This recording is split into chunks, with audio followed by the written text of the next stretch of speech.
How stylish is this man? Others improve their strength through class advancement. But he insists on becoming the weakest class, the unclassed. Everyone mocks him as a futureless loser. Even his teacher advised him to just find a factory job and start turning screws instead. The man didn't care at all and even boasted to his teacher. He claimed he would take first place in the college entrance exams. The reason he dared to boast is that he has a systems assistance. Completing system missions grants him massive attribute points.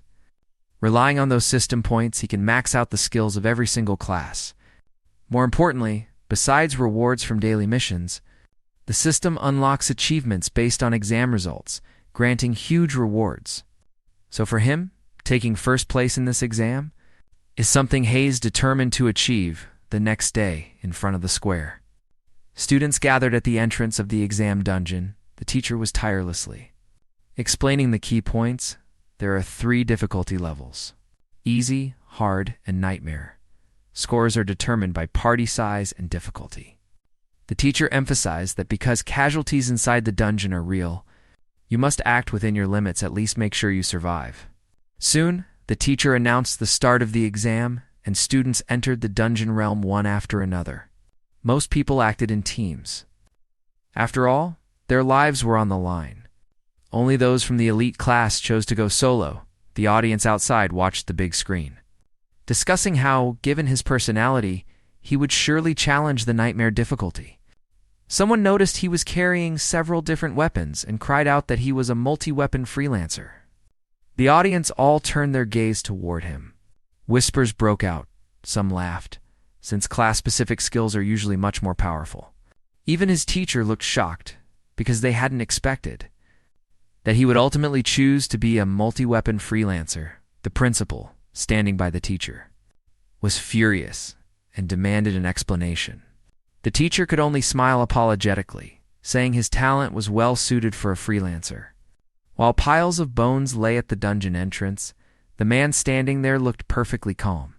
He started running as soon as he entered the dungeon and soon encountered a pack of goblins. Seeing him arrive, the goblins picked up their weapons and moved toward him. Calmly and unhurriedly, he launched a massive fireball at them.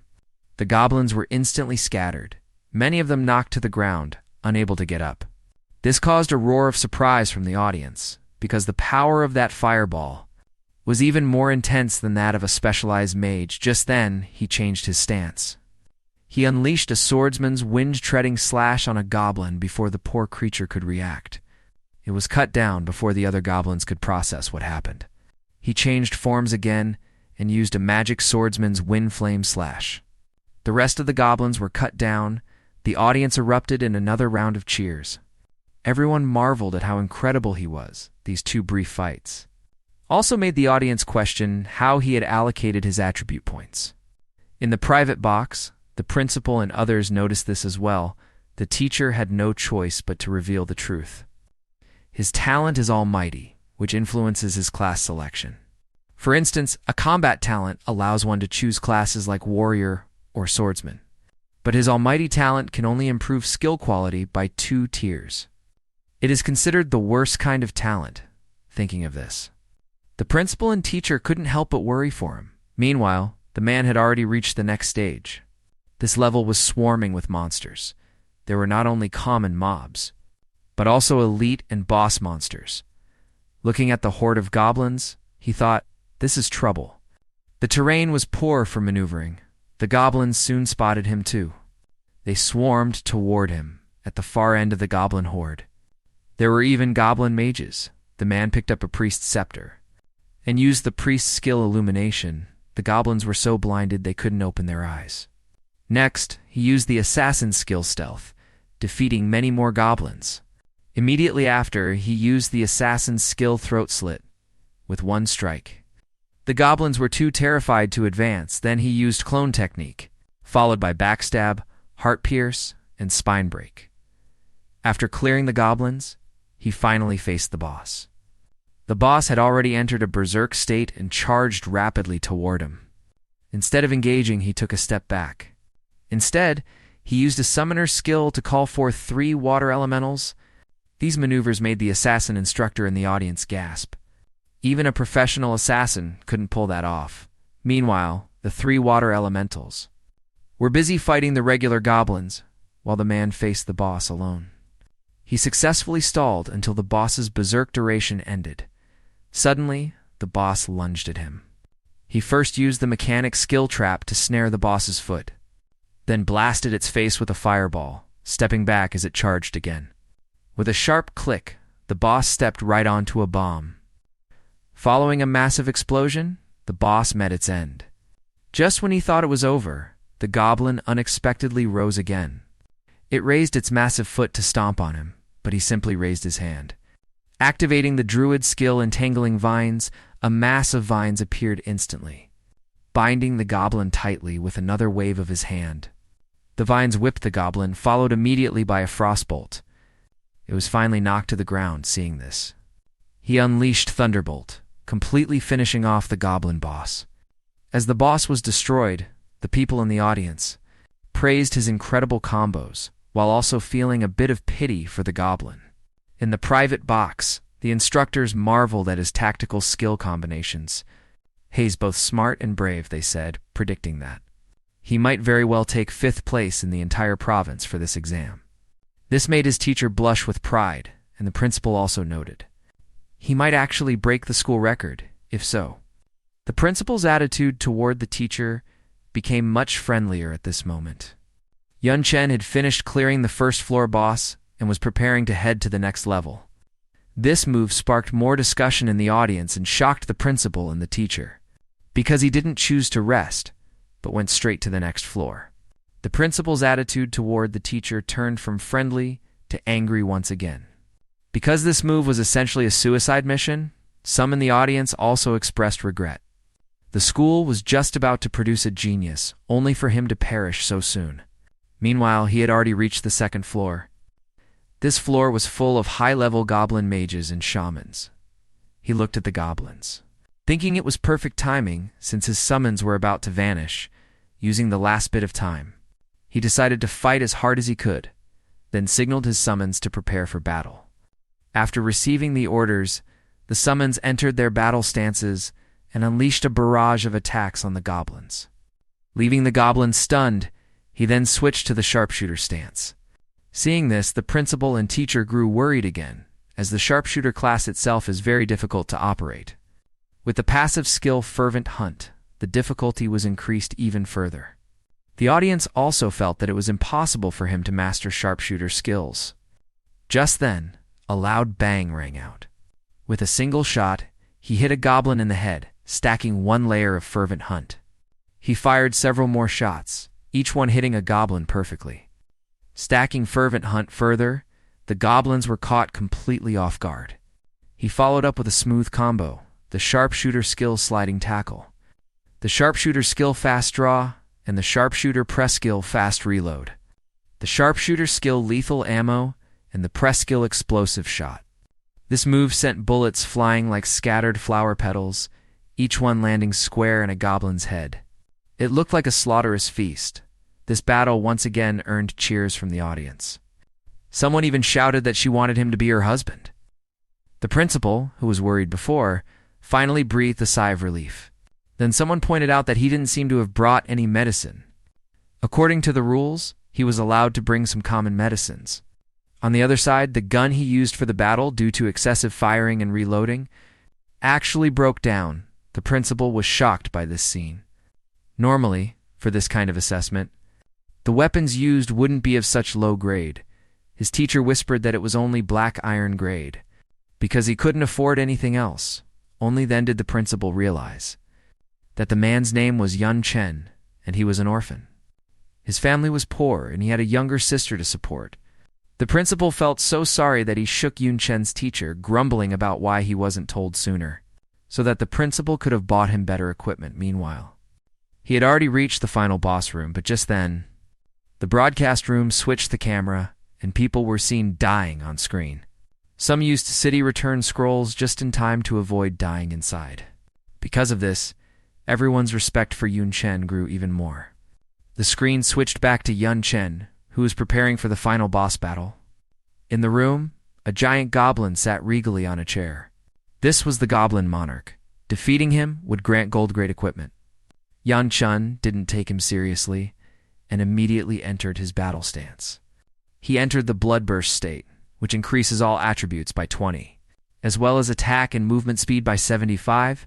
This made the principal and teacher quite upset, because it only lasts 20 seconds, after which he would enter a 3-minute weakened state, and all his attributes would plummet by 75. The principal cried out for blood pressure medicine. Yun Chen charged forward with a slash, but unfortunately, the Goblin Monarch blocked it. Yun Chen was knocked to the ground. Everyone in the audience expressed their worry. But then, someone noticed that the one on the ground was just a clone. His real body had already circled behind the Goblin Monarch. Then he launched a sudden attack, stabbing the Goblin Monarch in the waist. The Goblin Monarch turned in pain at the very moment he turned. Yun Chen used illumination, blinding the Goblin Monarch so he couldn't open his eyes. He could only howl, while the Goblin Monarch was still dazed. Yun Chen lunged at him just when Yun Chen thought he would win. Unexpectedly, the monarch entered a rage state. At that moment, cracks appeared in Yun Chen's blade. A second later, it snapped in half. Meanwhile, perhaps due to the frenzy, the Goblin Monarch actually broke free from the illumination control. Seeing this, Yun Chen quickly used the basic druid skill Entangle to try and trap the Goblin Monarch. The audience outside saw his weapon break and couldn't help but worry for him. The principal also scolded Yun Chen's teacher severely because of the broken weapon. Yun Chen had to use control skills first to restrain the Goblin Monarch's weapon. Then he quickly used a perception skill to sense the Goblin Monarch's weakness. But he found that the Goblin Monarch seemingly had no weaknesses at this time. The Goblin Monarch launched an even fiercer attack, swinging his axe wildly at Yun Chen. Forcing Yun Chen back repeatedly, he then used Earth Stomp. Shattering the ground, Yun Chen nearly lost his footing. Once he stabilized a bit, he quickly used a swordsman's parry skill. But he could only barely withstand the Goblin Monarch's assault. With only 9 seconds left, the audience looked on with tense expressions. Fearing something might happen to him, the principal and teacher also frowned deeply, because they knew Yun Chen hadn't brought any healing medicine this time.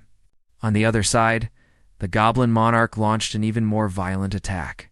With 7 seconds left, Yun Chen leapt behind the monarch. He used the druid skill Spiked Vines. Everyone in the audience was surprised by the use of this move, as it's a control skill and isn't suitable for attacking, but someone noticed something fishy. The Goblin Monarch could even tank gun attacks, and why was he dodging a control skill now? The principal breathed a sigh of relief. Using this move meant that Yun Chen had already found the monarch's weakness. Yun Chen looked at the Goblin Monarch. "You've hidden your weakness, haven't you?" Hearing this, the Goblin Monarch trembled. He blurted out that Yun Chen was talking nonsense. Yun Chen jumped behind him. "Your weakness is under your cloak," while the Goblin Monarch was distracted. Yun Chen got behind him and prepared a charge strike. The bloodburst duration had only 3 seconds left. Yun Chen jumped again. Using Flame Punch, the Goblin Monarch turned to look at him, but he was restrained by the vines and couldn't turn in time. By the time he broke free, he had missed the best window to dodge. With a boom, the Flame Punch landed right in the center of the Goblin Monarch's chest, making the monarch spit blood even after such a heavy blow. The Goblin Monarch remained stubborn, claiming it was nothing. Yun Chen gave a contemptuous smile and leaped into the air. Jumping behind the Goblin Monarch once more, he prepared for the fatal blow. Unable to dodge, the Goblin Monarch was stabbed by Yun Chen. He collapsed instantly. Yun Chen took a step back and landed stylishly. Then, the exam broadcast announced, "Congratulations to candidate Yun Chen for clearing the Nightmare Dungeon. Clear time, 14 minutes. In 47 seconds, simultaneously, the audience erupted in excitement, because Yun Chen's result had broken the school record. The Goblin Monarch couldn't believe it and yelled, "Curse you," from the ground.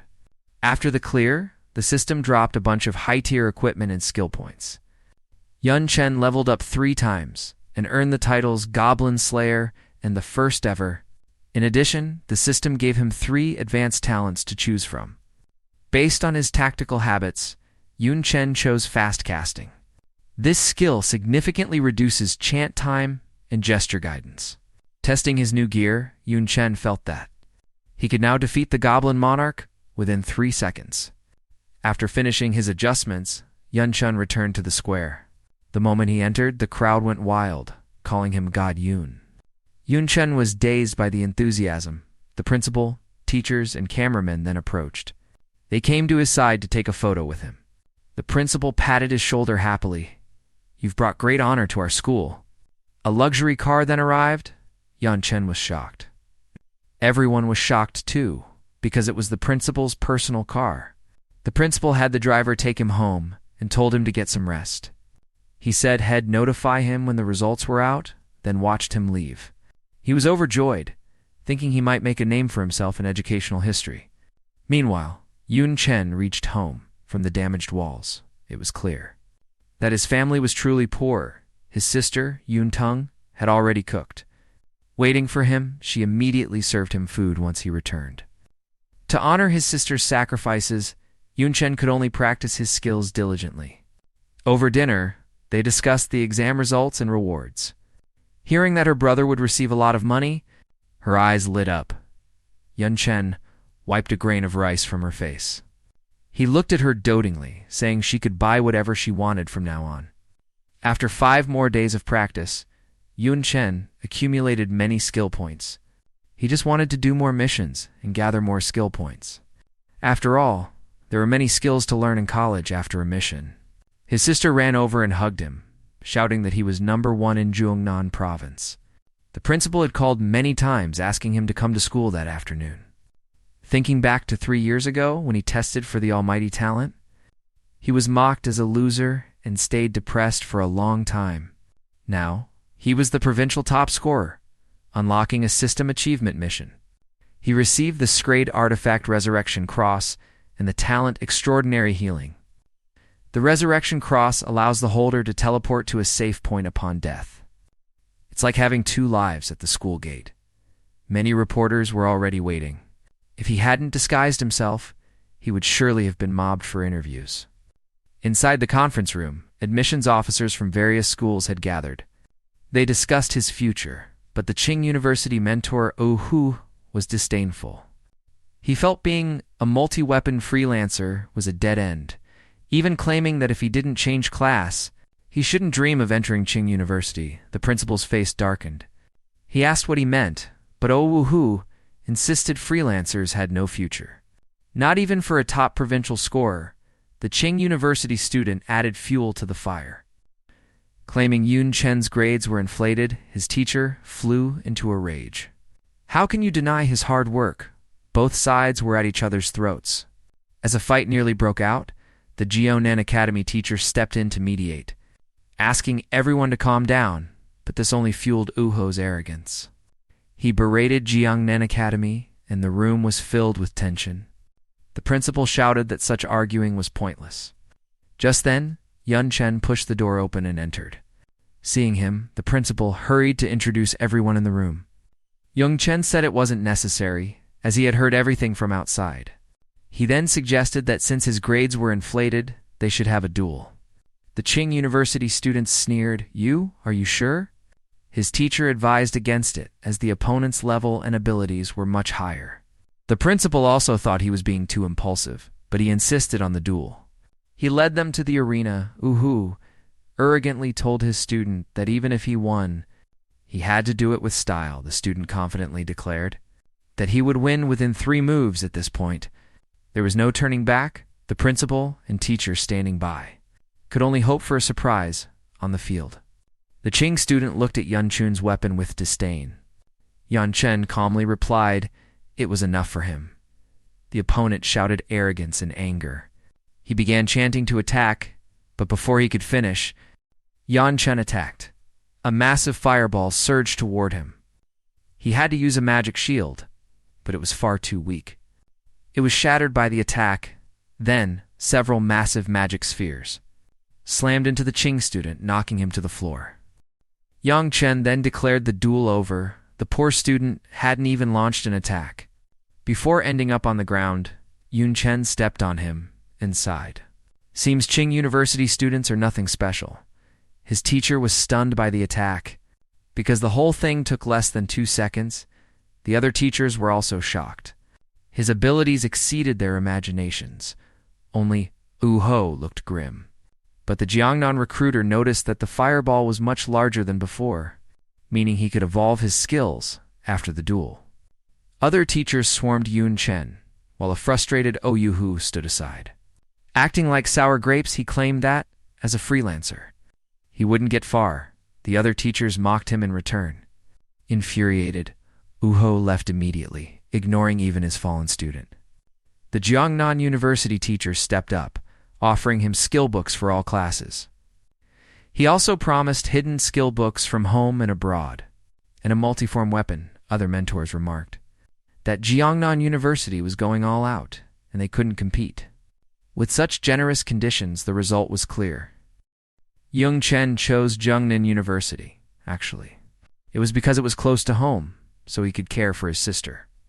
On the way home, Yun Chen passed by a park. It was spacious enough to practice his new skill, God Flash. After practicing, his flash distance and speed improved significantly. The downside was that it consumed too much stamina. As soon as he got home, he met the dispatchers from Jiangnan Academy. They had come to deliver the multiform weapon promised to him. High-level weapons were indeed different. It even emitted a glow. It had 3 forms, which meant he had essentially gained 3 high-level weapons. They said it had been idle for a long time. It's finally found its master. They told him to use it well. Besides the weapon, they also brought a pile of skill books. Enough to keep him busy for a while. Finally, they mentioned that the school library would be open to him without requiring credits. Just as they left, the Dongyun clan sent people with a scholarship. In a villa, Yun Chen took Yun Tong to their new home. She marveled that even the bathroom was larger than their old house and wanted a tour. But Yun Chen said there was no need. They should use that time to study skill books instead. 70 years ago, the Divine Realm game appeared as it merged with reality. And time passed. Many people with special bloodlines emerged. Dongyun City was just a small, obscure place. He believed that only by entering university could he truly see the world over the next month. He not only learned various skills, but also took Yan Tang to many places they could only dream of before. Finally, it was the first day of school. Yun Tang clung to his leg, crying that she couldn't bear for him to leave. Yun Chen comforted her, telling her to take good care of herself. Then he set off alone on the path to Jiangnan University. Jiangnan University was truly grand, living up to its reputation as a top-tier school. Everything was new. An elf-like girl found him and offered to help with registration. Seeing his info, she exclaimed, "So you're the famous Yun Chen?" Everyone else turned to look, some with jealousy, and others with envy. The elf-like girl told him that since he was the top freshman, he would receive special treatment. She then led him to his dorm, which drew even more attention. Still, people watched with either envy or jealousy on the way. She asked which academy he planned to join and began introducing them. The War Academy, Element Academy, Tactics Academy, and Subclass Academy. Each had its own features. After listening, Yun Chen said, besides Tactics and Subclass, he hadn't decided on the others yet. Soon they arrived at his Dharma super-luxurious villa. Shocked, he muttered to himself, "I get this huge place." "All to myself," the girl replied. That detached villas were for the top 50. Lower ranks had poorer conditions. He noted how clear the class divide was. She warned him to guard his spot. After the freshman assembly, many would try to take his position. There were many talents, including top scorers from other provinces. All eyes were on his spot, he thought. With the system, I fear no one. If they want it, let's see if they have the skills to take it. At the assembly the next day, Yun Chen stood right at the front. Those behind him whispered, mostly disdainful remarks. He heard everything but didn't bother to defend himself. He just listened in silence. Meanwhile, the deans were scouting. Weaponry Academy Dean Shea Qingsheng spoke first. Praising his techniques as a perfect fit, War Academy Dean Leon Fu said, since everyone wanted him, they should start the freshman tournament early. He teleported before the students and announced it would start at 2 p.m.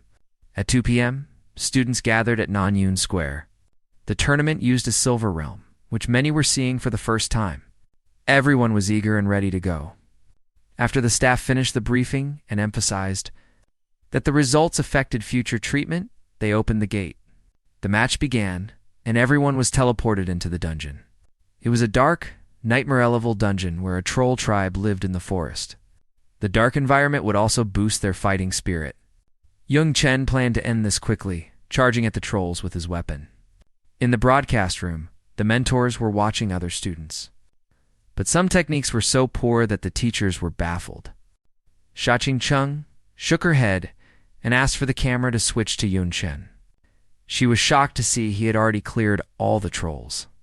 He was moving to the next room so fast that some teachers were speechless, wondering how he did it. Only Element Academy Dean Lian Hexuan saw through his methods, explaining to the others, first, look closely. The trolls are charred, and the trees show signs of fierce winds. He first used a sorcerer's blinding skill to group them up, then blasted them with fireballs. That's how he cleared them so icily. He noted that Yun Chen's skill effect must be at least B grade. Otherwise, it would be impossible. Yun Chen had reached the second room. The troll's nest, he sensed something was off while walking. Leaning down, he realized it was a swamp. He immediately used a fireball to propel himself out of the swamp. Continuing forward, he cast the basic druid skill Nature Affinity. Nature Affinity, sense the breath of nature. And boost perception, the effect increases with more plants. Normal Nature Affinity is just a basic perception boosting skill. Its effect is mediocre, but Yun Chen's version was boosted. It could resonate with plants and even communicate with them. Trees, moss, and vines, everything became his eyes and ears. He soon found the direction of the third room and lunged forward. Using the surroundings for leverage, he activated entangling vines. Because he couldn't touch the swamp below, or head be at a disadvantage. Landing safely on a large tree, he was soon spotted by orcs. Without hesitation, the orcs launched a sneak attack. But he just raised his weapon backward and blasted them away with a fireball. He looked back at the orcs, mocking their ignorance. From the moment he used Nature Affinity, every plant became his spy. He then used the druid skill growth, and countless orcs were bound by branches. He continued to show off. Normal growth only makes plants bigger, but his version had a special parasitic effect. Once pierced by these plants, the victim's body becomes nutrients. Until their life force is sucked dry, the teachers at the screen praised his nature skills, saying they were better than a first promotion druid's. You couldn't even tell it was a basic skill. His talent had indeed evolved. The War Academy Dean explained that without keen perception in the second stage, one would be effectively blind in a complex battlefield. Poor perception isn't just suicidal, it endangers comrades too. There are many perception skills, like a dark eye's dark sensation, a mechanic's echolocation, or a mage's mana surge. Yet he immediately chose Nature Affinity, which was best for this environment. Excellent judgment, though there are many ways to solve it. Like that demolition mage who relied on raw power to blast everything in his path, or that blood knight who relied on high defense to charge through recklessly soon. The rest of the swamp was much easier for Yun Chen, but the layout of this room is like a maze. Without enough perception, it's easy to get lost. Fortunately, Yun Chen's perception perfectly covers this flaw. With a loud boom, a dark figure appeared. Yun Chen looked at the sleeping guard to confirm the entrance to the next room. This monster, the troll warrior leader, woke up shortly. He felt the heat as a massive fireball lunged toward him. With a wave of Yun Chen's hand, the fireball exploded. A loud bang rang out, and as the smoke cleared, the terrified troll warrior leader fled toward the inner door. Inside, a troll scolded him for daring to barge into the chieftain's chambers. The troll knelt and begged the chieftain, explaining his failure. Fearing he would be killed, surprisingly, the chieftain spared him once. But the troll wasn't beaten down. Still wanted to crush that human. To redeem himself, but as soon as he finished speaking, Yun Chen walked in. "Who are you going to crush?" Holding formation breaker, Yan Chen prepared the final strike for this troll. With a spear strike, he used the swordsman's basic skill, air-shattering slash. The troll cried out for the chieftain. Seeing this, the chieftain flew into a rage. He roared at Yan Chen for killing his watchdog. "You deserve to die." Other trolls picked up weapons and moved toward him, looking at the numbers. Yun Chen considered how to handle them while the boss was present. Surrounded by a purple aura, the chieftain charged with a massive hammer. Yun Chen put on a pitiful expression, making the chieftain think he was begging for mercy. But without hesitation, the chieftain slammed his hammer down. However, it was useless. Yun Chen appeared perfectly fine before him. "Damn it, how are you still alive? It must be some kind of clone skill." But so what? The chieftain struck again. Die, die, die. The chieftain relentlessly destroyed Yun Chen's clones. Suddenly, with a whistle, a fireball shot toward Yun Chen. Yun Chen screamed in pain. The chieftain pointed at the troll mage who threw it, praising him for mastering magic beyond dark arts. "He'll make you a captain once this human is dead." Laughing loudly, the chieftain continued killing clones. Beside him, the troll mage kept burning Yun Chen's clones as well. Finally, Yun Chen collapsed. The chieftain confidently declared that this was the last one. He could finally kill Yun Chen. Yun Chen's tearful face faded, and the clone turned into a low-level troll. Before the chieftain could react, a fireball zoomed in. Incinerating the fallen troll, Yun Chen appeared behind the chieftain. "Not bad for a boss. I thought I could trick you longer. You're finally snapping out of it, thanks to you, chieftain. You've killed so many of your own men," looking at the bodies. The chieftain finally realized what happened. The teachers watching also questioned it. "What's going on? Why did the troll chieftain kill his own tribe?" He even watched as Yun Chen's fireballs blew up other trolls. The Element Academy dean explained, it was the Yin-Yang Master's basic skill, Wo Soul. Yin-Yang Master is a unique class from Fusang. It confuses a target's mind, making everything they see and hear a hallucination. Normally, Wo Soul isn't enough to trick a higher-level target, but he likely used his talent to boost the skill's quality. It has such an effect, the War Academy dean added, that killing the guard leader right in front of him greatly increased the success of the deception. The other teachers were stunned by these words. To calculate that far, what a terrifying student. How would he handle the rest as expected? The chieftain went berserk, charging with his hammer as soon as he landed. He heard a series of clicks, followed by a burst of explosions. The chieftain was livid. Yun Chen gave a playful grin. "During the time you were confused, I made a lot of preparations. Do you really think you can reach me?" Yun Chen continued using skills, the Yin-Yang Master's lightning summon, the sorcerer's bone spikes, and the mage's falling rocks, plus the mechanic's dangerous device, after that onslaught. The chieftain was panting, dragging his massive hammer with a broken body. Yun Chen admired his resilience. Not bad for a final boss. "You actually managed to force your way through," the hammer swung down. But Yun Chen appeared behind him, mocking him. "Too bad you only hit my clone as a swordsman." He used air-shattering slash to finish him. Then, a notification rang out. "Congratulations, student Yun Chen, on clearing the troll's nest on nightmare difficulty." The two deans watched and praised his performance. Trap-style skills are extremely hard to master. The way he used them was truly eye-opening. The dean looked at the others. The fastest ones had just cleared the minions in the boss room. They were just starting to fight the chieftain, at least in the first dungeon phase. Yun Chun's first place was secured, but the competition wasn't over. The two deans began bickering over him again. This left the teachers behind them speechless. After the chieftain died, a giant axe dropped, and Yun Chen leveled up 3 times. After leveling up, a notification appeared. "Due to your status as the first clear, you've unlocked an achievement talent. Please choose one of 3. Double cast triggers double spell effects. Laser ring increases attack speed by 30. Every third hit deals 80 extra damage. Battle maniac Each hit on the same target increases attack speed by 4 with no cap. Yun Chen considered these 3 talents.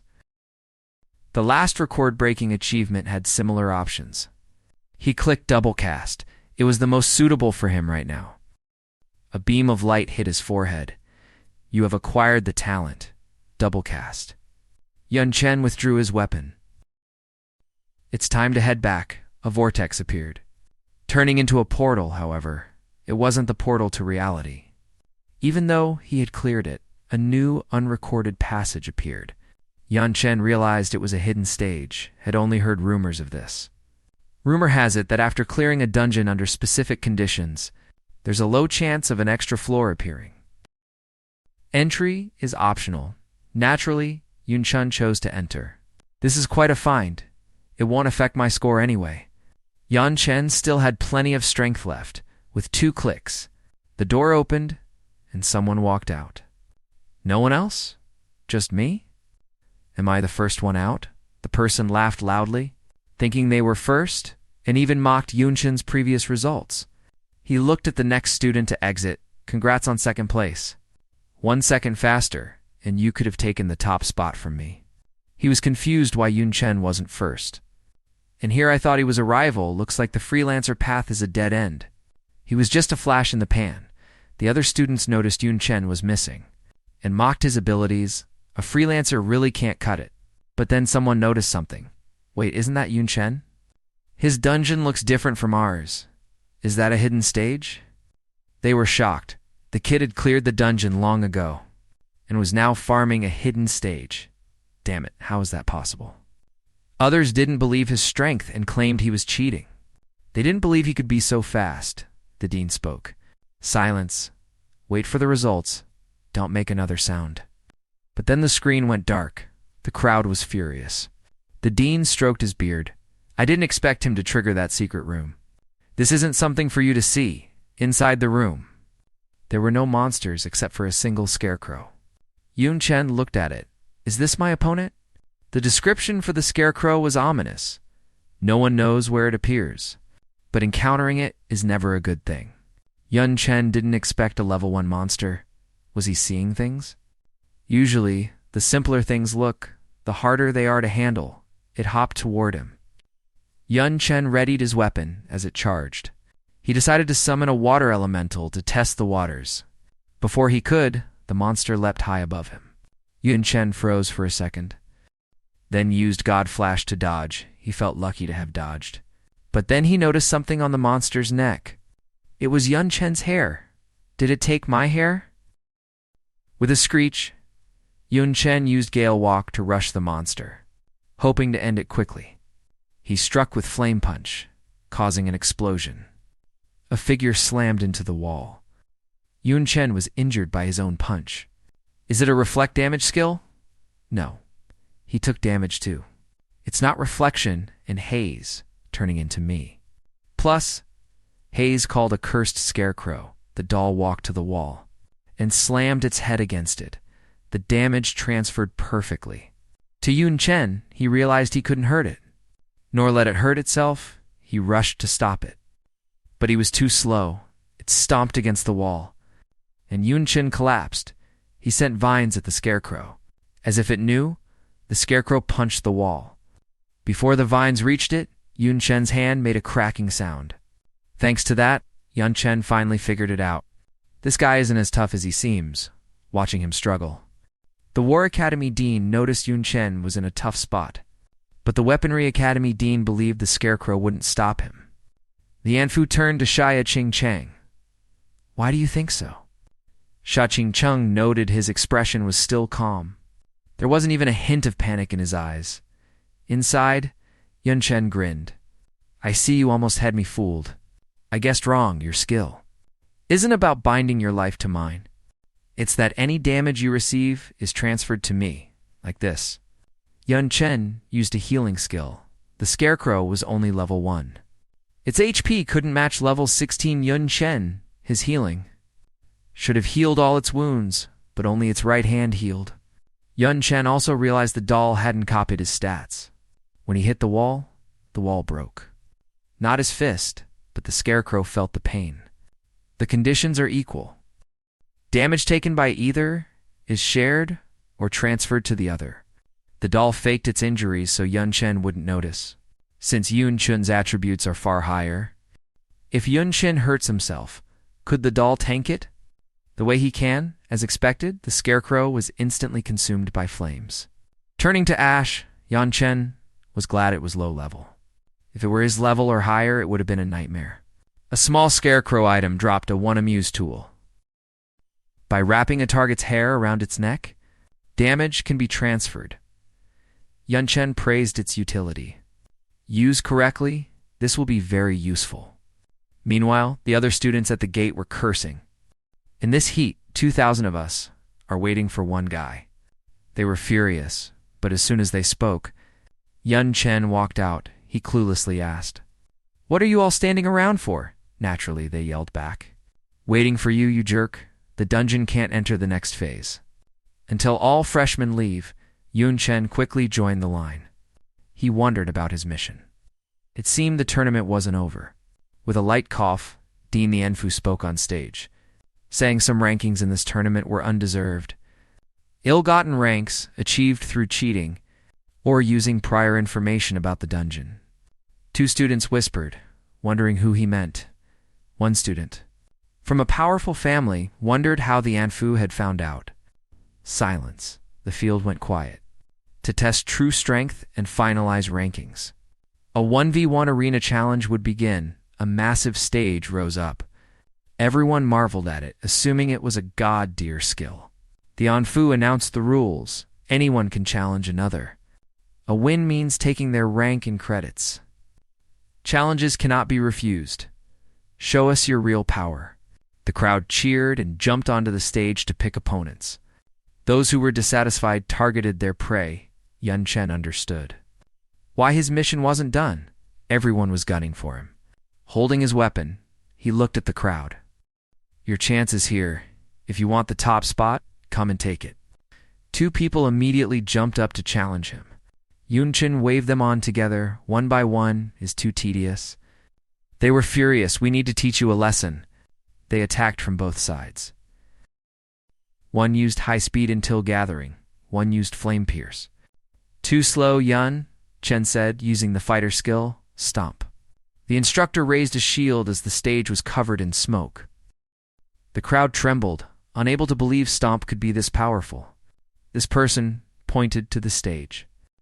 The two challengers were knocked unconscious. Yun Chen asked if they wanted to continue, but the instructor stopped him. "They're out. You win." The instructor thought, "This kid is both strong and ruthless. I hope he doesn't kill anyone." Yun Chen looked down at the crowd. Who else? No one dared to step up. Someone analyzed his moves, stomps, damage, and stun. Depend entirely on the user's strength attribute. Hayes, a monster, they realized. The cheater the dean meant wasn't him, the real cheater. Also realized Yun Chen's terrifying strength. Then someone stepped out. "I will fight you." It was the 3 student, Shen Taiyiren, the hidden class Blood Knight. The ultimate duel was about to begin. Then another voice called out. It was the 5 student, the elf duelist Nico. Not just any elf, but a noble silver moon elf. Plus, Nico had an Escrade talent. Both wanted to challenge him. "You can both come at once," Yun Chen said. The instructor urged them both onto the stage. Shen Taiyiren jumped up first. "I'm enough to beat you," the Anfu noted. That 2 top classes versus a basic class would be quite a show. With the start signal, Shen Taiyiren used Blood Shadow Pierce. An explosion followed. The crowd couldn't believe. The power of a top hidden class. But more absurdly, Yun Chen hadn't even moved. He dodged that powerful strike with ease. Shen Taiyiren pressed on. Yun Chen analyzed his steps, sinking low. Spear held level, center of gravity down. Compressed my movement area this night's step. Is textbook perfect? Yun Chen drew his weapon. Noting how rigid and mechanical the opponent was, he launched a fireball. Shen Taiyiren blocked with his shield. A braid fireball can't break my defense. But Yun Chen was confident. You think that shell can stop me? Vines erupted from behind Shen Tairen. So what if you bind me? A basic skill can't hurt me. Then Yun Chen used growth. Shen Tairen realized the vines were bypassing his armor. In draining his life force, he had to break free. He used Blood Flame on himself, but Yun Chen wasn't giving him the chance. He used the mage skill Waterwood armor. The crowd marveled at the scale of the water spell. What kind of Waterwood spell is that big? This is clearly a small waterfall. Yun Chen used a spearman's pierce, Shen Tairen realized. His fire was extinguished, and the plants were growing faster from the water. He was completely stuck and had to use Blood Shield to teleport. He appeared behind Yun Chen for a decisive strike. Yun Chen turned and blocked. Their weapons clashed. Shen Tairen was shocked that he held his ground in a test of strength. A knight is supposed to excel in strength and defense. Yun Chun's strength attribute wasn't lower than the knight's. He couldn't believe it. He kept attacking. But Yun Chen blocked every move, finally, with Blood Shadow Pierce. He charged wildly. This was the moment Yun Chen was waiting for. He stepped onto the spear and swung his weapon. A horizontal sweep sent Shen Tairen flying. He managed a stable landing, claiming it was just luck. Next time, you want, but before he could finish. Yun Chun's dagger was at his throat. Using stealth meant the match was over. Shen Tairen raised his hands in surrender. Yun Chen won his 2,000 credits. Everything went according to calculation. The crowd began chanting, God Yun. That was his nickname back home, too. The Anfu praised Shen Tairen, noting he was an excellent student, but textbooks can't teach you how to fight a freelancer. Now it was Nico's turn. She stepped up with overwhelming presence. You're a strong opponent, but you only beat him because of your agility. Against me, your advantage is gone. Yun Chen readied his weapon. Let's see who's stronger. A duel of freelancer versus Silver Moon Elf. Mortal Blood versus Silver Moon Blood. Nico offered a rest, but Yun Chen declined. Nico used Silver Moon Shadow to attack. Yun Chen analyzed the strike. Her sword aura extended her attack range. Well, no, once we fight this match is Unemployed Casual versus Silver Moon Elf. Mortal Bloodline versus Silver Moon Blood. Seeing that Yun Chen had just finished a battle, Nicole suggested that Yun Chen take a break to recover his stamina. I don't want to take advantage of you, Yun Chen spoke expressionlessly, stating that he didn't need it. Hearing this, Nicole immediately performed the Silver Moon Shadow, wielding her sword to prepare for an attack. Yun Chen analyzed Nicole's attack. An extra inch of length means an extra inch of strength. As she charged straight in, Yun Chun's war spear held the advantage. Nicole then directly unleashed the Silver Moon Sword Beam, which Yun Chen dodged in a flash. Looking at the cracks on the ground, Yun Chen realized she relied on sword beams to increase weapon range. It's the first time I've seen her miss a strike. Nico continues to slash at Yun Chen, while the audience below the stage can only analyze the Silver Moon Elf's prowess by watching the vibrations of Yun Chun's shield. Seeing Yun Chen dodge every attack, Nico confirms that his agility is indeed very high. Her eyes flash with light, but so what? The arena space is limited as long as my attack range is large enough. You'll have nowhere to hide. Nico unleashes her final all-out strike. Silver Moon Radiance, Yun Chen remains completely calm. It seems you're quite wary of my speed and are doing everything to restrict it. But by obsessively focusing on attack range, your weakness has been exposed. As Nico continues to swing her sword, Yun Chen uses a sliding tackle to get close. He then swaps his weapon for the Twin Eagle pistols, which he bought before enrollment. Nico raises her sword to block the bullets, wondering what Yun Chen is up to. Is his goal not to attack but to distract me, she thinks? Yun Chen takes the opportunity to close in. Nico is already too late to defend. Yun Chen looks at Nico with a dagger in hand. So what if your attack range is huge? Once someone gets close, you want to be able to pull back for defense. You'll just become a sitting duck. However, Nico seems to have anticipated this. I knew you'd choose to get close. Looks like my gamble paid off. Nico counterattacks instantly, triggering her bloodline secret technique, Silver Moon Radiance. Yun Chen is sent flying and falls backward. Nico gasps for air, although this secret technique consumes a massive amount of energy and can only be used once. It was worth it. She then pulls out her bow and arrow. Yun Chen is now in a stunned state. He can't dodge or defend, just one arrow will finish him. But the Yun Chen flying through the air suddenly dissipates. What was sent flying by Nico was actually a spear, which is now pressed against Nico's shoulder. Yun Chen mocks her. It looks like you had a lot of fun playing with my clone. Nico is helpless. She wants to know how Yun Chen got close to her. Yun Chen explains that it happened the moment her attention was on the bullets. He explains his reason for choosing assassin skills. If you want to play tactics with me. You're clearly not there yet. Hearing this, Nico slumps to the ground. Her body is trembling uncontrollably. The referee announces Yun Chen's victory.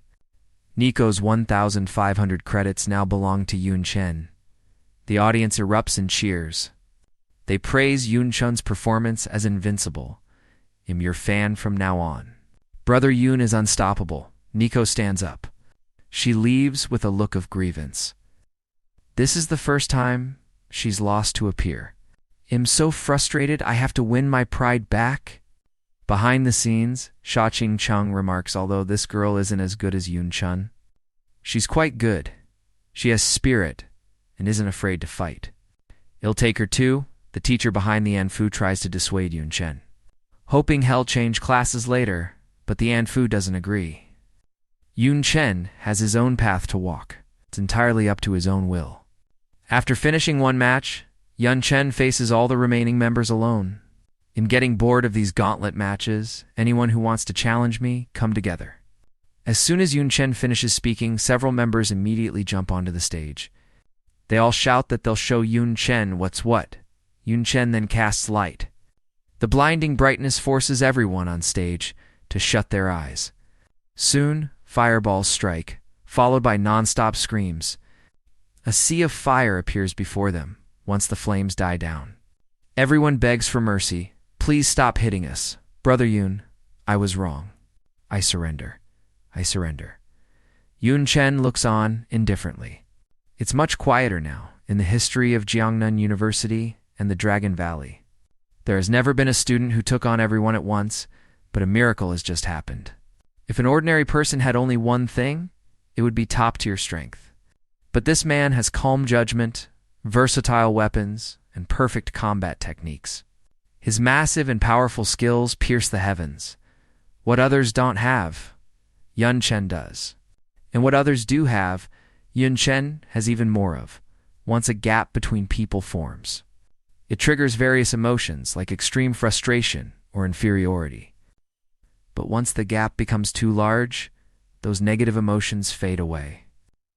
Eventually, they are replaced by numbness or pure admiration. Everyone finds it hard to believe Yun Chen is ranked first, if the rankings weren't capped. His rank would likely be even more terrifying. The crowd below is shouting, Yun Chen is the strongest among the freshmen. The list is then announced. Yun Chen is the undisputed number one. Everyone checks their own rankings. The names are announced one by one. At this moment, Yun Chen is checking his mission rewards. There's actually an invincible S skill that grants immunity to all damage in CC for 3 seconds. There's also a luck potion that grants maximum luck for 24 hours after use.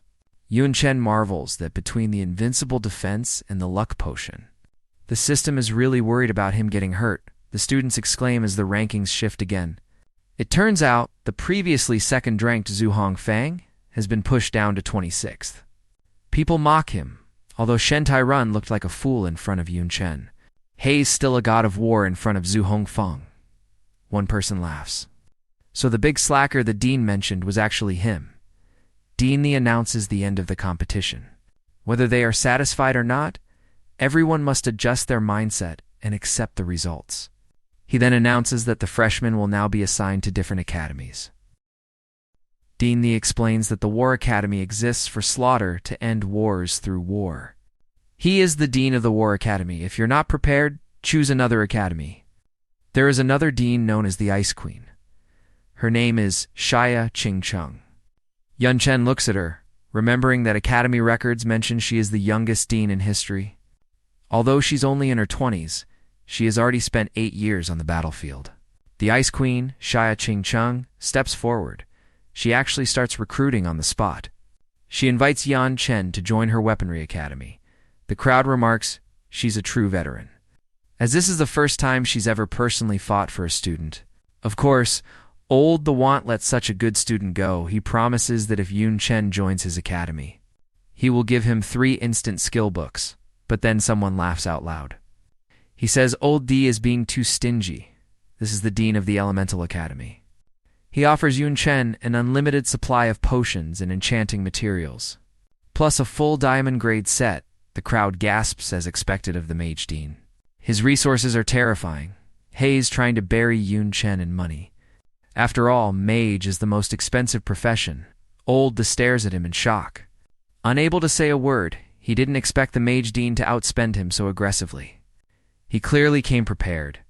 Yun Chen is contemplating which academy to join, because all the offers are so tempting, but then a terrifying aura radiates, making Yan Chen shudder. Even Old D and the Mage Dean are taken aback. They turn their gazes toward the source. It's the Ice Queen. Xia Qingcheng pulls out a bottle of Demon Venerable extract.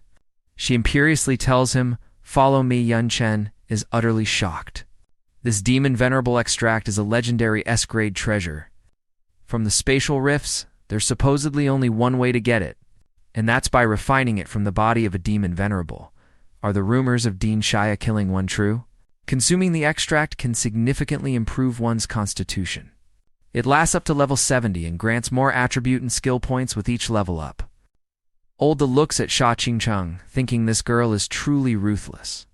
Not just students, even mentors would be envious of this. This is something money can't buy.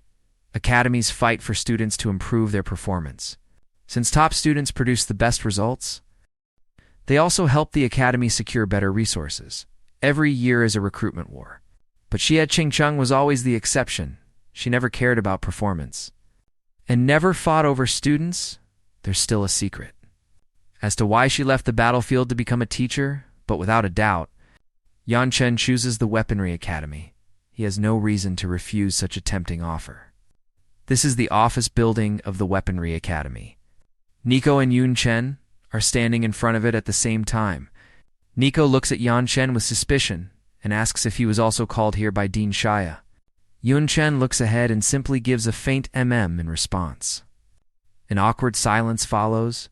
Nico looks at Yun Chen in disbelief. She really doesn't know how she lost to him. Does this guy have diamonds or gold in his mouth? Why won't he say more than one word? Haze like a big block of ice. Suddenly someone approaches them. They say that 2 of them were personally handpicked by the dean and should get along. He then casts a teleportation spell, saying, "Hell, take them to their destination." In an instant, they arrive at Dean Xia's treasury. The 2 look around in disbelief. It feels surreal, heavens. There's such a massive monster skeleton here. There are countless treasures, and not a single one is a duplicate. Is this really a treasury? It looks more like a museum. Yun Chen thinks that if Dean Xia obtained all of this herself, then she might be the most powerful person he has ever seen. A voice tells them to sit. Dean Xia welcomes them.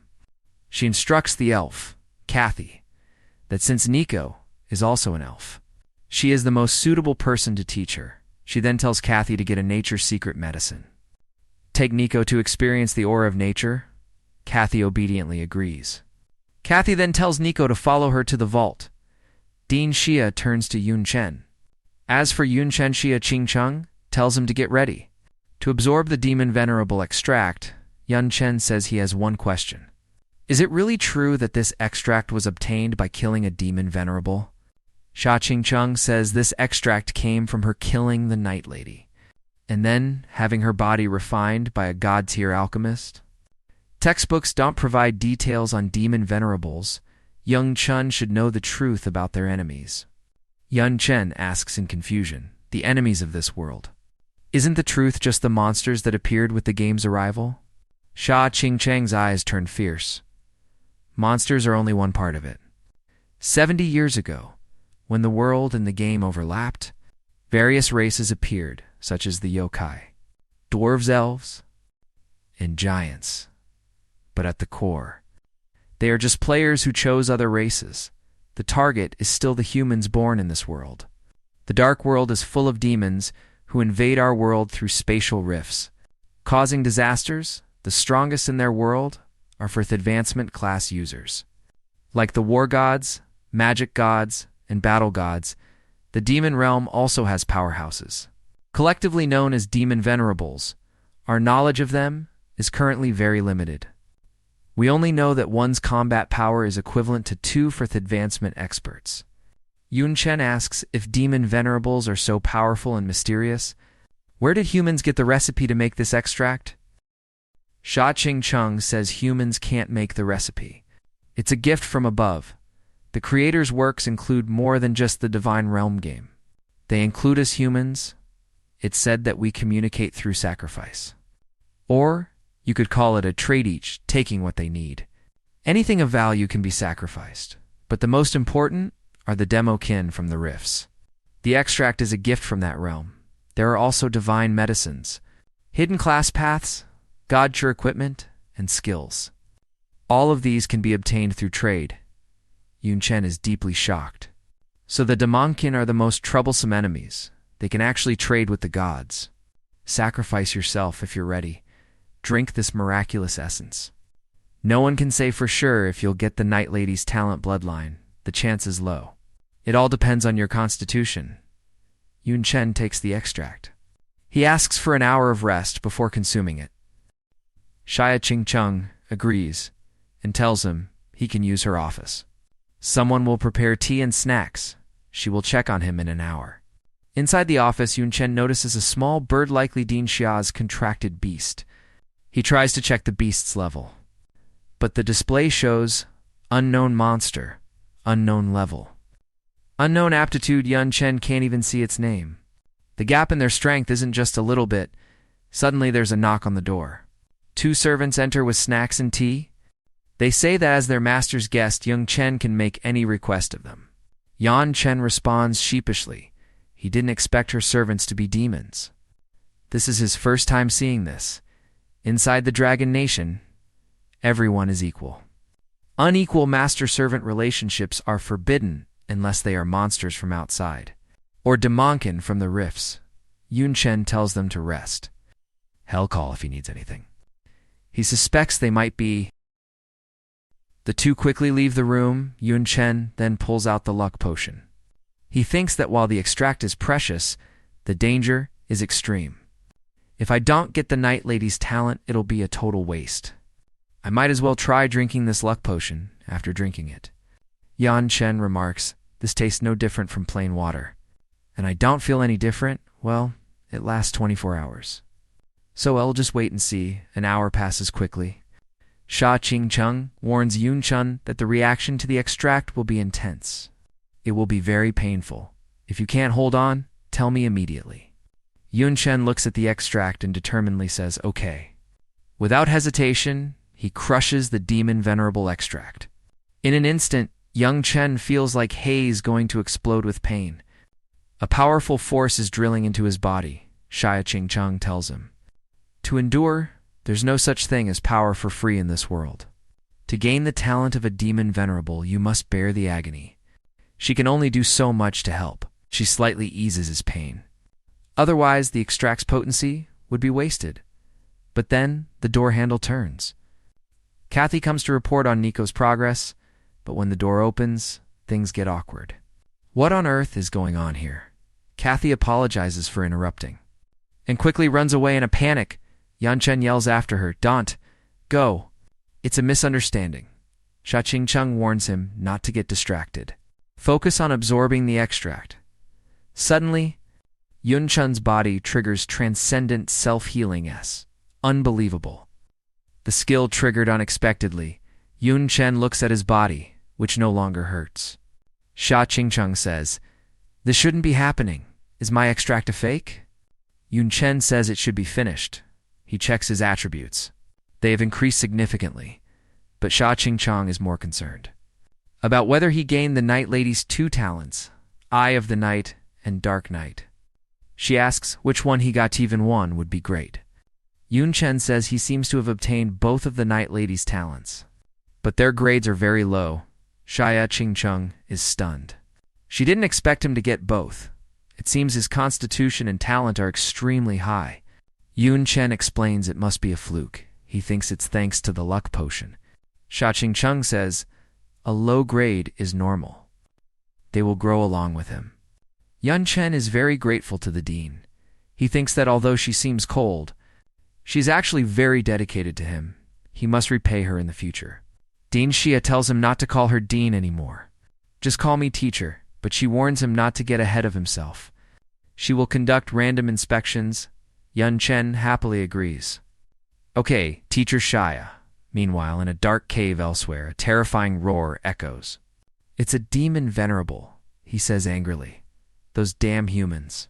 How dare they steal the Night Lady's power? A person in red robes calls him Supreme Master, saying he will kill the thief. I will sacrifice his heart to you, Master. Suddenly, thick smoke rises when something reappears in his hand. It's a war god extract. If this succeeds, I shall reward you with this.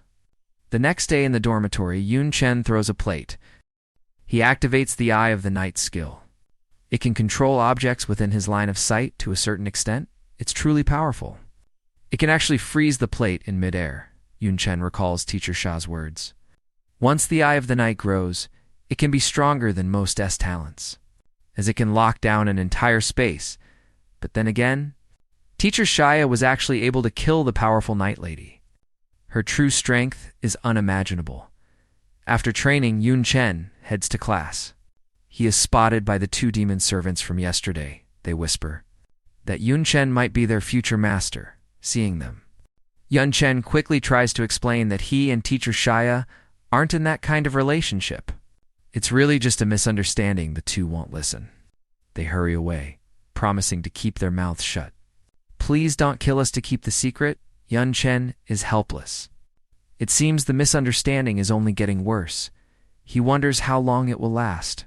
Is it because of the luck potion, or is this misunderstanding a good thing or a bad thing for him? Later, he luckily finds a bag of gold coins. Then a gust of wind blows, revealing a scene others could only dream of seeing. It's a sight most would give anything to witness. Then he goes to eat, and the restaurant owner gives him a free meal. Yun Chen is delighted. The luck potion is truly terrifying. I have to make the most of it. Regardless, he still needs to complete his daily missions first. Usually, the first two rewards of the daily mission are fixed, but the last one is random, with the luck potion's boost. Maybe there will be a surprise. Sure enough, the potion is effective. He actually obtained Dragon's Bloodlust. Yun Chen is incredibly excited. This is a top-tier enchanting material to maximize the potion. He must focus on enchanting. The teacher in class gives an inspiring speech, and then dismisses everyone. Nico sees Yun Chen rushing out. She's confused and follows him closely. She wonders if she looks like a stalker right now. Is her curiosity that strong? She subconsciously followed him. Nico comes up with another name for her stalking. Observing the enemy to defeat Yun Chen, she must understand him and then strike at the right moment. But Nico suddenly thinks Yun Chen is looking more and more handsome. What's happening? Plus, during class, Yun Chen happened to sit right next to her. The more she looks at him, the more his looks and personality seem to be her ideal type. Right now, the enchanting hall is buzzing with people. Nico can't help but ask, Yun Chen, are you here for enchanting? Yun Chen simply says yes. Nico thinks to herself that enchanting is a gamble. One side is heaven, and the other is hell. It's so thrilling if it succeeds. The equipment's star level and attributes skyrocket, but if it fails, the equipment loses stars or is even destroyed. Nico follows Yun Chen to a stall. Hayes buying enchanting materials, the clerk tells him that they are purchased using credits. Yun Chen agrees. He points to several materials and says he wants all of them. He spends 3,100 credits. Nico is shocked. Is this guy crazy? He spent over 3,000. Without even blinking, Yun Chen asks if there are enchanters for hire. The clerk says yes, but the higher the level, the more expensive the fee. Yun Chen decides to forget it. He finds a corner and lays all the materials out on the table. He says, "Let the enchanting begin." The weapons and materials float in the air as the process starts. Surprisingly, the enchantment is a direct success. The screen asks if he wants to continue. Yun Chen says yes without hesitation. A brilliant purple light erupts. Everyone looks over in amazement. Who's enchanting over there? To produce such a powerful light is someone trying to enhance a weapon to 7 stars. The weapon succeeds again. It's now 7-star quality. Nico still can't believe her eyes. He just threw the materials in and succeeded all the way? A crowd gathers instantly. They say, "This guy looks like a new face." The chance from 6 to 7 stars is only 5. This success rate is insane. But I wonder if Hell dare to go for 8 stars. Hei's quite a reckless one. If he actually succeeds, that would be too much. Nico is worried. Hei's getting carried away. She quickly tells him to stop. The success rate from 7 to 8 stars is only 1. A 7-star weapon is already very strong. Just stop while you're ahead. But Yun Chen simply says, "Continue enchanting." An even more powerful and dazzling purple light erupts from the table. Nico watches the table anxiously if it succeeds. The weapon's attributes will double again, but if it fails, the equipment will definitely break. The people in the hall look at Yun Chen like Hei's a madman. No one believes he could have such dumb luck if it works. It will be the strongest golden weapon in history, but some people don't want to see him succeed.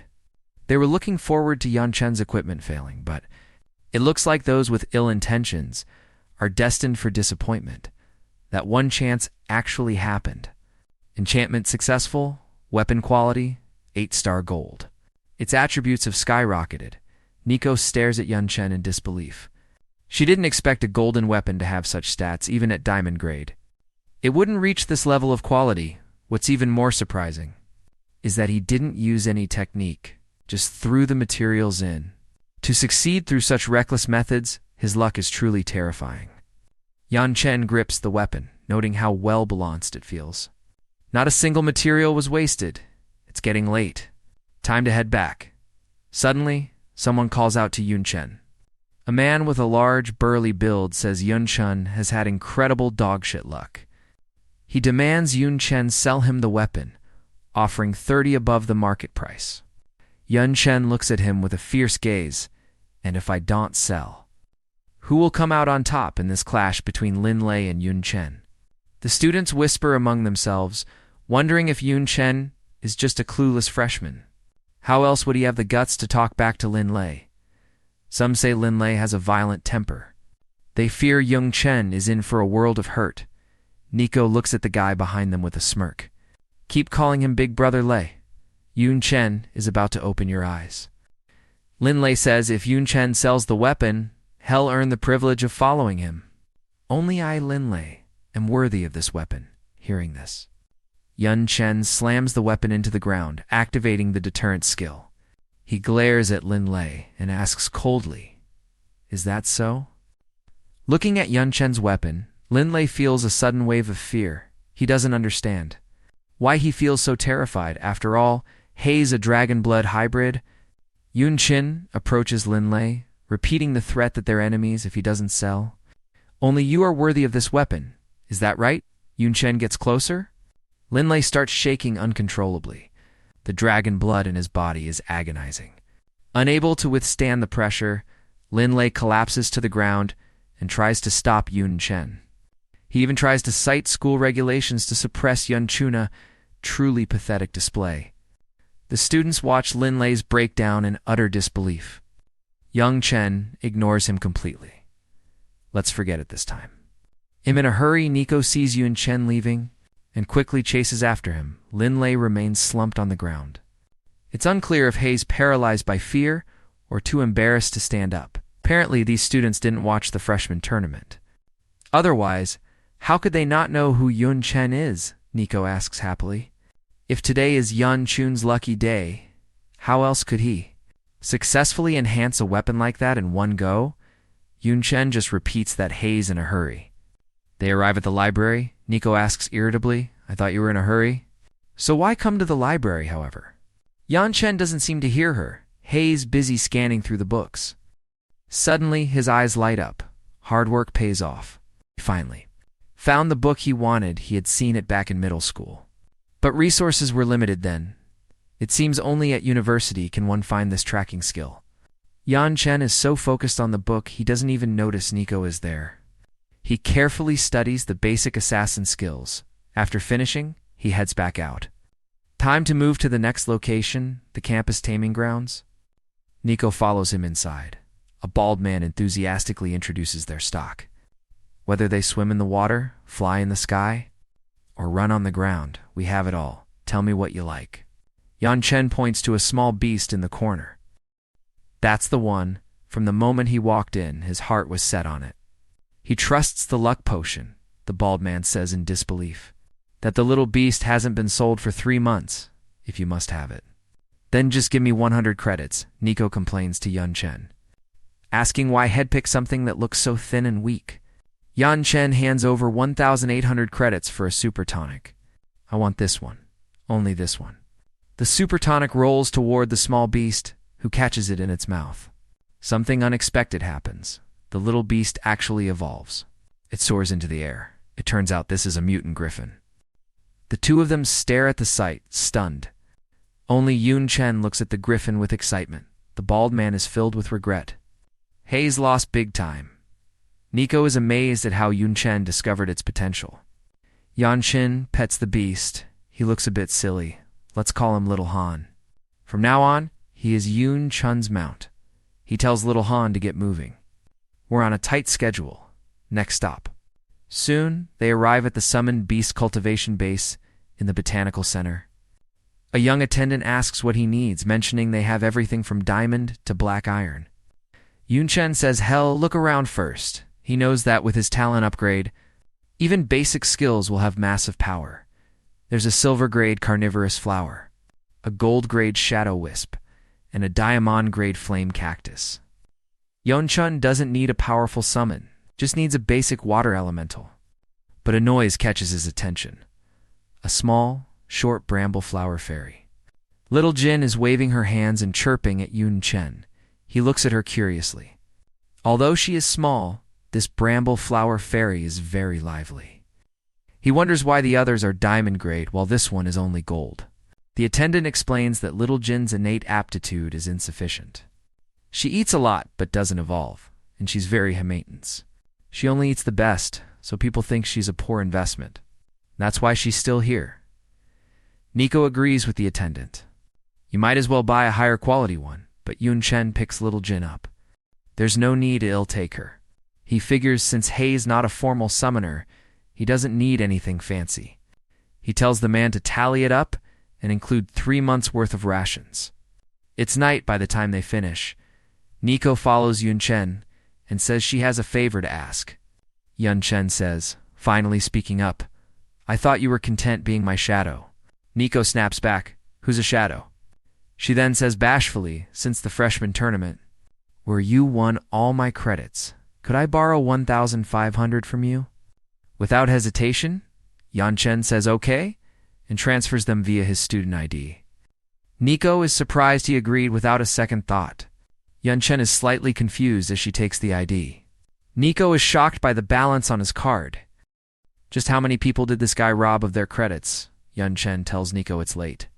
And that Hei's going back to his dorm, so she should head back too. Nico looks at her ID and sighs. He seems cold, but Hei's actually a good guy. Time flies by. 3 months later, in the vice principal's office at the War Academy, Oldie asks Instructor Lee about the freshmen. Instructor Lee reports that it's the same as usual. They're all stubborn and refuse to back down to anyone. The vice principal laughs, saying competition is a good thing. He then asks how Yun Chen is doing. The instructor says he works very hard. Hei's attentive in every class and excels in everything from daggers to sniper rifles. However, Yan Chen is also the most stubborn one. Aside from occasional contact with Nico, he basically ignores everyone else. Hei's essentially a lone wolf, the vice principal says worriedly. That other academies are the same, but if you don't cooperate on the battlefield, it's a death sentence. The instructor agrees. That's why the goal of the annual freshman exchange competition is to strengthen teamwork. The vice principal says this year is the same, building a team around the freshman champion. He tells the instructor to summon 20 freshmen, meanwhile at the bow and crossbow training grounds. Yunchin and Nico are facing off at Kathy's command. Nico shoots a nature sword attack directly at Yunchin. Yunchin dodges effortlessly, avoiding the strike with ease. He counters with a basic skill, net attack. It fires straight at Nico. Nico quickly hides behind a tree, shocked by the speed of his counterattack. There's a loud clang as the net hits, and the tree begins to crack. A second later, it shoots right through the tree. The power is terrifying. Nico turns pale and stammers that she loses. The students can't believe it. Nico is a silver moon elf. She's supposed to be a master of archery, they shout. Brother Yun. Brother Yun won, using only a basic skill. They've heard Hayes even proficient with obscure weapons like sniper rifles. He truly deserves the top rank. Hayes a total all-rounder. Nico says Yunchin is frighteningly strong. She used to be able to bully him when he was a rookie. But after only 3 months, she can't even put up a fight. It's so unsatisfying. Yunchin tells her to knock it off. She's been mooching meals off him for 3 months. It's her turn to treat him today. Nico retorts that plenty of people want to treat her, and Hayes missing out. Before Yunchin can reply, they are interrupted. The instructor says Principal D wants them in the training room. Yunchin hadn't realized that the Anfu was the vice principal as well as the dean. Inside the Jiangnan University training room, the top freshmen are gathered, whispering among themselves. They wonder why the principal called them here. It's the first time the top 20 have been together since the tournament. Yunchin asks Nico what the exchange competition is. She shakes her head. You're too much of a loner to have heard, teacher, Kathy had told her. It's a nationwide competition where all universities participate, usually split into individual and team events. Jiangnan University has won for 3 years straight. But there's a change this year. They've added a survival match. Yunchin sees a new achievement mission. He has to participate. While the students are talking, the principal appears. Principal V speaks to the group. He explains that King Yun University is hosting the event this year. He will personally lead the team. Nico asks why there are 20 of them when the team is usually 7. Principal that confirms it's because of the new survival match. That's why we need 20 participants. They will be randomly dropped into a location to earn points by killing monsters. The rankings will be determined by those points. The students start worrying if they don't win this year. They'll be humiliated and torn apart by the public. Principal that adds that, per tradition, the first-ranked student, Yunchin, will be captain. Yunchin accepts the role. The training room erupts in cheers. They believe Yunchin is the best choice, and they want to have to fear other schools. The principal says the individual match only has 3 spots, Yunchin, Nico, and Shen Tae-ren. As for the 7-person team match, the principal hesitates. These 7 are hard to pick, especially with a poisonous leader like Yunchin. Whether it's his profession or being unclassed, as long as they coordinate, they'll be fine. But Lin Yu, Shen Tae-ren, and Nico Wild Toprantar all burst-type melee classes. They can't just go in there and act as punching bags. Yunchin steps forward. He has some ideas for the team match and wants to pick his own teammates. Principal V is curious. Go ahead. As captain, you know yourself best. A while later, Instructor Lee brings the list Yunchin wrote to the principal for review. Upon seeing it, the principal is furious. This is absolute nonsense. It's a complete glass cannon team. For the last 3 years, Jiangnan University's winning formula was 2 warriors, 2 mages, 2 utility classes, and a healer. Instructor Lee suggests that perhaps Yunchin has his own strategy. Should they reject the lineup? Principal the size? He feels like his son isn't listening to him, but says they shouldn't reject it yet. Let's see how it performs first. The students in the training room are also talking. Isn't this team composition just asking to get crushed? Why not use the old one? After all, the previous selection method was very stable. Nico asks why he changed it. Yunchun calmly says he has his reasons. Nico is worried that without a mage they won't stand a chance. Just then, someone walks in. He introduces himself as Wei Yu, their advisor. He was a champion in a previous team match. He says their current lineup is terrible. You need a mage for coordination, or you'll be eliminated. He then demands that Zhu Hongfang be added to the team. He is the strongest mage among the freshmen. His firepower is incredible. Lin, you immediately disagrees. You want to put that guy on our team? Isn't he the one who cheated and slacked off? The students back him up. He dropped from second place all the way down to 26th. They ask the advisor if Hei's been bribed. Yunchen speaks up indifferently. I'm not taking Zhu Hongfang, Wei Yu says aggressively. That as an advisor, he has the right to make all decisions. The freshman must do as I say. Someone shouts that the advisor is just a lackey. We've worked hard for our spots. Why should we give them to someone else? Besides, Yan Chun's magic is great. Why do we need a loser? We don't want a mage like him. Both Wei Yu and Zhu Hongfang's faces darken. A loud thump echoes as a magic staff slams into the ground. Zhu Hongfang shouts that he only dropped rank because he wasn't feeling well. But what shocks the students isn't his words, but the diamond staff in his hand. Everyone knows the Zhu family is one of the 8 major families. They're certainly willing to spend. The advisor heaped praises on him and tells someone to give up their spot. Yun Chen steps out and says that based on Zhu's habit of scheming, Hei's not fit for the team. If you're not happy, he'll fight you right now. If you lose, get lost. The advisor laughs out loud. You want to challenge my team? How arrogant? He tells Yun Chen to meet him at the arena in 3 hours. Outside the arena, students swarm in to get a good seat. Third-year students say they've long been sick of the second year's behavior. They cheer for Wei Yu to show Yun Chen a lesson, but in Wei Yu's team. Why is there a second-year student? Some students start cursing. Qian Rukong says, Wei Yu warned him, Head. Be cursed at if he came. Sure enough, Wei Yu tells him to just play well, and hell be rewarded. He looks at Zhu Hongfang and thinks that if he can cozy up to the Zhu family, his future will be bright. He must win at all costs. I absolutely cannot shame the Zhu family. The Kingling suggests a strategy to Yun Chen. Sun Kong adds that Hei's nervous looking at the former champion team. Guo Feiken says their lineup will be hard to break through. Shen Taran asks for orders. I can do it, I'll block every attack. Yan Chen says to just act on instinct. There is no plan. Nico says confidently, don't worry, we have 4 provincial champions on our team. That's enough to make them run home crying. Lin Yu laughs boisterously.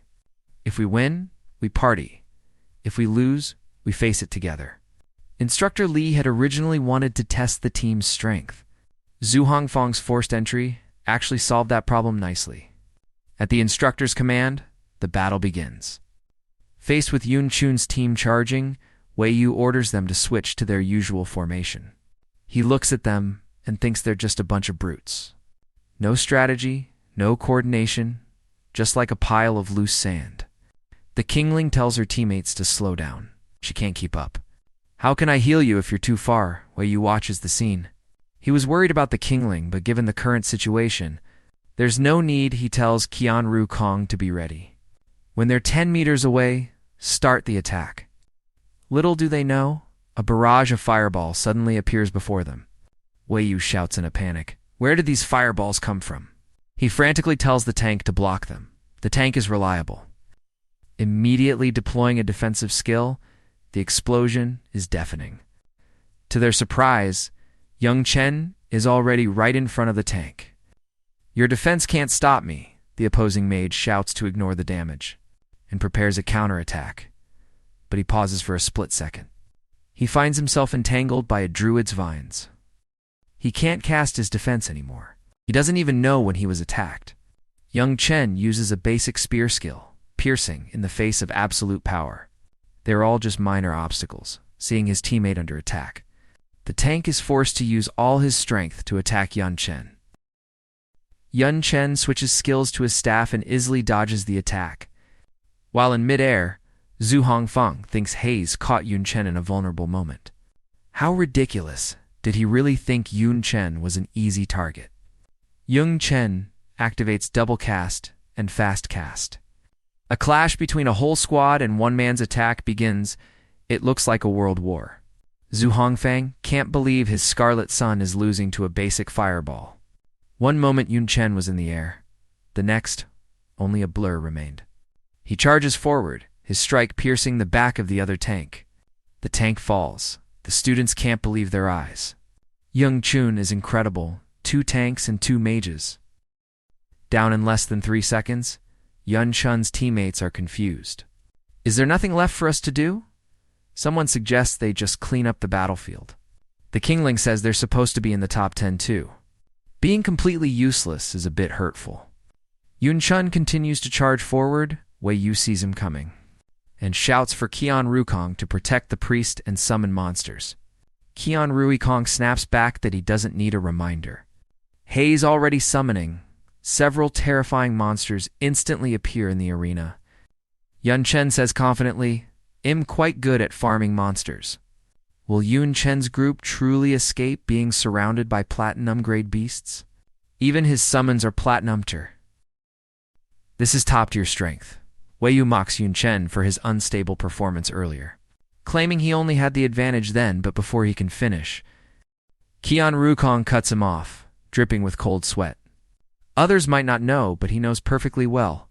His summoned beasts won't attack for one reason only. The strength gap is too vast. Yun Chen looks at the frozen summons. Aren't you going to move? Then it'll start. Man against lion. Young Chen leaps into the air. The flame explosion lion is forced to counter. Yan Chen blocks the lion's attack directly. Hei's big and has decent strength, but Hei's still far from my level. But just then, the 2-headed feathered serpent launches a sneak attack. It opens its massive maws to bite him. Did it really think he was a soft target? That could be crushed at will. Yun Chen doesn't disappoint. He kicks it away immediately. Qian Rushang's heart aches. As he watches his flame explosion, lion and feathered serpent get pummeled. Stop hitting them. Hei's in a daze, as if Hei's lost his soul. Little Hui? General Fire? No? Then he shouts angrily, "This is a team match. What do you mean by taking us on alone?" Who knows what Hei's thinking? Saying something like that, Yun Chen lands lightly. Who said I don't have a strategy? Let me open your eyes. Suddenly, a figure emerges from Yun Chen's shadow. It's the assassin. He had been waiting in Yun Chen's shadow for his orders. Immediately, an attack is launched at the priest. There's a loud clang as Wei Yu moves to block the strike for the priest. But trying to stop them is like an ant trying to shake a giant tree utterly futile. Qian Rukong is furious and wants to give his all against Yun Chen. But Yun Chen won't give him the chance. An arrow pierces through both of Qian's hands. He can't use any skills. Nico says that as an elf. Using bow skills is only natural. Who knew she could attach a silence curse to her weapon? Hearing this, Qian Ruikong collapses in despair. Yun Chen walks toward him step by step, saying, "Unable to use any skills?"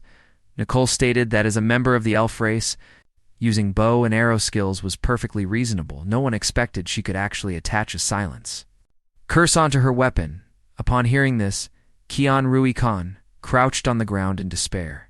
Yun Chen walked toward Qian Rukong step by step, speaking as he moved. He wondered if killing all these summoned beasts would yield experience. After hearing this, Qian Rukong knelt and begged Yun Chen not to kill them, offering to return all the benefits he had received previously, and apologized to Yun Chen. Yun Chen was only scaring him. How could he really have the heart to kill them? He only said that those summoned beasts no longer had any impact. Since the battle was decided, he would let it go, but suddenly a massive boom erupted on the battlefield. A figure vaguely emerged from the smoke, arrogantly saying that claiming the battle was decided was truly hilarious. It turned out to be Wei Yu walking out, telling the brat Yun Chen not to be too arrogant. He would let Yan Chen know the consequences of talking big, and then he activated his skill. Silver Moon Shadow Nicole looked at Wei Yu mockingly and said, even he wants to challenge their captain Yun Chen. Is he worthy at this time? Instructor Lee was reporting to Vice Dean the Fuan. Pointing to the battle, Instructor Lee said the result was obvious. Yun Chen won, the old man asked Instructor Lee.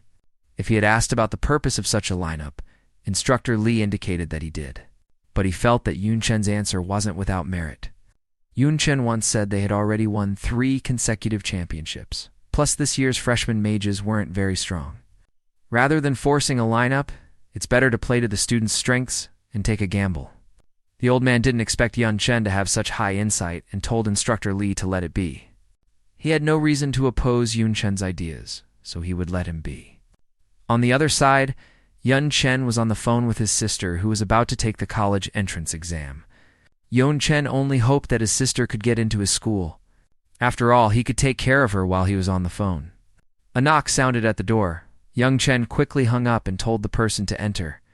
It was Dean Shaw's 2 Demonkin servants, saying they were under the dean's orders to cancel Yun Chen's remaining classes because there was a special lesson.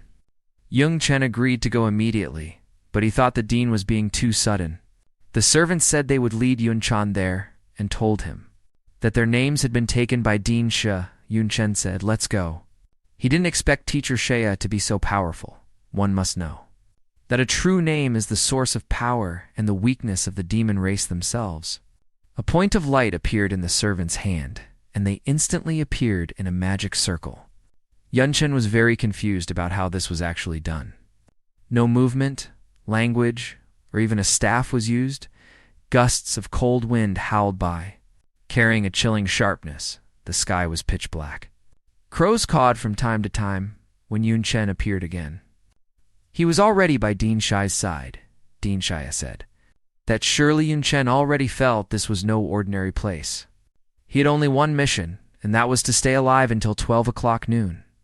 The two stood above, overlooking this land of ruin. Yun Chen turned to look behind him, saying there should be many bad things back there, and they were targeting him, the dean explained for him. That it was because there were still residues of the demon sovereign's essence in Yun Chen's body. 4 demonic beasts tainted by darkness, that was an excellent supplement. They really wanted to eat Yun Chen. What Yun Chen had to do was to persist and survive in the darkness, Yun Chen said. In that case, then bring it on. Dean Shia had just left when things started. Suddenly, something was about to burst out of the ground. Yun Chen quickly jumped away. Turned out to be a darkness-tainted pangolin. That bit at Yun Chen. As soon as Yun Chen landed on the ground, even more followed. More darkness-tainted animals rushed rapidly toward Yun Chen. Yun Chen directly activated his life-saving skill. When Divine Flash appeared again, he was already at a distance from the demonic beasts. Yun Chen used his identification skill. What kind of animals were these? Their movements were too agile. Could it be that their high-level attributes were higher than Yun Chen's? After checking, they were only around level 20. It shouldn't be. How could their speed be so fast, suddenly? Yun Chen felt something was very wrong. What kind of monster almost ambushed him? Yun Chen quickly leaped to dodge. This was actually the tree from before. Of gold-tier quality, Yun Chen turned to look at these trents. What he didn't expect was that after being in the forest for so long, he hadn't noticed. It wasn't that the monster's abilities had become faster, but that Yun Chen's perception had weakened. The demonic beasts rushed toward him again. Yun Chen said disdainfully, "If you want to win by relying on numbers, then you are dead wrong." Yun Chen activated a basic skill, but the demonic beasts ignored the danger to their lives and rushed in to interrupt his casting. Wasn't that just a pipe dream? Many fireballs formed instantly. Facing numerous demonic beasts, Yun Chen had no intention of backing down. Yun Chen thought, although it's tainted by darkness, it's still a forest. The demonic beasts suddenly attacked, but were all broken through one by Yun Chen. Yun Chen directly changed forms. They seemed to have forgotten that this was also Yun Chen's home field because of his night talent. Yun Chen moved toward the demonic beasts, and wherever he went, their heads flew off. No demonic beast could stop him. Soon, Yun Chen stood in the middle of the mess. Unexpectedly, he had reached level 17. Was this a good thing? Yes and no, because the dark demonic key had tainted the magic. Patterns damaging them severely. Probably wouldn't be usable next time. Even more serious was that even his mobile phone would be tainted.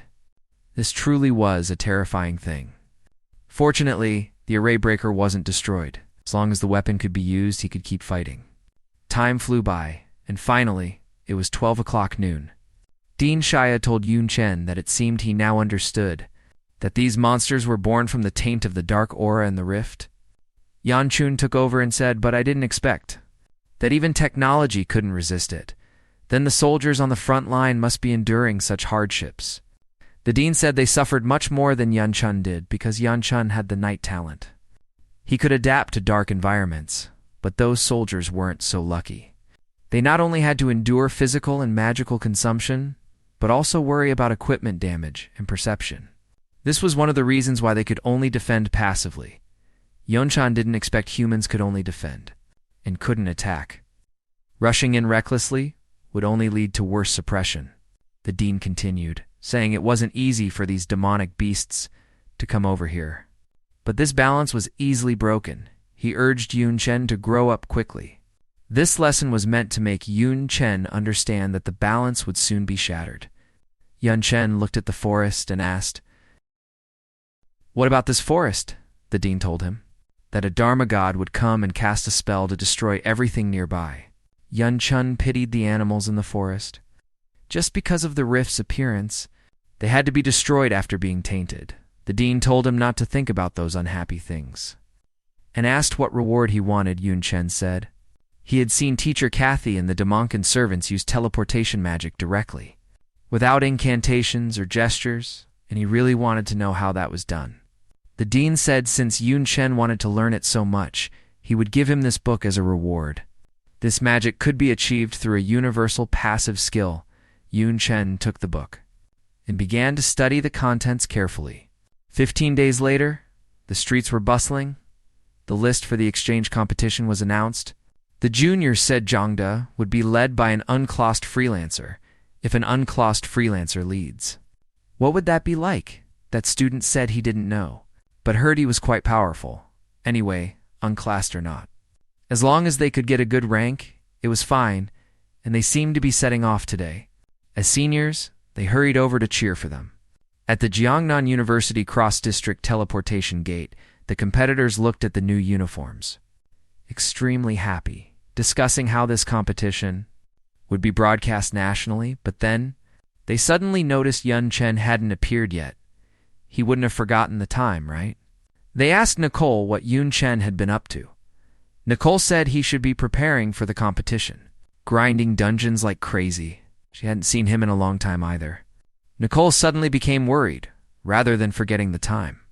She felt Yun Chen would more likely forget to wear his team uniform suddenly. A team member noticed Yun Chen still hadn't shown up. Surely he wouldn't be late. Someone mocked, saying Yun Chen might have fled before the battle. Hayes the captain, after all, just then. Yun Chen appeared with a grin. The students cheered, saying, "Brother Yun could never fail to show up as long as Yun Chen was there." First place would definitely belong to Zhangde. Nicole looked at the latecomer Yun Chen and asked why he was so late. Yun Chen said after grinding dungeons, he went to the library. Yun Chen had learned a basic skill there, Mage's Hand, which could actually move objects freely within a specified distance. The old man then spoke, saying he would personally lead the team and hoped for a good rank. There would be generous rewards when the time came. Instructor Li said, since everyone was here, let's prepare to set off the destination, King Yun University. The students watched their departing backs, cheering and looking forward to their triumphant return. King Yun Province was the economic center of the country, with a vast territory and abundant resources. King Yun University was located within it. One of the top 7 universities, the group arrived at King Yun University in a grand manner. But they were puzzled. Why was no one there to welcome them? One of them pointed at the sky and said, "Look, there seems to be a dragon there. Could that be the legendary divine beast that has a contract with King Yun University?" Named King Long, in Dean She's office. There was a contracted beast that looked a lot like a phoenix. Could it be that he also? After all, There were too many demonic beasts in this world once an outbreak occurred. Humans would never have a peaceful place. Therefore, a contract is the best suppression for a divine beast. A student pointed ahead at a road sign, but upon closer look, they were shocked. It was actually a dedicated passage for unclassed freelancers. Could it be they prepared it specifically after hearing about Yunchan's fame? But Yan Chen said he felt it wasn't that simple just then. Several students from Qingyun University walked over and said sarcastically that Zhangde indeed took this path. This path was what they normally used for walking dogs. That one must be the provincial top scholar Qingyun was too lazy to recruit, right? Nicole heard them and asked Yan Chen in confusion. Did Qingyun University really not recruit him? Yun Chen was the provincial top scholar. Yan Chen just replied faintly that it was true at that time. The principal of Dongyun High School had specifically prepared seats for instructors from the 7 top universities, but only 6 came. The empty one was for Qingyun. The companions felt the injustice for Yun Chen, saying that by missing such a good talent, Qingyun's intestines would turn blue with regret. The Qingyun student laughed, saying an unclassed freelancer that Qingyun didn't even want dared to say Zhangde was number 1. It seemed Qingyun was destined to take 2nd place this year. The group was instantly enraged. How dare they insult them? Yun Chen must teach them a lesson. Instructor Li quickly stepped in to stop them, saying that private fighting was a major taboo and that, as 2 of the top-ranked, they weren't worthy of their action, Yan Chen said while walking. Let's go. Talking to them is just a waste of breath. Instructor Li looked at the dejected students and comforted them, saying not to care about the gossip affecting their state. There would be a press interview tomorrow, so they needed to stay in good form.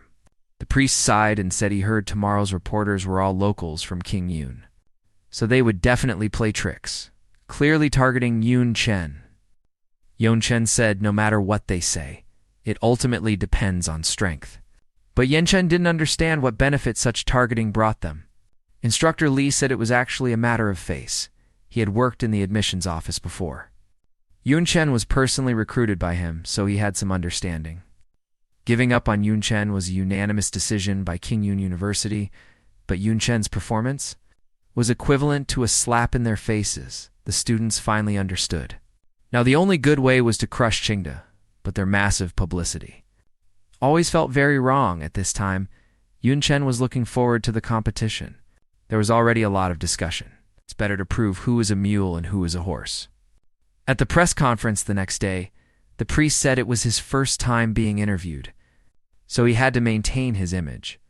Also, his younger brother was watching on TV. Nicole said, "Doesn't Yun Chen have a sister? She must be cheering for him." Yun Chen said he didn't know about the cheering, but she was definitely watching. Just then, a reporter suddenly stood up and asked Yun Chen sharply. The Qingyun University admissions office ignored him before. Was his status as the provincial top scholar authentic? He also said that Yun Chen only took the top spot because he exploited a loophole in the exam. Asking if Yun Chen acknowledged this, the other reporters seemed unaware of this bombshell and were all discussing how Yun Chen actually became the provincial top scholar. How could they let a top scholar go? It was highly likely because Qingyun discovered that Yun Chen was cheating. The Zhangde group was all enduring the chattering of the crowd below. Suddenly, Instructor Li stood up and said, "This is utter nonsense. Qingde missed such a talent, and yet they have the face to lead the narrative. We refuse to answer any questions."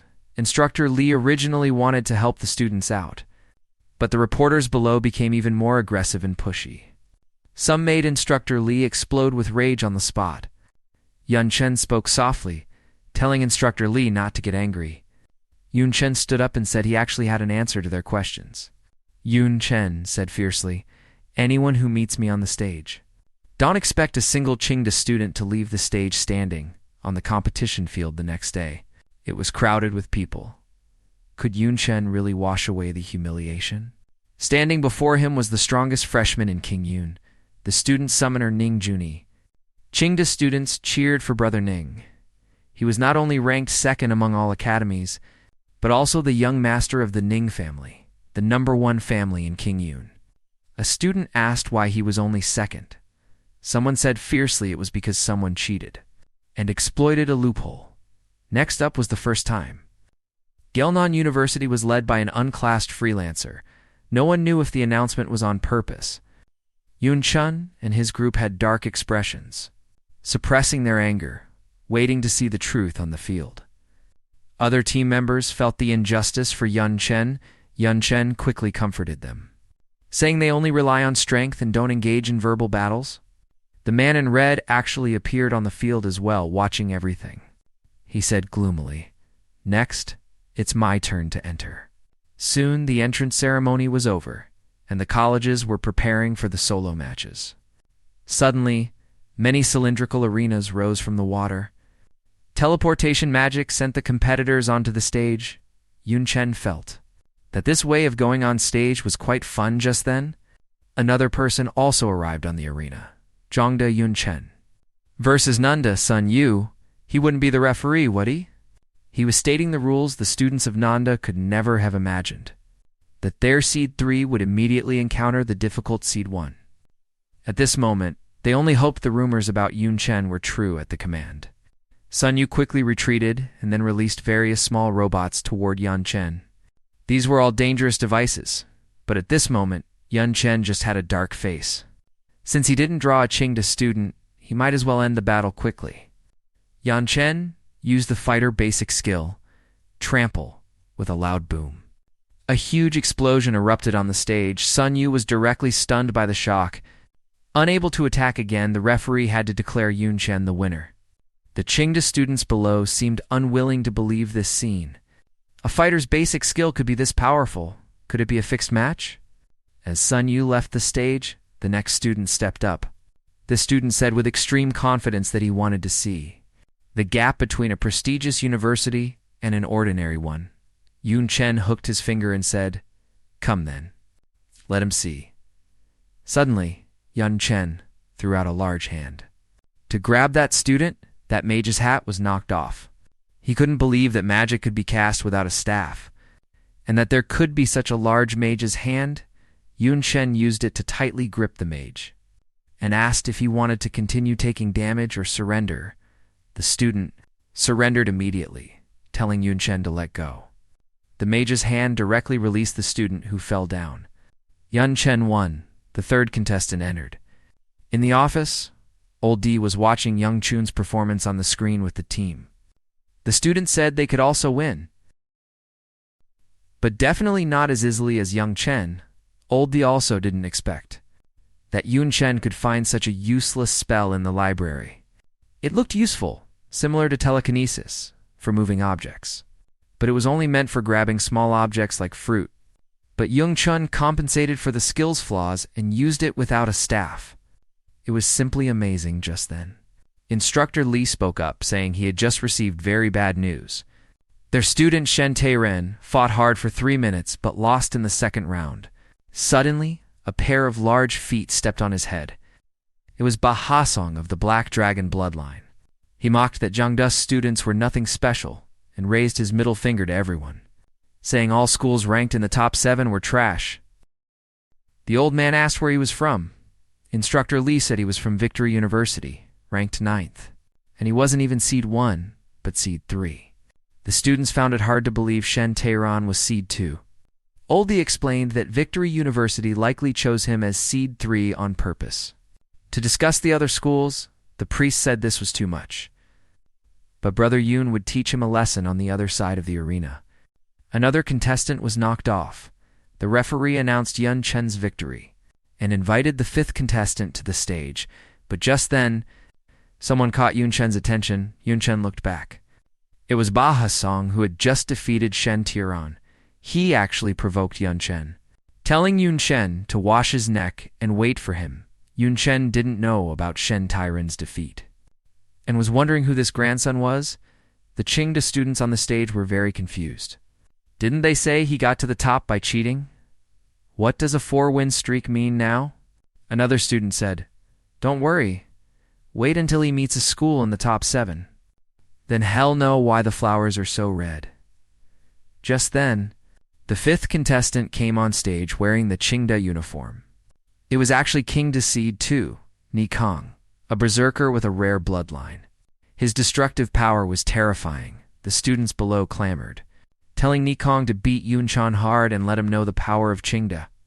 Yunchen looked at Nikong with shining eyes, saying he finally ran into a Qingda contestant.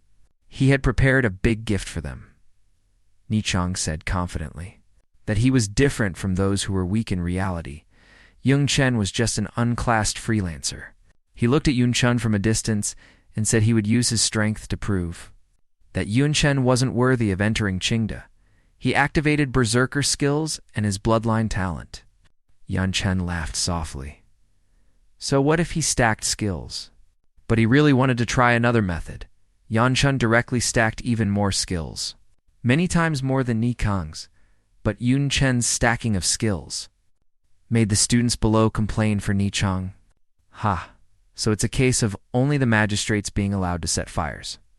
Nikong saw things were going south and quickly went up to stop him. Otherwise, how could he even fight? Rune and sword collided. Yunchen only used an initial skill and stabbed directly at Nichong. Nikong was wounded and knelt on the ground. He didn't expect that he would actually lose in a head-to-head clash. But Yunchen rushed toward Nikong again. He had no intention of giving him a chance to rest. Using a basic martial arts skill, Nichong was caught off guard. Nichong lay on the ground panting. He had no choice but to surrender. But as soon as he spoke a single word, his mouth was blocked by green vines. Nichong mumbled in fear. What exactly did Yunchen want to do? Yunchen said it was all thanks to the reporters. He'd spent the whole night comforting his sister. This debt had to be settled. Then he summoned the thorny flower demon. Yunchen told the little flower demon to take good care of Nikun. The little flower demon rushed toward Nikong as ordered. One must know that its skill was whipping. The whole venue was in an uproar, because the crowd was full of Qingda students watching their own being humiliated. The little flower demon lived up to expectations and whipped Nikong.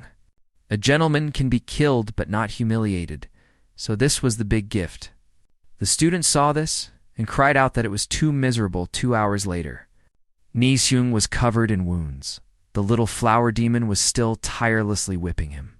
Unexpectedly, in just this amount of time, the little flower demon promoted to level 20. Not bad. The referee looked at Yunchen and thought he was really ruthless. Then he told Yunchen there were only 10 minutes left. Otherwise, it would be a draw. Yunchen wins and advances to the top 64. Advancing to the next round, the referee announced. A beam of light enveloped Yunchen as he left the stage to rest and prepare for what followed. With a thud, Yunchen landed in front of his Zhangde classmates. The students cheered and swarmed him, saying Yunchen had really made them proud. Instructor Li stepped forward and said it wasn't time to relax yet. After all, through layers of screening, there would be many formidable enemies. He directed everyone to rest for the next match. Time passed quickly. Next, contestants, please enter the arena. Yunchen came facetto-face with Li Wanyu from Qingda. Yunchen remarked that he didn't expect another one from Qingda. Li Wanyu broke out in a cold sweat. How did he run into this ancestor right at the start?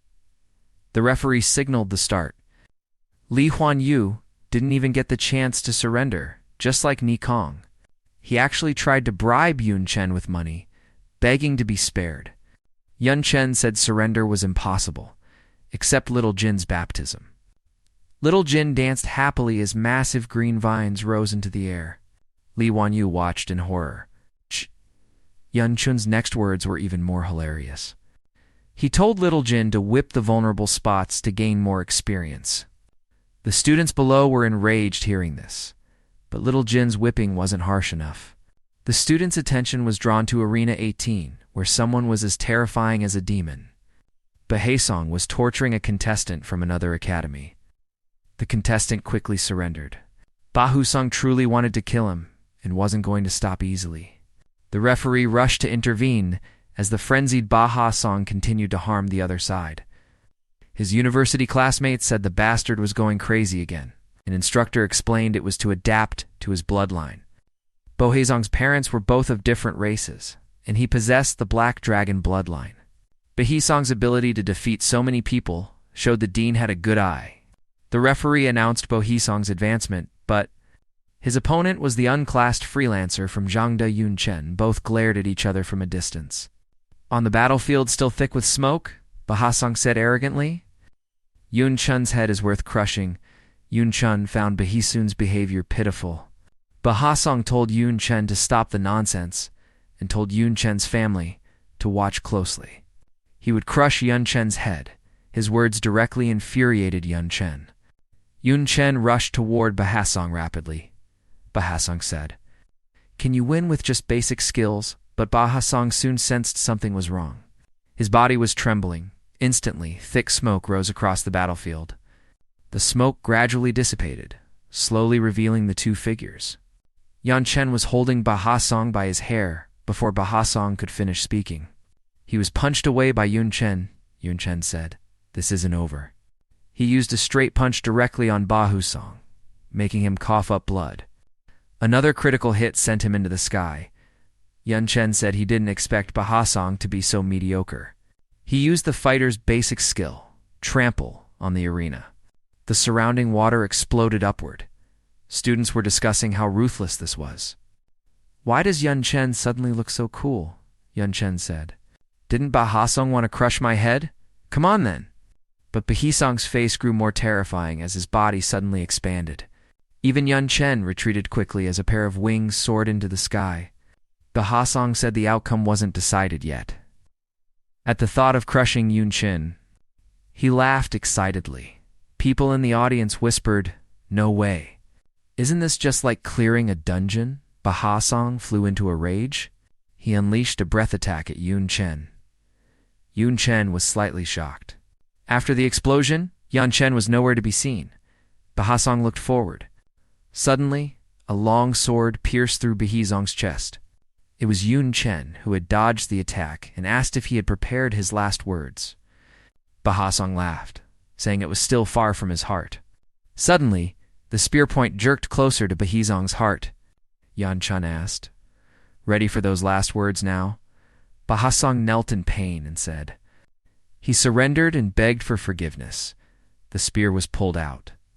Yun Chen said Ba Ha-sung always wanted to kill others, but was afraid of being killed himself.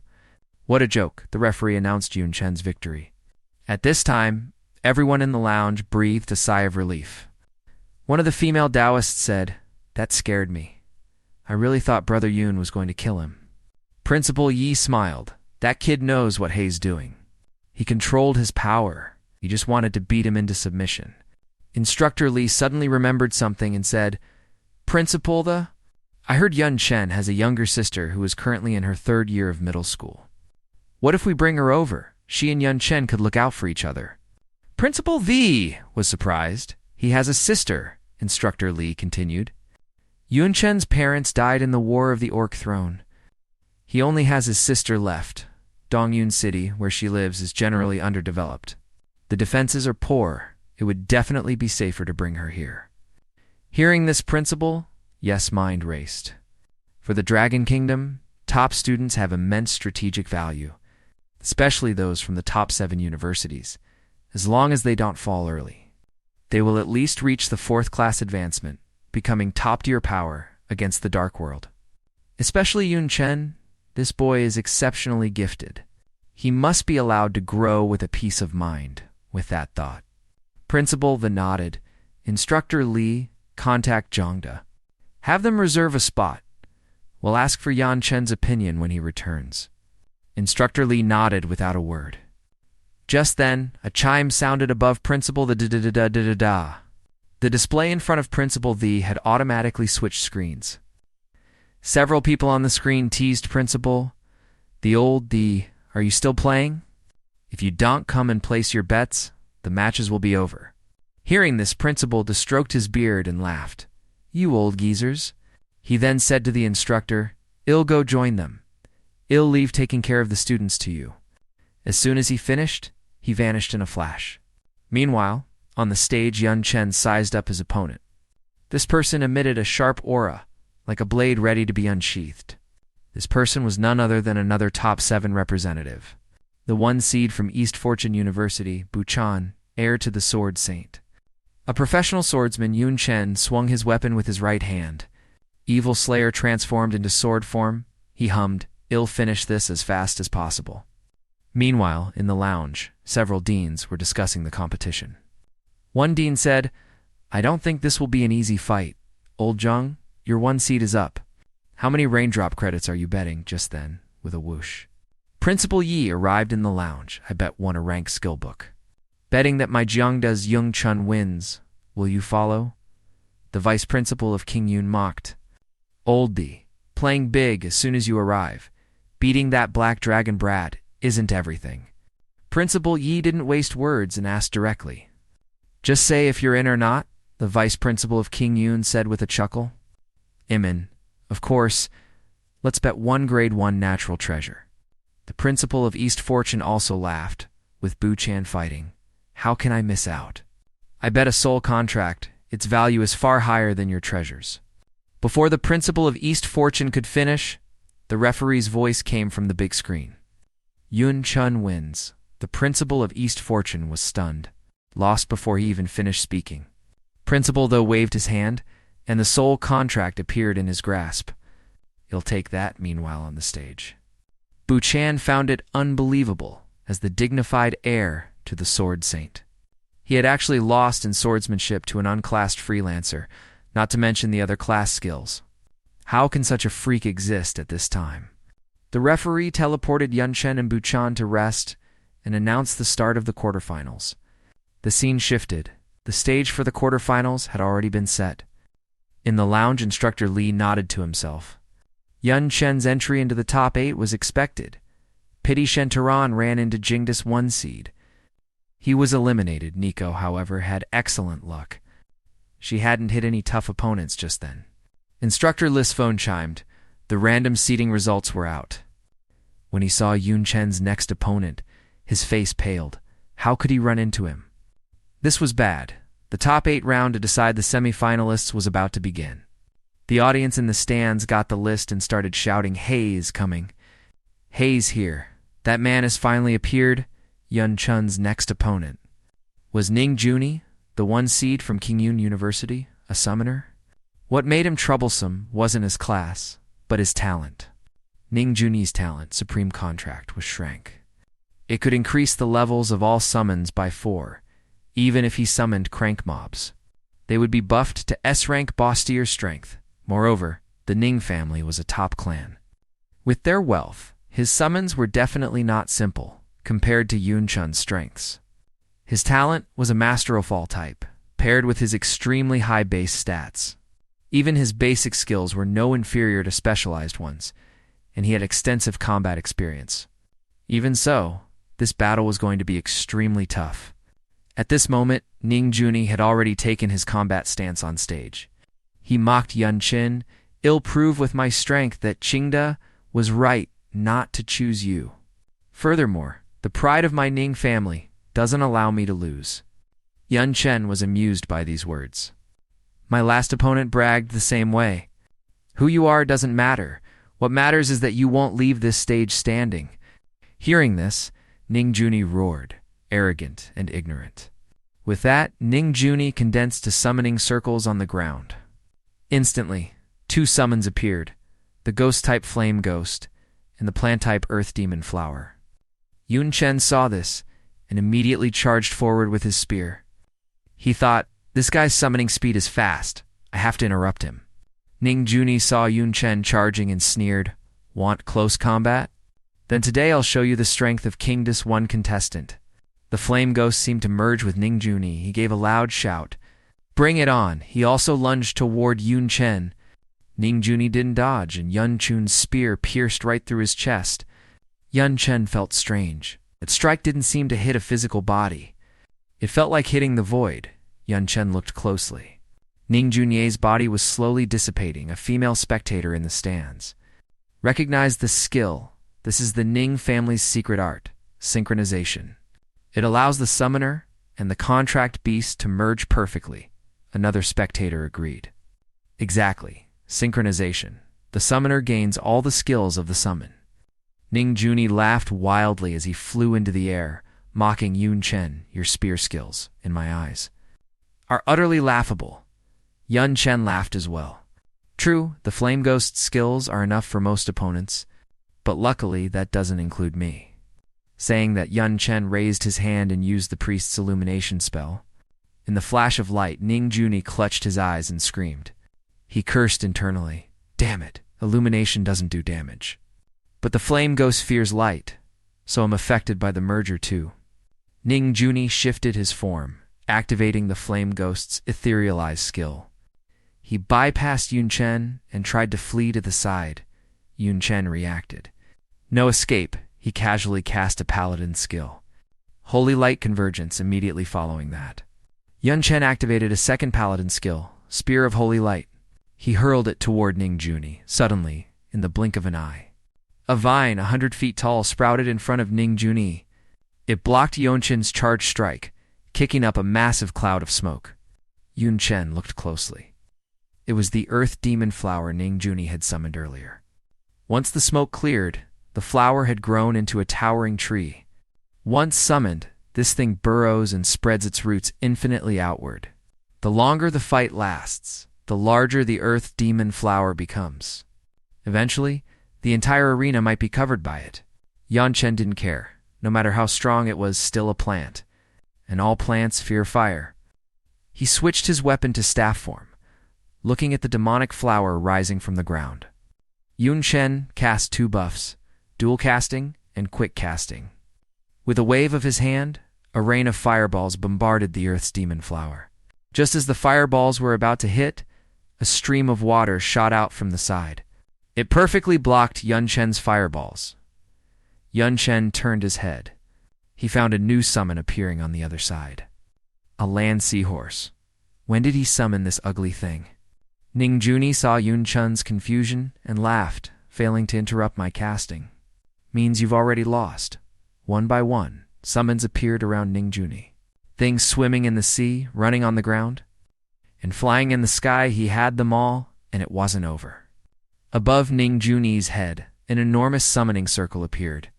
With a roar, an immense red dragon descended from the circle. Ning Juni actually had a contract with the dragon race, as expected of a noble clan's son. Now, his summons filled half the field, and the air was thick with the roars of monsters. Yun Chen truly didn't care. He reached out and stowed the staff in his inventory. Summoning a bunch of flashy junk, how troublesome.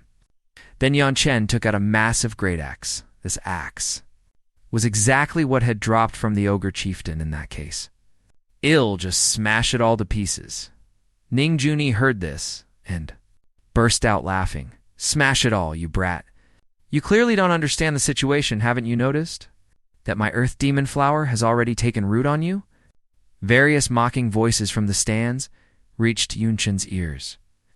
A mere freelancer, lasting this long against Brother Ning, is something to be proud of. Watching Ning Juni's combo, they cheered. Brother Ning is invincible.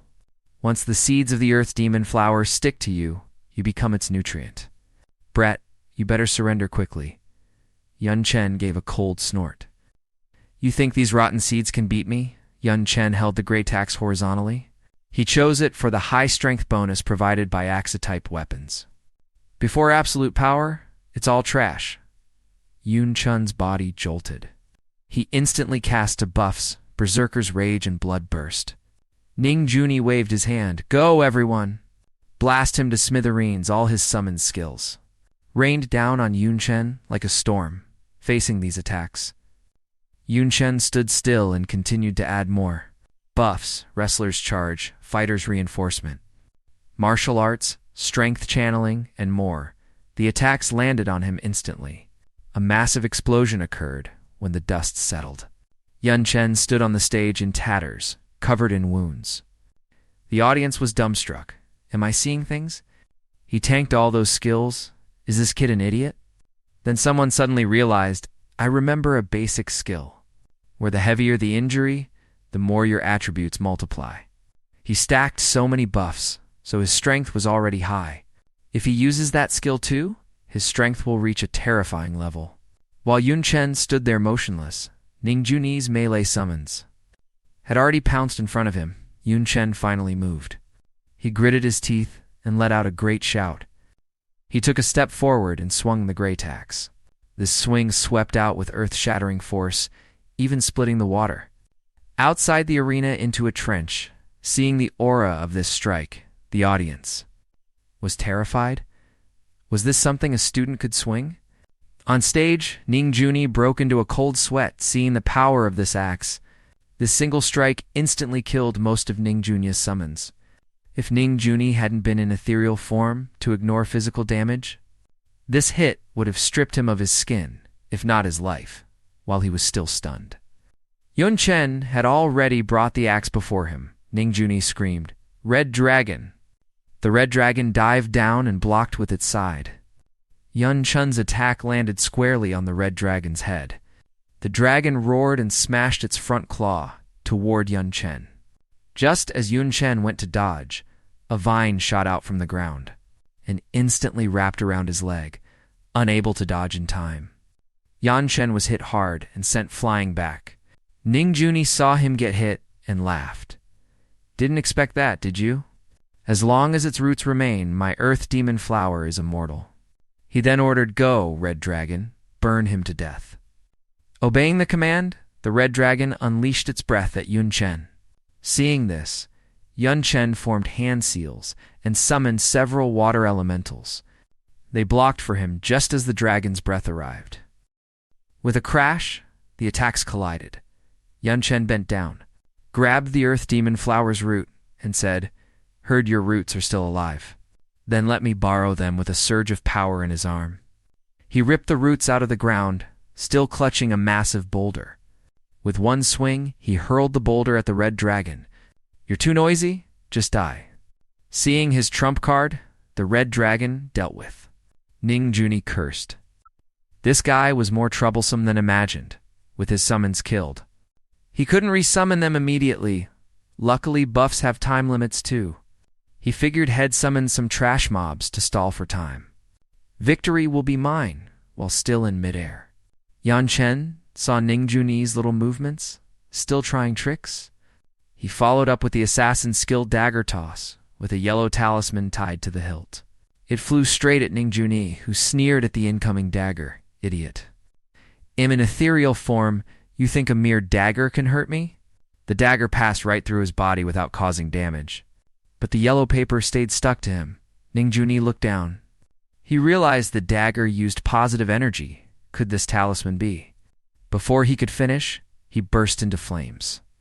Cursing in pain, he saw Yun Chen slowly walking toward him, an exorcism talisman. Specifically for ghosts, since you merged with the flame ghost. Forcing it out of you does the trick. At this time, in the lounge, Principal Yi was beaming with joy. What a clever kid. Using an exorcism talisman to break the flame ghost merger.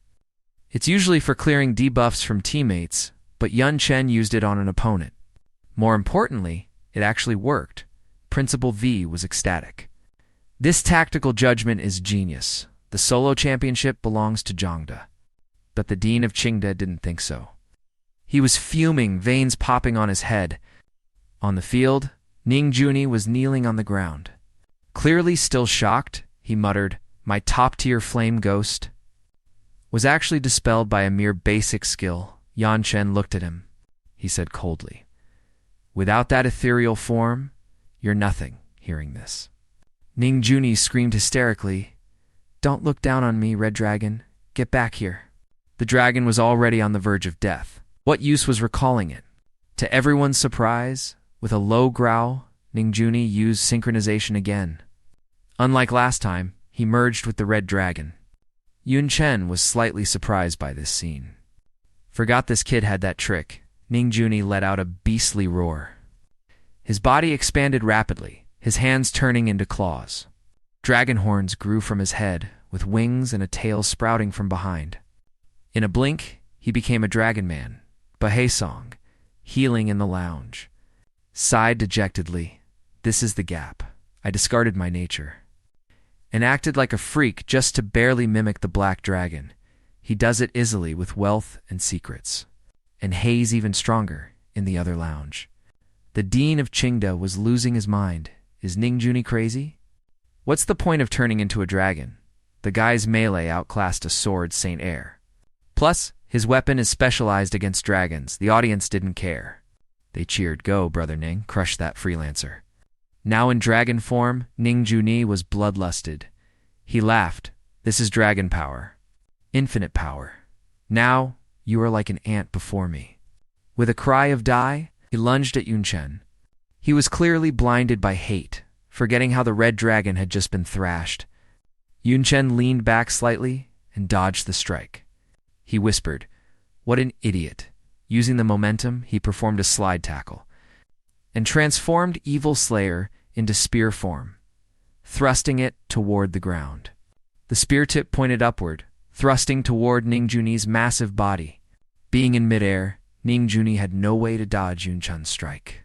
With a squelching sound, Ning Juni, who had transformed into a dragon, was disemboweled on the spot, then crashed behind Yunchen at extreme speed.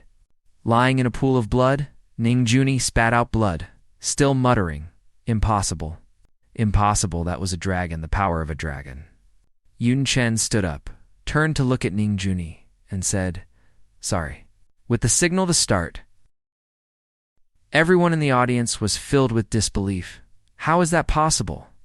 Brother Ning actually lost. Seeing this, the students from Tsinghua University began to leave the arena one after another. Their number 1 seed was stopped at the top 8.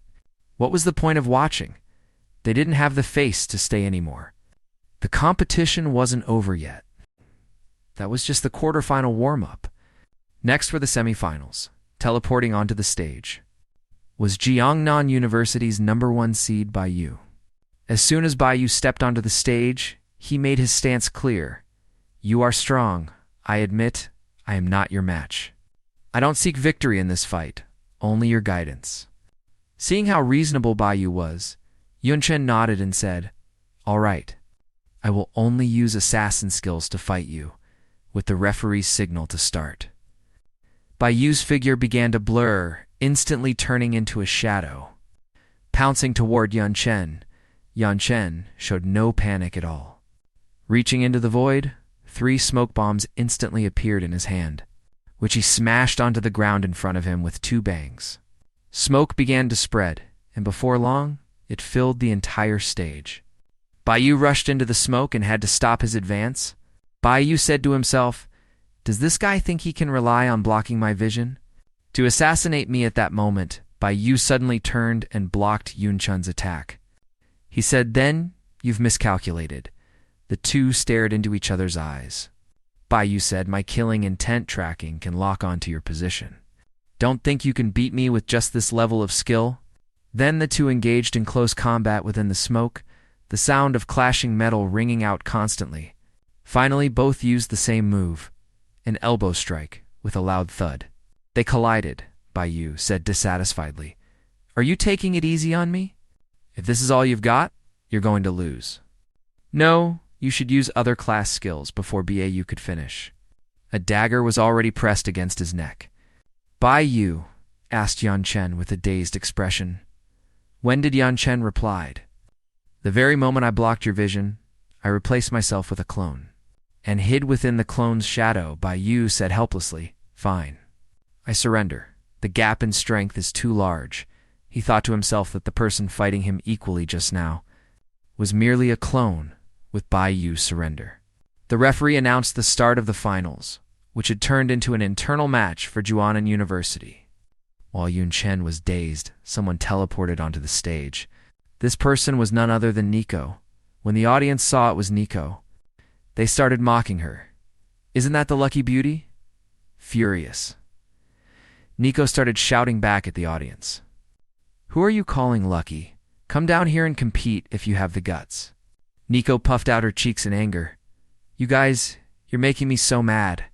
Looking at the playful Nico, Yunchen asked weakly, "Are we still fighting?" Seeing Yunchen, Nico burst into laughter. "Fighting? Why would we fight? Can I even beat you? I surrender." He. "Congratulations, Yanchen. You're the champion." The referee then announced, "The individual competition has ended. Congratulations to Jiangnan University's #1 seed Yunchen for taking first place." At this moment, the stands were dead silent. Not a single person cheered for Yun Chen, making things awkward for even the referee.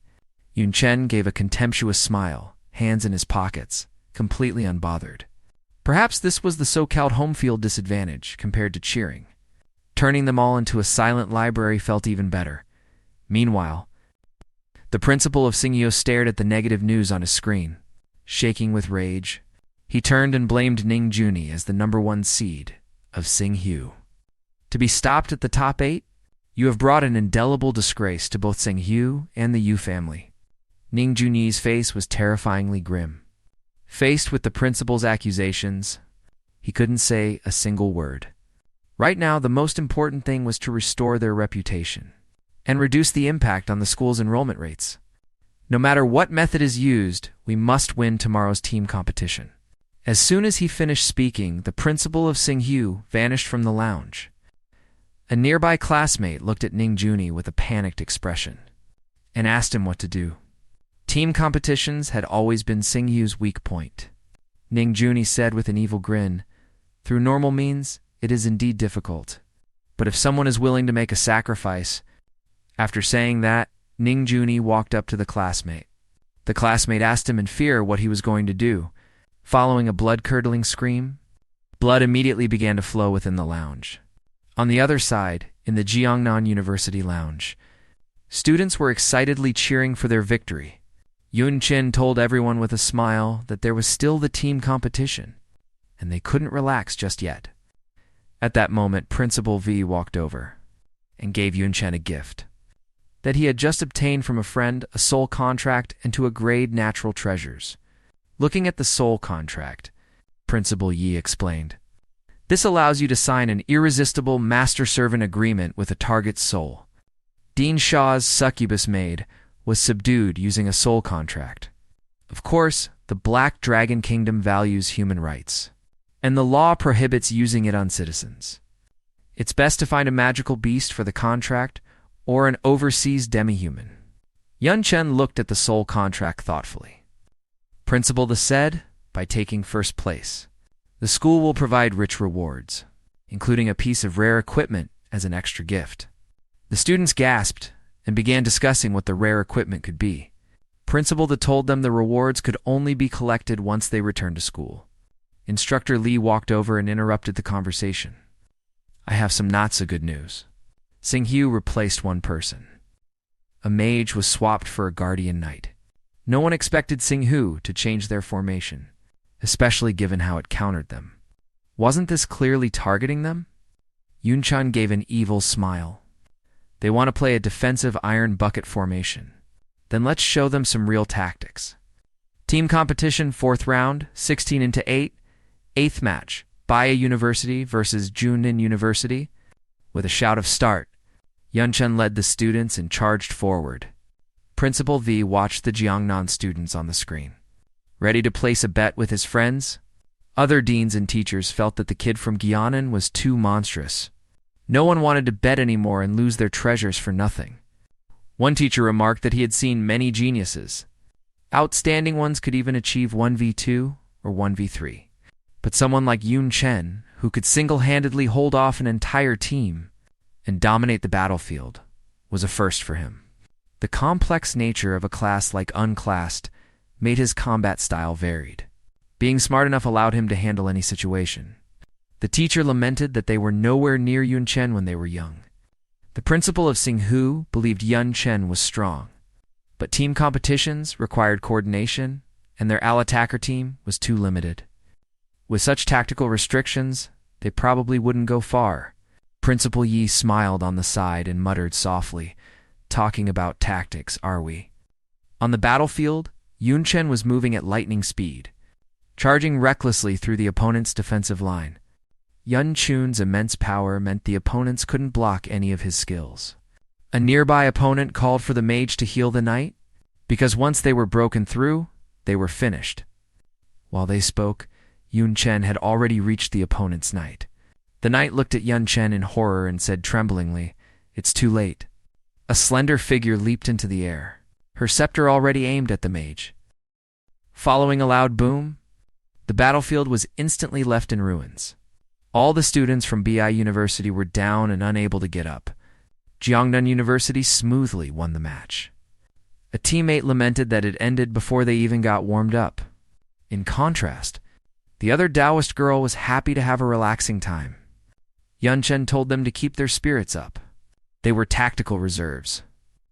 It was just that the previous rounds were too easy to require their action. The break ended, and the next match was about to begin. In the audience, everyone was discussing loudly. If the number one team in the team competition was defeated by Jiangnan, they wouldn't be able to accept it.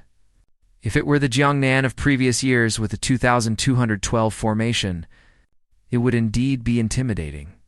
Ningjuni looked at them with disdain. He didn't care about a mere Al-attacker team. Xinghu had always been famous for its mages. Although they lost the individual competition, their coordination in a team competition was extremely powerful.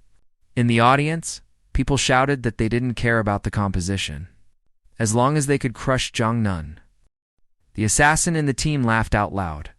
Other teams were afraid their front line wouldn't hold, but these guys directly gave up on a front line and sent a bunch of glass cannons onto the field. They really weren't showing any respect to an assassin like him. Saying that, the assassin prepared to use hidden dash to charge over. Yunchen grabbed the assassin, who looked at him with confusion. Yunchen warned them not to be impulsive. Those 7 glass cannons weren't that easy to deal with. Xingzhou University versus Jiangnan University. The current battlefield was a clash of titans. Xinghu had an iron bucket team of mages, while Jiangnan had a pure attacker team. This kind of duel would be explosive at any time. The assassin felt Yunchen was being too cautious. Since when were assassins afraid of mages? The Blood Knight also said he had a blood shield to tank. Other teammates chimed in as well. The other side doesn't even have a tank. How can they fight? They were all strong individuals and wanted to play their part. Hearing this, Yunchen couldn't help but think that he was indeed making himself stand out too much, and hadn't considered his teammates' feelings. After all, he had to respect everyone's opinion. Thinking of this, Yunchen immediately assigned everyone's combat roles. In the audience, people discussed the 2 extreme teams. Would the unclassed attacker team be stronger, or would the mage's kiting be better? With the referee's command, the match officially began. Jiangnan's team was the first to launch an attack. The Blood Knight transformed into a streak of bloody light and pounced forward. The others followed closely behind, charging toward the opposing team with long swords drawn. The 2 support students stayed at the back, helplessly continuing to watch. Yunchen followed behind his teammates. While providing cover, he also had to gather intelligence. To prevent failing due to underestimating the opponent, Yunchen activated appraisal. He could basically confirm that the opponents were all singly attribute mages. Who would use elemental magic for combat? It was known that fire and light were used for the main attack. Dark and ice were responsible for supporting firepower while adding status effects. Earth and wood were for defense and control, respectively. However, there was one person whose attribute he couldn't see clearly. Moreover, he was placed at the very back by the group of glass cannon mages. He was clearly a key target to protect. Yunchen suddenly realized it wasn't that he couldn't see clearly, but that he couldn't sense any attribute at all. What exactly is this guy Ningjuni? Watched the Jiangnan students charging forward with great excitement, and immediately gave them a wave of magic bombardment. Magic attacks of various attributes smashed down toward the students of Jiangnan, who were charging up. Seeing this, Yunchen immediately stopped.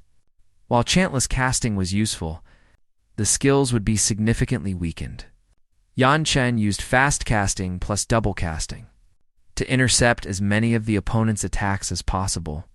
In an instant, Yunchen flung countless fireballs over his teammates' heads. The magic from both sides collided, creating a massive explosion. Some skills were still not intercepted. Fighting for mages alone was still somewhat difficult for Yunchen. Above the assassin, charging in front, the sky was filled with skills of various attributes, because the distance was too close. He didn't have time to dodge. Shen Tairen quickly moved to the assassin's side and immediately activated his blood shield. Instantly, a massive dark blood shield blocked the way in front of the assassin. Yan Chen had already neutralized most of the skills. The remaining ones slammed into the blood shield. With another bang, thick smoke filled the arena. Shen Tyron's actions instantly ignited everyone's fighting spirit.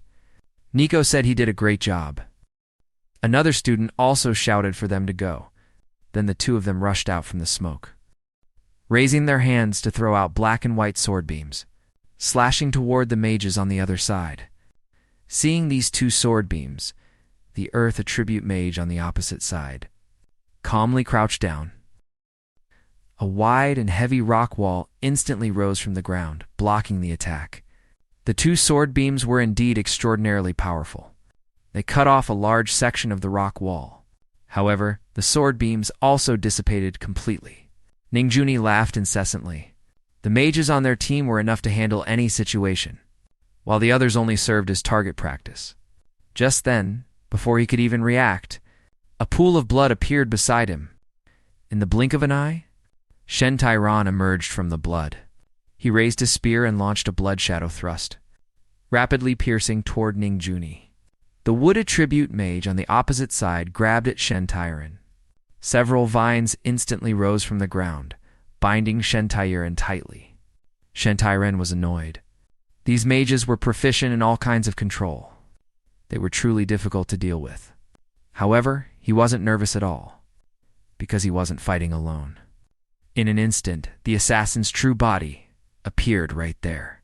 It turned out he had already used Hidden Dash to shrink himself directly into Shen Tyron's shadow. The assassin swung the chain in his hand and rushed toward Ningjuni. To catch the bandits, first catch the king. This glass cannon captain will be the first to leave. Ningjuni looked at the chain in front of him without any panic at all. His body emitted a beam of light, and then he immediately vanished from the spot. The chain in the assassin's hand naturally swung through empty air. Nico was stunned when she saw the light. Was that a teleportation array? This wasn't the end. This kind of light appeared on all the mages on the opposite side, and they vanished from their positions one after another.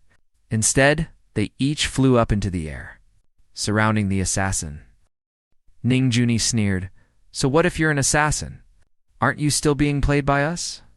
The Jiaoangnan team members are only good for target practice. Saying that, Ningjuni's eyes filled with killing intent. Retire. The mages surrounding the assassin also launched magic attacks at him. The assassin looked at them with a face of despair. It's over. This time it's really over. Suddenly, a pair of hands grabbed his shoulders. The assassin turned his head to look. It was actually Yun Chen. Before the assassin could react, he was thrown out of the bombardment zone by Yun Chen, while Yun Chen himself remained there. The magic bombardment landed, and countless skills instantly exploded. Nico's eyes widened. She couldn't believe what was happening before her eyes. Yun Chen had actually fallen into the explosion to save the assassin. Although Yan Chen's combat strength was far beyond what an assassin could compare to. Without Yan Chen, their team's combat strength would drop by at least 50%. On this side, the assassin sat on the ground with a dejected face. If only he had listened to Yun Chen and been more cautious. Suddenly, a voice came from the smoke. "Why do you all have such long faces? It's as if your captain died." It turned out Yan Chen had used his clone skill. It was just that the clone died and he couldn't use it again for 2 hours. Yun Chen stepped out from the dust. What he didn't expect was that the opponent actually had a teleportation mage backing them up. This was going to be big trouble. On the current battlefield, both teams are facing off in full battle array. Nico says, "There are very few mages specializing in teleportation. It's not because it's difficult, but because combat power is limited, unless they class change to Space Mage." Now, while everyone is busy fighting, Hayes set up a large number of teleportation circles. Hayes hiding at the very back of the team, making it hard to hit him. Yun Chen tells his teammates to pin down the opponents and not let them interfere with him. Instantly, the Jiangnan team members rush forward to keep the opponents busy. However, a teleportation mage is indeed tricky. Before Nico's silver moon slash can even land, the opponent vanishes. Nico looks at the disappearing opponent. completely unaware that the person has already appeared behind her.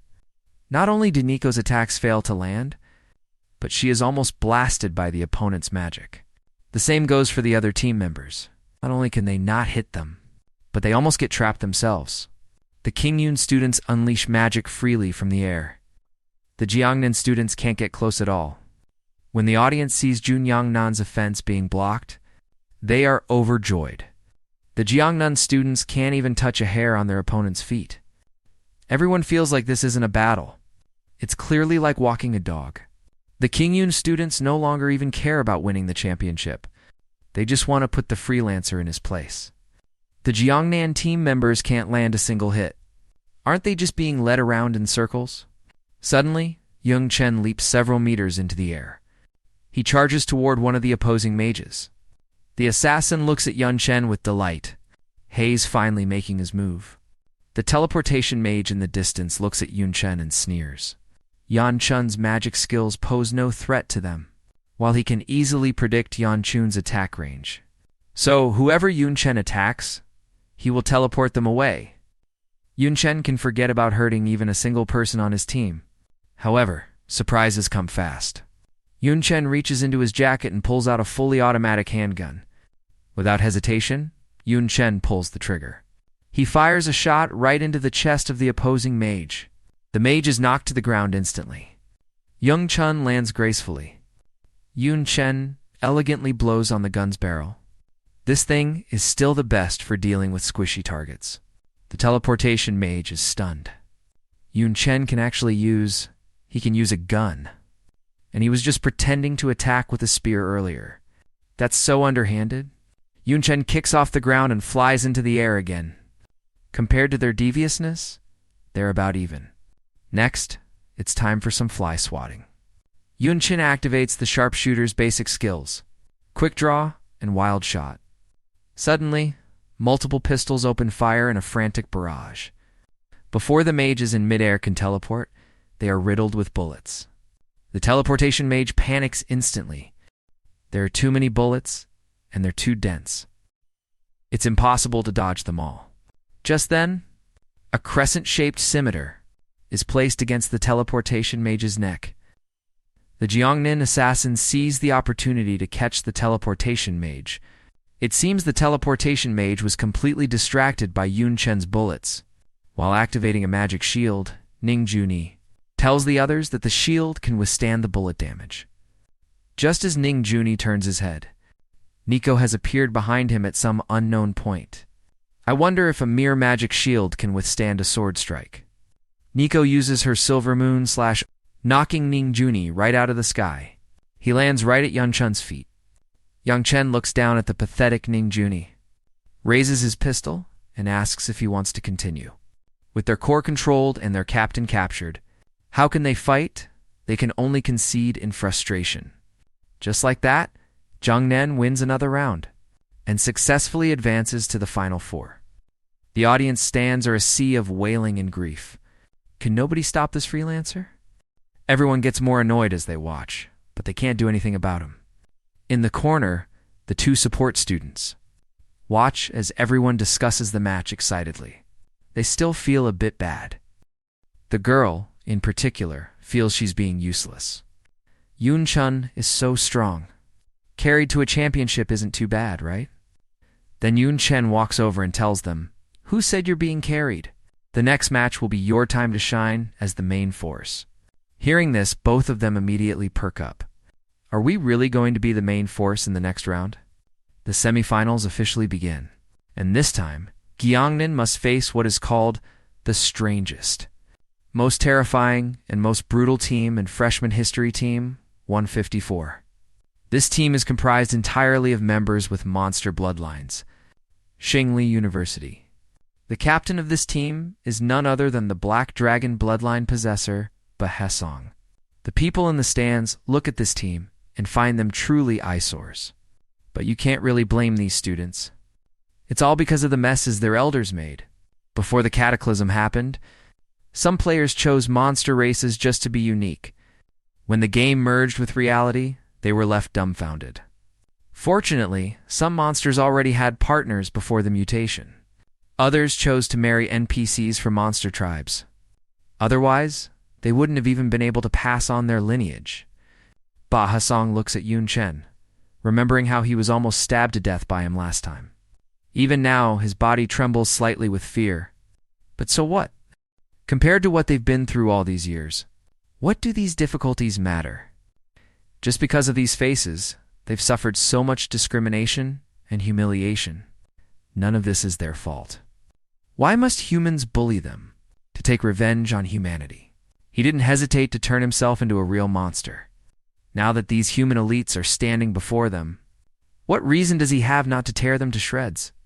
The team members on the field are suddenly fired up, as if they've been injected with adrenaline. Yan Chen looks at this group of hateful yet pitiful opponents. But that won't affect the upcoming battle. With the referee's signal to start, Xingli University's monster team charges out like beasts released from a cage, roaring as they rush toward the Jiangnan team. Yun Chen watches them charge with overwhelming momentum. Without a hint of panic, Yan Chen readies his spear and shouts, "Everyone, defensive formation! We must block their attack and protect the backline members." At that moment, all his teammates activate their defensive skills. The monster team slams into them. A massive boom echoes as the two sides collide. Immediately, Nico slashes down with a skill. No one gets through. Another student pummels a monster opponent, telling them to get lost. The two support members watch their teammates in front, fighting together against the monster group, refusing to let them break the line. The girl finally experiences what it feels like to be protected in the backline. The other teammate looks excited as well. They are currently the core of the team. This feeling is completely different from just being a spectator. The teammates in the front can't take it anymore. They were told to be the main force to counter the monsters. Yet here they are, enjoying the protection. The Taoist girl suddenly waves her staff. Several massive summoned beasts appear behind her. Then she floats into the air, chanting an incantation loudly. As the chant shifts, lightning and thunder surge around her. Once the final verse is recited, a thunder behemoth suddenly manifests in the sky, roaring from midair. Before the monster team can react, this massive thunder pours down like a waterfall onto the battlefield. It leaves the monster team completely unable to fight back. The mentors in the lounge watch the situation on the field, marveling at how the Taoist class is almost all-powerful. Its only weaknesses are the short casting range and the long channeling time. Yun Chen realized this as well, which is why he chose this defensive formation. To create the perfect output environment for the Taoist, Principal De smiles and explains that in terms of raw firepower, Yun Chen is no weaker than a Taoist. He did this to minimize the risk of injury and to give his other teammates a chance to show off. On this side of the battlefield, the Taoist girl has never fought such a rich battle. Talismans are fired out one after another, striking the monsters below, who can only watch helplessly as these attacks rain down on them. They have no way to strike back. The summoner also controls his beasts to unleash a barrage on the stage, triggering wave after wave of explosions. The battlefield is shrouded in smoke, with cracks covering the ground. As the thick smoke clears, every member of the monster team is lying on the ground, unable to rise. But Hezong lies pathetically on the ground, gritting his teeth as he says he's truly unwilling to lose again. Yun Chen walks slowly toward him. Although Yun Chen hasn't experienced his pain, there is one thing he wants to tell Ba Hesong. He should fight back against those who bullied him, not innocent people, because that is the choice a human should make. Ba Hesong is stunned. It turns out that from start to finish, they had treated him as a human. I've lost. Hearing this, the referee announces Jiangnan University as the winner. The people in the stands didn't expect Yan Chen to have such a side to him. Compared to Yun Chen, they really fall far short. The team competition is nearing its end. The final battle will be Jiangnan University versus Qingyun University. The Qingyun University team members are all ready and waiting, prepared for the upcoming fight. Ning Junie's eyes are filled with murderous intent. This time, he He is determined to defeat Yun Chen. The audience is in an uproar. Everyone is gossiping about the King Yun team. Everyone can see that King Yun's last-minute roster change was targeted at Jiangnan. Though no one says it out loud, a team like King Yun that focuses only on defense would be toyed with and killed if they encountered a team skilled at kiting, like the two previous teams. However, those teams, King Yun hasn't encountered a single one of them. One wonders if there was behind Theson's manipulation to help them avoid those matches. The referee waves his hand and announces the start of the match. Let everyone join in today's final carnival. With a distorted face, Ning Juni orders everyone to open a defensive formation. 3 King Yun team members step forward and get into position. The priest activates a healing aura. At this moment, Yan Chen is surrounded by lightning. His eyes glow with a radiance like divine light. Since the opponent has brought out their strongest shield, then I must counter with the strongest spear. The mentors in the lounge are also shocked. Not only is this guy stacking buffs like crazy, but Hayes standing in the very back with a melee weapon. Principal the axe profound on the surface. But even he is seeing this for the first time. Suddenly, a mentor recalls a skill that allows any melee class to have long-range capabilities. Could it be that one? Under everyone's gaze, Yun Chen makes his move. He raises his spear and casts 2 more instant buff skills. Watching Yun Chen's stance, Ning Juni suddenly remembers something. He then shouts frantically, "All summons to the front. Everyone, activate your strongest defensive skills." Although the team members don't know what's happening, they immediately carry out the order, just as the King Yun side sets up a formation like layers of iron walls. Yun Chen's skills are fully loaded. Yun Chen swings the spear in his hand and uses the common skill, throw. With a whoosh, the spear pierces straight toward the opposing defensive bastion. In an instant, the opponent's layers of defensive magic are all shattered. The 3 defensive members of King Yun University do their best to withstand Yun Chen's spear, but without pausing. It tears right through and wipes out all the opposing summons. The King Yun University team members' jaws drop at the sight. With a loud boom, stones on the ground are blasted everywhere. Another cloud of thick smoke rolls in. Once the smoke clears, Yun Chen's spear is stuck in the ground, completely unscathed. Meanwhile, the King Yun team, it's sprawled on the ground, panting in exhaustion. Their armor has sustained various degrees of damage, but fortunately, they still managed to hold on. Though Ning Juni is in a sorry state, he thinks about how Yun Chen is now without a weapon. While their formation is still intact, let's see what he has left to fight them with. Before Ning Juni can finish his sentence, his eyes freeze. A golden arm suddenly appears beside Yun Chen's spear. To Ning Juni's shock, it tosses the spear back to Yun Chen. Yun Chen smiles and says, "There's more than just one. Look, the second one is coming right now." Ning Juni no longer knows how to describe his feelings. The people in the audience are also seeing this kind of move for the first time. Everyone's emotions are incredibly complex. The mentor in the lounge sees that Yun Chen's move was indeed a throw. But throw is just a minor skill. Aside from throwing the weapon, it has no other buff effects. Even with a stack of skills, the power shouldn't be this high. Principal V explains to him that's because it wasn't an ordinary throw. Yun Chen has already upgraded the skill's quality 3 times. His throw has been enhanced with all sorts of special effects.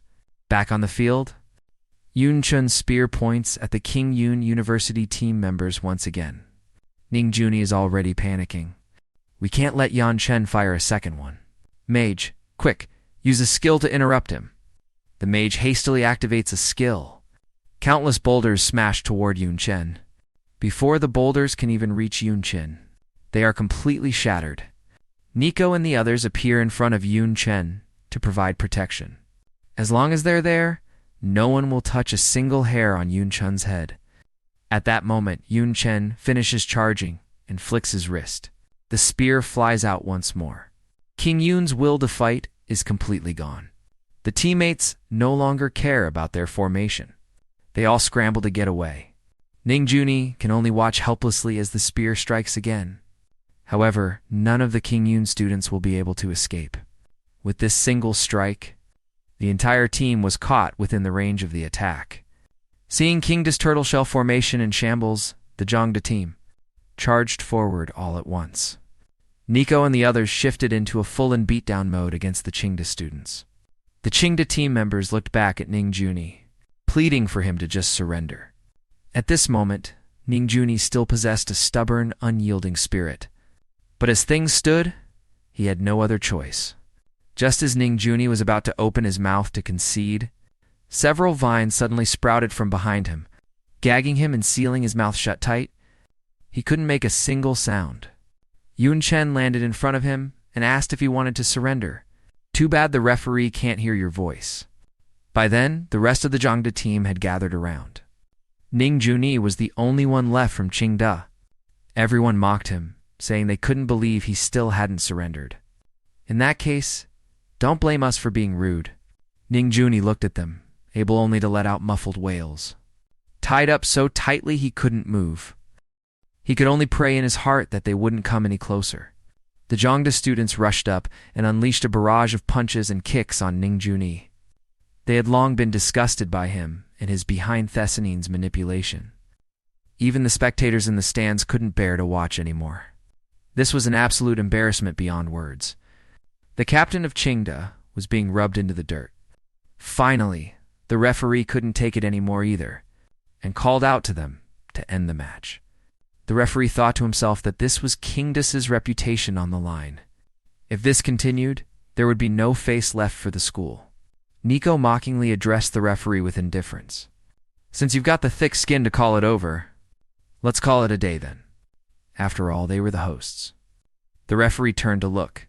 Ning Juni had been beaten so badly, even his own mother wouldn't recognize him. Thus, Junda won the team finals once again.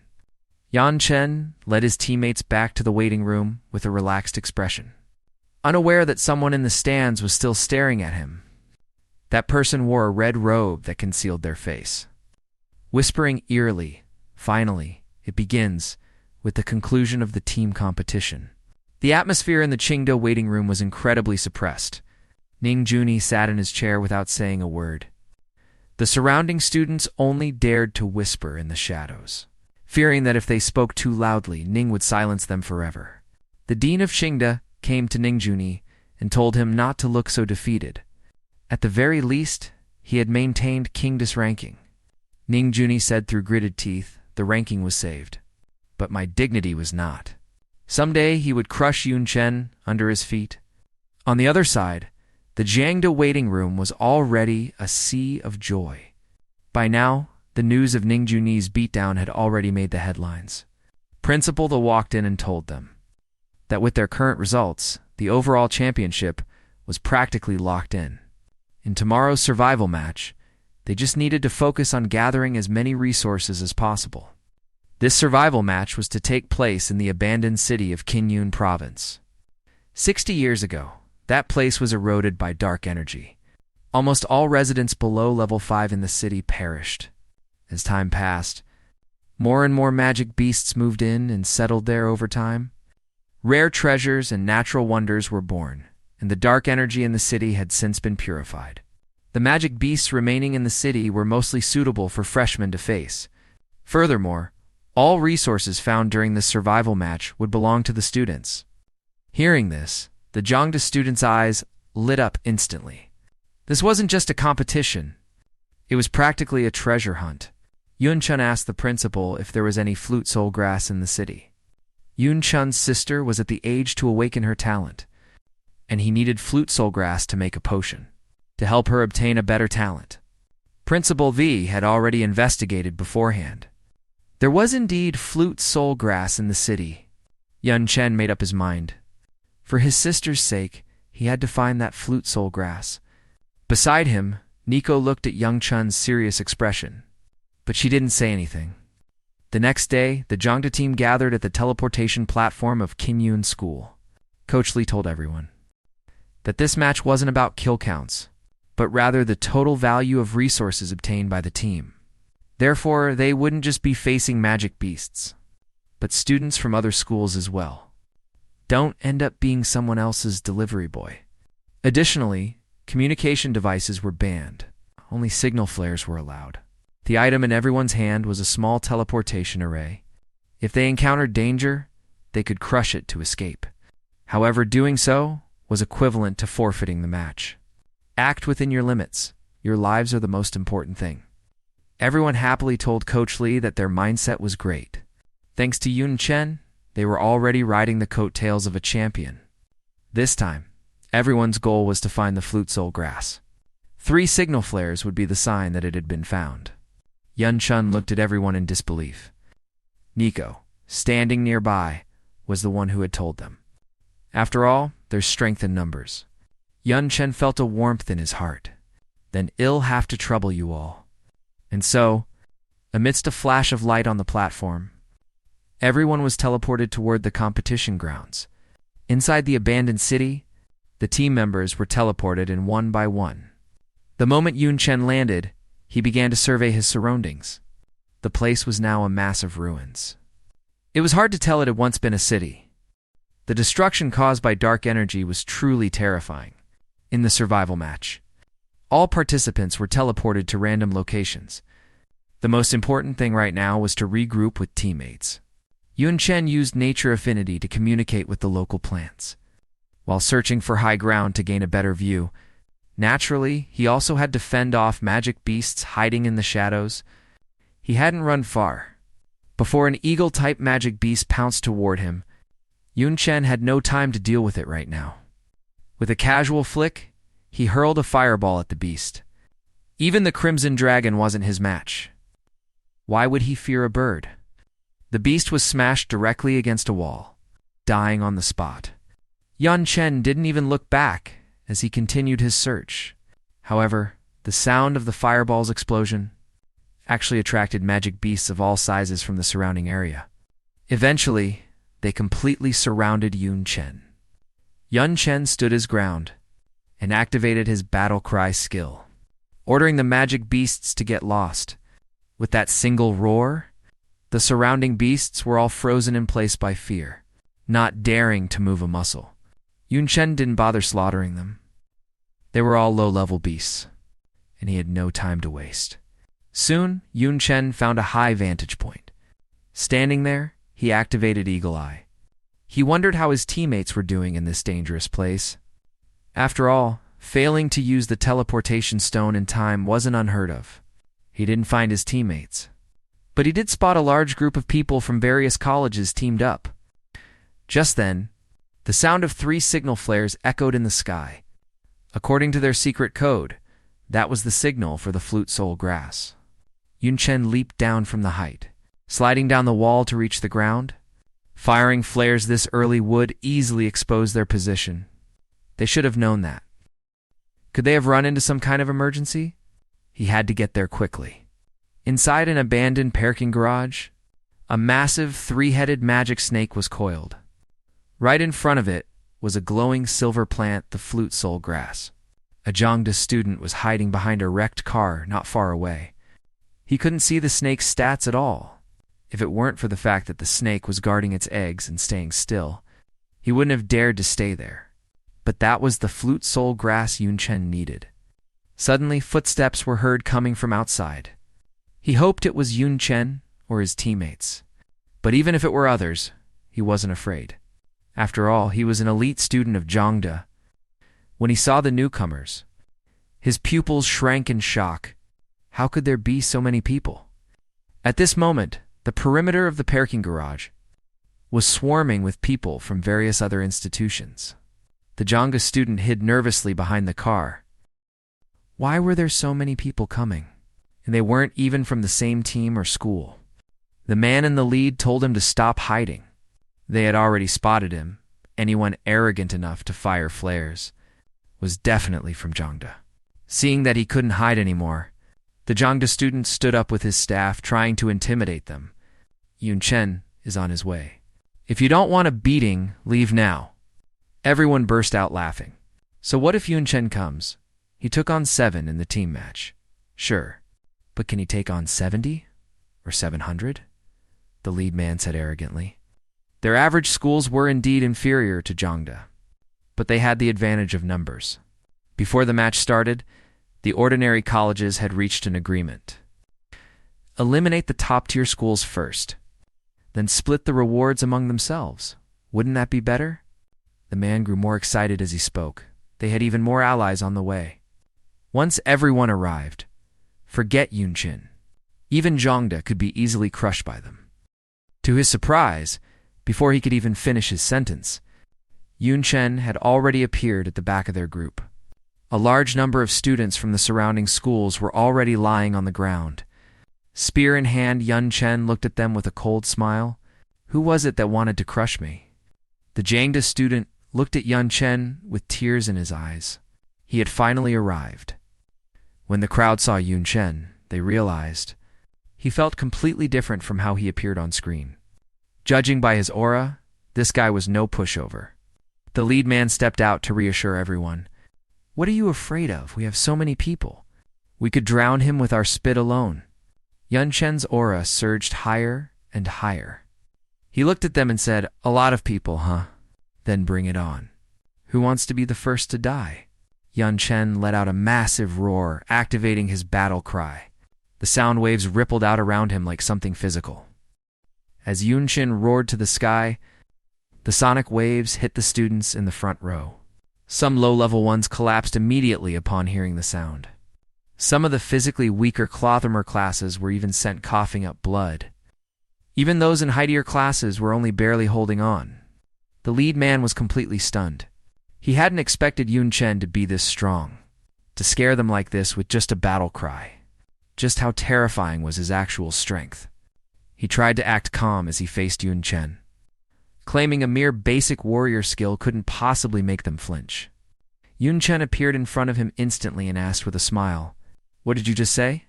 The lead man was so terrified he scrambled away on all fours, fleeing as fast as a bolt of lightning. He screamed, "Don't kill me," as he ran. Seeing their leader flee, the so-called alliance crumbled instantly. Everyone scattered in all directions, and in no time, they had all vanished. Yunchen watched them go. They were nothing but a disorganized rabble. Without even the courage to attack, Yunchen walked over to his teammate, thanking him for guarding the flute soulgrass. "You're safe now." In the airship observation room, Principal V was very satisfied with Yunchen's performance. After all, the most important thing in a survival match is conserving stamina. However, other students weren't as lucky. Over a dozen students had already been forced to withdraw after being beaten. We definitely can't have these rules next year, since it's the first survival match.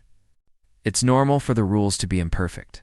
Principal V noted that some students from a certain school had disappeared. The dean of Qingda remarked casually that they might have been eaten by monsters, or were trapped deep within some ruins.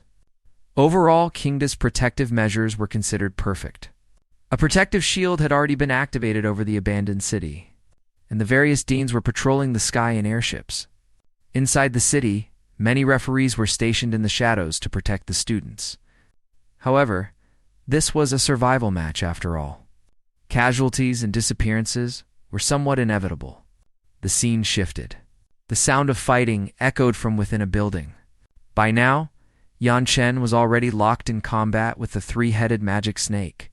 Gripping his spear, he took a lunging step and unleashed a heavy downward strike. With a single thrust, the razor-sharp spear tip seemed as if it could pierce through anything. The snake facing him was skewered in one go.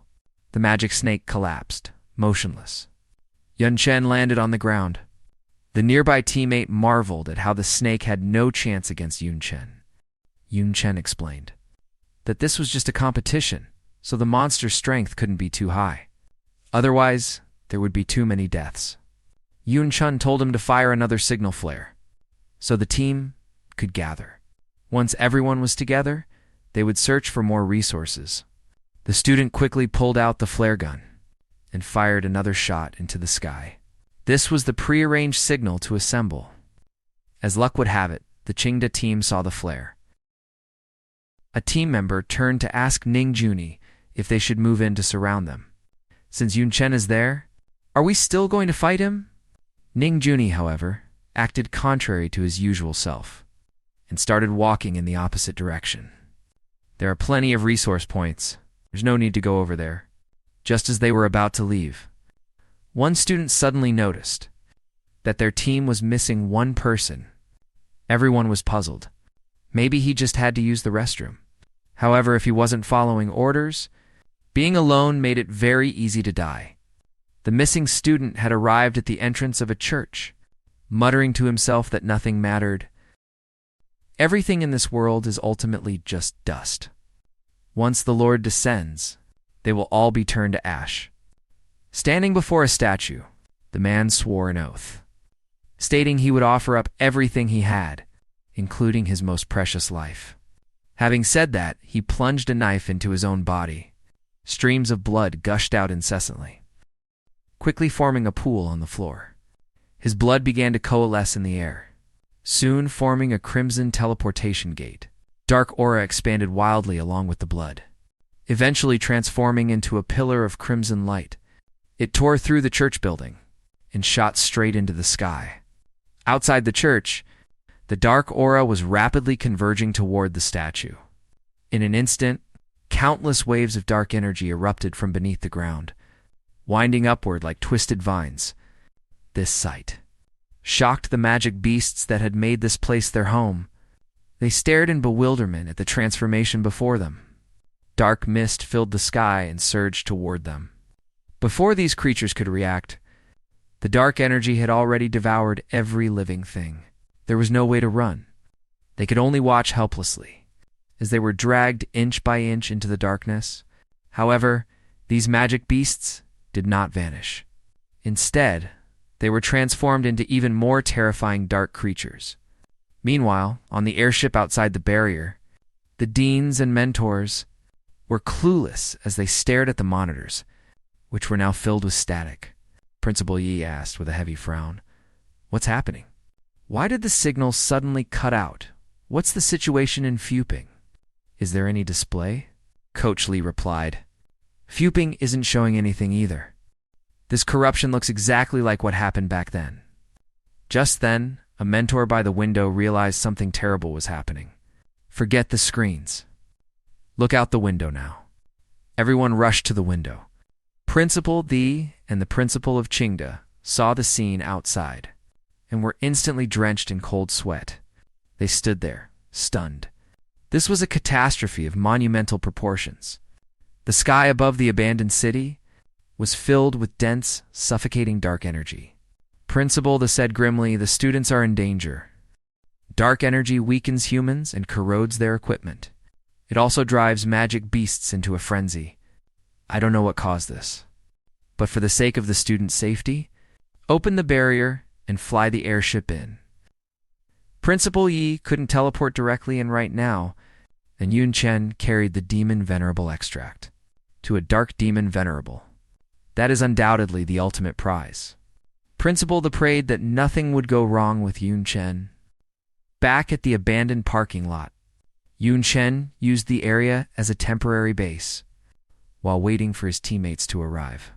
The Zhangde student beside him wondered why the others were so late. Yun Chen noted that since it was a random teleportation, they might be quite far away. Suddenly, they also noticed a foul stench drifting through the air. That girl thought the smell was coming from him. Yun Chen was also taken aback. This feeling was so familiar, he felt like had experienced it somewhere before. He turned and saw black mist leaking through the holes in the ceiling. This was actually dark energy. But hadn't the dark energy here been purified long ago? Where was this familiar feeling coming from? Just then, shouts were heard from outside. It was Nico and the other Zhangde students. They were cheering and waving at Yun Chen, but behind them, a massive wave of dark energy was hot on their heels. The group also sensed something was wrong behind them. Just as they were about to stop and look, Yun Chen lunged toward them and shouted, "Don't stop. Get over here now. That's dark energy." Although they had never seen dark energy before, they immediately turned and sprinted toward Yun Chen at top speed. However, the dark energy was faster than they were. Cracks instantly spider-webbed across the ground, rapidly closing in on the students. A lizard-like creature erupted from the ground, right next to one of the students. It bit him directly, swallowing him whole before their horrified eyes. As the dark energy approached, countless dark shadows emerged from it. When the group got a closer look, they realized these were all magic beasts, corrupted by dark energy. They looked even more terrifying now. Now that the students had been caught, they had no choice but to fight for their lives. Yun Chen took the lead, leaping forward and casting Fireball. The other teammates quickly adjusted their states to join the battle. At this moment, everyone was going all out. This was truly a fight for survival. Driven by their will to live, they clashed with the dark magic beasts. The teammates seemed a bit overwhelmed, but it didn't dampen their resolve to fight their way out. Nico raised her sword, her eyes glowing with silver light once again. This was the opening stance of her Silver Moon sword beam. But before she could activate it, a dark, magic beast slammed into her, sending her flying. Even the sword in her hand was knocked away. Nico was thrown several meters back, her body slamming hard into the ground. A cloud of thick dust rose up. Nico saw that her equipment had been completely corroded by the dark energy.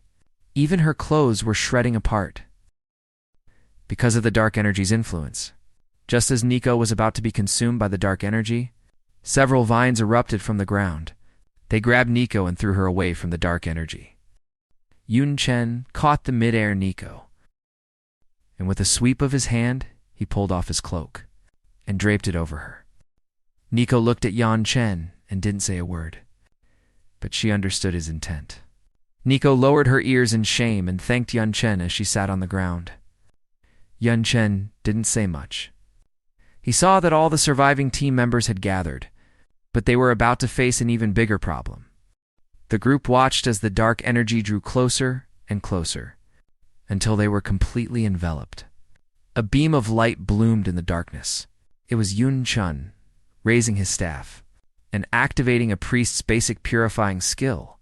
Right then, a voice boomed from the airship outside the barrier. "The survival match is over. Everyone, teleport out immediately." Yun Chen told everyone to crush their teleportation stones and evacuate. Without any more hesitation, they successfully teleported away. Nico looked at her useless teleportation stone. She had crushed it with all her might. Yet she was filled with despair. Why isn't there any reaction? The airship outside the barrier was still broadcasting the emergency notice. Most students in the city had already crushed their stones. Beams of light shot up from every corner of the city. While the dark energy quickly devoured the last bits of light, Nico was still trying to use her stone. Why is this happening? Nico crushed the stone over and over, but there was still no reaction. Just then, Yun Chen tossed his own teleportation stone to Nico. The dark energy earlier must have corroded hers. Nico caught the stone and looked at Yun Chen. "Then what about you?" Yun Chen ordered Nico to leave immediately. He said he would find his own way out. Nico's eyes filled with tears. With her current strength, staying behind would only hold Yun Chen back.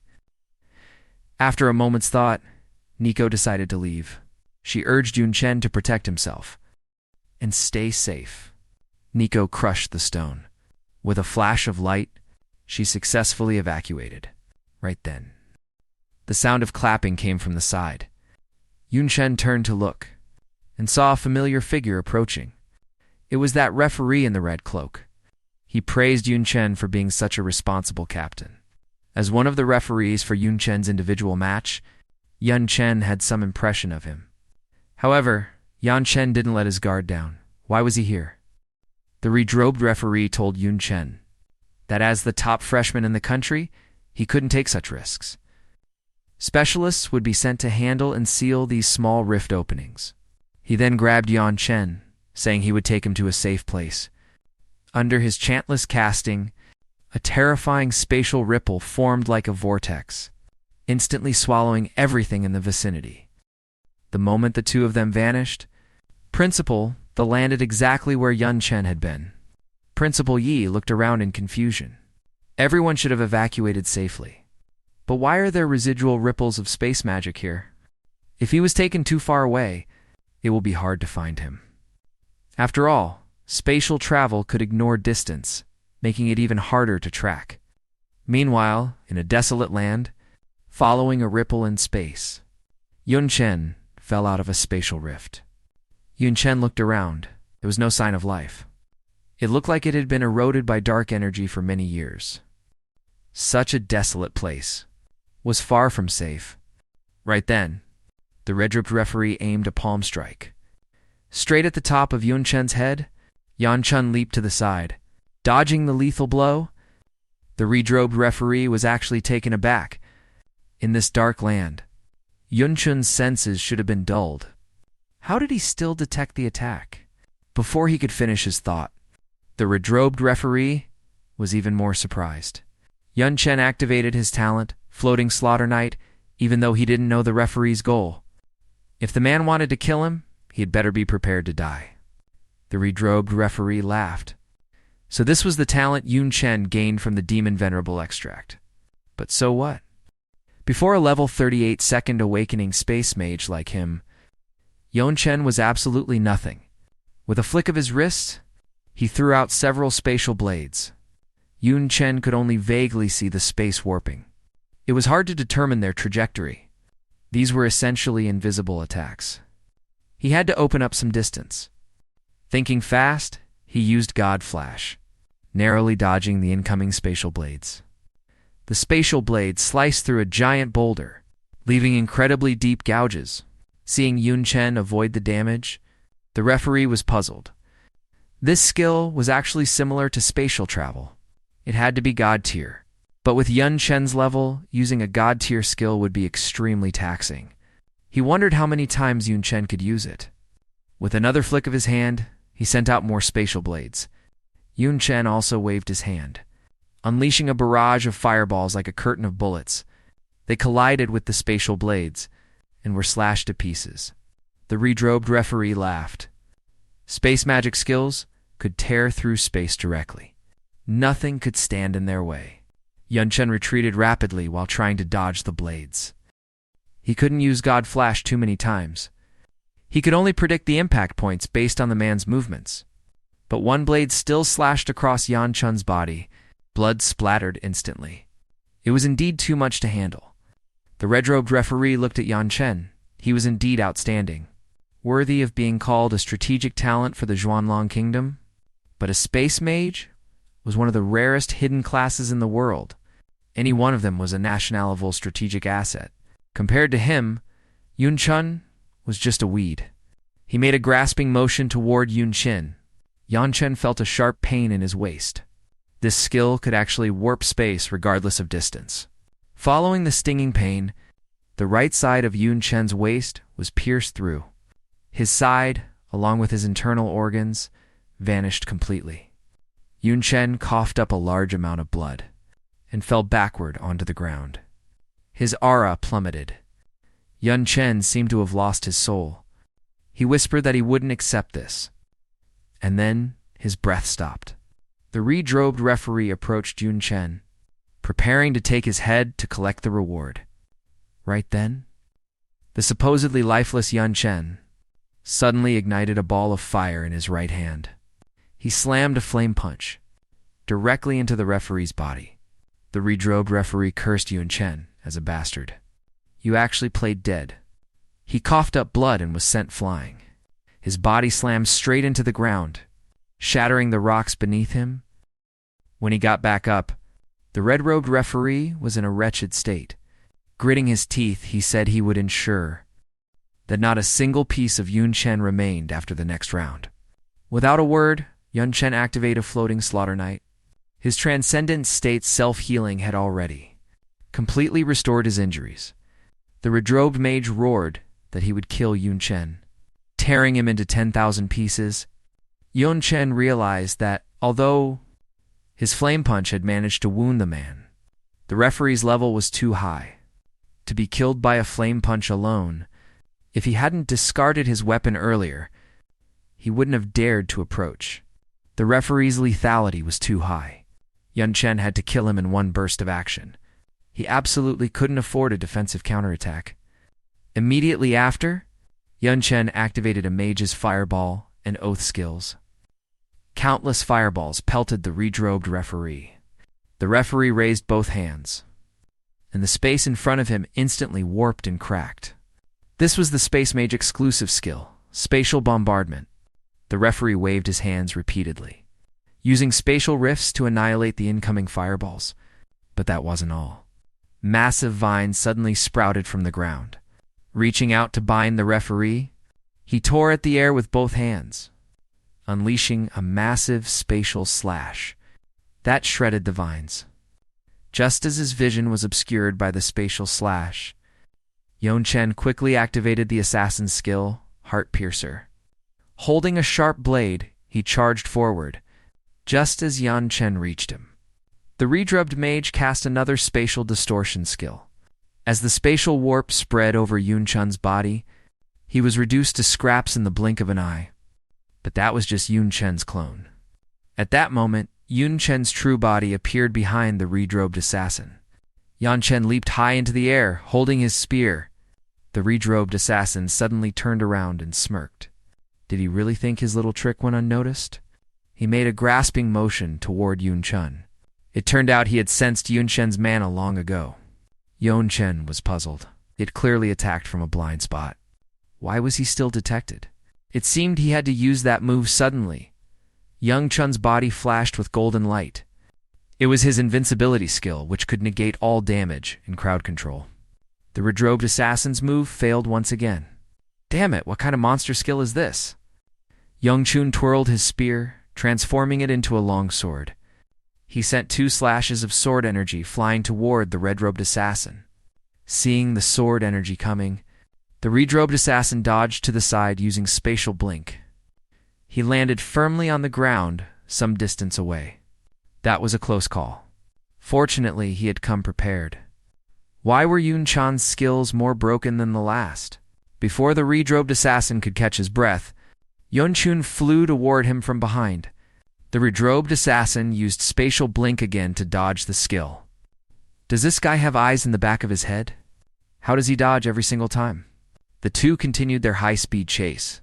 They left behind countless spatial ripples and fluctuations in the surrounding area.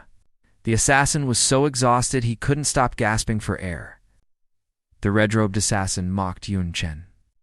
After using God Flash repeatedly, his stamina had to be near its limit. Plus, the duration of his other skill was about to end. The redrobed assassin looked completely composed. Why was he able to predict Yun Chen's location every time? He told Yun Chen head, let him know so he could die without regrets. Yun Chen interrupted him immediately. No need to say it, I've already guessed. You simply planted a magic mark on my body beforehand. He had found it strange earlier. He had been cautious during his movements, and confirmed no one was following him. So how did the assassin show up the instant something happened?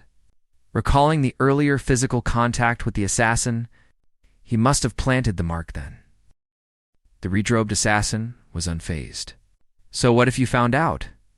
He was about to launch another attack on Yun Chen. He was confident that this next move would blow Yun Chen to pieces, leaving nothing behind. Seeing him about to attack, Yun Chen warned him to watch where he stepped. During the chase just now, Yun Chen had already made some preparations. The redrobed referee looked down in disbelief. Only then did he realize he was stepping right on an explosive device. A massive explosion thundered through the sky. The surging flames instantly swallowed the redrobed assassin. Once the fire and smoke cleared, the redrobed mage was left in tattered rags. Yun Chen raised his spear. An ordinary mage would have been killed instantly by that. But unfortunately, his level was too high. However, this was within Yun Chen's expectations. Seeing Yun Chen's spear-handling posture, the redrobed assassin was stunned. He had witnessed the terror of this stance before. If it hit, he would definitely die. The assassin waved his hands, intending to use spatial blink to escape. Trying to run, Yun Chen's eyes suddenly widened. He used Eye of the Night to freeze the redrobed assassin in place. The assassin was instantly routed to the spot. Unable to move a muscle, he was horrified. Yun Chen had actually inherited the talent and bloodline of the Knight Sovereign. Yun Chen raised his spear high. Although the level difference meant he could only stun the assassin for 1 second. 1 second was more than enough. Yun Chen thrust the spear with a shout. The redrobed assassin could only watch the incoming spear. While paralyzed, he screamed no. Finally, he vanished in a burst of lightning, leaving behind only equipment, materials, and skill books. Seeing the referee was finished, Yun Chen collapsed to the ground in exhaustion. It looked like quite a few items had dropped. It would be great if there's a basic Space Mage skill book. He had used every trick in the book just to barely win. The redrobed assassin was a truly dangerous enemy. If he had made even one small mistake, he would have been the one dead. Even now, Yun Chen didn't know the assassin's true motive. Since he had planted a mark beforehand, it was clearly a premeditated plot. Yun Chen thought for a moment, but decided not to overthink it. He would check the loot first. In this world, after someone dies, the items in their inventory automatically drop into the physical world. This was commonly known as dropping loot. Yun Chen looked through it and found some mage skill books, but they were all high-level skills. There should be a basic one, right? He actually found one, though it only allowed for tearing tiny spatial rifts. He wondered what the effect would be after his talent upgraded it. Yun Chen put it into his inventory. He would save it for later study. He looked around to see if there were any other good items. Because of level requirements on the equipment, Yun Chen couldn't wear any of it for now.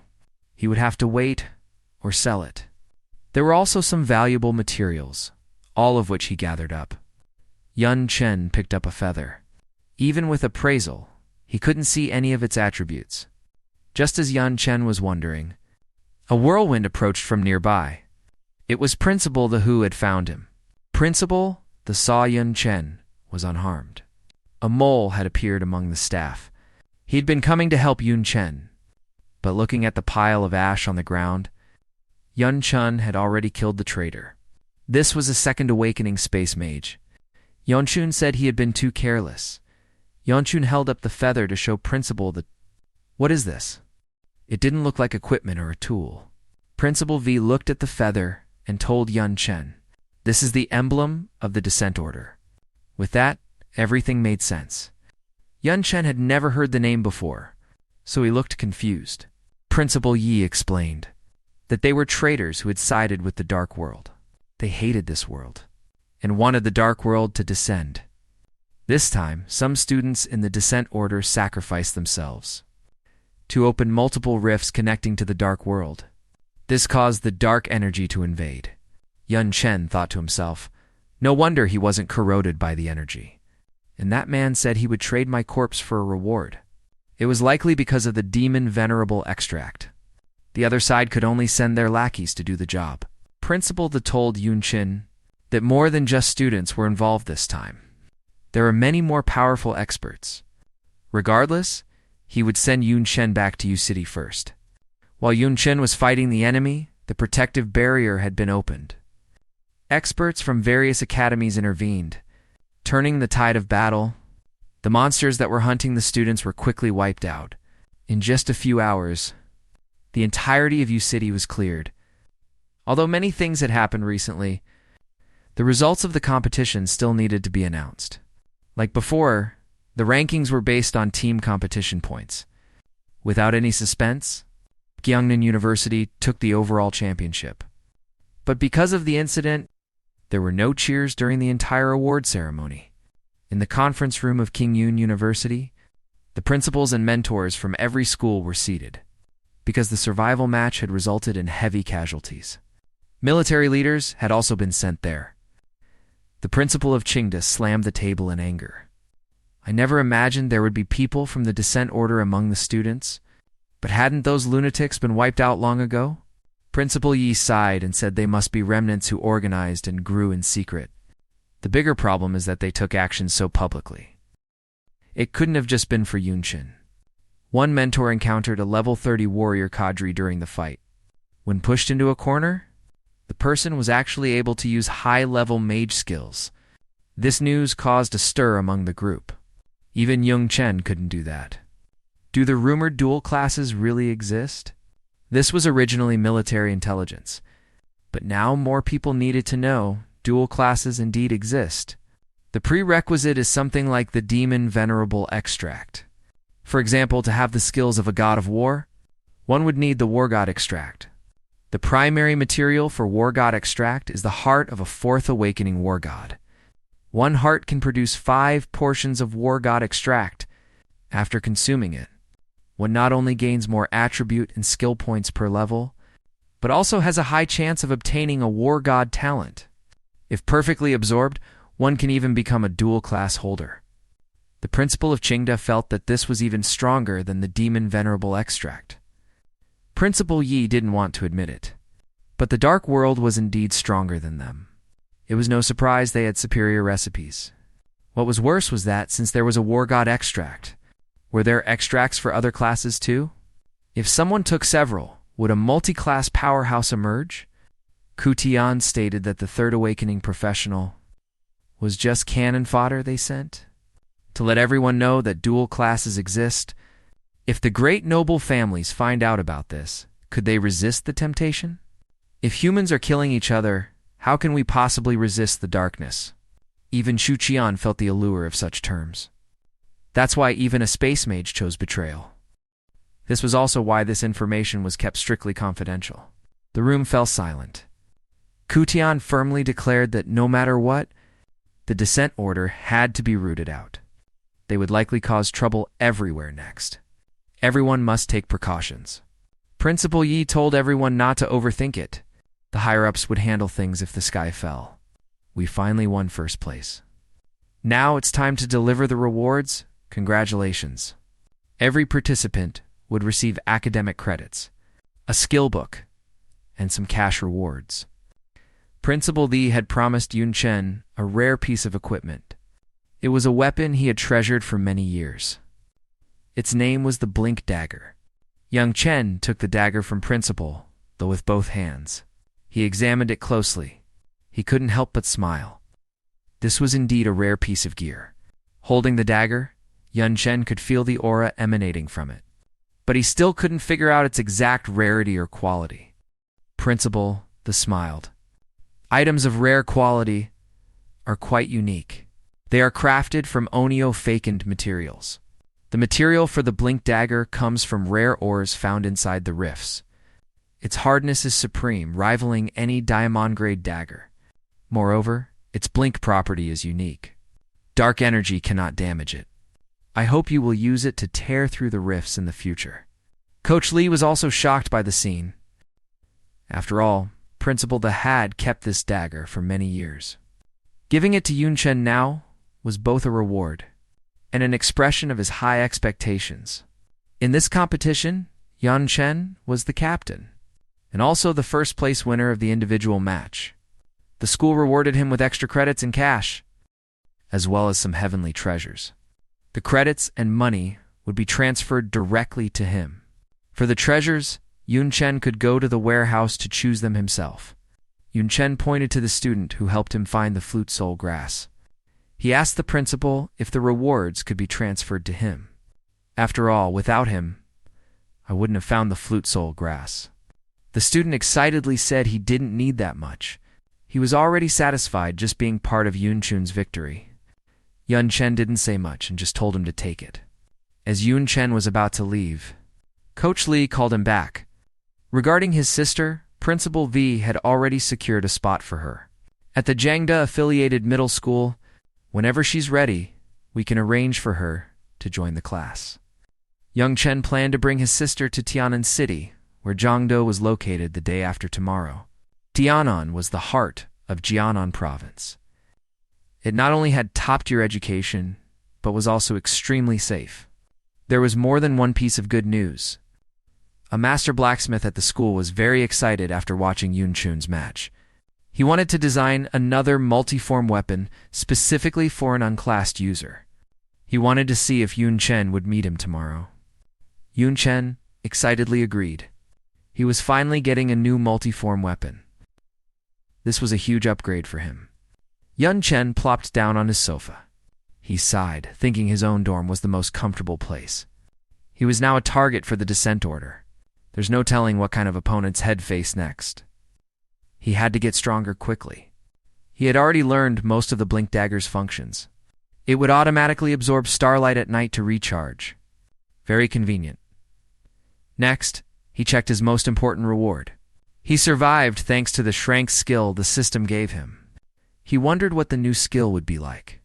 Yun Chen was shocked. It was another SSS-rank skill. What a broken skill. And it was a rule-based one. If he met that space mage again, he could blow him away with a single shot. Just then, there was a knock at the door. Strange, who would come this late? Yun Chen said, "Come in." As the door opened, a graceful figure walked in. It was one of the two maids serving teacher Shia. The mistress specifically sent me to deliver a gift as a reward. This is the seed of the nether demon flame. It grows in the dark world within the rifts. Mistress obtained it after killing a demon lord. Absorbing it will increase your fire element affinity and significantly boost the power of your fire skills. If perfectly absorbed, you can even gain immunity to fire-type skill damage. Now, Mistress has chosen to give it to you. Mistress also gave a specific warning. The flame seed is violent and cannot be absorbed directly. Otherwise, it will cause immense damage to your body. It must be consumed alongside icy attribute herbs. It will lower the effectiveness, but it's safer. Yun Chen was very grateful to teacher Xia. She always gave him surprises. Just as the maid was about to tell Yun Chen more about the ice herbs, Yun Chen swallowed it in one gulp. The maid cried out, "Oh no! If this continues, the demon flame will make your body explode." The maid was in despair. It was already too late. The demon flame had already pierced through his body. To her surprise, Yun Chen just waved his hand. Countless streaks of light flew toward Yun Chen. It was his transcendence state super healing. Although his life was saved, the sensation of his insides being incinerated was still agonizing. The maid looked at Yun Chen in total shock. She asked him in disbelief what was going on. Yun Chen told her it was nothing. Just a successful, normal absorption. Nether Demon Flame was a talent-based skill. Unlike the direct attack of a fireball, after absorption, it directly replaced his skill flames with Nether Demon Flame. The maid was stunned. Yun Chen really absorbed the Nether Demon Flame without taking damage, and he looked so perfect doing it. "Congratulations, Mr. Yun." With that, the maid prepared to leave. Yun Chen truly deserved to be the master's prized disciple. He was incredible the next day. At the Jeonian University Forge, Coach Lee led Yun Chen inside and introduced him. This was the creator of the Eerie Weapon series, the Forge of the Blacksmith Mujiashu. Yun Chen looked at the room filled with equipment. Just then, a burly man walked toward them. He had watched Yun Chen's match a few days ago. Seeing his weapon in Yun Chen's hands really gave him a sense of pride. For years, his weapons were mocked by peers as being impractical. Now Yun Chen was using them to their fullest potential. It was no exaggeration to say Yun Chen was his ideal master. However, he also realized that a single three-form weapon wasn't enough for someone like Yun Chen. This wall of weapons represented his life's work. Yun Chen could pick any one of them to serve as a secondary weapon. Most of these were multi-form weapons. Most of them looked quite impressive. But considering they needed to cover Yun Chen's current weaknesses, these three weapons felt a bit lacking. Just then, Yun Chen noticed a specific piece. Within the armory, Yun Chen's eyes locked onto a gold-tier weapon, Eerie Soul Shocker. It featured a dual-form switch between a sniper rifle and a tonfa. Seeing Yun Chen staring intently at the Eerie Soul, the bald blacksmith couldn't help but feel surprised. He asked if Yun Chen actually knew how to use a sniper rifle, something even sharpshooters rarely mastered. With a determined look, Yun Chen said he was very interested in this weapon. Right now, long-range output was his biggest shortcoming. The blacksmith couldn't hide his excitement. This Eerie Soul Shocker was one of his proudest creations. It wasn't just for long-range attacks. It also offered counter-attack capabilities in close quarters. After taking the weapon out, The blacksmith demonstrated the Tanfa form to Yun Chen. He explained that the Tanfa form perfectly covered the sniper's weakness of being approached in melee. Yun Chen, clearly not satisfied with just 2 forms, suggested, "Could we add a 3rd form to the Tan, turning it into dual guns?" The blacksmith said it was feasible and wouldn't be too difficult. Yun Chen specified he wanted 1 long and 1 short gun. The long one would be a shotgun for close-range armor piercing. The short one would be a rapid-fire weapon for dense suppression. Outside the door, Coach Lee couldn't help but think that Yun Chen and the blacksmith were getting along surprisingly well. But then his phone buzzed with a message. His heart skipped a beat when he saw the news. Damn it. Inside, the blacksmith handed the eerie soul shocker to Yun Chen. He told Yun Chen to take it and get used to the feel first. Yun Chen accepted the weapon and asked about the price. The blacksmith said they could talk price later. He'd give him a 70 discount when the time came. Yun Chen was overcome with joy. He thought about bringing Yun Tang over tomorrow. The credits he saved could be used for her. Coach Lee called out to Yun Chen from behind. "I have bad news." Rifts had appeared in multiple locations across the Zhuanlong Kingdom. A beast tide was expected to form very soon. Worse, the small towns surrounding these rifts didn't have the strength to withstand a beast tide. He said worriedly, "Your hometown, Dongyun City, is on the list." Yun Chen's eyes widened in horror. Only one name echoed in his mind, Yun Tang. Meanwhile, at the teleportation hall, all mentors were following the emergency plan to provide rapid support to the cities. They couldn't let the monsters flood into the urban areas. Principal saw Yun Chen and Coach Lee running toward them and stopped them. He was furious. Providing support is a task for the mentors. He told them not to join the chaos and to go back to class. Yun Chen told the principal that he could not accept that order. If he couldn't even protect his family, what was the point of becoming powerful? Coach Lee also pleaded with the principal. Yun Chen's sister was still a student in Dongyun City. He promised to be responsible for Yun Chun's safety. Principal Yi let out a helpless sigh. Fine. Principal Yi repeatedly warned them to stay safe at all costs.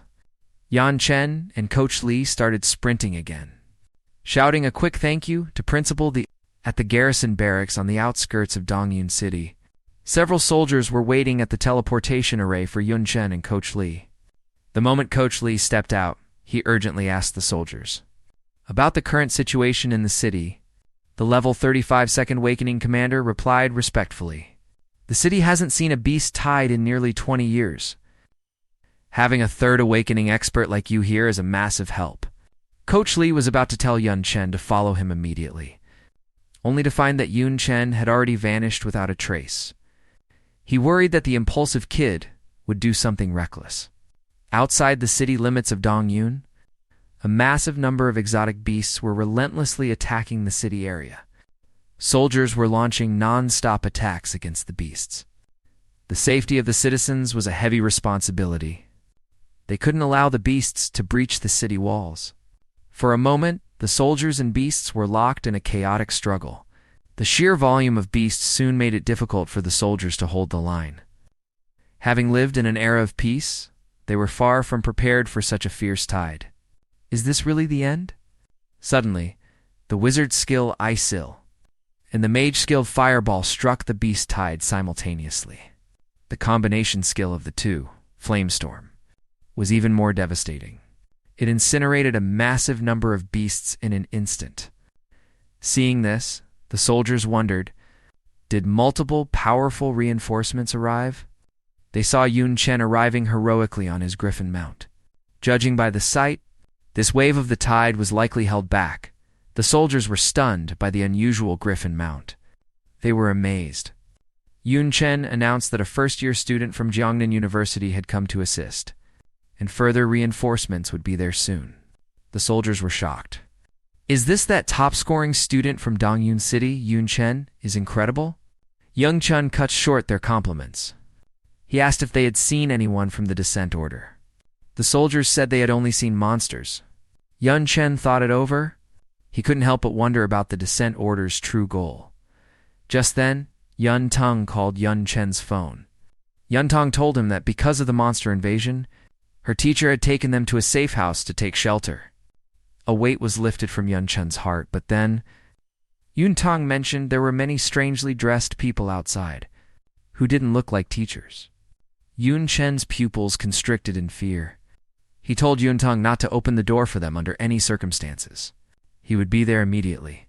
Outside Dongyun City's 3rd middle school, 4 men in black stood before the safe house. Their leader mocked how such a fragile building could even be called a safe house. He reminded everyone not to forget their objective. Yun Chen was hard to target at Jiangnan University, but his sister was a different story. Kidnapping someone in a remote town like this was easy because Yun Chen had absorbed the demon venerable extract. He had enraged the demon lord, and as long as they could take care of Yun Chen, they would be rewarded with a war god extract. With that, one of the men in black swung a giant axe. With a deafening boom, the entire ground suffered a massive impact. In an instant, the safe house door was on the verge of collapsing. Dust began to rain down from the ceiling. Suddenly, all the students inside began to scream in terror.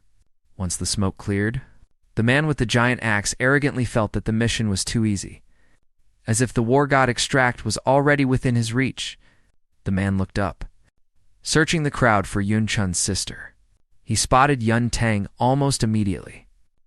Just as he was about to seize her, a teacher wielding a heart-piercing spike charged toward the man at high speed. The man simply raised a hand and used Facebreaker. Sending the teacher flying and spitting blood, he was knocked away instantly.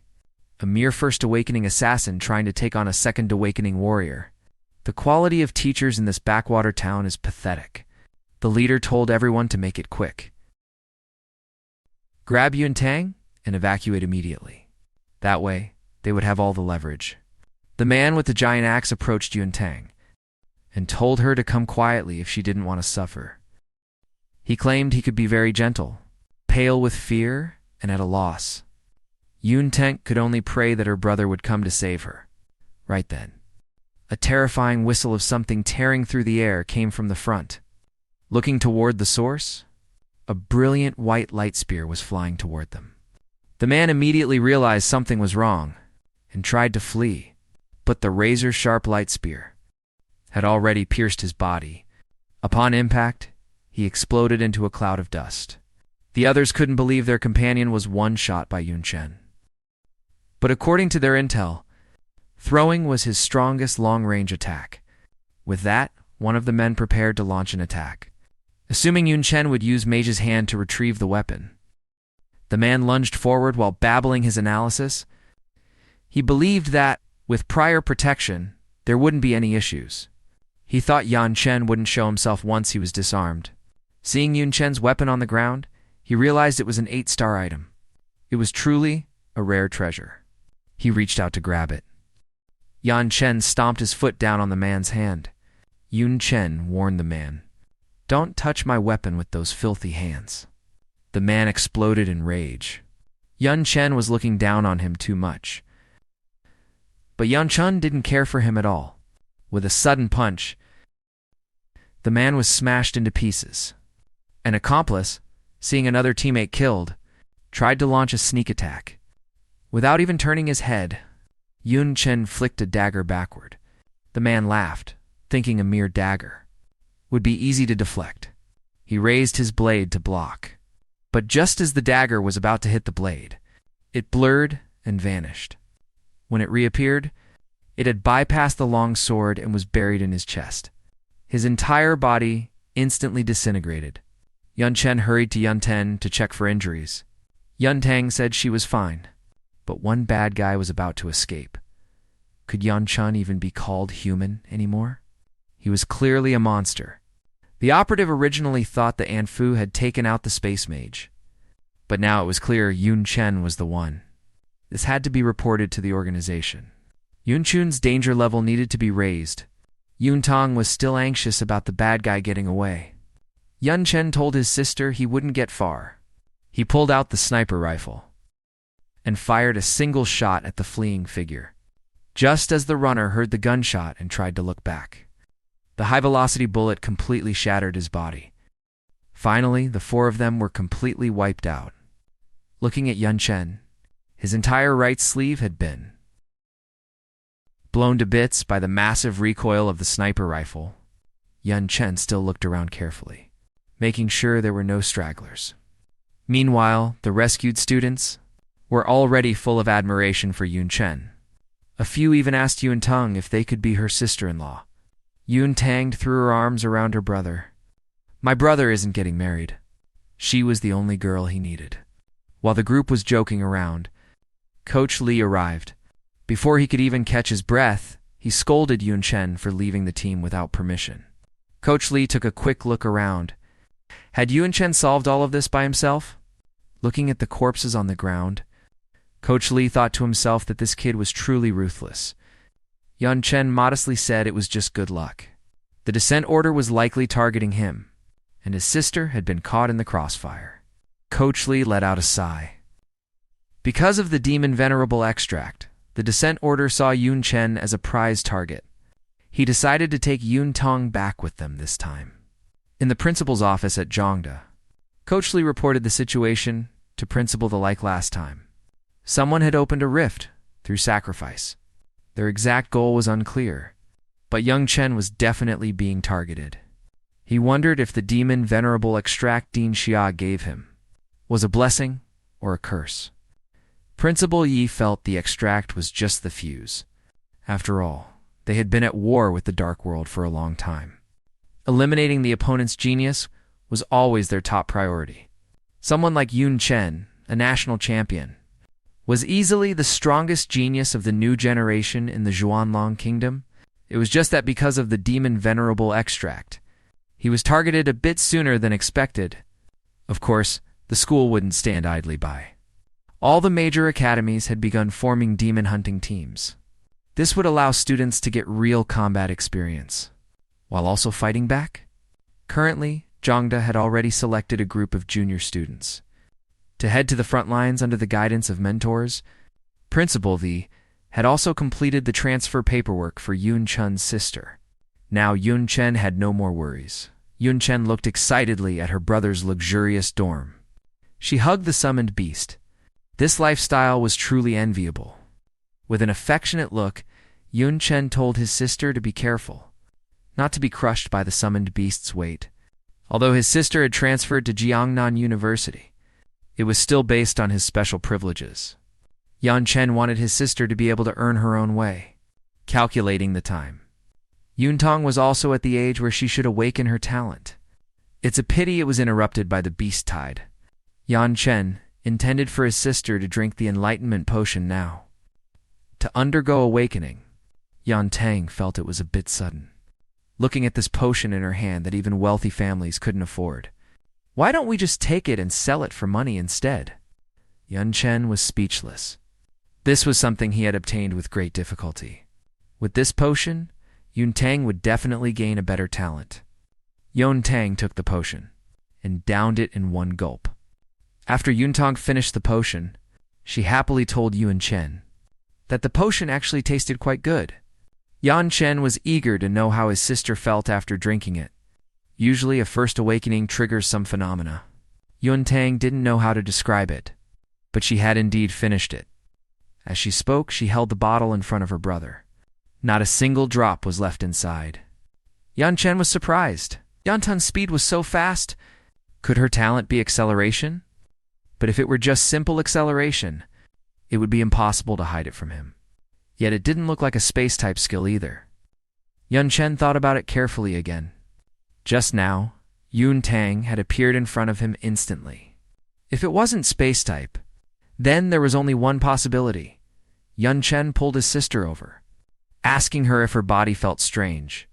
She didn't feel any different.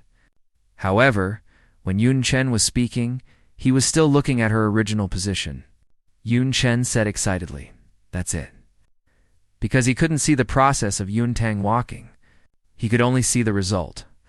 Yun Tang's talent was precisely a time type. Yun Tang's eyes widened. She didn't know what a time-type talent was. Time-type talents are even rarer than space-type ones. Anyway, let's tell Instructor Lee this news first.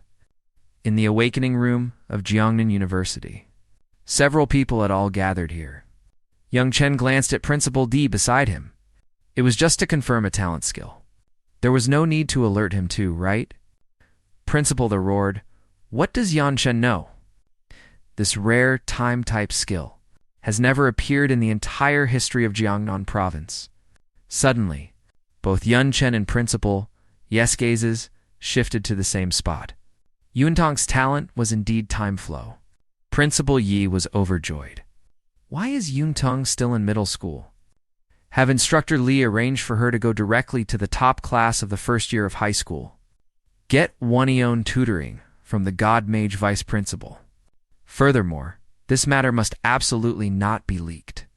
Set it as top secret. Yan Chen really did a great job this time. After saying that, Principal though went to contact the military department. Yan Tang was dazed watching everyone's series of actions. Yan Tang looked at everyone. Is this really necessary? Yun Chen told her that she must never tell anyone else. He thought to himself that if the dissent organization found out, they would definitely use any means to send someone to assassinate her. But sitting and waiting for death was not Yun Chen's style. Instead of waiting, it's better to go directly to them. In the dungeon hall of Jiangnan University, Yun Chen, a freshman, was applying for dungeon permissions. Dungeon level range. All of the nightmare level dungeons. At this time, a square outside the secret realm was noisy, with quite a few students coming to level up. After all, the dissent organization was betraying the country, opening rifts everywhere. Some upperclassmen were also complaining about the frequent wars across the country. The battle conditions were tragic, and the death rate had skyrocketed.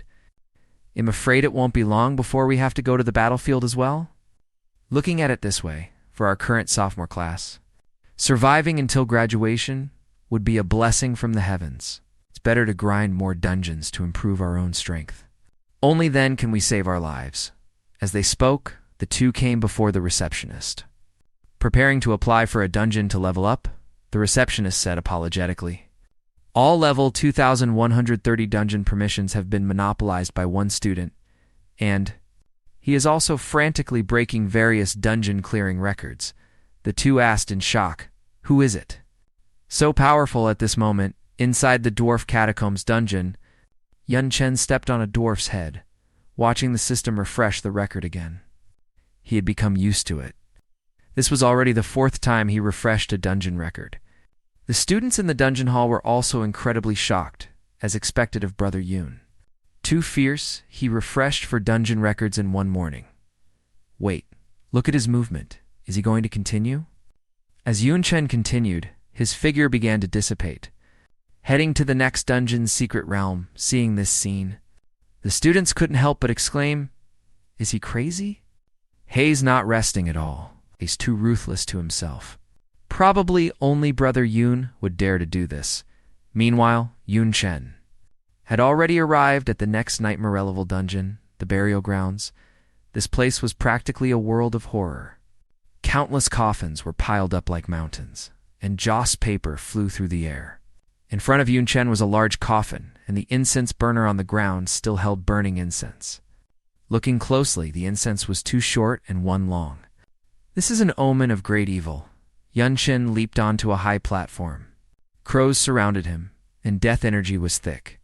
Just then, inside the coffin, the spirits began to grow restless from the countless coffins around him. Came waves of roars and knocking sounds. Suddenly there was a loud bang. The coffins exploded one after another, wood chips flying everywhere. Skeletal palms reached out from underground, followed by one roar after another. Is the Skeleton King about to appear? A dense army of undead lunged at Yun Chen. This scene looked like a living hell, surrounding Yun Chen in an instant. Looking at these undead, Yun Chen had no fear, and the battle intent in his heart was rising steadily. Since they are undead, they should fear light and fire attributes. Perfect time to try the Nether Demon Flame immediately. Blue flames danced out from Yun Chen's hands, compared to ordinary flames. The nether demon flame was not only more powerful but could also burn the soul. And fire-shaping, Yun Chen waved his hand. Surging blue flames swirled and converged behind Yun Chen like a massive vortex. Then he leaped upward, the flames turning into 2 fire dragons spiraling up. The surging flames also spread downward, instantly covering the entire valley.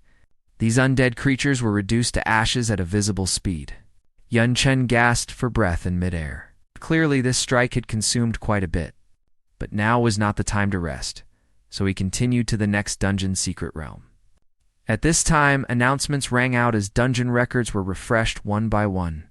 Record for Burial Grounds refreshed. Record for Frozen Canyon refreshed. Record for Fire Jungle refreshed. And this action shocked the small fries outside. Just how many records does he want to break before he stops? Does he want to work himself to death? Is it worth being so desperate?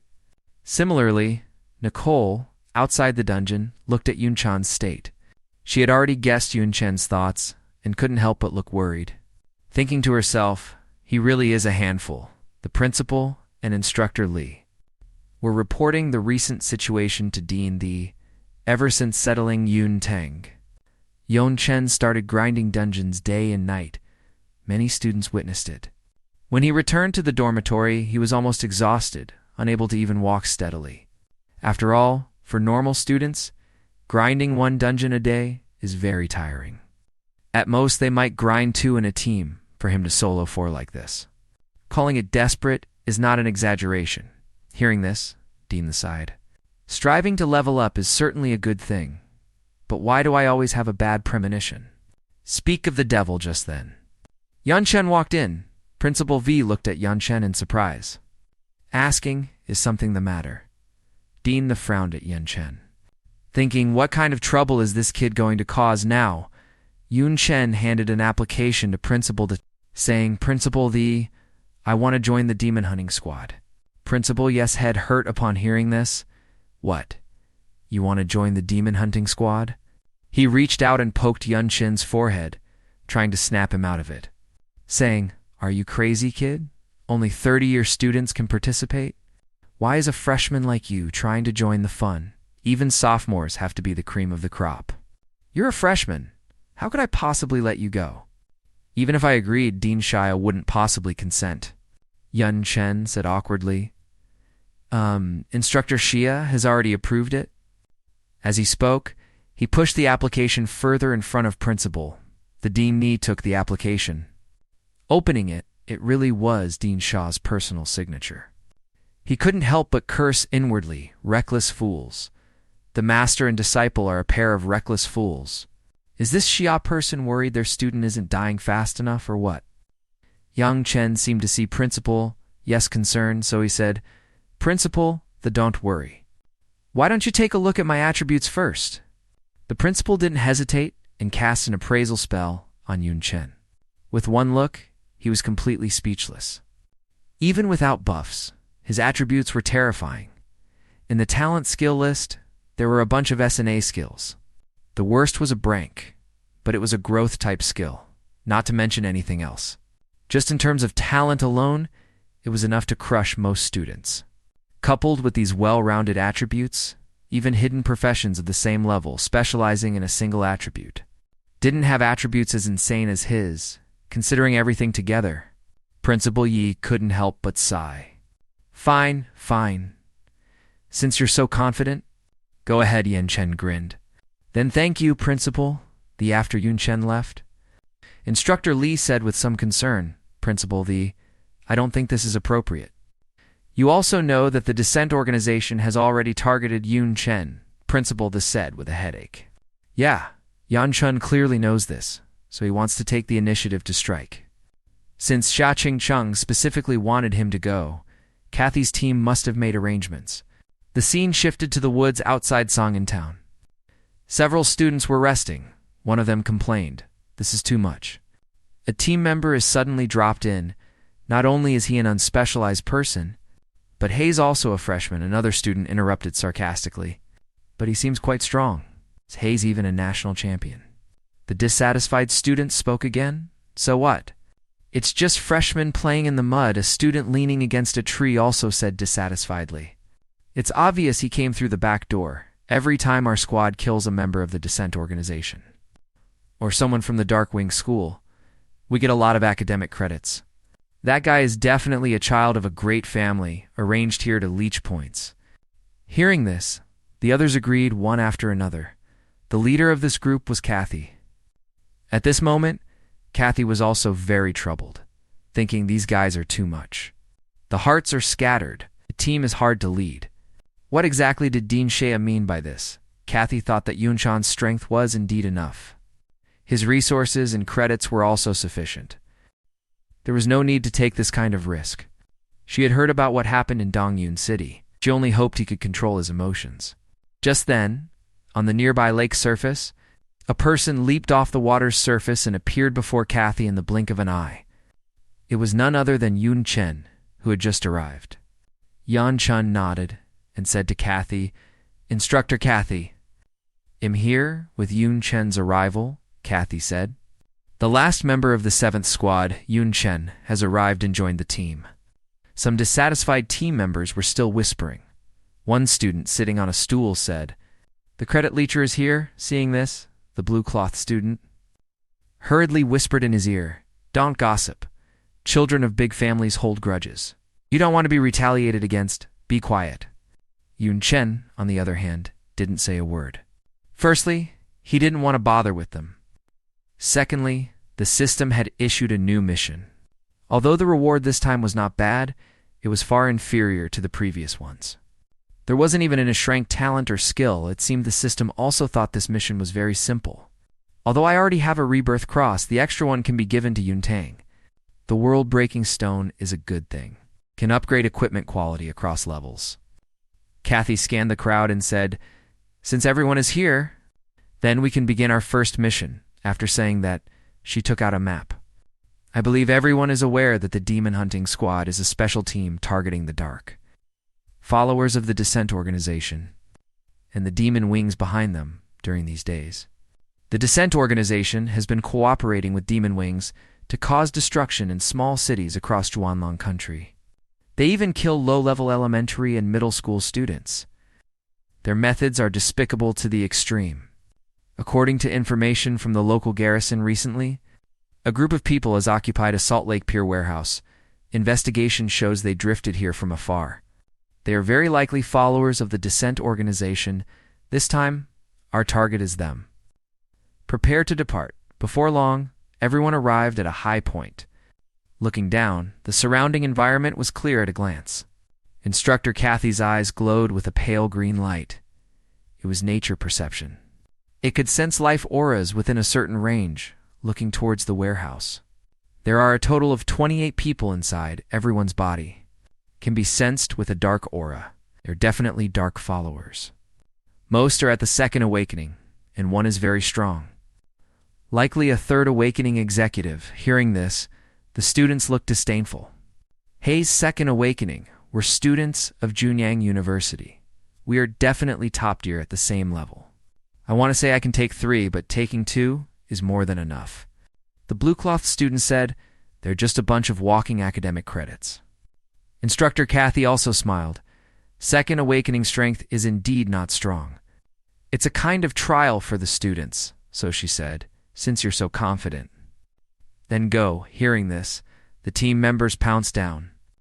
Although they were very unhappy about carrying Yun Chen and letting him get credits for doing nothing, it was somewhat justifiable, who let their team have strong players.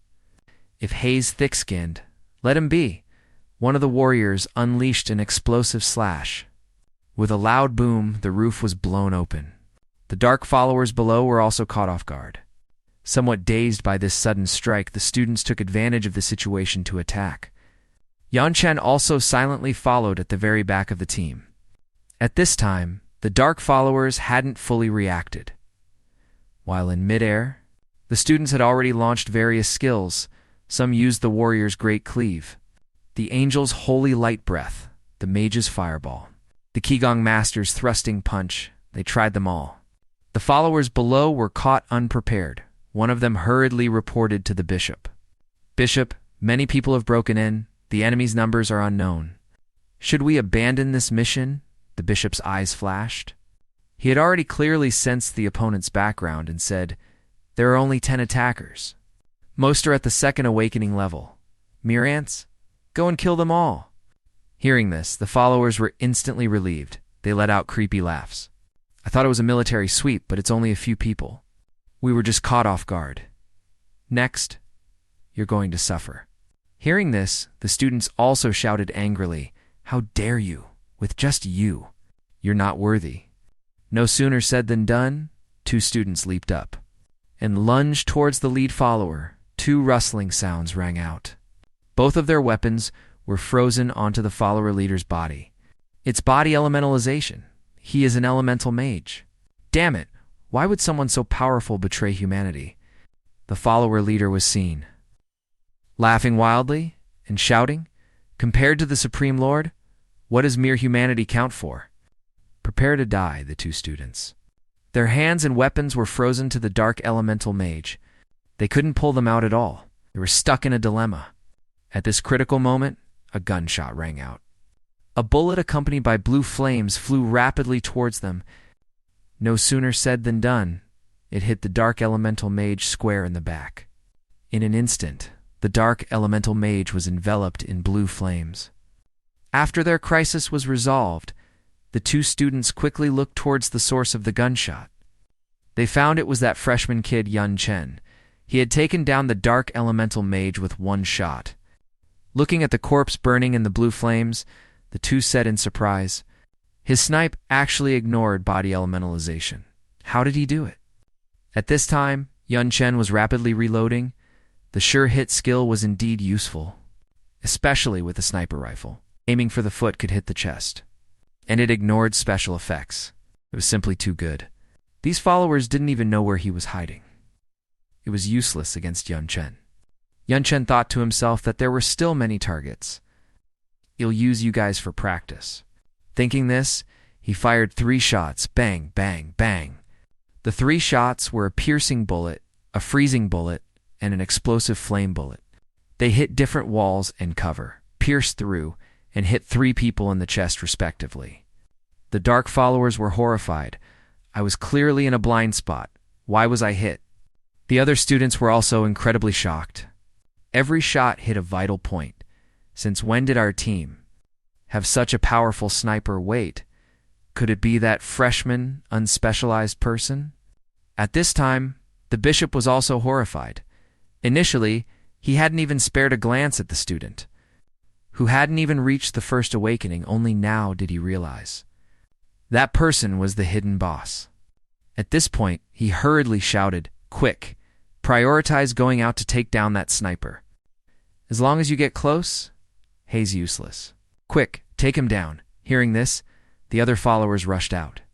Rapidly closing in on Yun Chen, the dark followers were also furious. "Cursing, you despicable bastard. Doing sneak attacks, I'll hack you to death."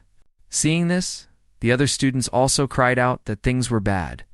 They were going to target Yun Chen first. They had to support him. Freshmen couldn't possibly withstand so many second awakening dark followers. But Yun Chen didn't panic at all. He stood up, put away his sniper rifle, and said, "Oh, so you want to fight in close combat? Since you're already here, I'll play with you properly." Thinking this, Yun Chen reached out and pulled his longsword from his storage space. Then he took a step into the air and flew directly. Meeting the dark followers hidden, Yun Chen was seen weaving in and out of the followers, followed by a void slash after a graceful turn. He followed up with a forward step slash. His figure flickered in midair. Sword key crisscrossed, let alone killing Yun Chen. The charging followers couldn't even save their own lives. The students below were dumbfounded. Good lord, Hayes showing off his longsword skills in midair. One person fighting over a dozen dark followers, and it's a total crush. Am I seeing things? I thought he was just a leecher. Coming here to win by doing nothing, this isn't a leecher. It's clearly a great god who has dropped in. It's definitely him. In an instant, as the blue flames burned around Yun Chen, he slaughtered in all directions. The third awakening bishop of the dark followers finally noticed him. This blue flame. Is the nether demon flame unique to the dark world? How could it be on a kid under level 30? And his appearance looks a bit familiar. Could it be I remember now? You are Yun Chen, the unspecialized person who absorbed the essence of the demon sovereign. The one with a bounty on his head from the organization. Hey you. What a lucky break. No other mission matters now. Bringing your head back is worth more than any mission reward. With that, the Dark Bishop leaped. Rising from the ground, he lunged at Yun Chen. Just then, a green vine suddenly shot out from behind. As if alive, it wrapped directly around the Dark Bishop's calf, leaving him unable to move. It was Instructor Kathy. She held the green vine in her hand. She said coldly, "Descent Order Third Awakening Executive. Your opponent is me." The bishop was frantic. His momentary carelessness led to being pinned down. Meanwhile, since the bishop was tied up, Yun Chen was on a rampage. Before long, he slashed down all the remaining dark followers. Now the students finally realized Yun Chen is a total god of slaughter. He took out 70 of the dark followers here. Even scarier, these dark followers were all at the second awakening level. Remember, Yun Chen hasn't even changed classes, yet Hei's invincible against second awakeners. Only a third awakening powerhouse could match him now, if Kathy hadn't restricted the bishop. It would have been quite a show. Yun Chen glanced around. Seeing no survivors, he turned and said, "Let's go." On to the next destination, in another secret room. Several dark followers were planning attack routes, targeting the local schools. They are truly inhuman just then. One looked at his comrade and cried, "There's someone behind you." The other person snapped, "What nonsense are you talking about? Clearly there's someone behind you," by the time they realized. Blood was already splattered by the time the students arrived. The wooden door exploded into splinters. Smoke billowed. The blue-clothed student covered his mouth and said, "Brother Yun, we're here to back you up. You ran too fast." "We couldn't keep up. Let me give you a buff first." When the smoke cleared, the blue-clothed student couldn't help but gasp. He saw a room full of dark followers' corpses and a blood-stained Yun Chen. Stuttering, he managed to say, They're all finished?" Unknowingly, Yun Chen went from being seen as a leecher to being the backbone of the team. Yun Chen called out softly, "Let's go." To the next target, as Yun Chen's squad left, this dark follower base was wiped out on the way to the next destination. The students joked, "Ha ha, rolling with Brother Yun. Means 9 meals in 3 days," they kept trying to suck up to him. The blue cloth member clung to Yun Chen's leg. "Brother Yun, have some iced cola." Another in black didn't want to be outdone. "Brother Yun, are you tired? Why not sit and rest for a bit?" Kathy watched this. Man, this was supposed to be a training mission, but Yun Chen did all the work. At this rate, don't even call it the Demon Hunting Squad. Just call it the Vacation Squad just then. Instructor Kathy's phone rang. When she answered, her expression changed instantly. "Okay, I understand." "Ill request backup from other squads?" the blue cloth member asked curiously. "What's up? We have Brother Yun. Why do we need backup?" The one in black asked, "Did we hit a snag? A tough opponent?" Instructor Kathy nodded, "Yes, and a really tough one. There are 2 third awakening executives there. One is a high-ranking one." When they arrived, Garrison Commander Tiger, who had been waiting, hurried over. He said, "On behalf of the local garrison, thank you for your support." Meanwhile, Yun Chen looked through binoculars, seemingly seeing something. Yun Chen lowered the binoculars even from this distance. "I can feel dark energy fluctuations. Why did the garrison only notice now?" Commander Tiger replied bitterly, "Actually, we noticed it a long time ago.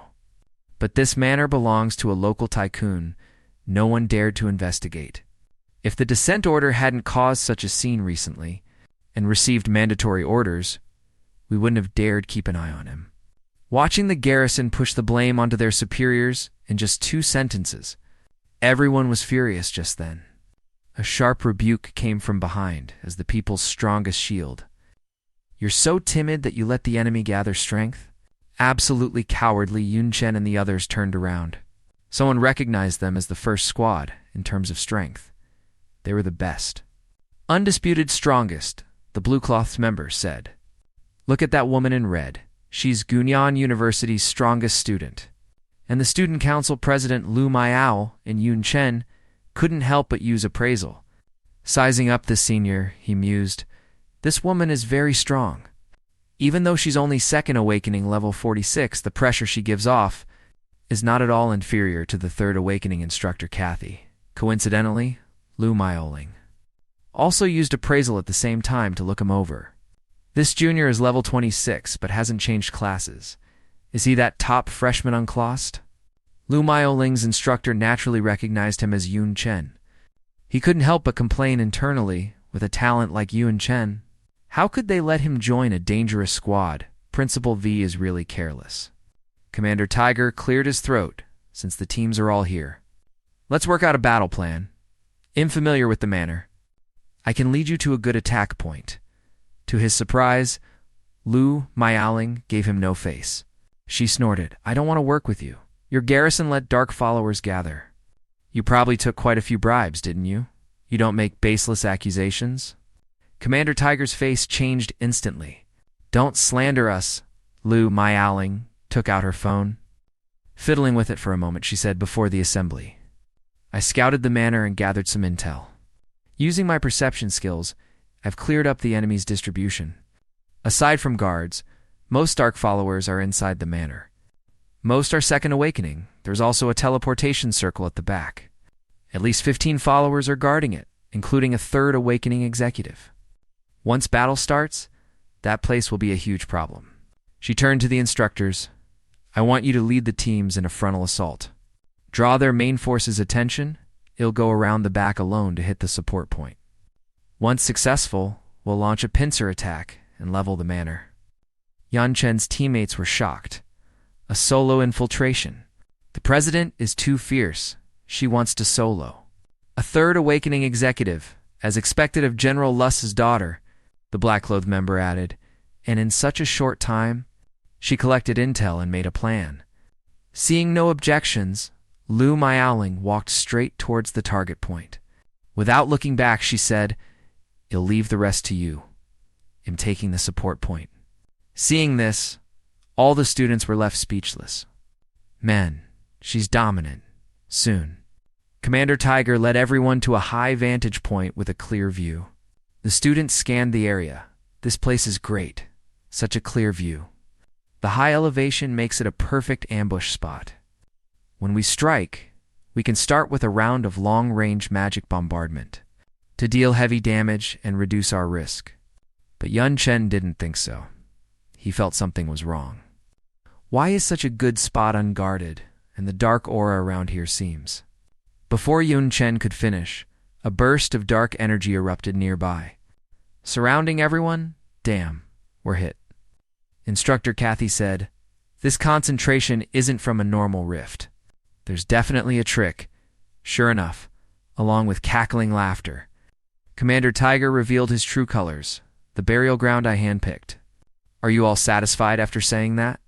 Commander Tiger used War Stomp, sending sand and dust flying.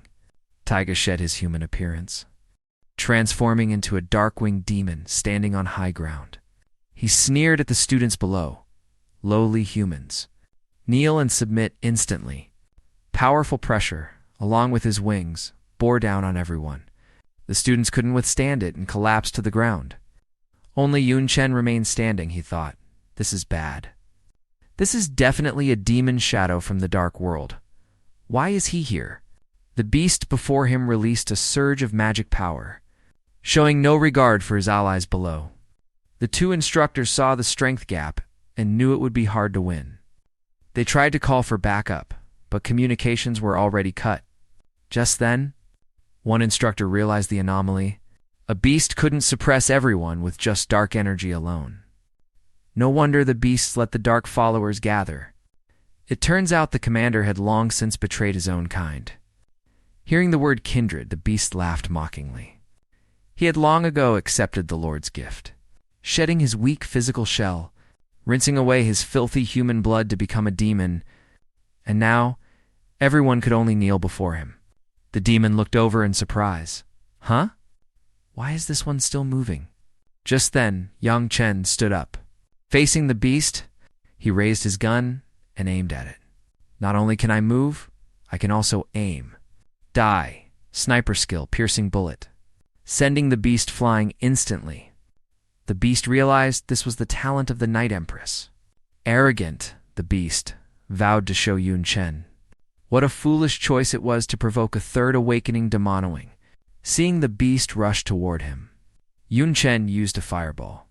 The beast easily countered it with a demonic roar.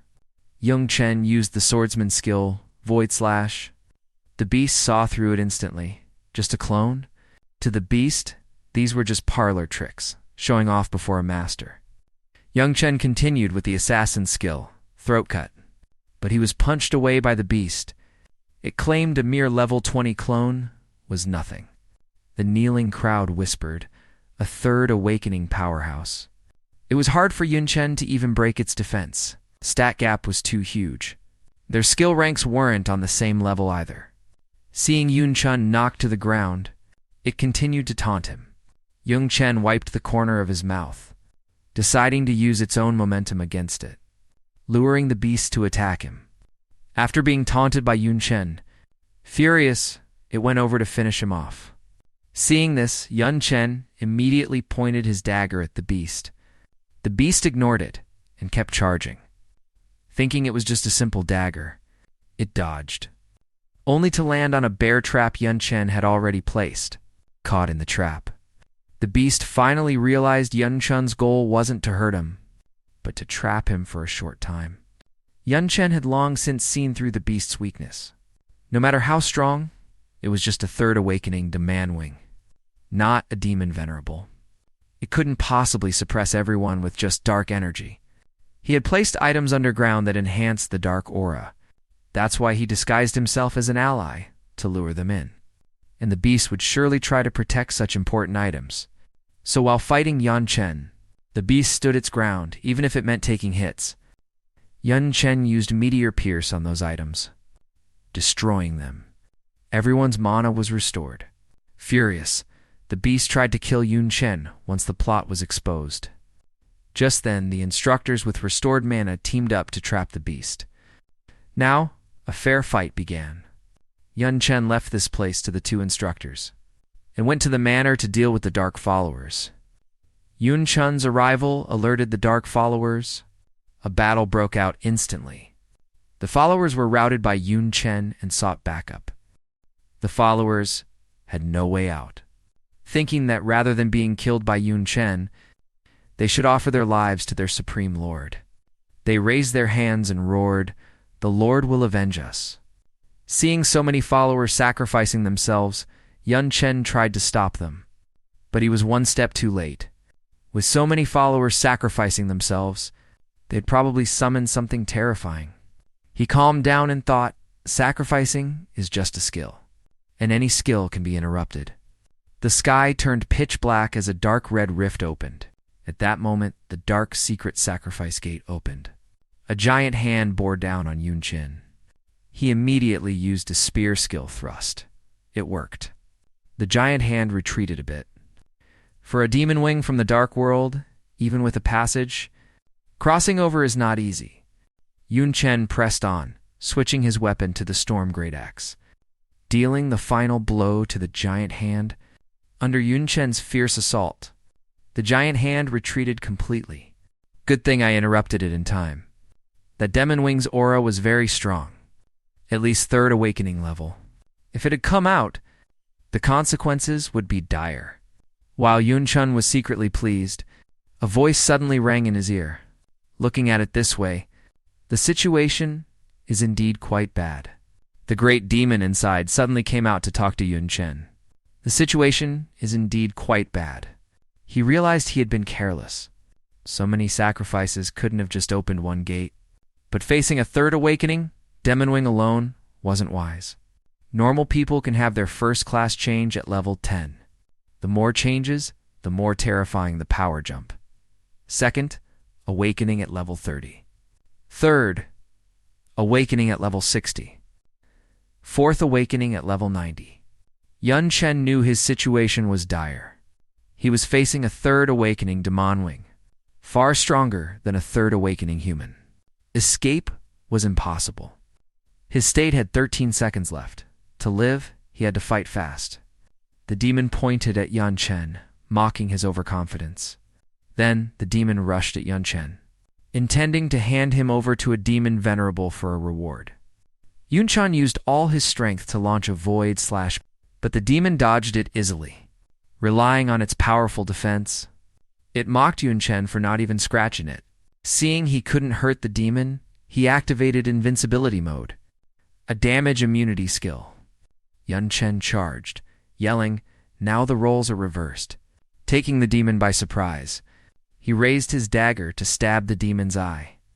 But this action enraged the demon. It pinned Yun Chen under its foot and stomped repeatedly. He maintained a defensive posture. Invincibility was ending. But his preparations were also complete. Just then, Yun Chen suddenly stood up. Surprising the demon, he had seen that the beast couldn't block his dagger, and took the chance to plant a cursed strawman on it. The demon looked stunned. What's going on? How is he taking my own attacks? Yun Chen wanted a fair talk and asked where the demon HQ was.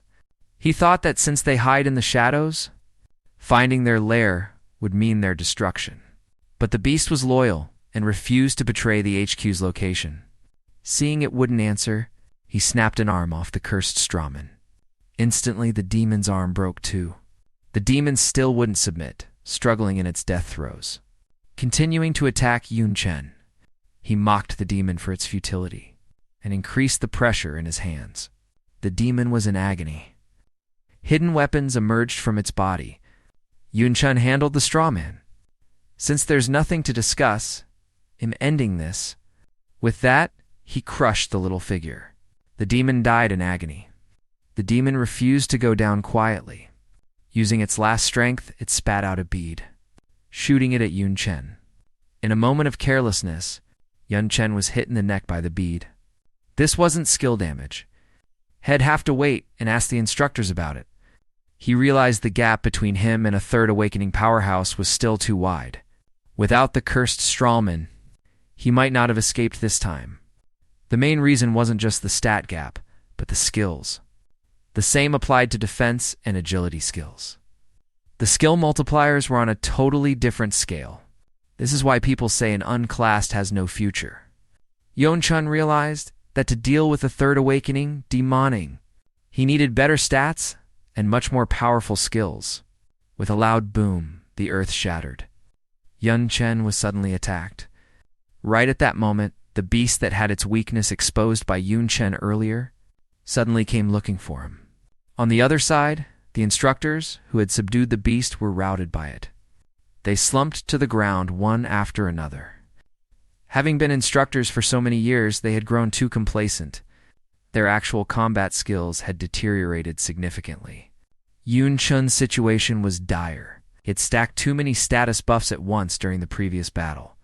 Now that the duration had ended, all the negative effects were flooding in. He thought that since he was dead either way, he should at least tear a piece of flesh off this beast before he died. The beast began to taunt Yun Chen. Kneel and submit now, and he'll spare your life. If you join the Lord Demon Venerable of the Dark World, the rewards will be even greater. Yun Chen ignored the beast's honeyed words and attacked it directly. But the beast was completely unharmed. In this critical moment, a nimble figure suddenly appeared and dealt a heavy blow to the beast. A woman with a stunning figure appeared and saved Yun Chen. Only then did he understand Teacher Shai's intention. Why she insisted on him joining Instructor Kathy's team? It was because Zhao Yu was there. Actually, Zhao Yu was originally sent by her master to investigate something. Since a succubus identity easily causes trouble, traveling with the team was more convenient. The beast couldn't understand Zhao Yu's actions. As a member of the noble succubus race, why would you surrender your true name to side with humans? Little did he know Zhao Yu's heart and soul. And everything she had already belonged to her master and those who were enemies of her master, or beasts that hurt her master's beloved disciple, have already become her enemies. Seeing that it couldn't win, the beast tried to flee. Zhao Yu used the Demon King's tool, Void Shackles, to bind the fleeing beast. In an instant, The beast was tightly bound by Xiao Yu. With a clench of her fist, Xiao Yu strangled the beast to death. Initially, she was indeed beaten into submission by teacher Shia. But as she spent more time with her master, she accidentally became completely obsessed. Although she didn't know what method Mr. Yun used, but being able to defeat a third awakening demon wing, Xiao Yu was very infatuated with that. Yun Chen was quite helpless. Xiao Yu purposefully kept the beast's corpse intact. Their corpses are of great use. Seeing that the manor had that thing, it was very convenient.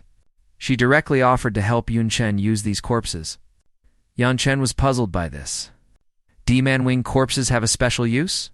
The annual global championship is approaching. Top experts from around the world will gather to compete. His friend gave an enthusiastic introduction, but Yun Chen listened with a confused face. He couldn't help but ask, "What does what you're saying have to do with us?" It turned out that Jiangnan University, where Yun Chen studied, had long since secured the qualification to represent Zhuanlong country. But these slots were incredibly precious. They could only be selected from third-year students. However, at this moment, the world-breaking stone hovering in the air seemed to have some kind of reaction. The next second, Yun Chen's breaking array sword emerged, accompanied by bursts of domineering purple lightning. As the smoke dissipated, Yun Chen's smile beamed. He sounded very happy. As expected of the materials rewarded by the system, the rank of the breaking array sword has jumped more than one level. Even the extra rebirth cross wasn't wasted, could be given away. It counts as a good safeguard. Just then, little Jin suddenly let out a chirp. Hearing the sound, Yun Chen gently picked her up. He had brought little Jin along during his trials before. Now her level should be on par with his. If they can coordinate with fusion skills, they will surely unleash powerful strength. Just as he thought of this, there was a knock on Yun Chun's door. The visitor was Xiao Ling, Xia Qingcheng's secretary. She came as a messenger this time. Xia Qingcheng had something she needed to discuss with him. After hearing this, Yun Chen didn't dare to delay. He hurried to Xia Qingcheng's office. Seeing Yun Chen's arrival, she immediately gave high praise for his performance this time. If anyone else had participated in the demon hunting operation, they'd probably be considering their second awakening by now. Yun Chen spoke plainly, rejecting all flattery. What he cared about most was still the mark on his neck. He immediately asked Xia Qingcheng, "Teacher Xia, I'd like to ask you about this. What exactly is this, a third awakening demon wing? Stamped this on me before it died." Seeing it, Xiaolin was also shocked. She said in terror, "Isn't this the soul-chasing mark of the Night Sever Demon Clan? Once triggered, it locks onto the target until death." Xia Qingcheng realized the situation wasn't simple. She quickly told Xiaolin to fetch her sea god statue Lipid. Then she told Yun Chen, "This soul-chasing mark is a skill similar to a rule. Unless you sacrifice to a demon god and have a god intervene, otherwise, even a fourth awakening high priest would be powerless."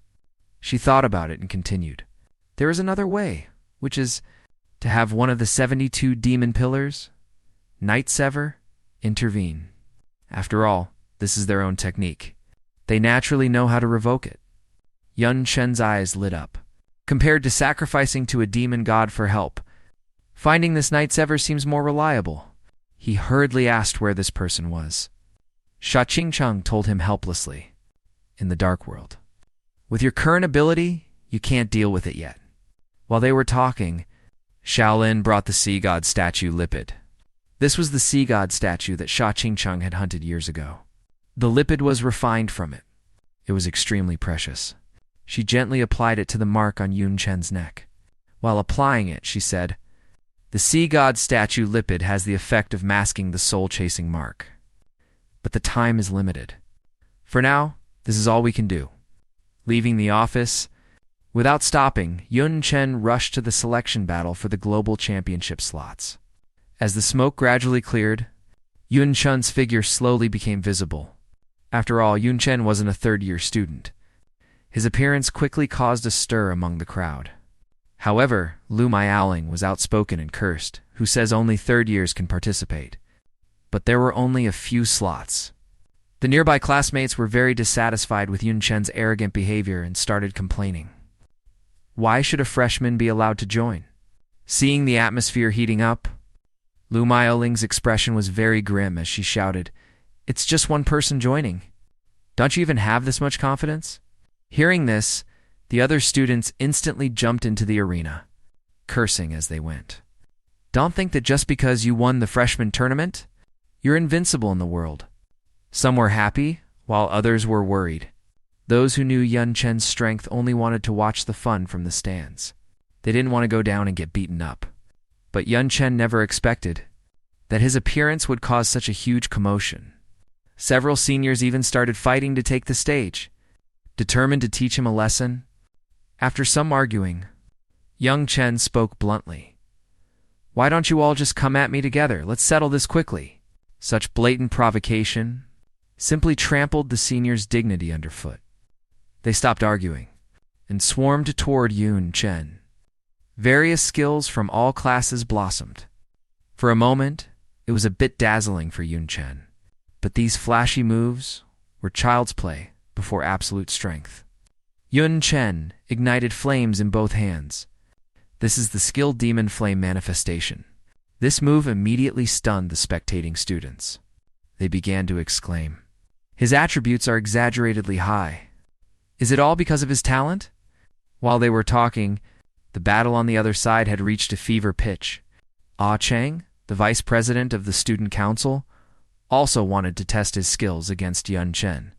If even he wasn't his match, then there's no need to mention the others.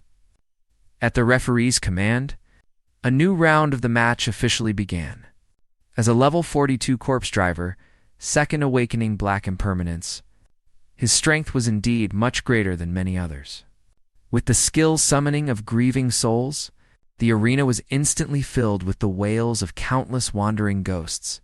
Some died wrongfully. Some died with deep resentment. Various types of grievances mixed together, making people shiver. Yun Chen also felt something was off, because what the opponent released was a debuffed type skill, causing his various attributes to decrease rapidly. But these little tricks couldn't stump him. He raised his staff and released the priest's primary skill, Purify.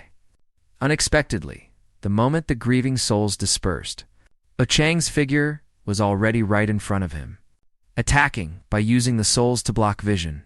Although Yun Chen had predicted it, he was still caught a bit off guard. Looking closely, his weapon was neither sharp nor heavy. Then why did he choose to attack at close range? Yun Chen couldn't figure it out. In the split second, he dazed off. Ah Chang couldn't help but mock him. "Fighting me doesn't give you time to stand there in a daze." As soon as he finished speaking, the end of his whisk struck Yun Chen's arm heavily. A piercing pain made him cry out instantly. He hurriedly dodged back to a distance. While Ah Chang launched a second closer range attack, Yun Chen finally had a chance to check his injured arm. He suddenly found that his right hand had no strength. It was as if it had disappeared. Ah Chang was very satisfied with Yun Chen's reaction. He said with a smile, "It's because my weapon is very special. It's the key to the unique class, and the stepping stone to becoming the Black Impermanence." After the game and the real world merged, many mutations occurred. Some were due to conflicts between reality and the game, while others were through sacrifices to the gods. Various reasons led to the birth of some unique classes, professions that only one person can possess, and this morning's staff in Ah Chang's hand was something he accidentally found in a graveyard when he was a child. For its sake, he went to great lengths to change his class to the hidden profession, corpse driver, and successfully achieved the second awakening as the Black Impermanence. As long as he holds it, not only can he see other souls, he can even attack directly through the physical body. He squinted his eyes at Yun Chen and explained patiently, "Your right hand is numb for this very reason, but it will recover after an hour." But his next words made Yun Chen feel a chill down his spine. "It seems there are two souls in your body. This usually happens with split personalities. Are you one of those as well?" Hearing this, Yun Chen was puzzled. He had never had anything like that. But where did the other soul he saw come from? In that case, I might as well take your weapon and see what's really going on inside. As soon as Yun Chen finished speaking, Ochang's face instantly became extremely ugly. Profanities poured out of his mouth. You bastard! This weapon is the only thing that belongs to me. Even my parents can't touch it, and you actually want to take it away. Chang seemed to have lost his mind. While cursing, he swung his weapon and attacked Yan Chen desperately.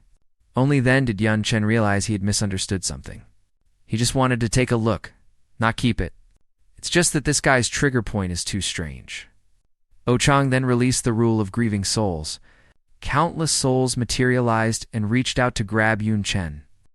Seeing this, Yun Chen didn't panic and used the exorcist's primary skill, evil spirit dispersion. Although the skills countered each other, the debuff type skill caused his agility to be greatly reduced if his attributes continued to drop. The outcome of this match is obvious even without fighting. I must end this quickly. Another swordsman primary skill Void Slash was released by Yun Chen with a quick movement. Ochang didn't retreat at all. He used the morning staff in his hand to forcefully withstand this wave of attacks. But these were all part of Yun Chen's plan. The assassin's primary skill clone was the main event he had prepared, but he overestimated himself and underestimated Chang. He wanted to force a close-range fight. Unexpectedly, he was at a disadvantage. Fighting one-handed plus the reduced attributes had too much of an impact. Chang wouldn't miss this opportunity either. He immediately released Summoning of Grieving Souls and Rule of Grieving Souls. With these two skills, Yan Chen had nowhere to hide. Seeing this situation, Chang could already imagine how pathetic he would look once his attributes hit 0. However, at this moment, several beams of light broke through the dark circle formed by the skills. Facing the aggressive Chang, Yun Chen didn't dare to take him lightly. He directly summoned the Omniform. At this moment, he looked like a god descending. As soon as this form appeared, the whole venue broke into an uproar. Most of the audience had never seen this skill. Moreover, it could actually increase various attributes in a short time. Facing some doubts from the crowd, Yan Chen stated calmly, "Who says an unclassed can only use primary skills? This is an advanced skill that a third awakening expert should have. It's just that it consumes a lot." Chang felt the pressure coming from Yun Chen. But he still insisted, no matter how much you change, it's just a waste of time. Yan Chen smiled slightly and spoke calmly. The outcome hasn't been decided yet. How will we know if we don't try? The moment he finished speaking, Yun Chen used Flash to move behind him. Already swift with the addition of the Omniform, his speed had increased significantly. His speed was so fast that Chang found it hard to cope. So he hurriedly released the evil ghost armor to protect his body. This was the defense mechanism Chang was most proud of. He taunted Yun Chen wildly. Even if your attributes are off the charts, you're still just a little unclassed. With a handful of primary skills, you still want to fight me? These words seemed to remind Yun Chen. He said with calm composure, "Since you look down on me so much, then I won't use primary skills." Chang didn't know that his words would cause Yun Chen to use a fusion of the Void Slash and the Uppercut skill. This fusion skill was truly one that could kill gods and Buddhas alike, instantly rendering Chang's proud defense skill ineffective. Strike while the iron is hot. Yun Chen didn't hold back and followed up with a crumbling punch, and the fusion skill of an all-out strike, crumbling heavens. This heavy and powerful punch, he sent the incredibly arrogant Chang flying several meters away. Seeing the battle become so exciting, the entire audience erupted in cheers once more. Because this level of intensity was definitely not something that could be achieved by basic skills.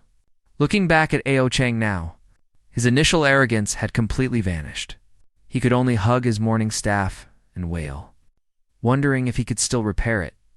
Yun Chen walked up slowly and asked coldly, "Well, do you want to continue?" Hearing this, Chang immediately softened, no longer daring to be aggressive. I lose. I surrender. No more fighting." but I beg of you, please don't take away my weapon, okay? It's everything to me. Oh Chang spoke while crying. Yun Chen froze for a moment after hearing these words before replying, I never intended to take it from the start, because it's useless to me anyway. After this match ended, Yun Chen recalled the moment earlier in the arena, when he had accidentally stepped on a section of the morning staff. In just that single instant, he had actually seen a human soul. Just as Ao Chang said, everyone has only one soul, but he possessed two souls. One was his original soul, connected to his body, just like everyone else. But the other soul was the exact opposite. It was connected directly to the sky. At this moment, he had a bold guess. Could this soul be his system? To put it another way, the system was alive. If that was really the case, then things would become a bit tricky. Meanwhile, in the office, the list for the global tournament that the principal had been longing for was finally released. Even he himself exclaimed in disbelief. I thought it would take a few more days to finish. Who's on the list? When the principal was told it was Lu Miaoling and Yun Chen, he spat out his tea in an instant. He found it truly hard to believe. Even his tone was filled with shock. What on earth is going on? Isn't this a competition for third-year students? How did that kid get mixed up in this again? When he learned that this was all arranged by Xia Qingchang, he realized that this time it was definitely about more than just competing. On the other side, Xia Qingcheng was listening to Shaolin, who was bringing the good news that Yun Chen had qualified for the tournament. Hearing the result, Xia Qingcheng wasn't surprised.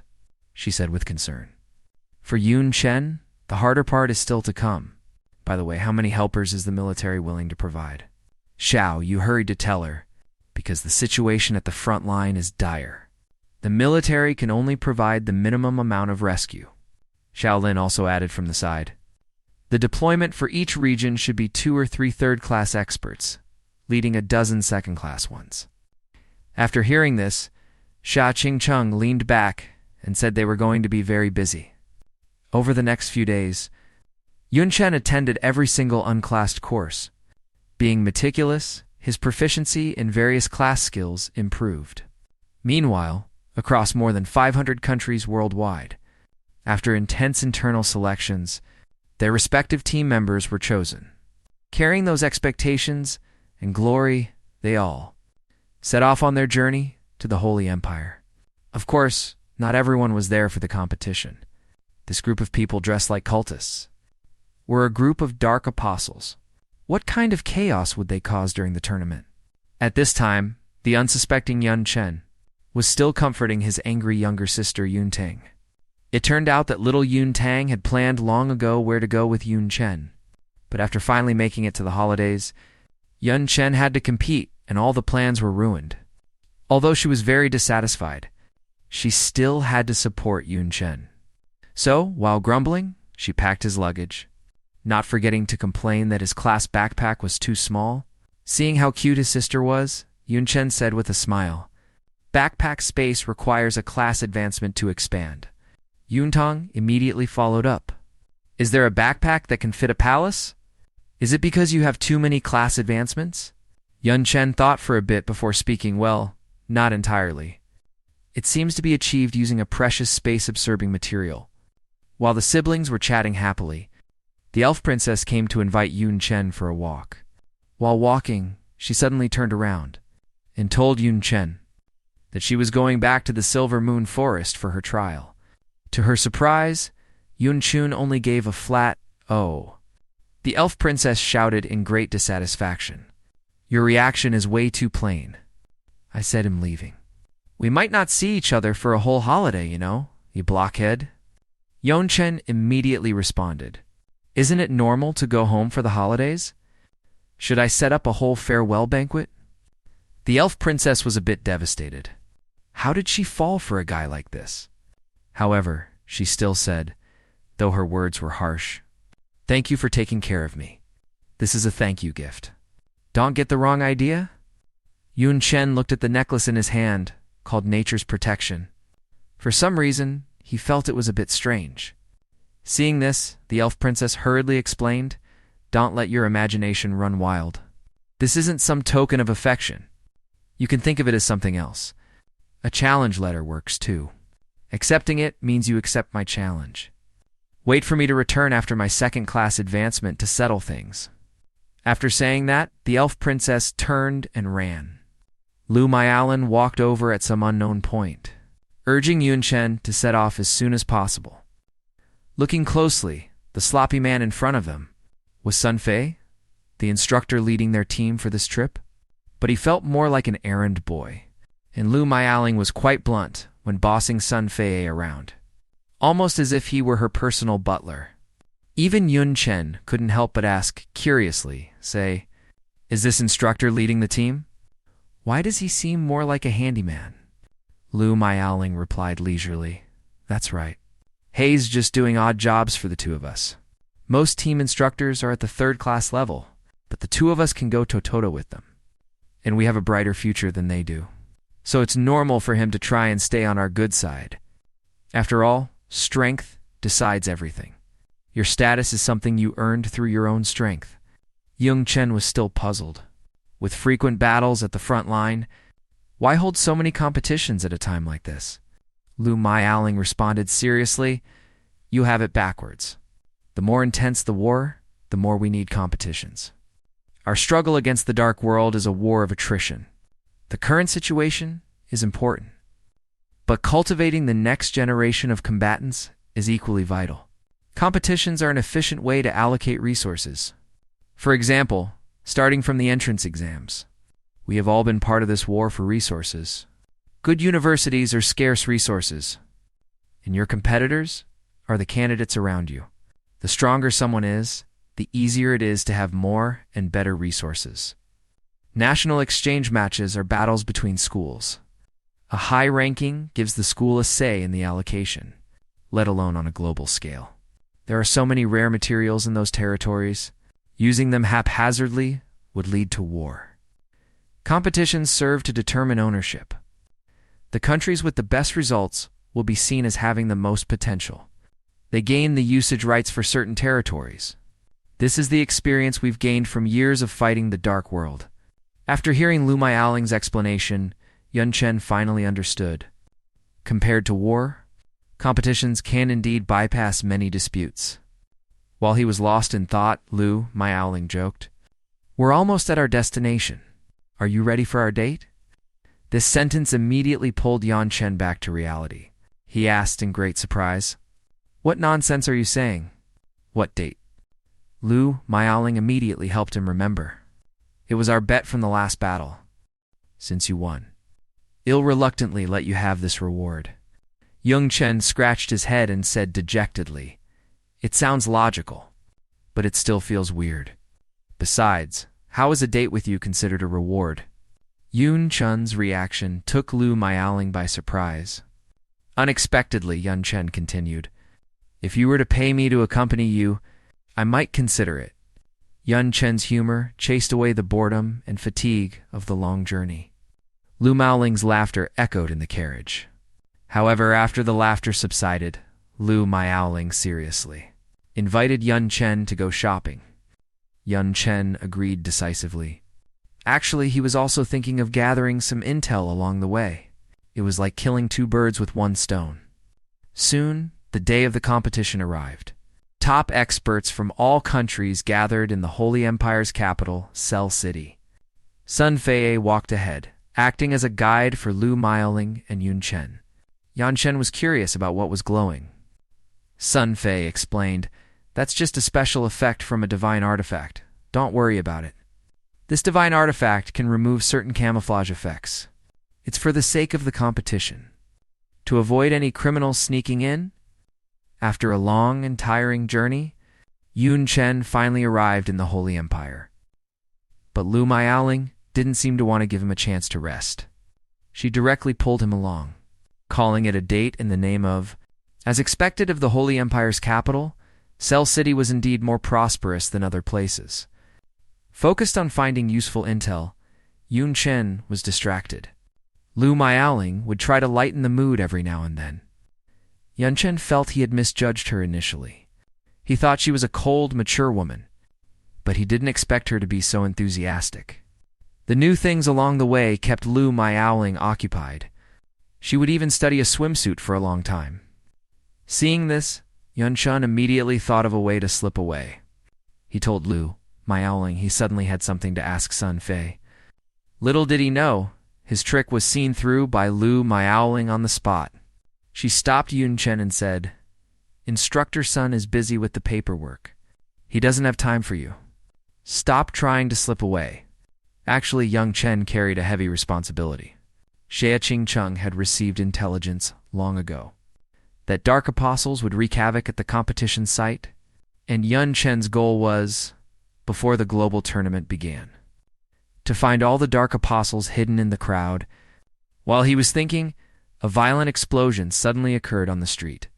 In the smell of dust and smoke, Lu Miaoling caught the scent of darkness. Yun Chen also thought to himself, could they have come to find us on their own? At that moment, a man was being chased by a group of people in black. Seeing this, Yun Chen immediately stepped forward to take action. He subdued the men in black with ease. Just as other helpers were preparing a sneak attack, Lu Miao noticed them. With one move, she knocked the attackers to the ground. Their debut outside the arena left a deep impression on everyone. Yun Chen stared at Lu Miaoling's tail, lost in thought. Is she a beastman with that tail? But after thinking about it, it didn't seem quite right, because he could feel magic flowing within the tail. This feeling was more like a yokai. But now wasn't the time to study the tail. Yun Chen had many questions for this man in black. Suddenly, a Cell City patrol officer rushed out from the crowd. They thought Yun Chen was causing trouble in the city, so they took everyone present away. Because of the patrol officer's appearance, Yun Chun's plan was completely disrupted. They were kept like this until nightfall. However, the identities of the three men in black were confirmed. They were indeed Dark Apostles. Yun Chen and Lu Miaoling began introducing themselves to the rescued man, asking him why he was targeted by the Dark Apostles. Seeing that the man was starving, Yun Chen took him to have a full meal. After finishing his meal, the man tremblingly pulled out a pile of coins as a thank you. This was his entire wealth. Yun Chen waved his hand in refusal. Then he patiently asked, "I don't need the money. You can just tell me all the information you have." The man, now full, was extremely grateful. He hurried to explain his identity. "My name is Elgar. I come from the kingdom of Salashatan. I'm here to represent my country in the tournament. But as soon as I arrived, I was targeted by them. They wanted to kill me and then take my place. Luckily, I had some special items on me, which allowed me to blow open the cage and escape. The most important point is, they seem to have already replaced some of the contestants, and are planning to cause trouble at the tournament." Lu Miaoling sneered and mocked them after hearing this. "Dark Apostles, that bunch of rabble dares to be so bold?" Seeing there was no more useful intel, they had no choice but to let him leave. But this Elgar would stir up a storm of blood in the future. At this moment, Yun Chun and Lu Miaoling believed Elgar's identity completely. After all, the country he mentioned was indeed impoverished. Hardly any strong individuals could be found in the entire nation. Yun Chen suddenly felt a headache. The competition officially begins tomorrow. The plan to intercept the Dark Apostles had likely failed. For now, they could only wait and see. Lu Miaoling, standing aside, suddenly spoke up. "Junior, I didn't expect you to be so trendy. I noticed your tattoo a long time ago." Yun Chun and Lu Miaoling walked all the way to the Holy Empire's teleportation hall. Yun Chen kept a sharp eye and noticed that those who could come here were all very strong. Moreover, most of them had hidden classes. Rare classes only accounted for a very small minority. There wasn't a single ordinary class to be seen. It was clear that these countries were giving it their all. Lu Miaoling seemed to sense Yun Chen's thoughts and spoke up in time to stop him. Judging strength by class alone is very unwise. Just like how you are an unclassed. While it can't be denied that hidden classes have higher stats than ordinary ones, when factors like race, bloodline, and talent are all mixed in, you can't determine strength solely by class. For instance, An ordinary warrior who perfectly complements their class isn't necessarily weaker than a hidden class user. This speech made Yun Chen realize how shallow his understanding had just been. Data doesn't represent everything. Only strength does. While they were observing others, others were also observing them. The two contestants from Zhuanlong country, the curvaceous Lu Miaoling, is naturally a beauty in everyone's eyes. But don't you dare overlook her formidable strength. Encountering her in the match would be anything but a treat. Compared to Lu Miaoling's fairy-acting fame, Yun Chen, standing beside her, seems much more lackluster. Someone took a look using an identification skill, only to find that he hasn't even chosen a class. Just as the crowd began to whisper, a piercing, mocking voice suddenly came from behind. How can pieces of trash like you be worthy of participating in the global championship? As he spoke, he looked like he was about to pick a fight. Are you all tired of living? Believe it or not, it'll crush every single one of you once the match ends. Someone recognized the man's identity. He was none other than the third prince of the Behemoth Empire, Octo, who possesses the bloodline of the Golden Behemoth, a tyrannical bastard. He had a history of torturing many people to death. So, when the crowd saw Octo arrive, they began apologizing one after another, begging for his forgiveness. They hoped he would view them as insignificant ants and just ignore all these contestants. Yun Chen watched their behavior, finding it hard to understand. Li Lingyao quickly explained, the Behemoth Empire is known for its warmongering nature, so this third prince is not to be trifled with. It's no exaggeration to say that if they truly provoke Octo, his followers would very likely wipe out these small nations. And the key to survival for these small countries is naturally to curry favor and show weakness. For these weaklings, dignity is an unattainable luxury. Meanwhile, Octo, the subject of the conversation, shamelessly pardoned everyone. He even helped them choose an optimal solution. He stroked another man's head as he spoke. Be my slaves during the competition, and I will reward you with plenty of resources. After all, with your strength, even if you fluke your way into the second round, you wouldn't win many resources anyway. I might as well just hire you directly. As soon as Octo said this, a group of contestants knelt down one after another, shouting that they were willing to serve him. But Yun Chen had already seen through his game. Octo wouldn't necessarily keep his promise. He'd likely just discard these people once he was done with them. Lu Miaoling listened, remaining non-committal. However, just then, another voice of opposition appeared. In this championship, everyone comes representing their country. It's not quite appropriate for you to do this, is it? Publicly forcing contestants from other countries into slavery is a very poor move, you know? The person standing up for justice was Princess Lu Sane of the Holy Empire.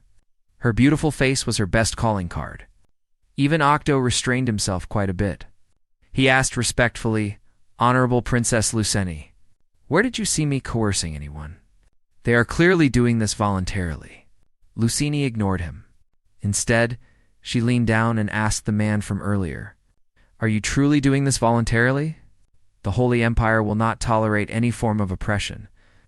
The man was nervous for a moment, stammering as he spoke, but he still said, I am doing this voluntarily. Sighing, Lu Miaoling just wanted to vent a bit. Anyone could see that this man was worried about retaliation. Now, she's playing the saint. How utterly hypocritical. Seeing Lu Miaoling there, Lucini hurried forward to exchange pleasantries, Miaoling. You're here too? I didn't expect you to still be so witty and humorous for this kind of hypocritical woman. Lu Miaoling never had a friendly look. She responded very rudely, Don't be so familiar. I don't recall being close to you. Lucini didn't drop her act. She bypassed Lu Miaoling and walked straight in one direction. A scene no one expected occurred. She actually bowed to Yun Chen. She spoke very politely. You must be Mr. Yun Chen. It's a pleasure to meet you. Yun Chen was also a bit dazed, until Lucini explained a bit. Your teacher, Shia Ching Chung. Her parents once helped the royal family a great deal. This is only right. Lusani also expressed her surprise, don't you know? Ms. Sha's parents were the god generals of the previous generation in Juanlong. Though they died in battle, their military achievements are unparalleled. If Ms. Sha's parents were still alive, the title of god general might not have fallen to certain people. As soon as Lusani finished speaking, she hinted to Lu, meowing with her eyes. The others couldn't hear the conversation between the three of them. They could only judge based on their facial expressions. It was likely this meeting wasn't as friendly as imagined. Suddenly the lights flared up, drawing everyone's attention, and the host, standing in the spotlight, was still warmly welcoming these contestants who had come from afar. Immediately after, the rules of the competition were announced. Contestants will be in pairs, randomly teleported to the extreme cold ice domain. The mission is very simple: survival and monster hunting. Those in the top 100 for total combat points can advance to the second round of arena matches. Moreover, it will be broadcast globally. The host's impassioned voice was very stirring, but the contestants below were somewhat shocked, because nearly 90% of the participants would be filtered out in the first round, before the contestants could even react. A cluster of flames lit up in their hands. The host introduced, "This is the special item for the elimination round, the recorder. It not only records and stores all combat points, but can also be snatched from each other." Hearing this, Yun Chun's expression became solemn. Octo's newly acquired slave asked for instructions at this time. "What if I can't find you then? I won't be able to serve you." Octo said directly, "Leave a magic imprint." The host was still reading the final rules. During the competition, you can use at most 5 bottles of healing potions and 5 bottles of mana potions, and carrying any food is not permitted. As the formation was activated, Lu Miaoling and Yun Chen were randomly teleported to the extreme cold ice domain. Yun Chen was already thinking of ways to solve the food and drink problem for these 7 days. Melted snow can be used for drinking, but how to solve the eating situation? Better scout the surroundings first. Saying that, he used memory fusion, the mage's mana surge, and the mechanic's echolocation. As the skills activated, even Lu Miaoling couldn't help but marvel. You freelancers are truly versatile. Yun Chen didn't take her praise to heart, because he sensed 3 monster nests nearby. They were the level 43 Goltier Snow Mountain Great Ape, the level 41 Goltier Snowfield Piercer, and the level 44 Goltier Ice Snow Goblin. Yun Chen looked at these monsters as if they were ants. After all, in his eyes, slaying these monsters was as easy as chopping vegetables. As the roars of the monsters rang out one after another, a great battle was about to erupt. In Yun Chen's world, being big doesn't mean your fists are powerful. While speaking, his fist ignited with a blue flame. This is the memory fusion of Boxer and Warrior Explosive Flame Wave Punch. A powerful force instantly turned the nearby monsters into dust. Seeing this, Lu Miaoling couldn't help but exclaim, "To engage in melee combat with such massive monsters using a human body. You really are an incredible junior." However, just then, the freezing rain falling from the sky caught his attention. As expected, it was the Ice Snow Goblin's skill, Great Earth Freezing Rain. These Ice Snow Goblins didn't choose to fight Yun Chen. Instead, they prepared to ambush Lu Miaoling. But these monsters never expected that Lu Miaoling was also very powerful. With a move of Fire Element Incineration, the entire ground burst into flames. Hearing the noise, Yun Chen looked back, suddenly feeling a bit puzzled. Is she an elementalist? But the form of her skills is quite different. After a busy day, the two finally found some leisure time. They gathered around the campfire, enjoying their food. Yun Chen was busy tallying today's points. Killing an ordinary monster gives 1 combat point, and a boss is worth 50. Even if we split the points evenly, today's harvest is still very bountiful. Lu Miaoling chimed in from the side. At this rate, passing the qualifiers shouldn't be a problem. Yun Chen naturally didn't care about a mere qualifier. He held a piece of roasted meat and shared his concerns. What if the monsters here aren't that easy to find. Lu Miaoling looked at the somewhat charred meat in front of her, momentarily at a loss for words. She thought it over and finally decided to speak up. I'll do the cooking from now on. Your skills are truly hard to swallow. Yunchun didn't care and stuffed the charred meat into his mouth. After all, having something is better than nothing. Besides, at home, it was always Yantang who cooked. He never had the chance to practice his culinary skills. Yunchen used his stubborn logic to the extreme, leaving Lu Miaoling somewhat speechless. Like teacher, like disciple, bad at cooking, yet so self-righteous about it. She remembered going to the SIA residence for dinner 7 years ago. One of the dishes was personally cooked by her when she was in a good mood. It couldn't be described as appetizing. It was purely dark cuisine. But Xia Qingcheng had another perspective on it. If I knew how to cook, what would I need a maid for? Yun Chen didn't expect Xia Qingcheng to have such a side. However, he still took the opportunity to ask the question in his heart. President Lu, what exactly is your class? Hearing him ask this, Lu Miaoling answered with a sudden realization. I was wondering why you kept staring at me. I thought you'd fallen for me. So you wanted to ask about this. Lu Miaoling stated plainly that her class was indeed elementalist, but due to various reasons her skills had changed. She could use 9 types of elemental magic: metal, wood, water, fire, earth, wind, and thunder. That's clearly only 7 types. What are the other 2 elements? Yanchun hurriedly pressed for an answer. Lu Miaoling kept him in suspense. If you want to know, you'll have to wait until we're closer. On the other side, in the Holy Empire's data reception room, they were tirelessly organizing the data of various contestants. As the commander of the Holy Empire, Edward was also questioning his subordinates. How is the situation with the contestants? The subordinate looked at the statistics while reporting. Princess Luceni's combat points have reached 1,700, ranking first. Edward asked about the casualties. The subordinate continued to report truthfully. There were 1,178 participants in total. 375 people have lost their recorders, and 117 people's life signs have vanished. Although the death toll was higher than expected, everything was within Edward's control. The subordinate raised a question. Why is there no monitoring of the elimination round? Edward spoke bluntly because the cost is too high, and there's no need for it. After all, the extreme cold ice domain is too vast. Monitoring it would be a waste of manpower and resources. As everyone knows, not all countries can get along peacefully. Various reasons can make some nations hate each other. Although the United Nations prohibits wars between countries, hatred always needs an outlet for release. And the stage of the elimination round is their best choice, so these unseemly conflicts cannot be monitored in real time. After hearing Edward's explanation, the subordinate was suddenly breaking out in a cold sweat. No wonder previous championships didn't have saved recordings of the eliminations. But doesn't doing this violate the original intent of the competition? Edward had no pity.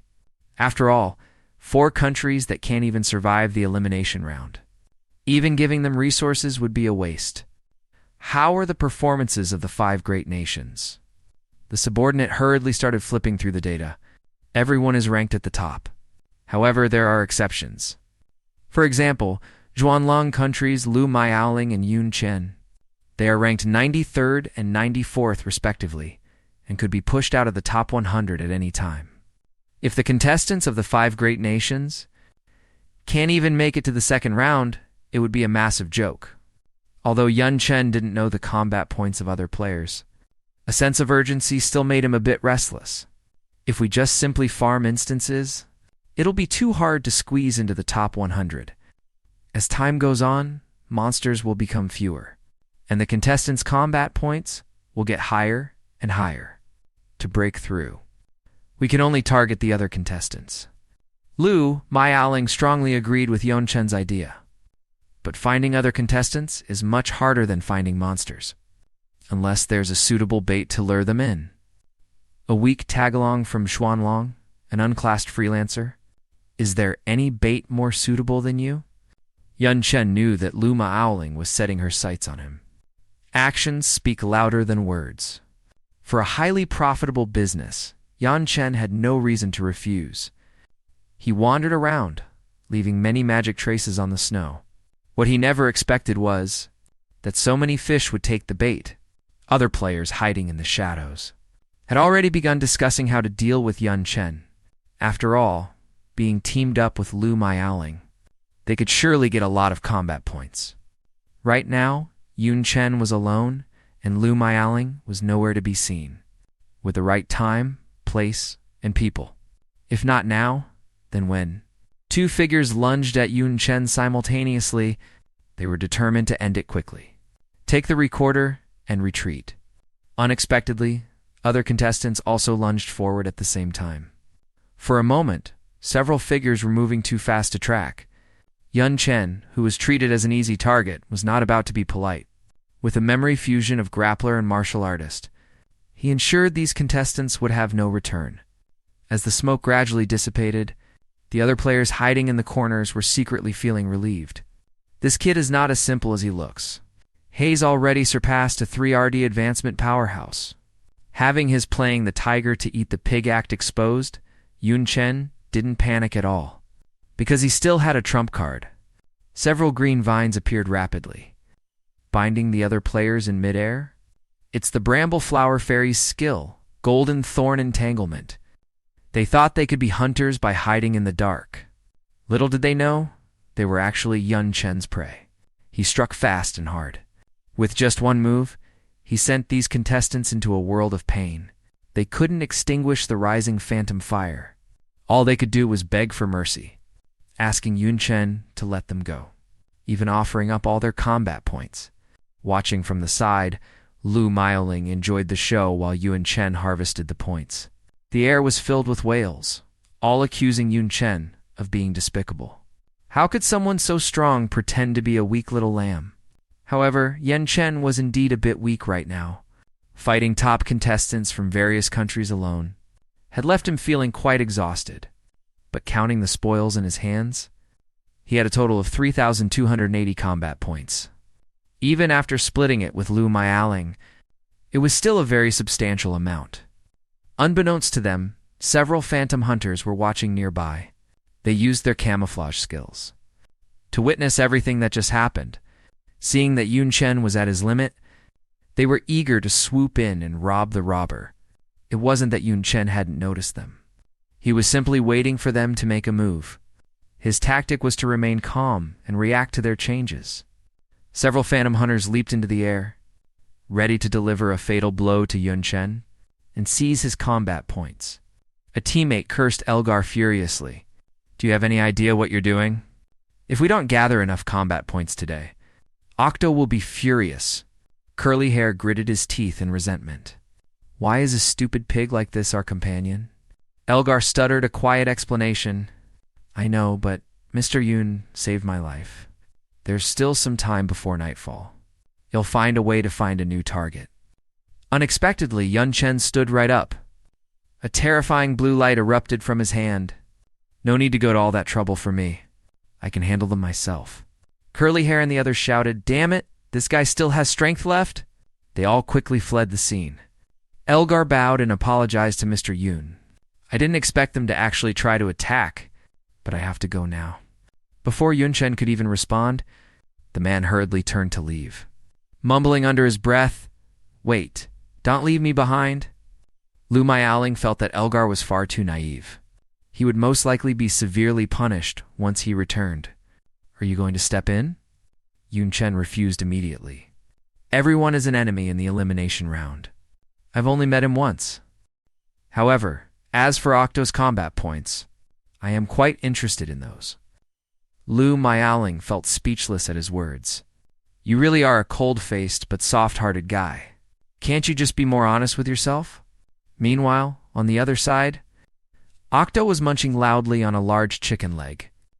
However, directly in front of him, several helpless figures were kneeling. Octo said he had no hope for them, which is why he told them to pick on the weak. But failing for such a ridiculous reason was a matter of attitude. Elgar lowered his head in terror. "But Mr. Yun saved my life. I beg Lord Octo to give me one more chance. The big man chuckled sinisterly.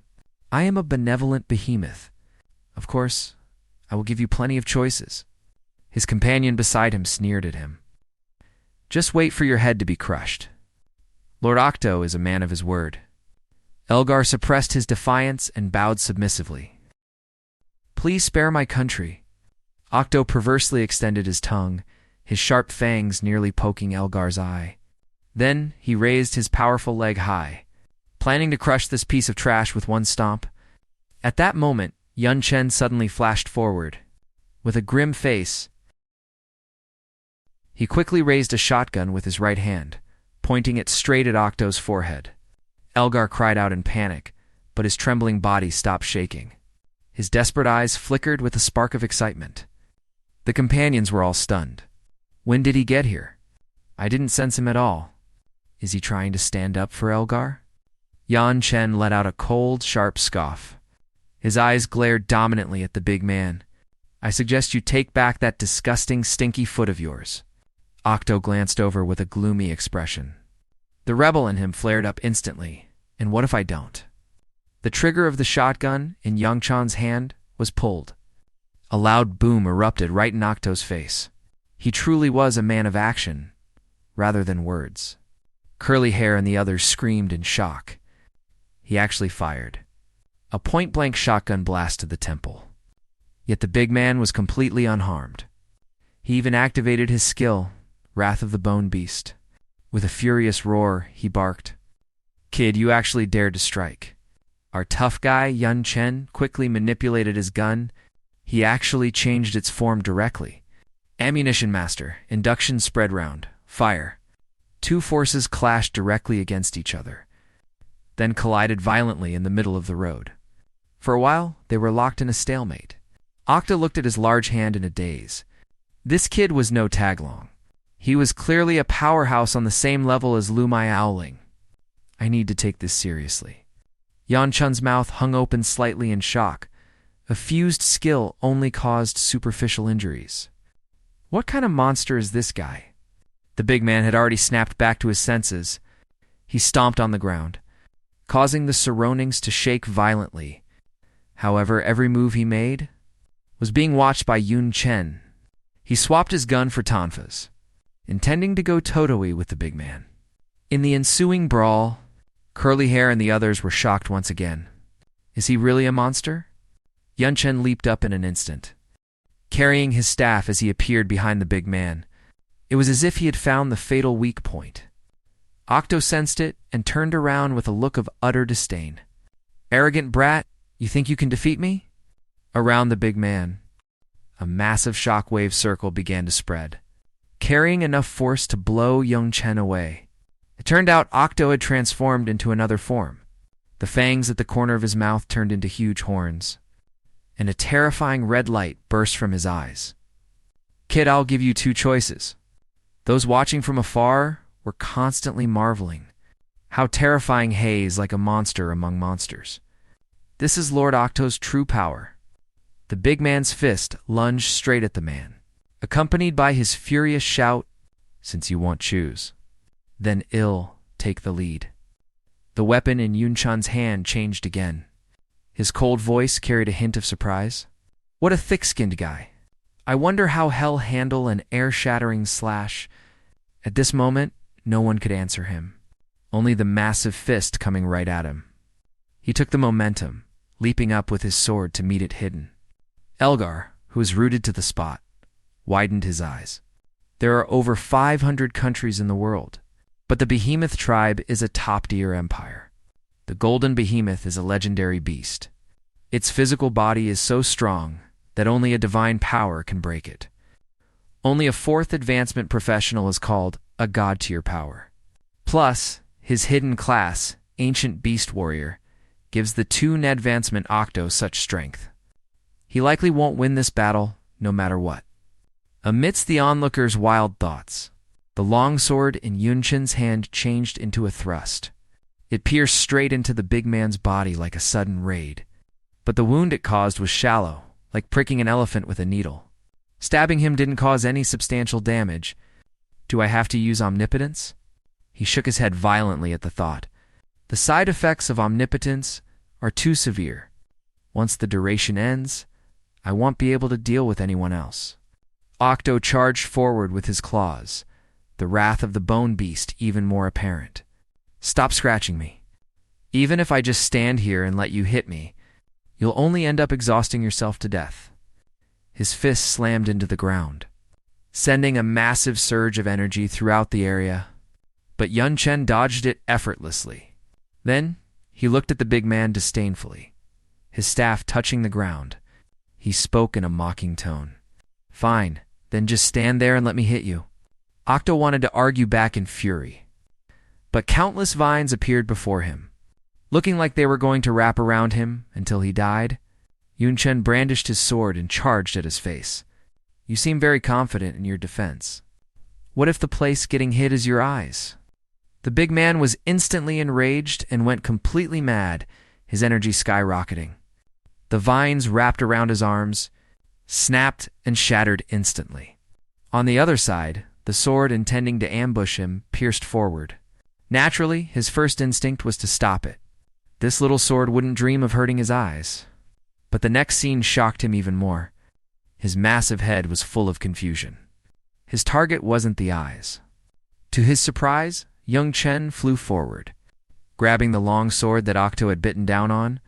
This jolt caused even Octo's teeth to start loosening.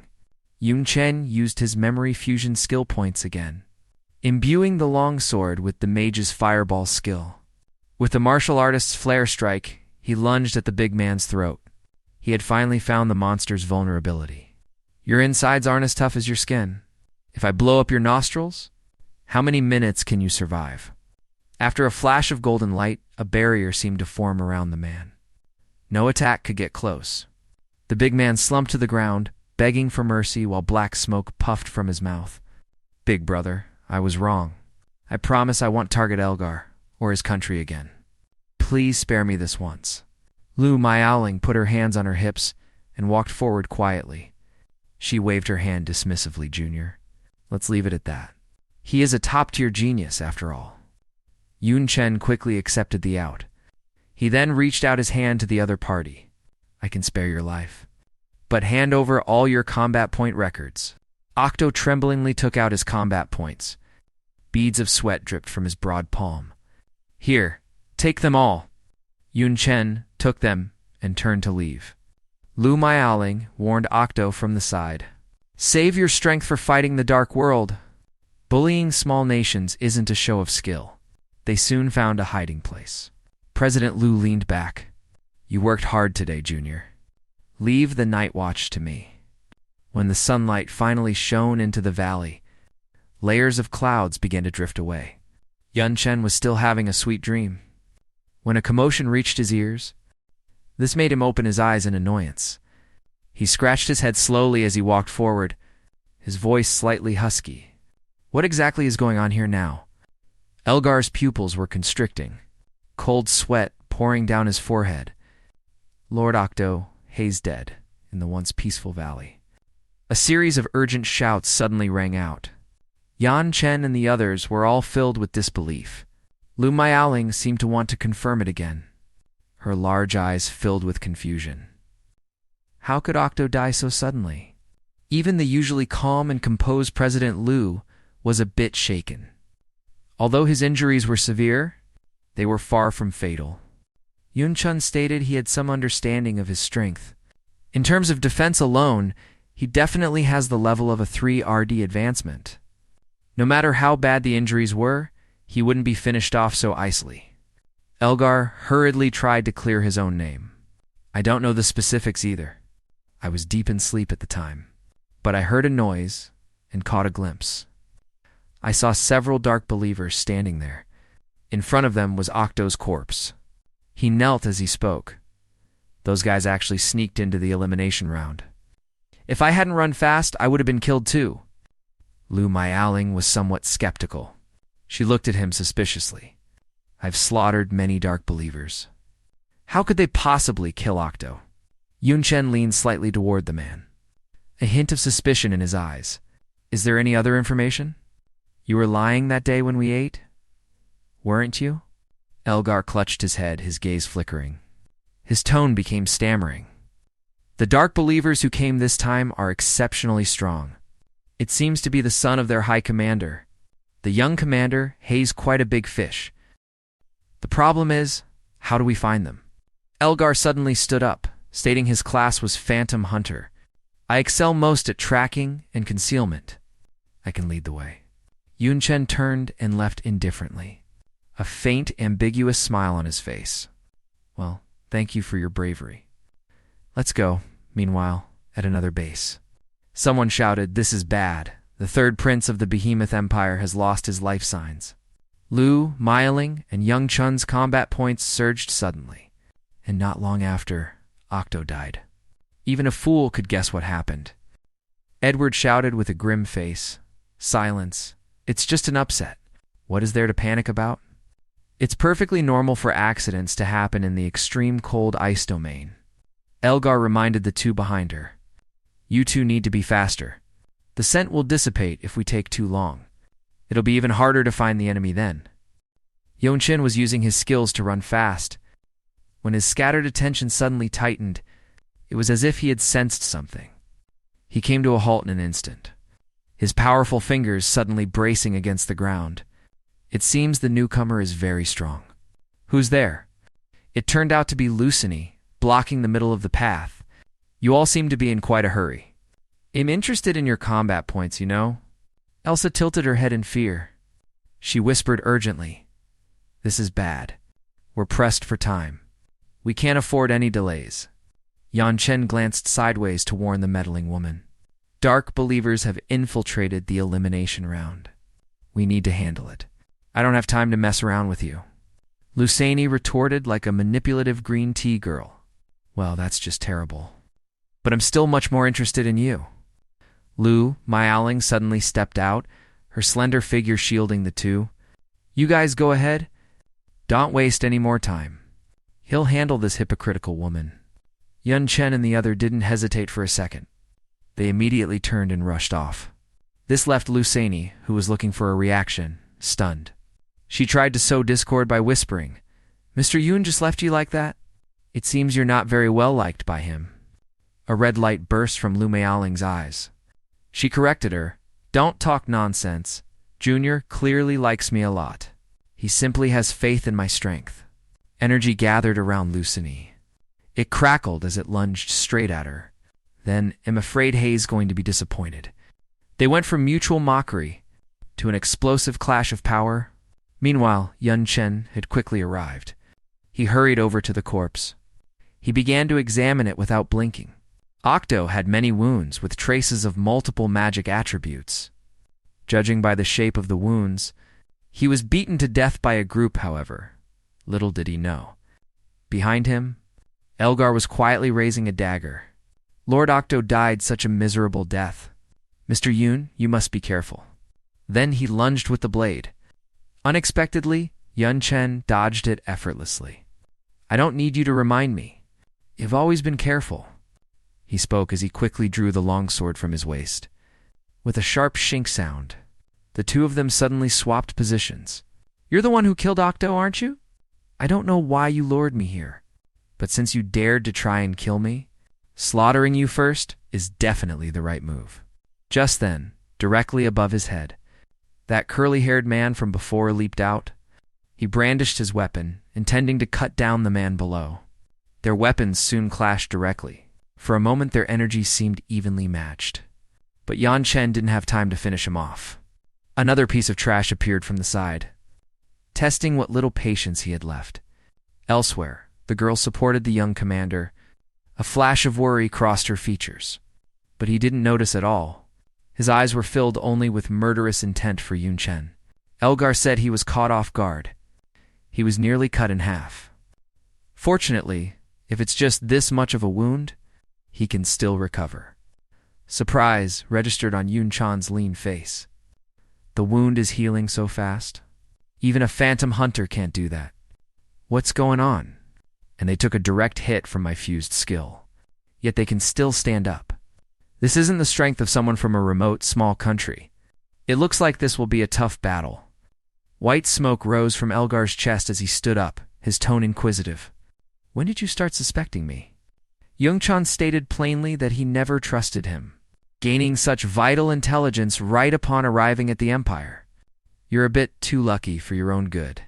Later, I noticed the soul tracking mark was revealed. That's when I realized. It wasn't that I was lucky. You had locked onto me long ago and approached me on purpose. Elgar still held a sliver of hope. His mangled finger reached out slowly. What if it really was just a coincidence? Yan Chen answered, "The extreme cold ice domain is vast and boundless.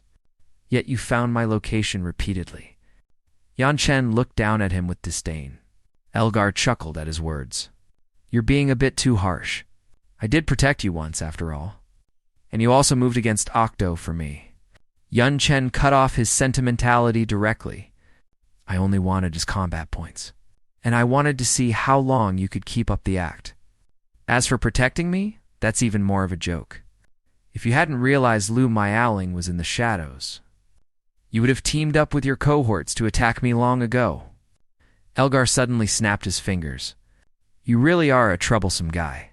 No wonder the organization put such a high bounty on your head." He and the woman beside him underwent a massive transformation. Their feet were about to dissipate completely. The man pointed his finger at the ground.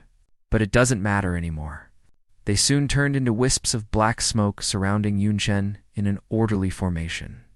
"Because next, not even your bones will remain." Yan Chen suddenly closed his eyes. "Disguise is merely a visual misdirection. The physical body doesn't disappear. My mana echo is enough to sense you."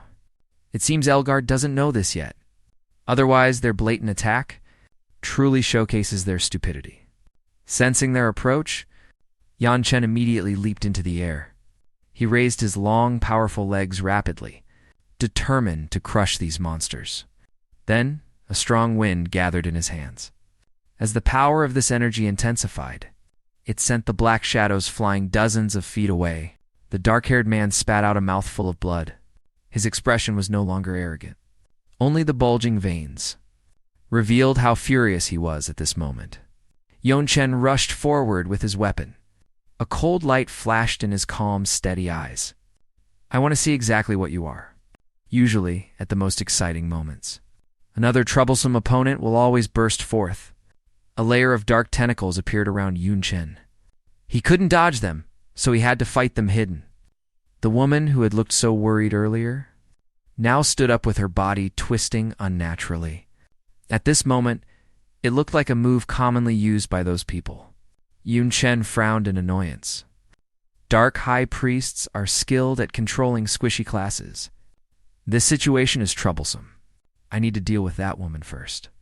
The woman suddenly raised her hand to cover her face. A hint of surprise showed in her deep pupils. She didn't expect this person to be so fast, but he wasn't going to waste words with this ghost. After all, the weapon in his hand was already thirsting for blood. He leaped into the air, gathering energy, and struck down directly at the woman's head. It seems this woman has a few tricks up her sleeve. She actually donned the latest fashionable armor. The shield in her hand helped block the fatal blow. A drop of cold sweat appeared on Yunchen's temple. What's going on? With the meager strength of a dark high priest, how could she lift a Graya Child, or even wear paladin armor? The ghostly woman poked her head out and mocked him. The ability to use skills from other classes? You're not the only one who has it. Now it's your turn, Dai. With those words, she raised her staff. Countless dark tentacles rushed out, firmly entangling the man within them. The bald man from before also rushed over, quickly igniting the flames in his hands. He shouted, "Go to hell!" He seemed intent on blowing his head off with a punch. Watching the massive fireball coming his way, Yun Chun shouted dodge as his hair stood on end. Next came a fireball explosion. He was the only one who managed to slip away. Do these guys all have dual classes? They must have consumed something like Demon Venerable Extract. I was wondering before how they could possibly kill Octo. Now it seems they truly have the strength. That man used druid skills. To greatly enhance the power of his Grandmaster skills, it's definitely at the level of a high-tier skill. While he was busy speculating, A low cry of death came from behind. This undoubtedly made him feel the danger. His eyes went wide. Before the opponent could even attack, he paid the price for talking too much while trying to show off. However, Yeonchun had slipped away to dodge long ago. But he didn't lower his guard, his sharp eyes fixed forward. Using mage skills. To enhance the power of the magic swordsman skills, Curly Hair rushed forward like a ghost, brandishing a large machete. His hollow eyes were accompanied by his loud laughter. I finally found the chance to kill you in one hit. Yeonchun immediately looked down on him with disdain. So what if you have an extra class skills and attributes? It's just a trick I grew bored of long ago. Looking around, his cohorts were all frozen in place. Only Curly Hair was gritting his teeth and struggling, trying to pull his weapon out. Fury erupted from Curly Hair. His chaotic gaze turned gloomy.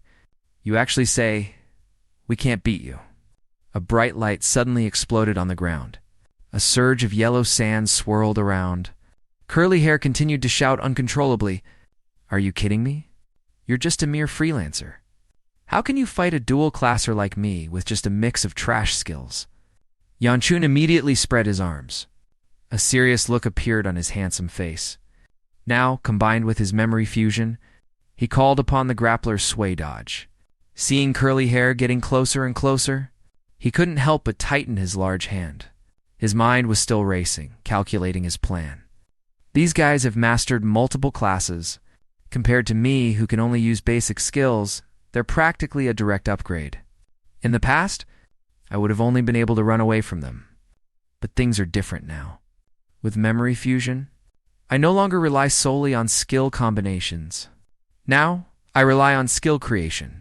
As long as I master enough basic skills, I can create skills sufficient to handle any situation. Just like where I am now. As long as I stay still and adjust my skills, I can easily manifest an assassin's clone and use the shadow kill skill. My shadow possesses terrifying energy and can easily fight the bald man. It even gives the illusion of being evenly matched.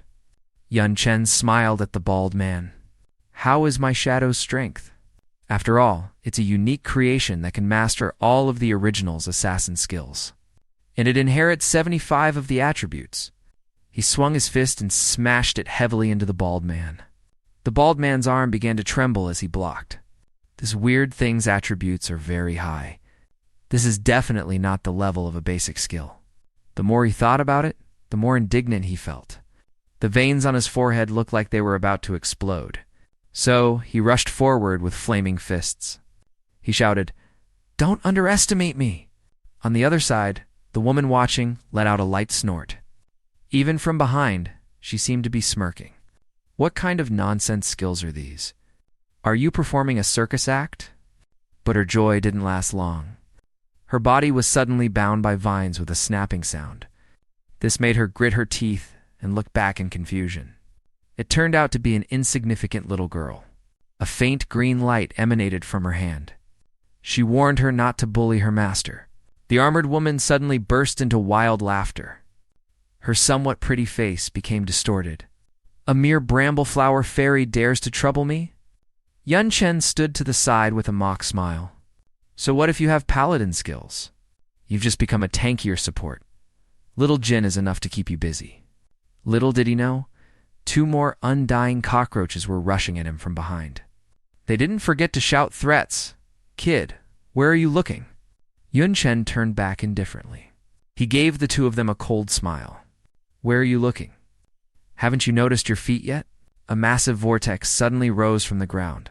Beneath their feet, they were right in the middle of the most dangerous part of the eye of the storm. Curly Hair and the others screamed uncontrollably, flailing their arms but unable to escape. "Damn it, it's a trap!" The bald man, who was fighting the shadow, suddenly had an ominous feeling. So he immediately flapped his wings, hurriedly trying to escape with a look of resentment. However, in the middle of the thick white mist on the ground, Yeonchun was hiding there, holding a crossbow. He manipulated the weapon with agility. This person was destined not to escape. With a sound like a splitting bamboo, the bolt shot straight toward the winged bald man. Yeonchun walked over slowly, his aura extremely dangerous. The armored woman became frantic. She shouted, "No." Soon, he had beaten all of them into submission. But he still felt like something was missing. Until the end of the battle, there was no sign of Elgar. He couldn't even sense his location. Did he see the power gap and abandon you all to escape? The armored woman suddenly burst out laughing. You think too highly of yourself. You think you're worthy of the young commander taking action? You were just dealt with as an afterthought. Yun Chen suddenly thought of Lu Miaoling. He hurriedly alerted little Jin. While they're not paying attention, leave something on them. Then you can go back. Lu Miaoling was indeed struggling a bit now. The battle between the women was even tougher. Wisps of white smoke drifted all around them.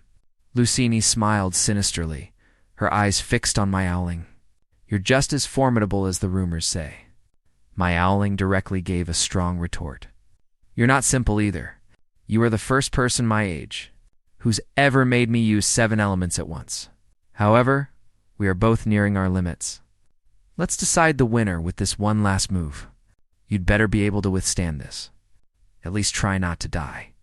Unexpectedly, someone appeared behind her, directly disrupting the energy in her hands. The person spoke sinisterly. You'd better worry about your own life instead. Only a heartbreaking squelch was heard, as a long curved blade pierced through, stabbing right through her chest. Elgar, like an absolute pervert, shoved the blade in even further. This caused Lu Miaoling to let out an involuntary groan of pain.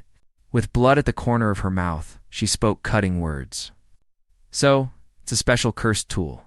It seems this was a long-planned ambush, and a trap specifically designed for me. The man licked the blood from the corner of his mouth, and answered her with a satisfied look. Only by dealing with you. Can we truly rest easy? Lusani walked forward with a dark expression, sizzling black smoke rising from her small hands. Are you implying that this woman is stronger than me? Elgar immediately realized he had misspoken. In your current state, fighting me is probably not a wise choice. If you don't want to risk your life for an outsider, run while you still can. Otherwise, once I'm done with her, you won't be able to escape either. Suddenly, the woman who was just on the verge of death glared sharply and shouted, "Incinerate!" Amidst a flash of fire and lightning. Several tails actually manifested behind Lu Miaoling. Elgar was sent flying back, grunting in annoyance. While I was busy threatening Lusani, she actually managed to melt the bone spear. I truly can't let my guard down for even a second. He then leaped away quickly, shouting crazily, "So what? You can't run away." Lusani suddenly closed her eyes, her voice carrying a hint of pity. I will avenge you during the finals. Rest in peace. Cursed by someone to rest in peace, Lu Miaoling clutched her chest and fled with all her might. However, behind her, Elgar followed in relentless pursuit. He didn't seem to want to play cat and mouse anymore. His large hand suddenly gathered countless pebbles, which attacked her from behind with sinister, dark energy. Lu Miaoling was forced to dodge helplessly. I thought even if the Dark Believers acted, their target would only be my junior. I didn't expect that I would be the more alluring target. Clearly, Elgar was seeing red now. The ordinary-looking sword turned into golden sword shadows, and his body flitted back and forth like a ghost. His silhouette was reflected against the snowy mountains, and the surrounding air seemed to stagnate. Weakened, Lu Miaoling stopped moving. A phantom hunter plus a dragon slayer. I didn't expect you to have not just dual classes, but dual hidden classes. The shadow flashed in front of the woman and said calmly, "Thanks for the compliment. But is that all you have for your last words?" She had actually guessed long ago that the Dark Believers would act. So she had spent every day thinking about how to protect her junior. She didn't expect that she would be the one needing protection. Elgar's large blade came swinging down. How regrettable it seems. No one can protect you. No one at all. At that moment, Lu Miaoling suddenly tilted her head back, barely dodging the sword light. Is that what you said? Did you hear that, JR? Junior, it turns out Yun Chen had arrived at the battlefield. His grim face revealed his inner displeasure. Only the weapon in his hand blocked the fatal blow for her. Countless spikes suddenly rose from the snowy ground, erupting with powerful force, and went straight for Elgar. Elgar's swollen eyes suddenly constricted, his white teeth gnashing. Yun-chun actually made it here. Yan Chen ran to the president and apologized, saying that he had arrived late. Lu Miaoling weakly reminded him. Lateness results in a deduction of credits. Elgar cursed under his breath. Dueling Yun Chen right now wasn't impossible, but the problem was that Lu Miaoling still had strength left, although it was a pity he didn't kill her. His goal was basically achieved. Putting himself in further danger would be a stupid decision. Lu Miaoling looked at her junior in front of her. "He's running away. Aren't you going to chase him?" Yun Chen stated he didn't have the time for that. As he spoke, he reached out his hand. He gripped the hilt of the blade solemnly and seriously. "This is going to hurt a bit. President, bear with it." In the following split second, Yun Chen quickly pulled out the longsword and Lu Miaoling instantly coughed up blood. He placed his large hand over her wound, and a healing light slowly emerged from his fingertips. It was as if the wound was being rapidly repaired, but he felt the power wasn't great enough. The green light surged like a spring, and the red light of life grew rapidly. Soon, her wound was completely healed. However, a circle of ancient runes appeared around it. This left Yun Chen quite puzzled. He blinked his deep eyes a few times. The wound has healed, but what is this black stuff? Lu Miaoling's voice was even weaker than before. "The bone spear Elgar used to pierce me is a special cursed tool. This curse is extremely powerful. Your purification skills won't work. Only a 4th advancement light high priest can cleanse it. The injury itself has recovered, but my attributes are being suppressed too hard, in a completely weakened state. From now on, Junior, you should move on your own." Yun Chen ignored the president's talk. He casually lifted her onto his back, leaving a weakened person behind. "That's something I just can't do." For a moment, Lu Miaoling looked dazed, the man's silhouette reflected in her bloodshot eyes. Then she thanked him awkwardly. Rescued by Yun Chen, Lu Miaoling felt quite surprised.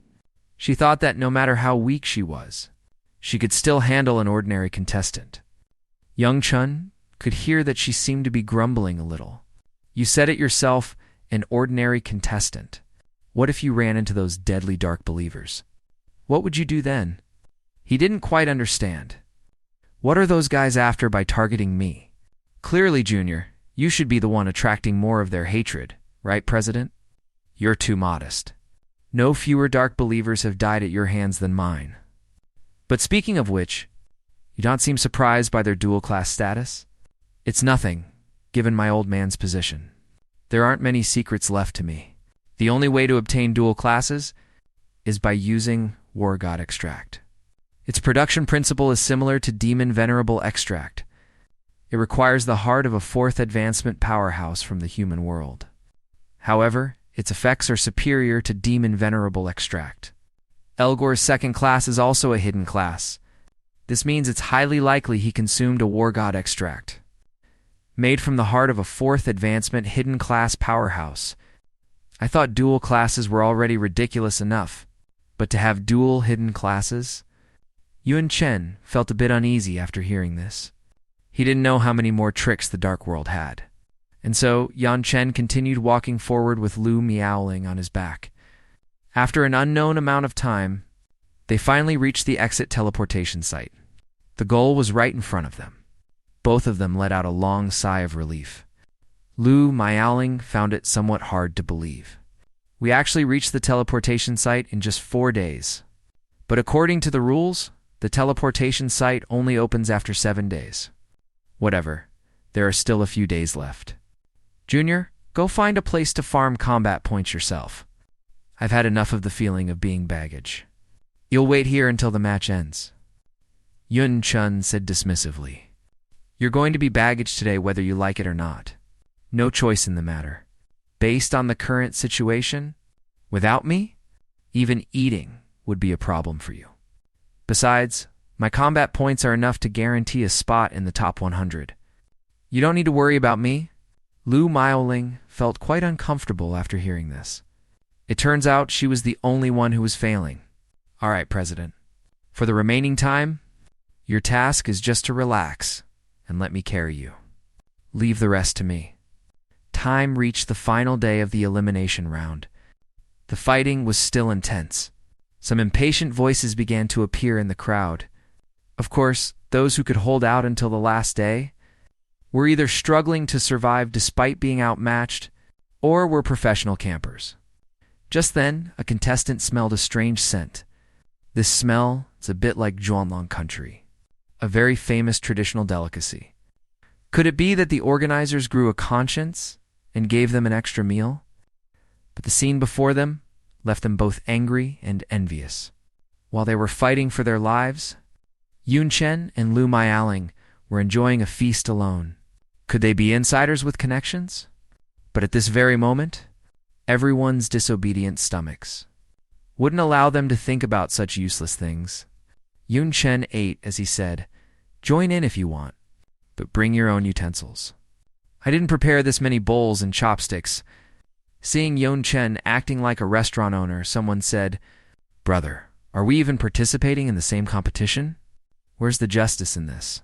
Especially this lady, eating until her face is glistening with oil, making us look like refugees. Are you here on vacation or for a competition?" Lu Miaoling burst out laughing when she heard that. "Let me correct you. We're not competing and we're not on vacation. We're on a date." Some sharp-eyed people had already recognized Yun Chen and the other.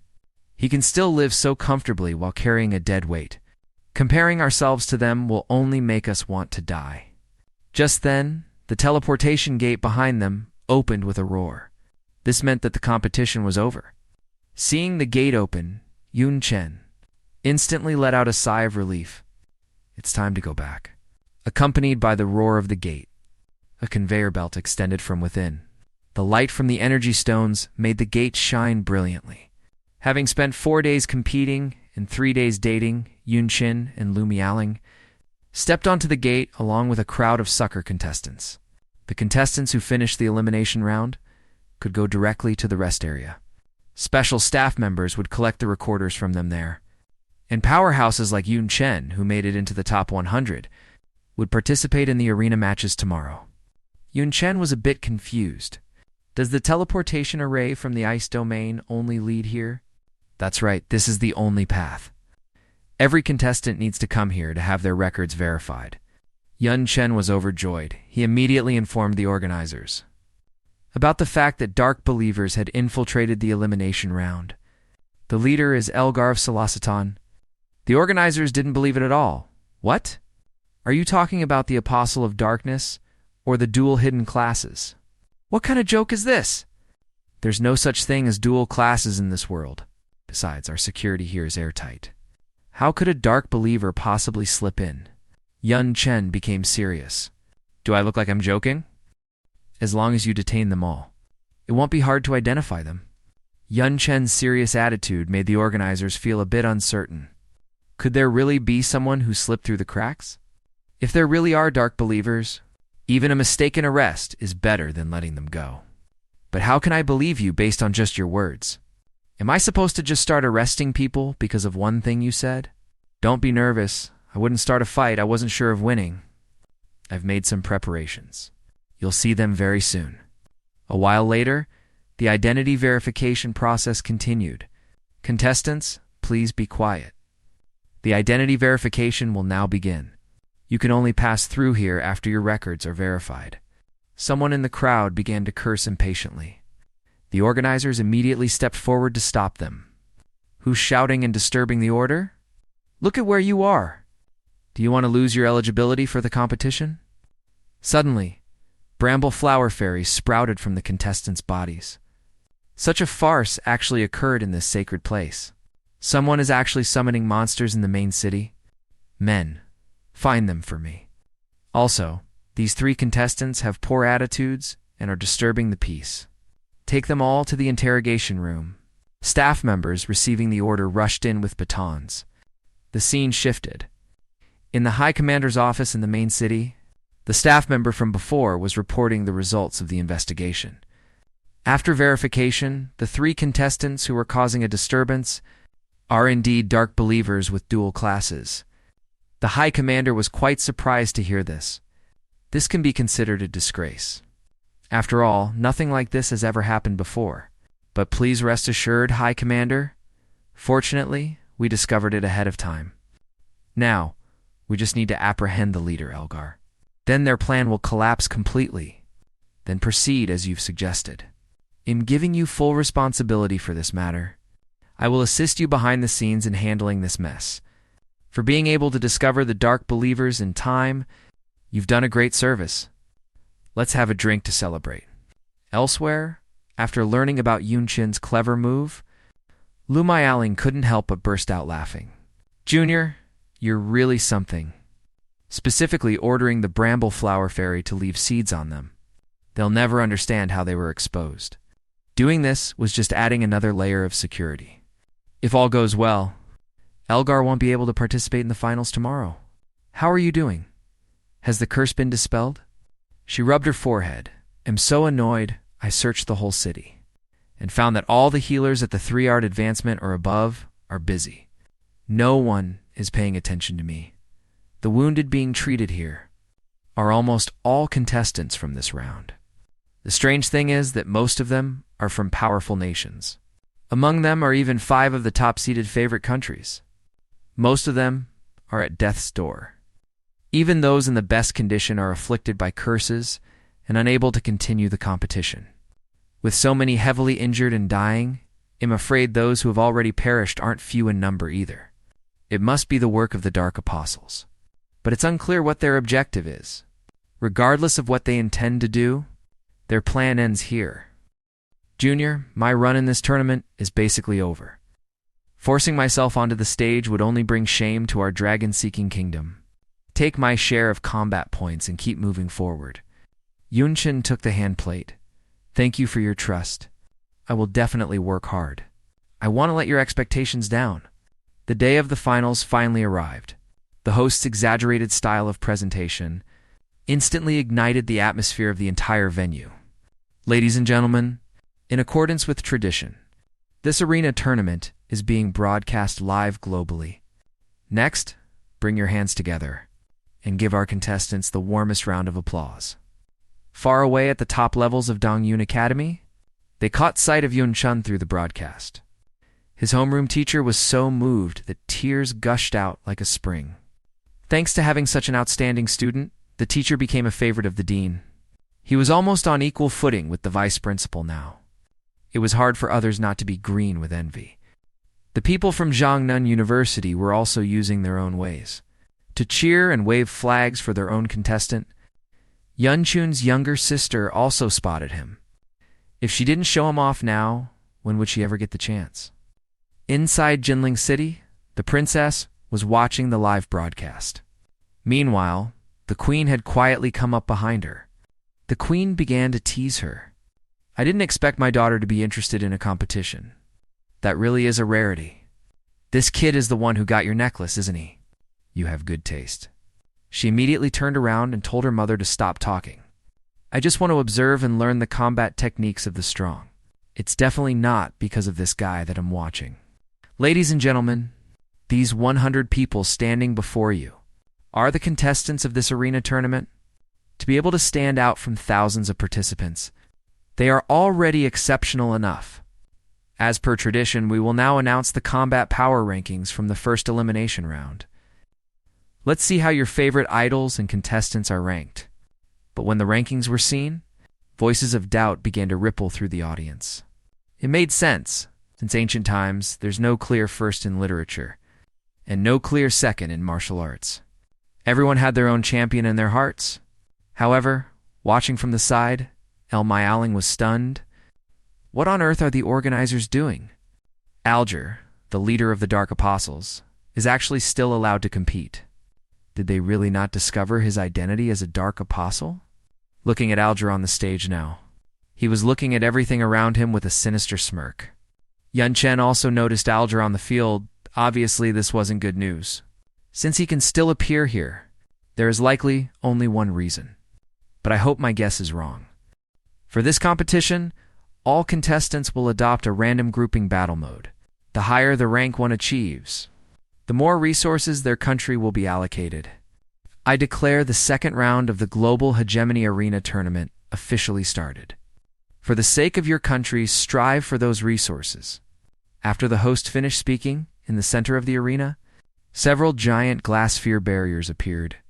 These 100 people would be randomly paired to complete their duels here. Yun Chen and the other contestants were transported into the sky by a bubble-like substance. Soon, Yun Chen and another contestant were sent into a dual barrier. The one facing Yun Chen was Halbalin from the kingdom of Mohan. His class was Necromancer.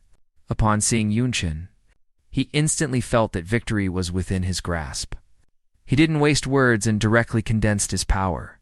Controlling the Necronomicon, he launched an attack at Yun Chen. Numerous undead knights and skeleton soldiers crawled out onto the field, including skeleton archers. Despite Halbalin's arrogant attitude, he didn't slack off one bit when facing Yun Chen. He brought out his entire undead army for the fight. Seeing this formation, Yun Chen didn't show the slightest hint of fear. Halbalin, just as you said.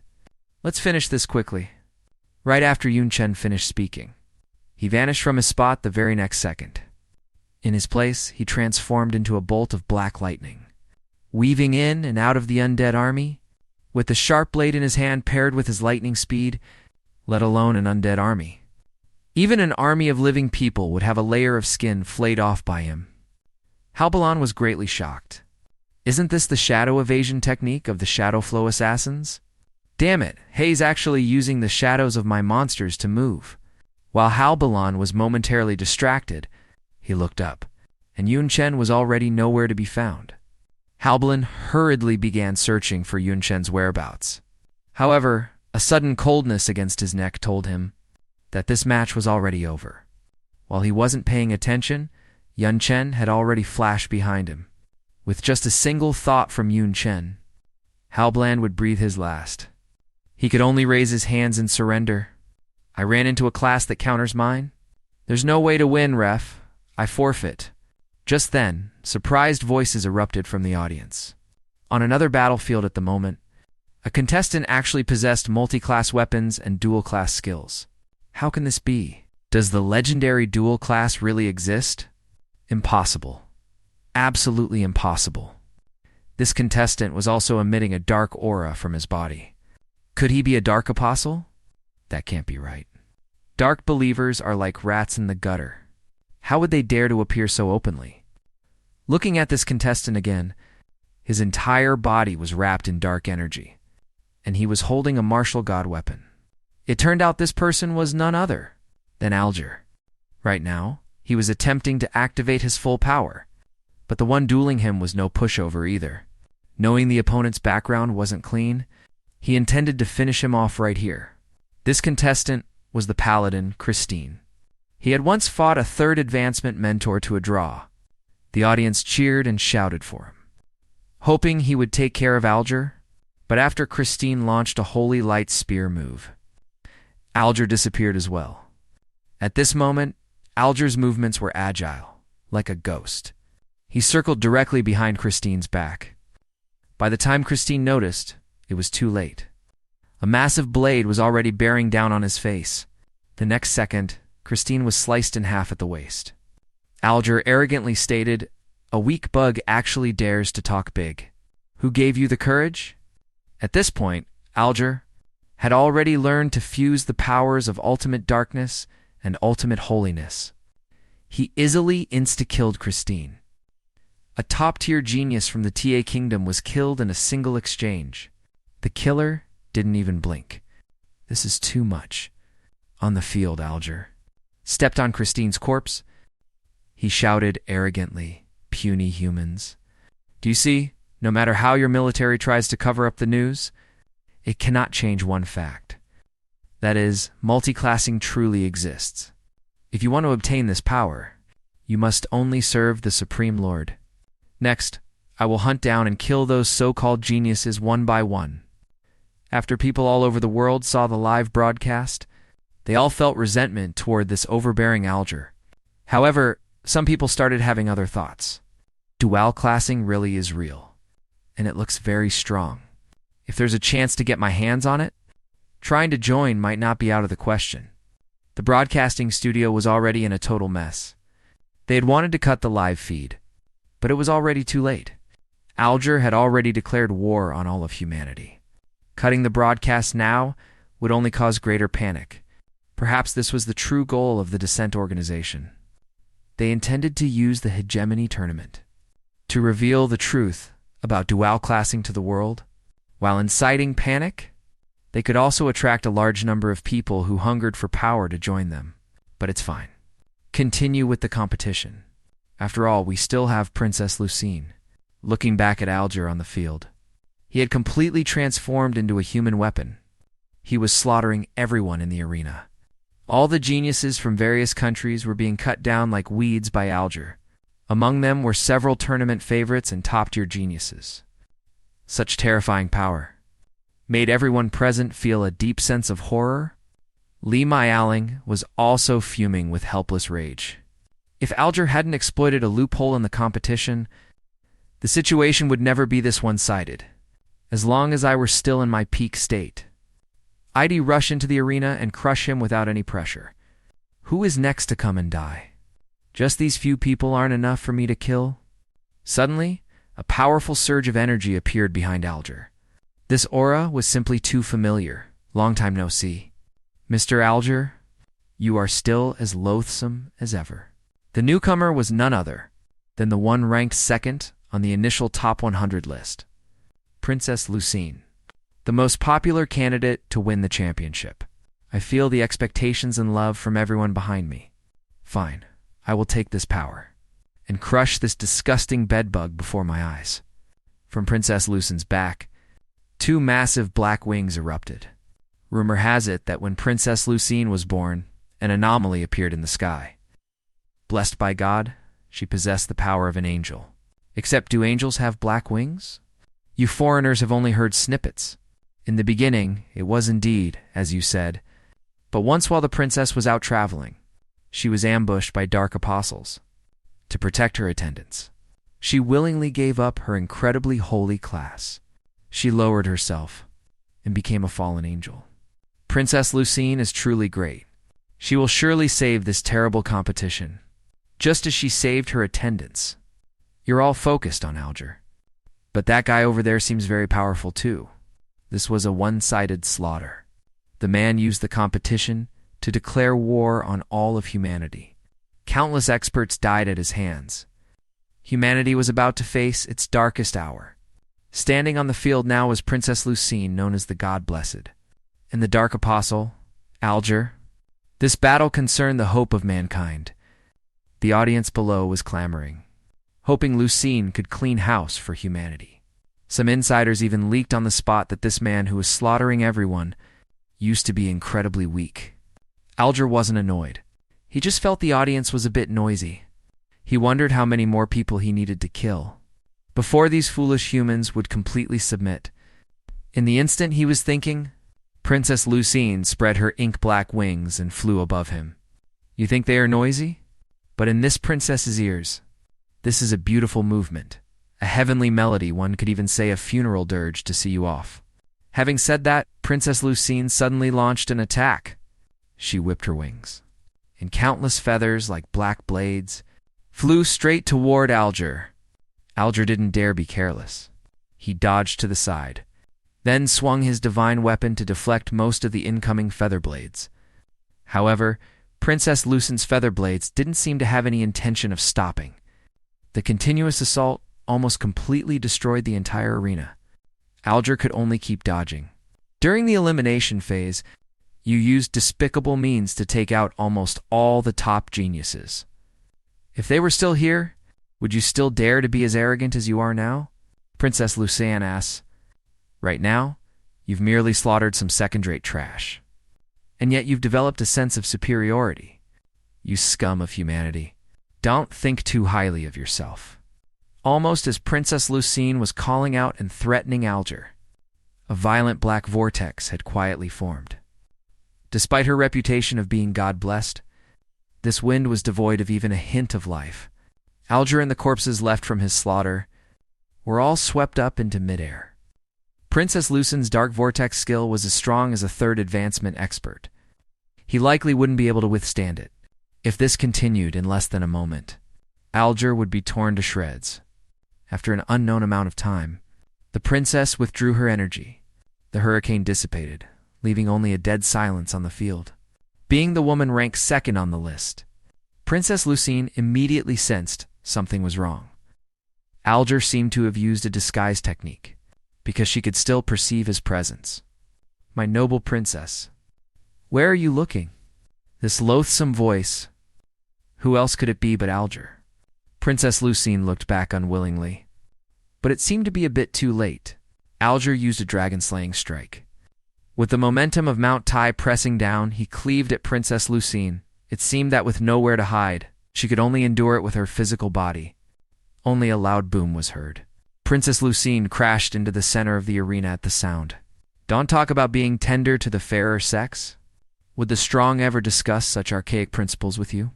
The dust cleared, and Princess Lucine was sitting in the center. The surroundings had been smashed into a large crater by the powerful impact. The blow just now had caused her significant damage. Like a hunter, Alger looked down at his prey from above. Princess Lucine struggled to stand up. She told herself that she absolutely must not fall. Alger, caught in the heat of battle, became interested. "Since you are the recognized hope of humanity, then if I finish you off right in front of them, won't that be the ultimate psychological blow?" Alger, shrouded in powerful force, rushed toward Princess Lucine. Princess Lucine, knowing the opponent's momentum was fierce, could only keep dodging while looking for an opportunity. Seeing Princess Lucine's wariness of him, Elgar became even more arrogant. "Lucine, it seems you've misunderstood me. Do you really think I moved ahead of schedule because I was afraid of you all? Today, he'll kill you without using any cheap tricks. He'll show you what absolute power looks like." As he spoke, he unleashed a powerful skill. Red Zephyri was released. Compared to Princess Lucine's dark vortex from earlier, this was even more intense. Princess Lucine couldn't keep her footing in the eye of the storm. She could only struggle to resist dragging her heavily injured body. However, the moment she focused entirely on defense, Elgar calmly walked into the center of the storm. He grabbed Princess Lucine by the throat. "You all keep saying I win by using despicable means. Let me tell you, I only do that because I like to keep risks to a minimum." At this moment, Princess Lucine felt a sense of despair, because the skill Elgar was currently using was the red Zephyri of a Storm Thunder wizard. Elgar actually possessed a third hidden class. "My dear princess, congratulations, you've figured it out. A woman as smart as you deserves an extra reward from me." With that, the arrogant Elgar snapped his fingers loudly. A dark portal opened in response. Elgar was planning to take Princess Lucine and exile her directly to the dark world. This was no different from stripping all of humanity of hope. Even as strong as Princess Lucine was, the acknowledged hope of all mankind, she actually shed tears of terror in this moment of weakness. It wasn't hard to imagine the horrors of the dark world. But Elgar didn't seem to want to waste any more words with her. With a flick of his wrist, as if tossing out trash, he threw the noble princess into the dark portal. Then the portal vanished. "Aren't you supposed to be God's favored?" "I'm sorry. It seems God doesn't want to favor you right now." Along with Princess Lucine, all sound in the arena vanished. Every spectator was speechless. Humanity's hope had been erased just like that. "Why is it so quiet? Weren't you all cheering quite loudly just now?"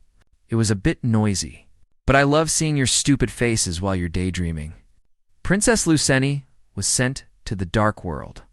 Who knows what kind of inhuman torture she would face there. Everyone felt a suffocating sense of despair. Yet, there were still contestants who refused to believe in fate and rushed onto the stage. Seeing that the rank to Lucine had been taken out, they thought if they could defeat Elgar, wouldn't they become the new hope of humanity? "Are you my next opponent? Nice to meet you." To everyone's disappointment, this contestant was automatically teleported in. Upon seeing Elgar, he was so terrified he scrambled around the arena like a rat. Covered in tears and snot, he begged for mercy and tried to surrender. Meanwhile, the other battlefields fell into chaos. Some were winning their matches and were one hit away from victory. But to avoid facing Elgar, they chose to withdraw from the competition. Other contestants also lost their will to fight. Even the god-favored Lucini has fallen. What are we still struggling for? Fame is nothing. Survival is what matters.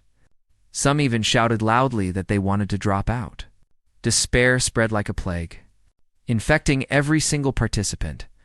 Elgar laughed at the sky. Stupid humans. Take a good look. These spineless cowards are the top geniuses in your eyes. This laughter hammered at everyone's pride and hope, yet no one could do anything. Was human civilization really going to end here? We can't even deal with a lapdog who surrendered to the dark world. How can we talk about fighting back? This world is truly coming to an end. Wait, one person doesn't seem to fear him. He even stepped onto the arena voluntarily. It's not over yet. There is still a genius who hasn't yielded. He has no fear and certainly no intention of surrendering. He wants to fight. I say it's time this farce ended. This person was the unclassed freelancer, Yun Chen.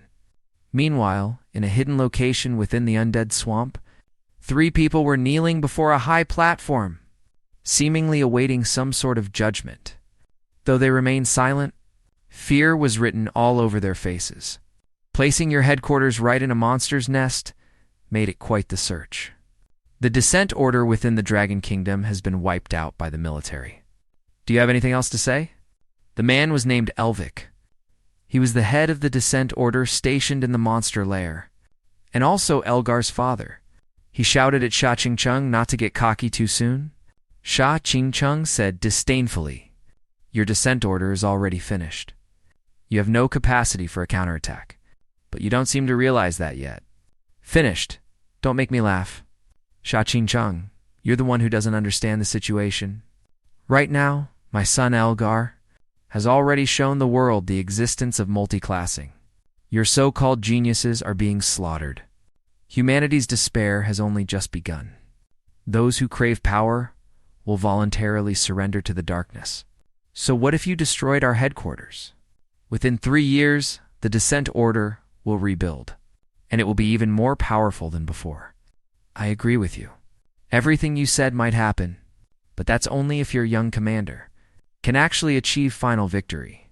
Forget it. Let me show you something. You'll be very grateful to me. Your son, Elgar, is about to face a hurricane he cannot overcome. He is the hidden master, the man known as the unclassed Yun Chen. Back at the arena, Elgar was displeased to see Yun Chen. "Yun Chen, I gave you a chance to live.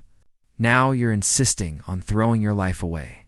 Fine, it'll grant your wish. You gave me a chance to live? When was that?" "I don't have the slightest memory of it." As he spoke, Yun Chen stomped hard on the ground and lunged forward. In a flash, he moved the barely conscious contestant to safety. "I don't recall you sparing my life. But I do recall you kneeling and begging for mercy. Damn it, when did he get behind me?" Even as strong as Elgar was, he was shocked by Yun Chen's speed. "Elgar, these contestants might not be as strong as you, but they never yielded. As humans, they fought you to their last breath. That spirit alone is something you couldn't learn in several lifetimes. Unlike you, who willingly became a dog of the dark world for power, even though only their cold bodies remain. There is honor in their defeat. Now, it'll be the one to deal with you. Have you thought about how you'll beg for mercy?" Yun Chen used an inconspicuous small whirlwind skill to transport the souls of the contestants on the field to a safe place. That guy is Yun Chen, right? He's not very famous internationally, but he seems different from the others. I believe he can take on the Dark Apostle. Yun Chen, you seem to have given those humans a sliver of hope again, but my favorite thing to do is to tear someone's hope to shreds. Elgar suddenly launched a dragon-slaying strike, charging at Yun Chen with a rainbow dash.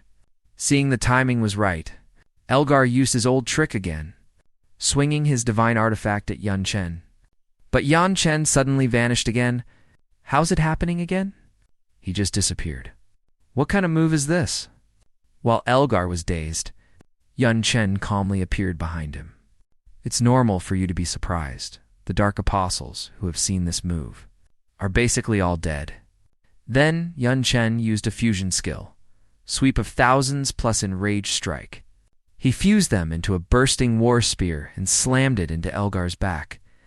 The massive impact sent Elgar flying like a ball. Throwing him a great distance, Yan Chen didn't let up. He followed up with another fusion skill, Fireball and Drifting Wind. The two spells combined into a magic flame hurricane, blasting toward Elgar. Elgar was visibly panicked. He hurriedly channeled his power, unleashing a wild thunderstorm to counter Yun Chen's move. Instantly, the entire arena was filled with the sound of wind and thunder. But Elgar's joy didn't last even 2 seconds. The scene before him left him dumbfounded. Yung Chun's magic flame hurricane actually broke through his wild thunderstorm and slammed straight into his face. The arrogant Elgar thought highly of himself. Couldn't believe his high-stat hidden skill was easily broken by Yun Chen. Charred all over Elgar, fell into the dust. Yun Chen followed with a spear-breaking palm strike, hitting Elgar squarely in the back, but the moment Elgar was hit, he actually turned into ash. A phantom, Yun Chen was stunned by the scene. He could only silently pray that his suspicion wouldn't come true. Suddenly, Elgar's image filled the entire arena. This was the Phantom Hunter's multiple phantoms. Princess Lucani failed because she didn't grasp the situation. Her skills hit only the clones, allowing Elgar's real body to land a sneak attack. How about it, Yun Chen? Are you seeing double? Do you feel like you spoke too soon? This is the power of the Phantom Hunter. Quickly take a breath of the human world's air. Soon you won't even know how you died. Yun Chen did not panic. He steadied his mind and used a fusion of Inch Punch and Crumbling Punch. A fusion skill. One move, Cloud Crumbling Inch Power, slammed directly into Elgar's face. Elgar was ground into the floor just like that. Elgar was now completely powerless to fight back. Lying on the ground like a dead dog, Yun Chen looked at Elgar, looking as if victory was certain. At least I know how you will die. This intense battle was halted by Yun Chen's punch. Elgar was smoking from the impact of Yun Chen's strike, his eyes rolling back. Was this the same murderous monster who was so arrogant just now? That Yun Chen is too fierce. The Dark Apostle is like a toy in his hands. There's an 80% chance this opponent won't be getting back up. Wei Hei's still alive, and his wounds are healing rapidly. Yung Chen looked at the scene in silence. Honestly, Elgar's flashy array of skills, which were like opening blind boxes, had truly surprised him. I possess the blessing of one of the 72 demon pillars. My body is immortal. There's no way you can kill me. While Elgar waited for his body to recover, Yun Chen launched another fusion skill. This time it was the martial artist's quick step plus the fighter's trample. A move called Frenzied Stomp hit the recovering Elgar, dealing heavy damage once again. With nowhere to hide, Elgar could only endure this storm of blows. Even a saint has a breaking point, let alone Elgar. Unable to take it anymore, he flew into a rage again. Sensing the opponent's power had increased again, Yun Chen immediately stopped and flashed backward to gain distance. He waited for the dark energy to dissipate. Looking at Elgar again, his form had undergone some changes. Yun Chen stared intently. This feeling Elgar can no longer be considered human. I have consumed 2 portions of War God extract. I possess 3 hidden classes. You're just a measly unclassed freelancer. At best, you're just a lower-tier substitute for me. Having returned to his peak state, Elgar began to talk big again. Yun Chen, I've never regarded you as a threat. Waves of soul-shaking energy made Yun Chen realize that this duel might be a bit difficult. Elgar launched Wild Thunderstorm again, causing the entire arena to tilt. Then, Elgar used a piercing spear. The spear, saturated with dark energy, flew straight toward Yun Chen. The audience gasped. This man's stats are ridiculously high, and Hayes stacked 3 layers of hidden classes. It's hard to imagine how strong he really is. Elgar laughed wildly as he dove toward Yun Chen. This is the mighty power that only the Dark World can bestow. Yun Chun was knocked down by the impact, losing consciousness for an instant. Elgar shouted as he unleashed his strongest skill, determined to remove Yun Chen, the thorn in his side, and clear his name. At the critical moment, Yun Chen suddenly manifested a shimmering golden avatar. It held a light sword and easily blocked Elgar's killing move. Why could he block my attack? What's going on? Elgar was instantly stunned. Yun Chen stared at Elgar unhurriedly. You like comparing stat values, don't you? Then I'll give you what you want.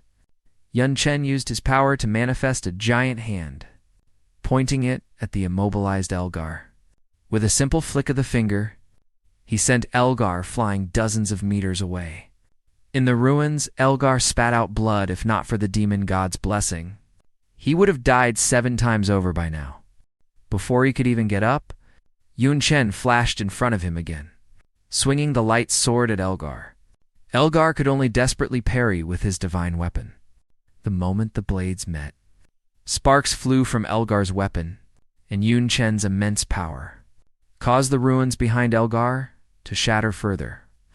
Yun Chen used another fusion skill, the magic swordsman's flame, slash, and the berserker's enraged strike. A move, magic flame beast devouring slash, slammed directly into Elgar. Elgar was forced back step by this move. This was a special arena built for the tournament. Even a 3rd advancement expert would find it hard to damage. These 2, one light and one dark, were each more terrifying than the last. At this point, Elgar struggled to crawl out from the ruins. I clearly consumed 3 portions of War God Extract. Why can't I still match you? Who knew Yun Chun's answer would directly make Elgar break down? Because basic exercises like push-ups are very important. Push-ups? What kind of ghost logic is that? While Elgar was struggling to wrap his head around it, Yun Chen suddenly grabbed his throat. What did you say just now? I can't kill you. Are you really that confident? He responded with a smirk. I've received the blessing of a top-tier demon venerable. Even if you crush me now, I will never die. Stacking such powerful buffs must have a serious side effect, right? Is that so? Then I'll eliminate you before the side effects kick in. Yun Chen tapped his chest with a fusion skill.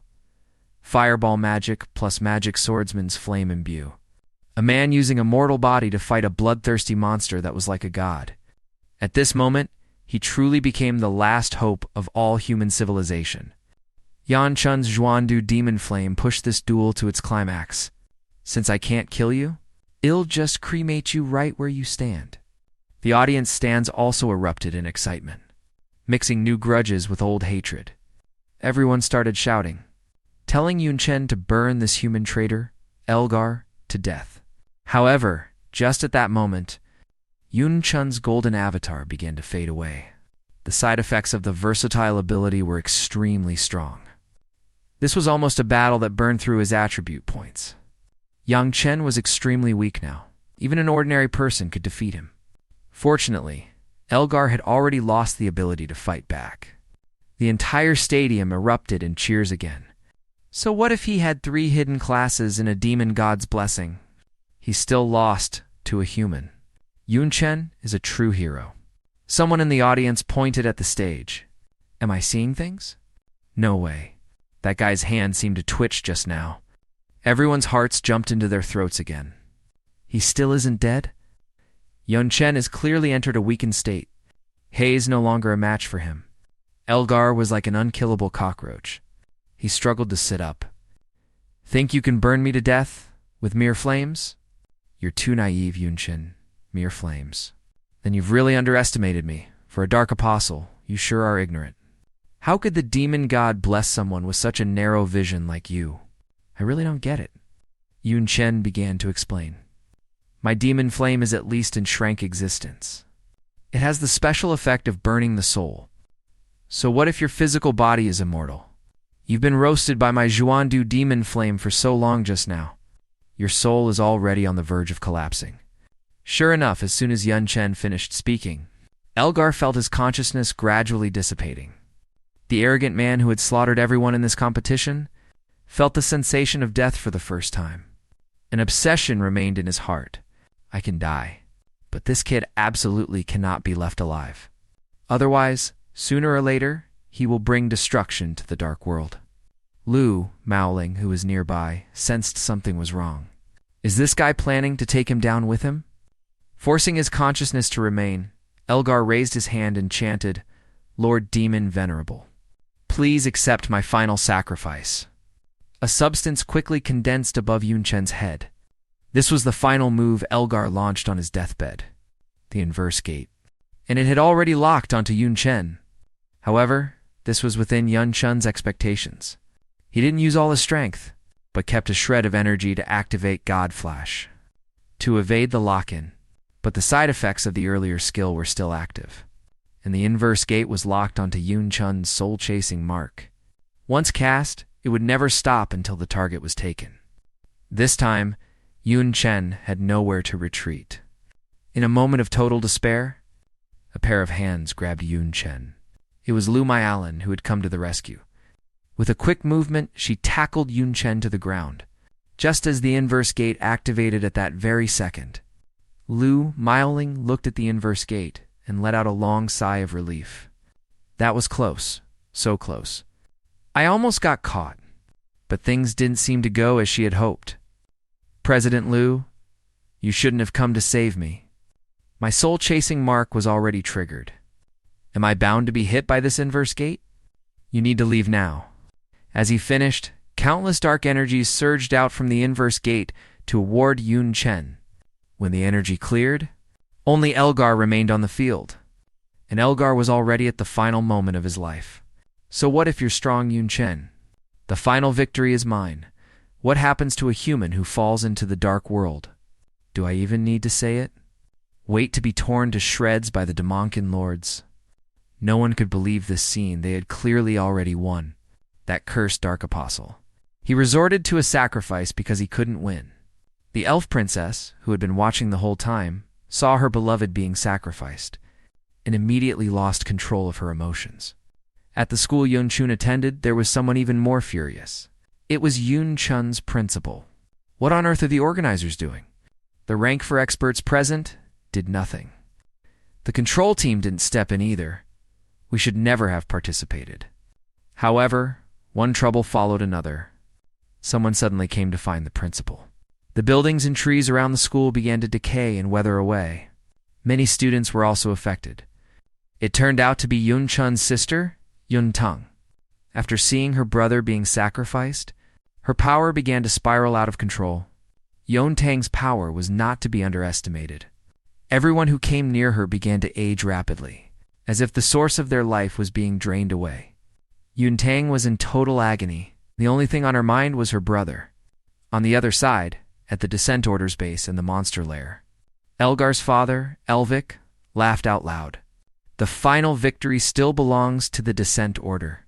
The only genius who could defeat Elgar has fallen too. Darkness will still descend upon humanity. At this moment, a rank 3 expert standing by could take no more.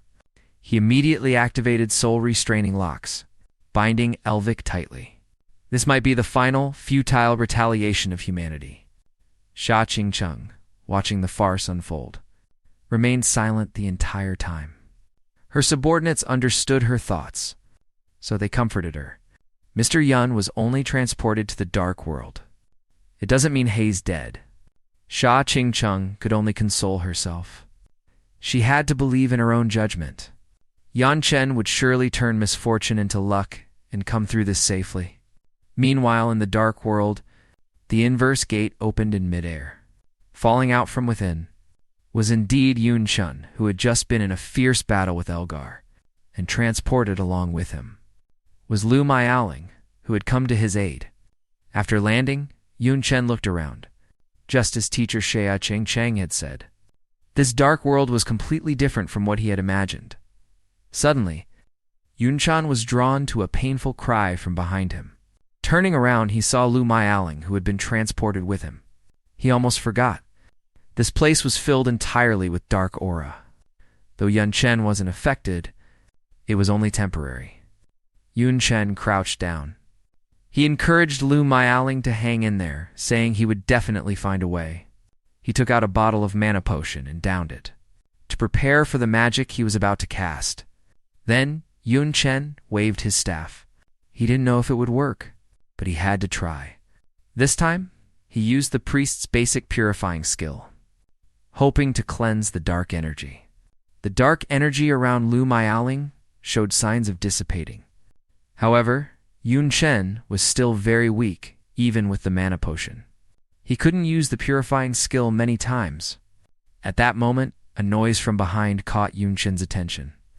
Misfortunes never come singly. Damonkin was slowly walking toward them. When the creature saw Yun Chen and Lu Miaoling, it was instantly terrified. The next second, the DMA turned and ran. "Help, the evil humans have invaded. They're going to slaughter our village. Help me, Lord Guards." This scene completely confused Yun Chen. Shouldn't there be a hearty, familiar fight to the death? Is this still a Damonkin that makes people's hair stand on end? Lu Miaoling struggled and told Yun Chen to chase the Damonkin to prevent it from calling reinforcements. But Yun Chen couldn't care about that now. He opened another bottle of mana potion. The priority was still to protect Lu Miaoling. In this dark world, the dark aura was infinite. Using Purify only bought them time. Lu Miaoling had to adapt to the environment, or she would eventually mutate. Lu Miaoling had heard of this situation before. She was also trying her best to resist. She kept cheering herself on. "It's just mere dark aura. Don't you dare come near me." As she spoke, waves of energy burst from her body. This scene completely stunned Yun Chen. "Good heavens, you can actually take care of yourself," Lu Miaoling told Yun Chen.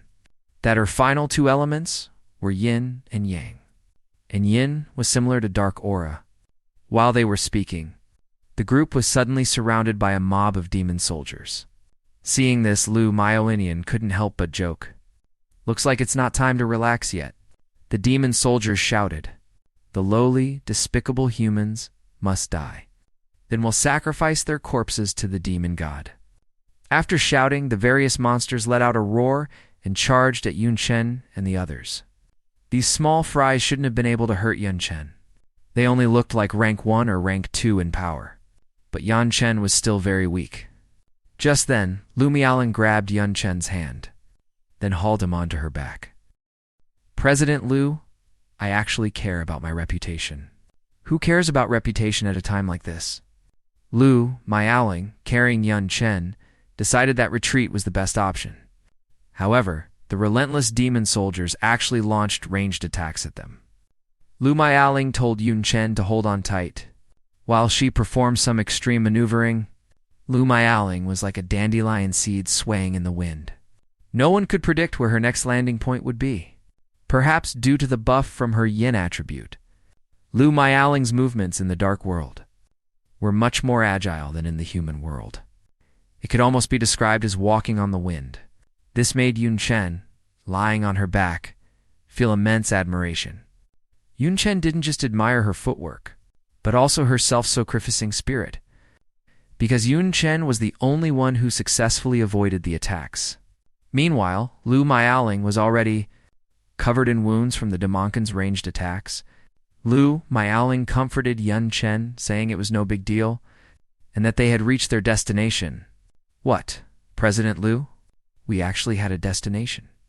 Lu Miaoling slammed on the brakes, drawing a graceful arc across the wilderness. This cave in front of them was something Lu Miaoling had already discovered when she first arrived in the dark world. This was the perfect terrain for them to hide in. At this moment, a bad premonition flashed through Yun Chen's mind. He just wanted to speak with Lu Miaoling, but she dragged him over without a word. "Go inside and hide." "Well, don't come out and cause trouble for me. I don't have enough stamina to carry you around while playing hide-and-seek." Lu Miaoling used all her strength to toss Yun Chen into the cave behind them. Damn it, the only advantage of this entrance is that it's easy to defend.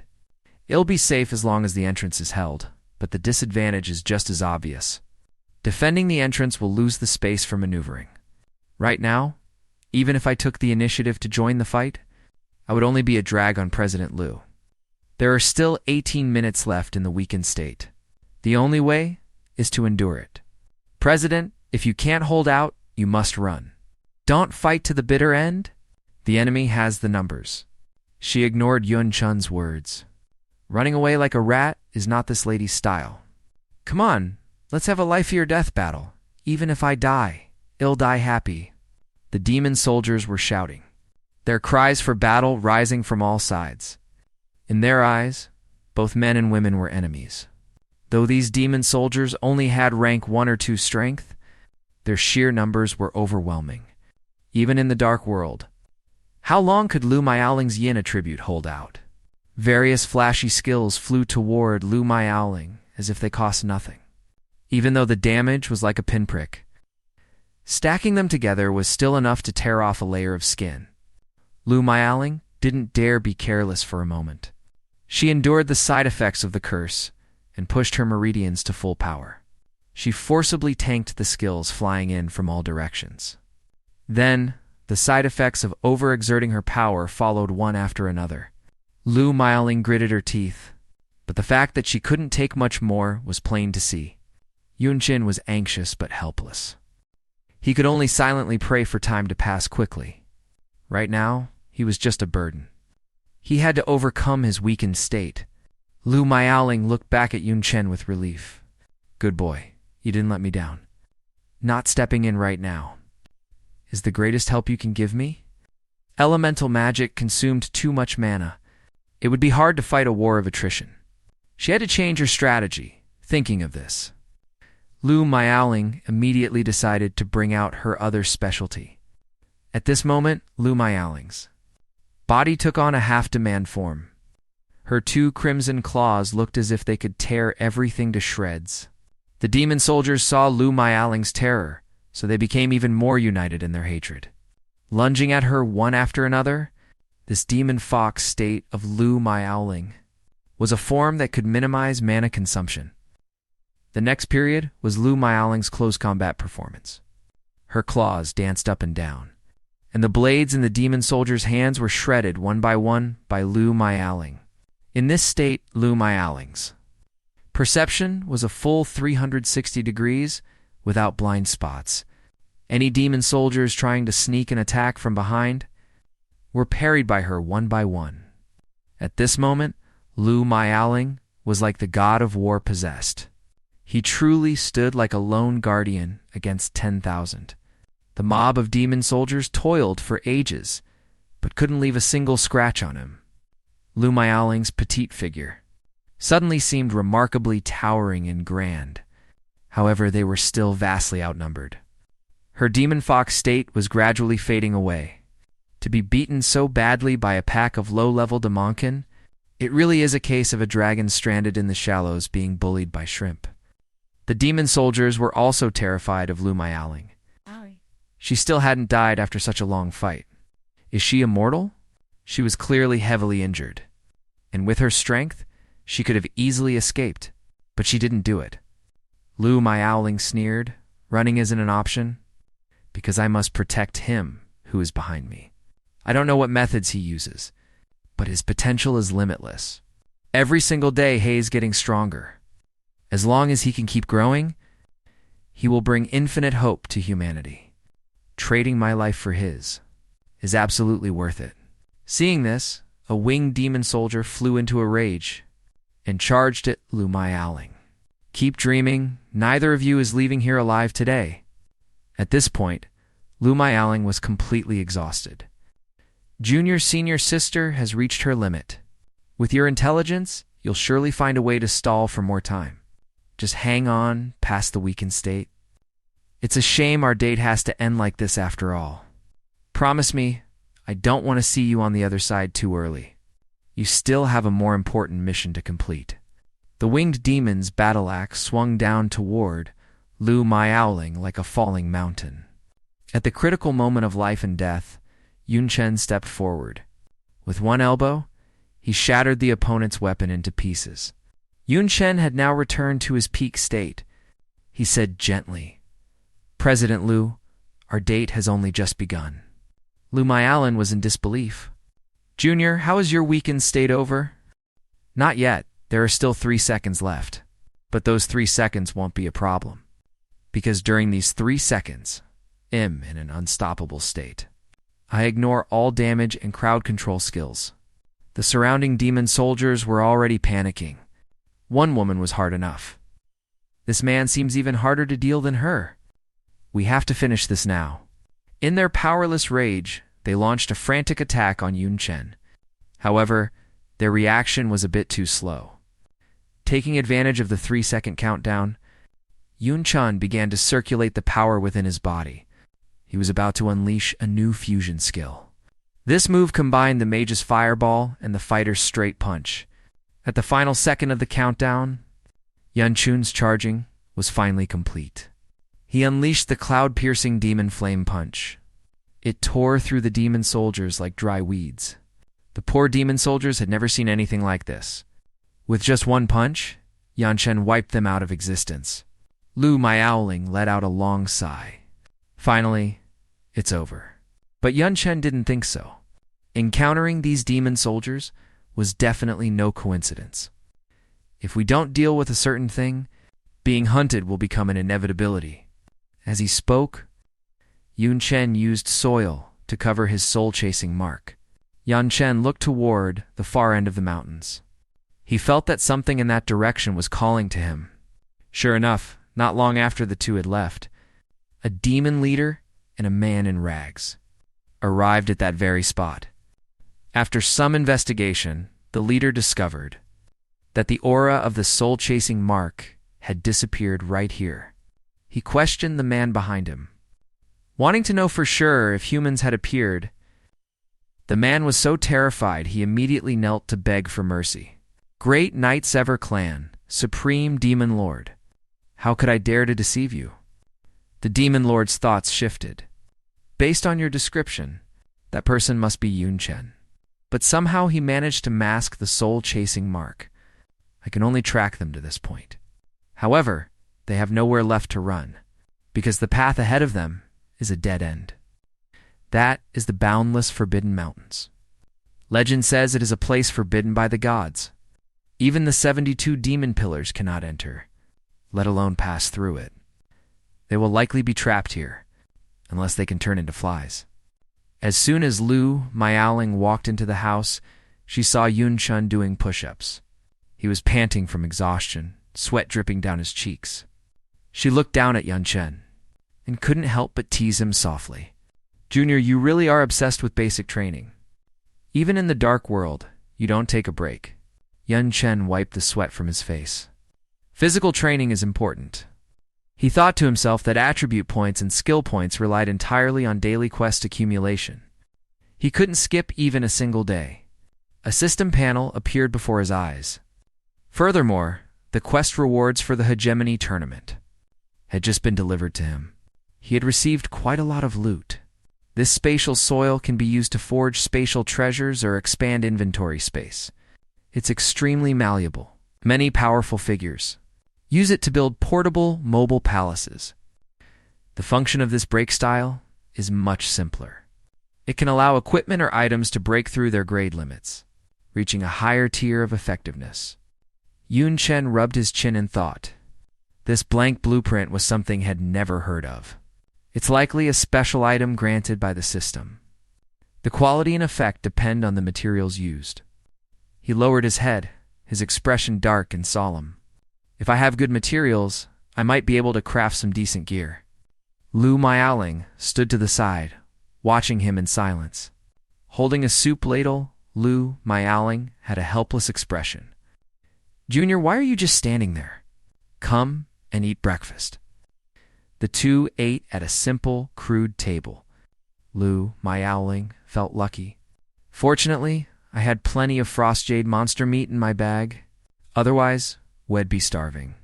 She used her chopsticks to pick up some meat. I'm surprised you found this village in such a godforsaken place. It's a bit dilapidated and looks abandoned. But it's better than sleeping in the wild. Yun Chen picked up a piece of meat to put in his mouth. Don't you feel like this tournament was a bit suspicious? The Holy Empire arranged for powerful experts to oversee it, but they didn't do a single thing from start to finish. The elimination rules only allowed basic potions to be brought in. Even food was banned. Yet Elgar was able to carry special cursed items and compete normally. A theory was gradually forming in Yun-chun's mind. Just as he was about to say it, Lu, my owling, firmly clamped her chopsticks over his. Her expression was exceptionally grim. Don't say another word. She suddenly raised her head. We have no proof. These are all just speculations. The most important thing is how to overcome our current predicament. Yun-chun's voice was low. It seems you already have the answer in your heart, President. You just don't want to face it. The two of them soon left. They arrived at a valley. Lu my owling looked up, her tone questioning. Is this your destination? It looks quite ominous. Yun-chen also looked up. Two humans suddenly appearing and killing so many Demonkin. Word had definitely spread. This is the only place we can go. The area emitted an eerie green light. Yun-chun's voice was deep. There's no sign of life within 1,000 miles of here. If we double back, it will be a dead end. He looked at the barrier before them. Besides moving forward, we have no other choice. And one thing bothers me. I can vaguely sense a strangely familiar aura here. Yun-chen's brow was tightly furrowed. A drop of cold sweat slid down his cheek. What exactly is on this mountain? Lu my owling reached out and tapped a few times. The texture is very hard. It doesn't look like something that can be broken by force. I'm afraid we're blocked here. Yun-chen thought for a moment. He tentatively reached out to touch the barrier. Let me try a skill. In the next second, the barrier began to dissolve, starting from his palm. Both of them looked shocked. Lu my owling asked in disbelief, Junior, what did you do? Yun-chen was completely baffled. I didn't do anything. It just opened on its own. Lu Maoling's voice was trembling. Seeing the scene gradually becoming clear, she cried out in shock.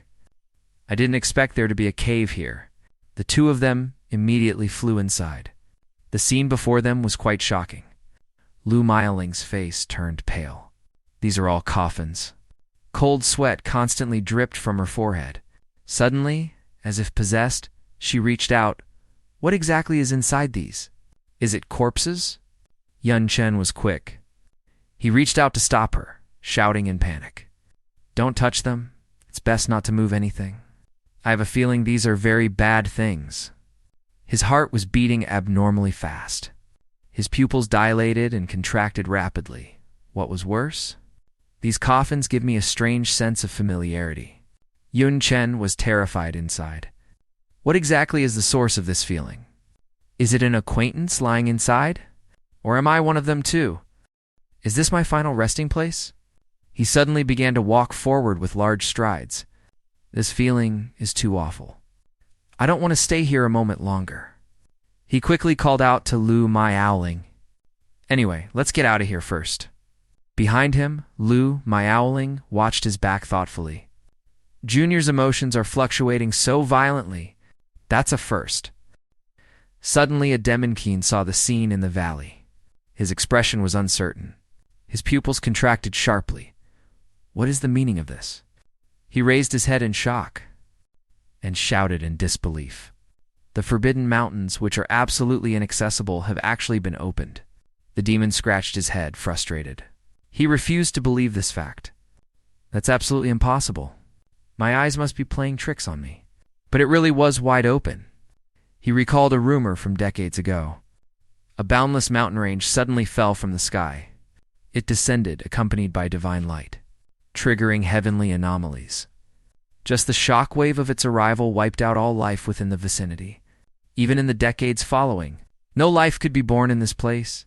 Only a god could achieve such a feat.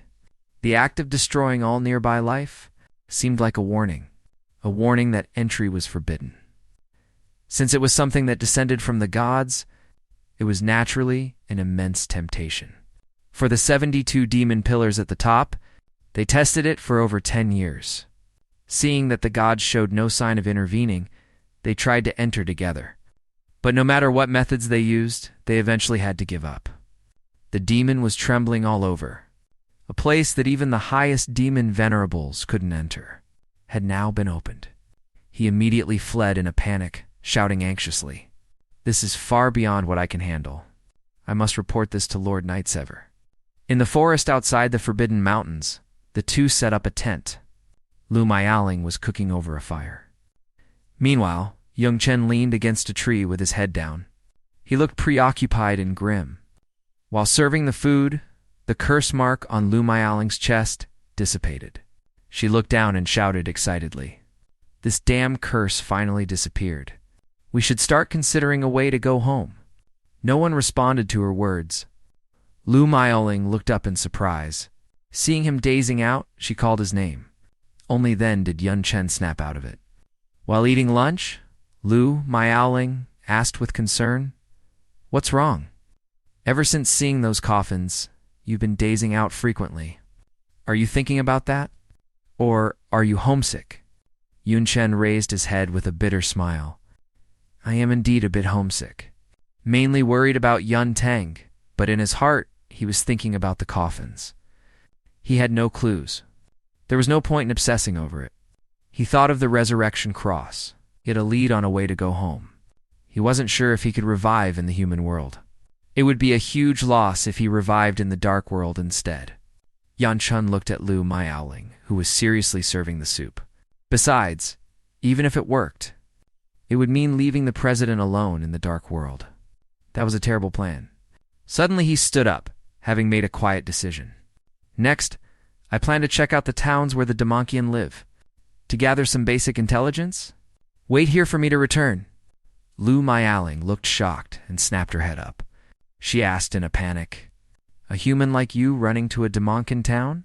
Isn't that just delivering yourself on a silver platter?" But Yun Chen had already thought of a way. "Of course, I won't go as a human." A cloud of black smoke rose, and when it cleared, he had already changed his appearance. His hair was white, and he emanated a dark demonic energy. Now he looked quite like a Demonkin. In the Demonkin town, passers-by looked at Yun Chen. They all turned their heads in surprise. "He looks kinda handsome. Looks like the Night Demon clan. But a bit different. A hybrid, maybe?" Yan Chen looked around the place. Although appearances differed, the Demonkin lifestyle wasn't that different from humans. He saw no technological products. Maybe they hadn't developed them yet. He walked to the outside of a bar and stopped in his tracks. He looked up and sized up the shop. This place is too remote. If that's the case, it's a good place to gather information. Yun Chen went inside and walked to the bar counter. The waiter asked enthusiastically, "Dear Night Demon guest, what would you like?" His voice was cold. "Bring a few signature dishes." As he walked toward a dining table, at the neighboring table, a group of Demonkin were happily drinking and playing cards. Yun Chen sized them up secretly. He saw that they were of various shapes and forms. Yan Chen thought thoughtfully. It seems that demons also have different races, using the skills of the Night Empress. My appearance seems to resemble the Night Demon race more. The next second, he sat at the table and closed his eyes. A faint purple light swirled around his body. He began to collect information. Using the hunter's beginner skill, sensory enhancement, the surrounding sounds suddenly entered his ears clearly. But all they said was mundane small talk. There was no useful information at all. Thus, Yun Chen frowned tightly. He continued to activate the skill. Cold sweat kept sliding down his cheeks. He had to filter through this information. But right then, the waiter brought over a large tray of dishes. "Guest, the signature dishes you ordered are here. Smoked ghost octopus tentacles and green swamp bubble water. Please enjoy," the waiter gestured, pointing to the stand on the table. "In addition, here is your bill." Yun Chen focused his gaze. He could understand it. Both the writing and the language were mutually intelligible. So he reached out and handed the waiter 3 demon crystals. He thought to himself, those killed Demonkin dropped quite a few. This thing should be the currency. Yun Chen looked at the things on the table. His face turned green like the food. The The hand holding the knife and fork couldn't stop trembling. I hope my stomach can withstand these dishes. After finishing his meal, he walked down the street, clutching his stomach. I didn't expect the taste to be decent, but whenever I think of that weird stuff sitting in my stomach, I feel a bit nauseous. He sighed, feeling a bit embarrassed. Closing his eyes, he lamented slightly. Fortunately, it was all worth it. Having stayed for an afternoon, he had gained quite a bit of intelligence. Unlike the human world, the dark world was not merged with the game. Rather, it has always existed. Because magic was extremely versatile, so it did not develop toward technology. Additionally, the levels of Dimension are different from humans. There are 4 major ranks: lower, middle, upper demon, and demon venerable, corresponding respectively to human first, second, third, and fourth transition professionals. Among them, the top-tier powerhouses are called demon lords. They possess their own territories. The 72 pillars of demons are their alternate titles. They are also the rulers of their own races. Young Chen touched his own neck. For now, this is all he had learned. The grease from the sea god statue will run out sooner or later. The soul-seeking mark must be dealt with. Just as he was deep in thought, a large crowd of people suddenly came running frantically behind him. Run! The Lord's guards are here again, to snatch cannon fodder soldiers. I don't want to go to the battlefield to die. The leader was riding a golden-colored exotic beast. He took out a spear and shouted angrily, "Why are you running? It is your honor to be able to go to the battlefield." The soldiers swarmed forward, sacrificing yourselves for our great demon lord. Is your supreme glory? As long as the age is appropriate, regardless of gender, seize them all. The Damonkin were pinned to the ground.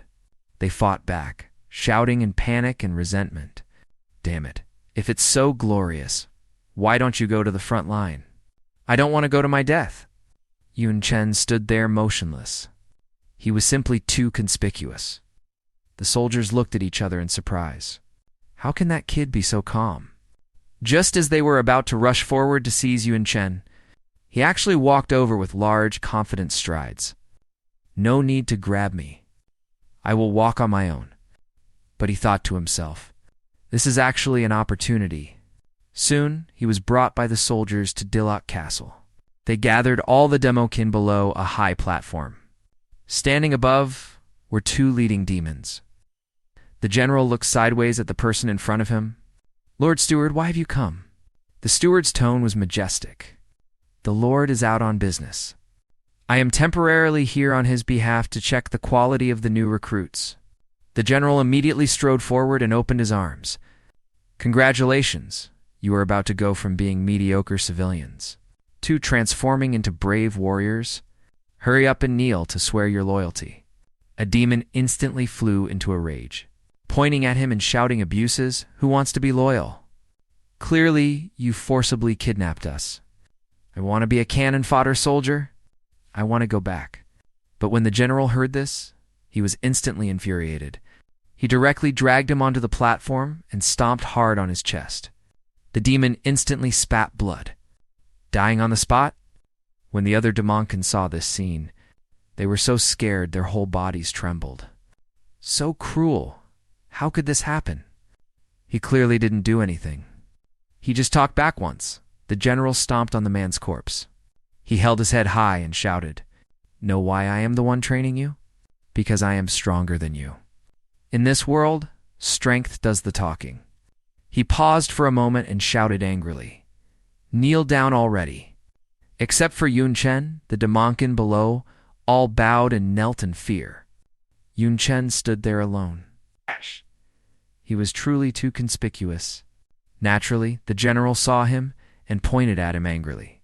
"Hey, you kid over there? Why aren't you kneeling?" He stood with hands on his hips and turned his head, staring with disdainful eyes at that demon general. He coldly spat out a few words, "Because you're not worthy." The leader's eyes instantly became fierce. He bared his teeth and glared at Yun Chen, laughing coldly a few times. "Am not worthy? You actually say that I, the strongest person present, am not worthy?" His face darkened. His attitude was extremely hostile. He immediately turned his head and asked the soldiers beside him in a cold voice, "Where did this kid pop up from? What's his name?" A soldier behind him immediately responded, "Report to captain. The name he registered is Wu Shi. He entered during today's conscription." The leader sized up Yun Chen from top to bottom. He looked very unfamiliar, likely from out of town. He turned his head to look at the Lord's steward standing by the wall, even though we are short on soldiers. For the sake of discipline, the Lord wouldn't blame me for killing one or two, right? Bahar didn't even look. He considered it as insignificant as crushing an ant. His tone was indifferent. Clearly, this is a necessary sacrifice. The leader didn't think much of Yun Chen at all. "Then I won't give him a chance to beg for mercy. I will hang his corpse on the castle gate for a good exhibition." Before he could finish these provocative words, Yun Chen had already lost patience. He directly kicked him in the face, knocking out one of his teeth. Blood kept spraying from the leader's mouth. In his heart, he was still thinking in disbelief. What's the situation? Did I just get beaten? I was beaten by a recruit. The next second, Yun Chen extended 2 fingers and lightly tapped his face. Yet the power was incomparable, knocking him directly to the ground. "It looks like the strongest person here isn't you." Then Yun Chen let go and strode up the platform. Meanwhile, the leader behind him had already been instantly annihilated by a burst of blue energy waves. Even the corpse had vanished. The demon soldiers were breaking out in cold sweat. The captain died without even putting up a decent fight. The captain's strength was in the upper tier, even among middle demons. Bahar watched the direction Yun Chen was striding toward. He immediately realized something was wrong. This person named Wu, she was clearly an upper demon. He was instantly drenched in cold sweat. Gritting his teeth, he wanted to turn and flee. He must have sneaked in to cause trouble. I must quickly report to the Lord. But before he could take a single step, Yun Chen was instantly right in front of him, greeting him expressionlessly. Bahar was so scared he kept leaning backward. Yun Chen's face was grim, according to what that dead guy said. As long as one's strength is great, one can possess everything. If I kill you, can I also have your status? When Bahar heard this, he was so scared he immediately knelt on the ground. I'm just a manager of miscellaneous chores. What status do I have? I beg you, please don't kill me. Don't kill me. Yun Chen thought for a bit. I can spare your life. But from now on, you must follow my orders. Bahar was instantly moved to tears of gratitude. I'll do whatever you ask me to do. Then he looked at the Demonkin below. Go back to where you came from. You are not needed here. In his heart, he wished for a war with humans. Of course, the fewer soldiers, the better. The Demonkin looked terrified. Their voices were stammering. They hurriedly complied in low voices. Thank you, my lord, upper demon. We can finally go home. At night inside Dalak Castle, Bahar stood by Yun Chen's side. He asked with a face full of confusion, My lord, what did you have me find so many books for? Bahar was extremely puzzled, feeling very strange in his heart. Much of the content inside is just common knowledge. There's no need to look through it so specifically, right? Yun Chen slammed the book in his hand shut. He turned back unpleasantly. You ask too many questions. Bahar was so scared he hurriedly lowered his head to apologize. This humble one was out of line. He lowered his head and looked through the book in his hand. As expected of a demon lord's collection, various races of the dark world, and even some history were explained in detail. There are over 100 Demonkin races in the dark world. Although there are many hybrids, the 72 great clans remain the main body. Similar to human history among the Demonkin of the dark world. There are also territorial disputes, resource scrambles, and such. History has been filled with constant wars, until a Demonkin named the Void Demon appeared. No one knew where the Void Demon came from.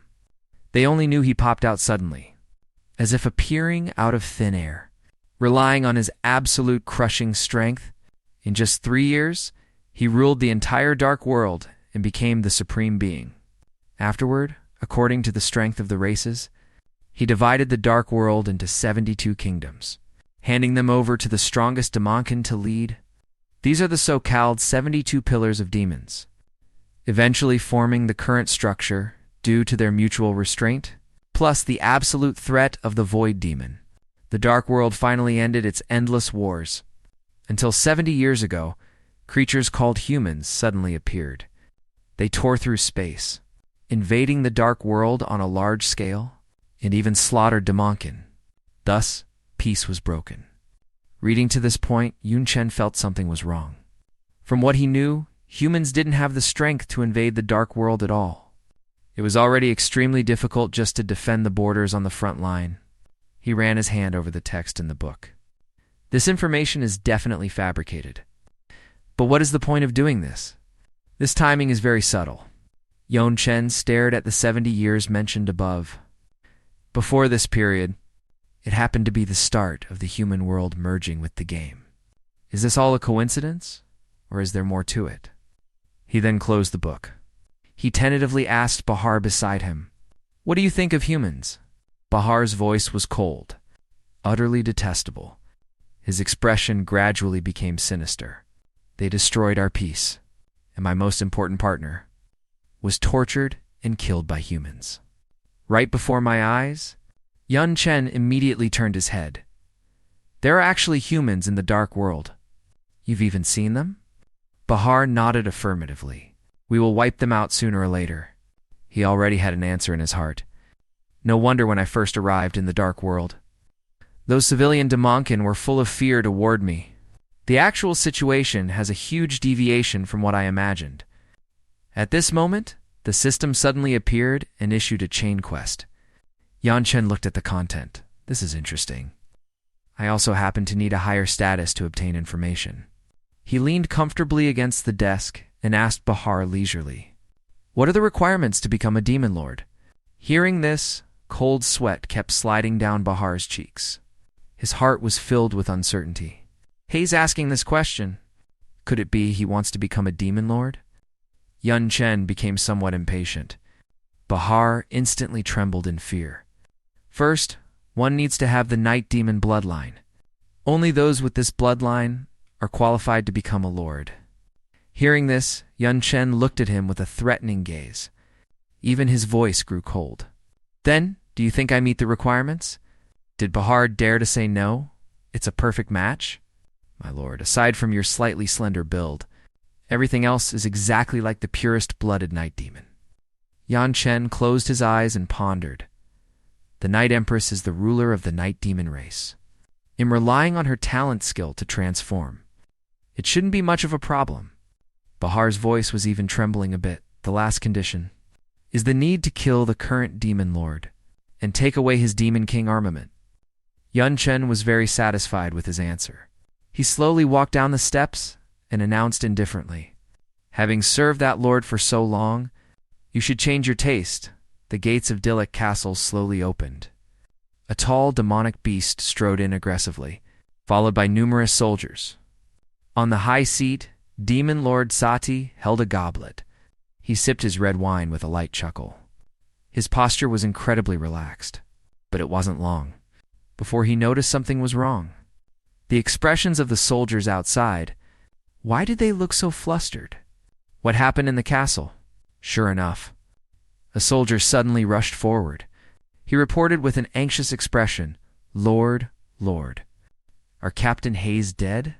He was killed by a Damonkin from outside. Hearing this, Sati flew into a rage instantly.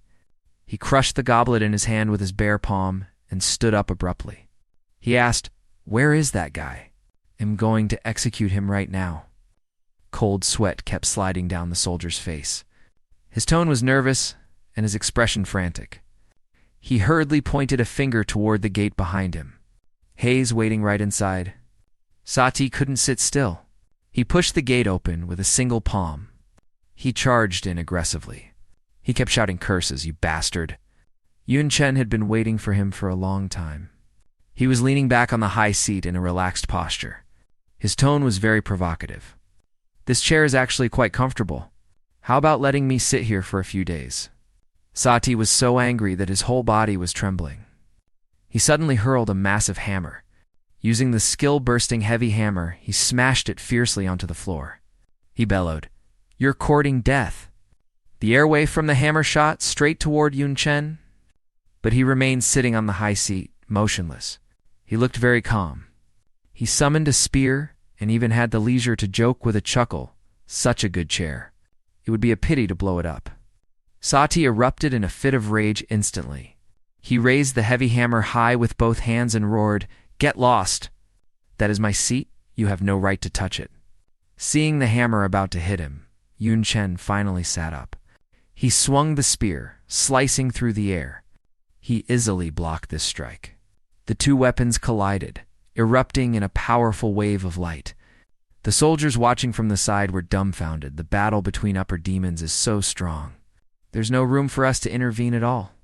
Yun Chen didn't give an inch, swinging the spear to slash at him fiercely. Sati hurriedly used his weapon to block with all his might. Yet he was still no match. He was knocked back several meters. He chuckled with a grim expression. His hands were shaking from anger. "Such a scrawny kid. But your strength is surprisingly immense.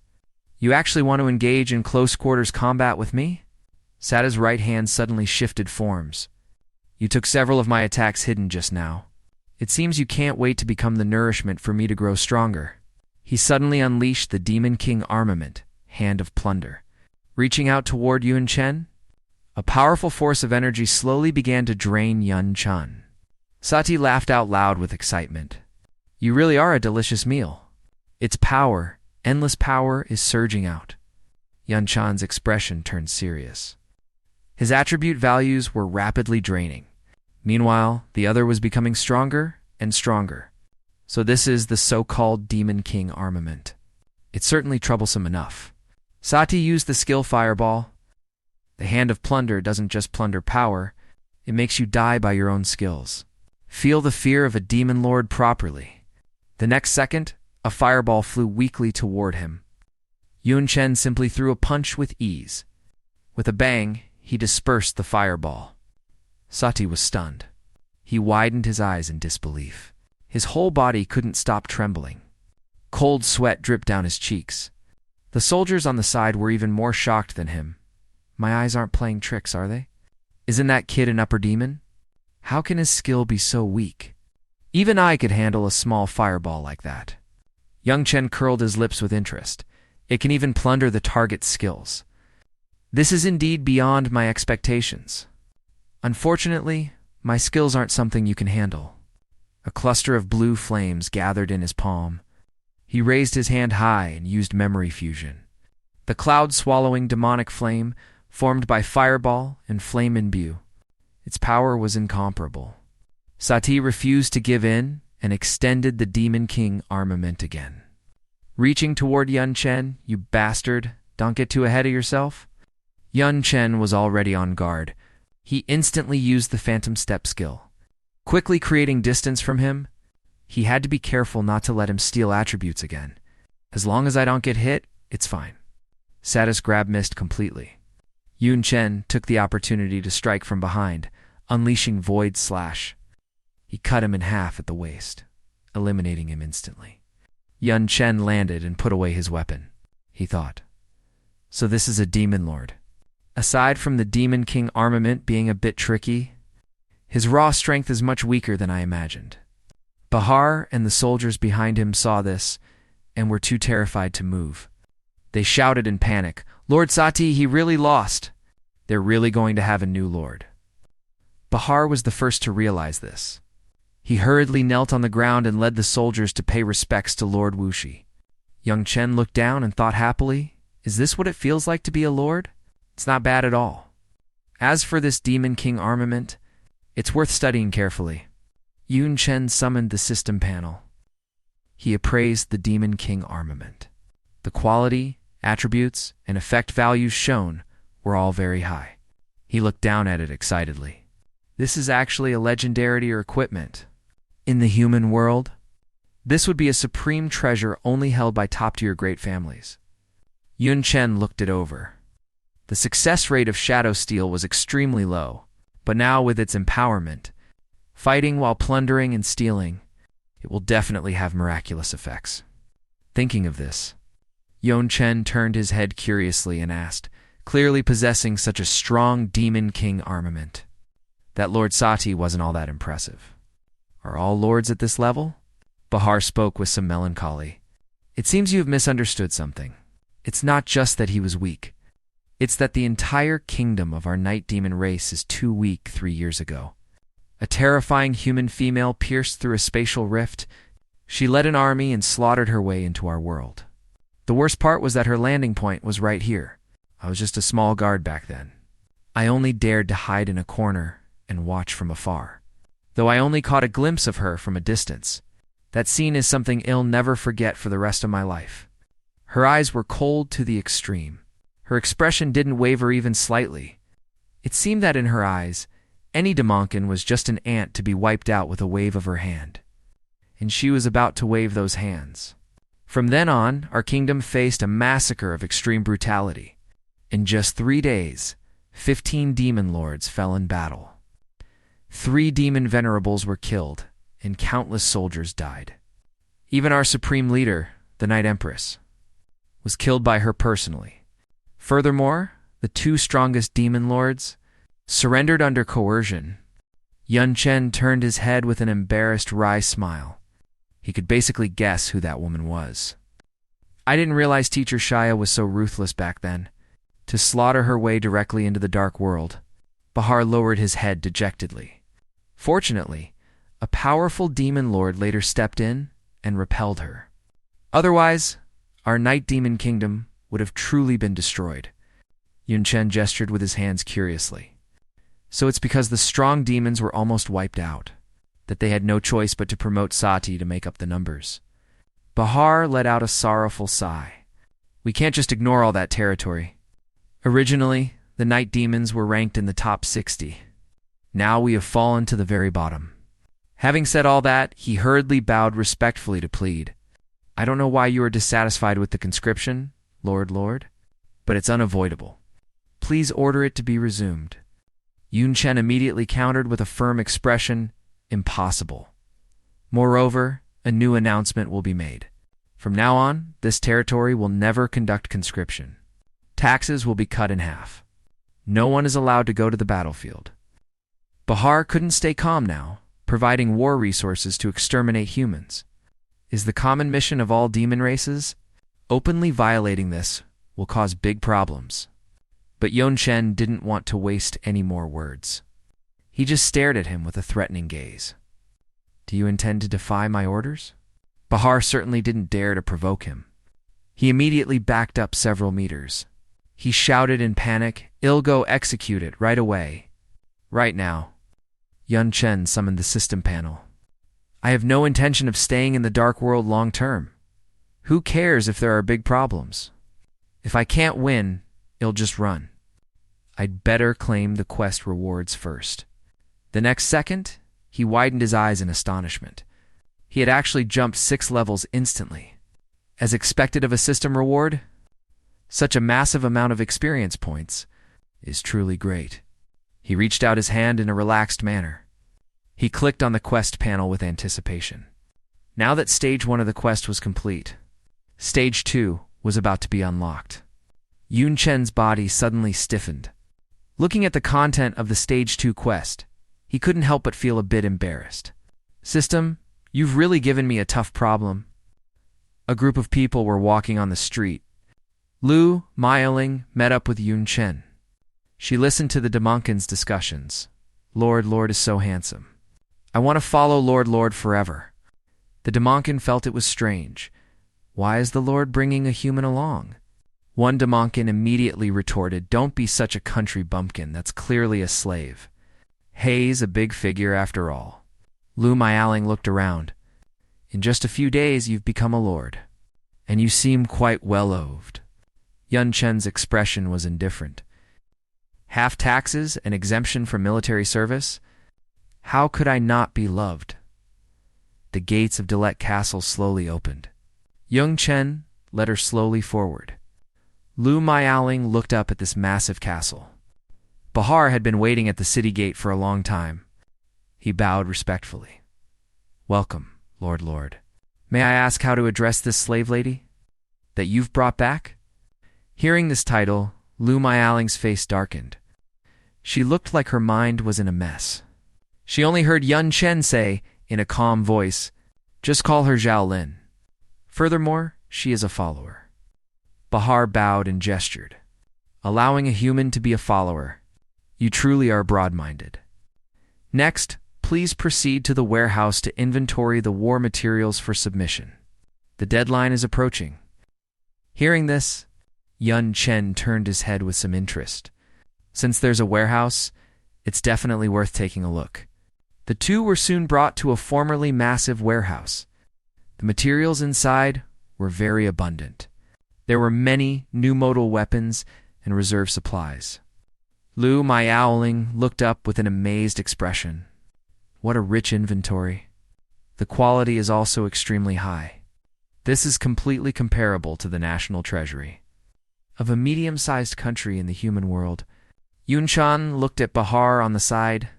He wanted to send him away. "Go stand guard outside. I don't want to be disturbed during the inventory." After seeing Bahar leave, Lu Miaoling turned to ask him, "How do you plan to handle these things?" "These are war materials. They're probably meant to be used against the human world." Yun Chun's expression remained calm. He reached out and used a spatial tool. These items were all packed into his inventory. "For me, it's too simple. Just empty it all." Lu Miaoling watched this scene in shock. "Impossible. There's so much. You can't possibly fit it all in your inventory space. Moreover, you haven't even transitioned yet. Your space should be even smaller than a normal transitioned person's." Yun Chen looked at his palm indifferently. "I once obtained some spatial soil and used it to expand my inventory. Even 10 warehouses like this would be more than enough. The entire warehouse was emptied in an instant. Only that thing in the middle remained." Yun Chen turned slightly to size it up. "In this whole warehouse, only this thing catches my interest." He used the appraisal skill. Looking at the large mechanical object before him, he planned to take a closer look before putting it away. This is the Mon-accumulating extermination cannon, a war weapon unique to the Night Demon race. It can be installed on buildings, or used independently as a weapon. It's a good piece of equipment. Lu Miaoling stared at him from behind. "By the way, Junior, what do you plan to do next? You don't actually want to be a demon lord long-term, do you?" Yun Chen stared straight ahead with a determined look. He spoke with a light chuckle. "Of course not. What I'm going to do next is become one of the 72 demon pillars." Lu Miaoling widened her eyes in disbelief. "You want to become one of the 72 demon pillars? That's absolutely impossible, even for a genius like you. You'd have to grow for at least a few years first." Yun Chen was naturally aware of that. He held up one finger and said confidently, "Under normal circumstances, it definitely wouldn't work. But it just so happens that the Night Demon race's situation is very special. As I said on the way, the Night Demon race was turned upside down by Teacher Xia. The Demon Venerable Vel powerhouses are all dead. Now only 3 veteran demon lords remain in control of the situation. Of course, they're different from a fake like Sati. They're true demon lords. Currently, those 3 demon lords are unsatisfied with the status quo and are constantly fighting internally. They all want to suppress the others and become the supreme ruler of the Night Demon Kingdom. After all, one can become one of the 72 pillars without being a demon venerable. By doing so, one can control the entire race. At that point, one could even use resources to pile up a demon venerable." Yun Chun heard from Bahar that they actually all understand that internal fighting will only make the kingdom weaker. So they decided to have a decisive battle in a year. The winner rules everything. Lu Miaoling waved her hand solemnly. "You mean you want to get involved?" "I don't think that's a good idea. For us, the most important thing is still finding a way back to the human world." Yang Chen pointed it out very bluntly. "Returning to the human world. I actually already have a lead on the method. But since we've rarely made it to the dark world, are you really content to just go back like this?" Lu Miaoling was indeed very unwilling, but she wanted to do something. To help relieve the pressure on the front lines, if they could make the Demonkin fight among themselves, that would be even better. Seeing Yun Shun's grim expression, Lu Miaoling was very worried. The pressure isn't small. Facing 3 powerful demon lords alone? You can't do that yet. Yan Chen's eyes suddenly lit up. While that's true, as for a way to significantly boost my strength in a short time, I have one after a while. The two of them walked out. He gave a simple instruction to Behar at the door. The inventory is complete. Go lock the warehouse. Behar immediately stepped forward obediently. Just as he was about to close the door, his expression instantly became shocked. He stared blankly at the empty warehouse. He was so scared that he hurriedly turned back to call out to Yun Chen. But fearing his tyrannical power, he didn't dare to make a sound. Yun Chen's expression quickly darkened. He glanced back coldly. I took some of my things from my warehouse. Is there a problem? Behar scratched his cheek. Not even a single hair was left in the entire warehouse. This was clearly robbery. But on the surface, he didn't dare say anything. You can take as much as you want. Yun Chen waved his hand backward dismissively. If anyone has a problem, tell them to find me. Go do what you need to do. Behar let his head droop in sorrow. How did I end up with a lord like this? Provoking those 3 lords. Dilla Castle is doomed. Outside the World Sunder Cliff, a Demonkin knelt respectfully on the ground. A woman stood beside him. She was none other than the 21st Demon Pillar, Night Sever. Her voice was icy. To think the Forbidden Mountains were actually opened. The Demonkin broke out in a cold sweat from fear. The specific reason is unknown, but it's likely related to the 2 humans who came to our world. Perhaps they triggered a key condition. Night Sever knew who those 2 were. The other side of the mountains is Night Demon territory. They must have fled there. The Demonkin asked tentatively, should we pursue them? Night Sever countered directly. Normally they'd be worth chasing. But right now, there's something more important. She flew directly into the breached barrier. Let's see what exactly is hidden. Inside the mountains created by the gods, as soon as the Demonkin stepped into the cave, he was stunned by the sight before him. It was filled entirely with coffins. Night Sever reached out her hand, her expression full of interest. I want to see whose bodies are kept in here, that are worth the gods, specifically manifesting a mountain range 4. Under the influence of her demonic power, a coffin began to slowly crack from the inside. A jet black aura swirled around it, looking very ominous. The Demonkin was shocked. What is this coffin made of? To only show a few cracks after receiving a casual strike from her ladyship. Night Sever frowned, looking at the coffin before her with fierce eyes. She squeezed her right hand hard. Explode. The lid of the coffin instantly shattered. Debris scattered and fell through the air.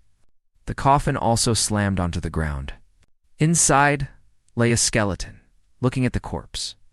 A memory surfaced in her mind. This is Titara of the devouring demon race. The Demonkin hurriedly leaned closer, staring in disbelief. That peerless genius from 60 years ago? Wasn't he killed in the war? Why is he here? Night Sever's voice was indifferent. None of that matters. No matter how prominent one's status was in life, once dead, there is no value. She reached out and touched the coffin. This coffin is quite extraordinary. The material doesn't seem to belong to our dark world. It has great research and utility value. Take them all back. The Demonkin beside her was very panicked. Are we really taking them? This is something belonging to the gods. What if we anger them?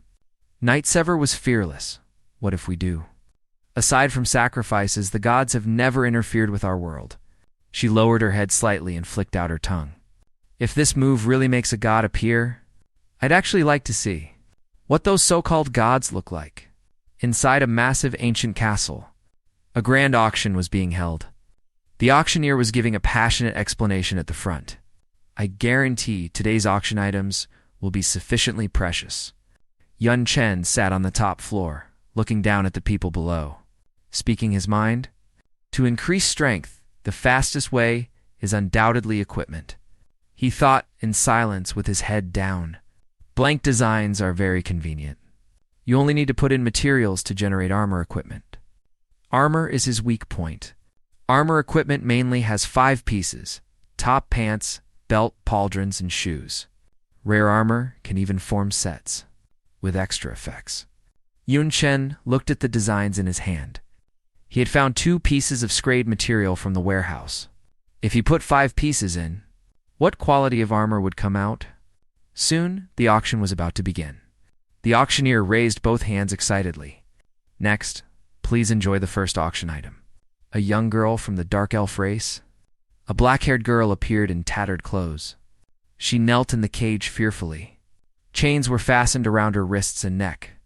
A woman bound by chains and kept in a cage. She had become an auction item. A young girl of the dark elf race. Starting bid, 380,000 demon gold coins. The 2 people upstairs looked at the item on stage. In our Night Demon Kingdom, they're actually auctioning a dark elf. She looks to be in good condition. Lu Miaoling stood beside Wuxi with her arms crossed. She couldn't help but remark, dark elves are a unique elf race in the dark world. It's my first time seeing one. She glanced in that direction. I've heard Junior say that there are wars and disputes between Demonkin. Capturing other demon races as slaves isn't rare. Just as Lu Miaoling snapped back to reality. Wu, she called out, 380,000. This immediately shocked her. She didn't expect Wu Shi to be interested in the auction item. The auctioneer on stage raised his hand and shouted, I didn't expect an offer so soon. 380,000 demon gold coins? Does anyone want to raise the bid? However, the people below were whispering. In an auction of this scale, only the most expensive demon lords can afford the private boxes. I wonder which territory Hayes from, the auctioneer screamed with all his might. 380,000 once. Sold next, the second auction item. A man brought the first auction item into the room. He spoke respectfully. Distinguished lord, the slave you requested has been delivered. Please inspect her. Then Wuxi threw the demon gold coins to the man. Without turning his head, he said coldly, You may leave. He looked at the demon crystal in his hand. A smile he couldn't suppress on his face as he nodded silently. Spatial demon stones are storage tools in the dark world. Lu Miaoling then burst into laughter. Even my junior is interested in beautiful women. Just like Dean Shaw, contracting a dark elf maid isn't a bad idea. Woo! She stood up and gave a charming smile. President, you seem to have misunderstood something. I do have an rank soul contract. That principal that gave me back then. He walked straight toward the dark elf. But his words were directed at Lu Miaoling. I don't plan on using an Oriank soul contract on her. But when Wuxi reached out, the dark elf began to tremble in terror. However, she didn't stop his movement, nor did he harm her. Soon, she waved his hand, the smile on his face deepening. Congratulations, you are free. This was his goal. The dark elf bowed deeply to him. Thank you, Lord. Please tell me your name, my lord. I will definitely repay your kindness. He turned around calmly and waved his hand dismissively. My name is Wuxi. I am the lord of Dilla Castle. There's no need to repay me. You should hurry back. The girl hurriedly said thank you. Then she turned and ran. At this moment, the dark elf didn't want to be caught and turned into an auction item again. Lu Miaoling looked at him in confusion. Dark elves in the dark world are different from the elf race in our world. They are considered a type of Demonkin. Yet you just let her go. On the other side, the auctioneer shouted, Next, we present to you the 8th auction item. It is an extremely rare and precious material. Then he lifted the red cloth, revealing the appearance of the item. This is the death raw, or starting bid, 7.6 million demon gold coins. The people below were filled with enthusiasm. Everyone was shouting high prices. Wanting to win the death raw, or the price rose from 7.6 million to 9.7 million demon gold coins. Wu's face turned grim. Bahar's information was correct, and shrank material has indeed appeared. As long as I get this, it'll only be 2 pieces away from completing the armor set. He shouted a bid of 12 million demon gold coins from upstairs. The people below were stunned by this price. None of them dared to bid anymore. They discussed fervently, some not forgetting to glance at him. He made another move. As expected, the Lord wouldn't let such a good thing go. The price was creeping up bit by bit, but when it came back to Wuxi, he raised it directly to 20 million demon gold coins. He calmly waved his hand toward those below. At this moment, he gave a cold smile. Compete with me in financial power? I hold the wealth accumulated by the entire castle for years. You people can't shake me. The auctioneer raised his hand and shouted excitedly. 20 million, as expected of our great lord? Truly generous. Is there anyone else who wants to raise the bid? However, the people below were all on the verge of tears. No matter how rich we nobles are, we can't compete with the wealth of an entire castle. We can only give up. 20 million once, 20 million twice, 20 million thrice. The auctioneer finalized the sale. Distinguished lord, this precious death raw war belongs to you. Suddenly, an explosion occurred on the auction stage. The shockwave endangered the bidders below. They immediately raised their arms to shield themselves from the danger. They looked at the humans descending from the sky and felt terrified. What's happening? The auction hall is being attacked. Could it be that the damned humans have appeared? That group of people let out sinister, malicious laughs and charged desperately toward the nobles below. There are so many Damonkin here, and they're all nobles. The humans wielded their weapons, cutting through the chaos like a hot knife through butter. Their movements were fast, precise, and ruthless, leaving no trace behind. Now we can kill to our heart's content. Their laughter rang out across the sky. The Damonkin nobles fled in panic. It really is humans. Please don't kill me. It'll give you demon gold coins. As many as you want. Hurry and notify the guards. Meanwhile, in the second floor box, Wu, she sat calmly in his chair, watching this scene. Lu Miaoling was somewhat puzzled. They are humans. Then she shouted in surprise. Why would humans appear in the dark world? Wu, she remained calm. They are not weak. Most are at the second transition level, and the material I wanted has been snatched away. When the smoke cleared, only the auctioneer's corpse remained on stage. The death raw or had vanished. Those humans walked outside with confidence. The chimneys around them kept emitting smoke. Everyone was jubilant. What a windfall today. They chatted excitedly. The auction house had too many good things. My inventory is stuffed, and we even got to kill so many of those aliens. How satisfying. The purple-haired woman turned and said, Our mission isn't over yet. The new high priest needs many materials for the third transition. Now that the death raw ore is in hand, then she looked at the map in her hand, seeing the route marked very clearly. We should follow the treasure map to the next destination. Suddenly, someone appeared in front of them. Blocking their way, the group of humans also prepared for battle. Wu's smile was very sinister, as he reached out his hand toward them. Snatch it and run. That's quite interesting. There should be a lot we can talk about. As soon as those words fell, the faces of that group instantly turned hideous. They gripped the weapons in their hands tightly. To think someone who isn't afraid of death would actually follow us. Let's resolve this quickly. However, Wu's lower body suddenly dissipated like a whirlwind. At this moment, he didn't forget to say to the people in front of him, I think there is some misunderstanding here. His image shifted, transforming into a different person.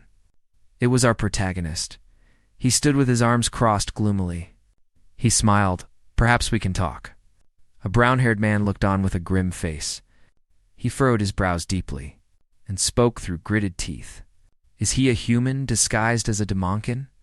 The purple-haired woman beside him held a staff. She voiced her own opinion. He could also be a Damonkin disguised as a human. You are humans, yet you are not corroded by the dark aura. You have no reverence for Damonkin and even resort to slaughtering them. To whom exactly do you owe your loyalty? Just then, the spear of repentance descended from the sky. It was an incredibly massive sword.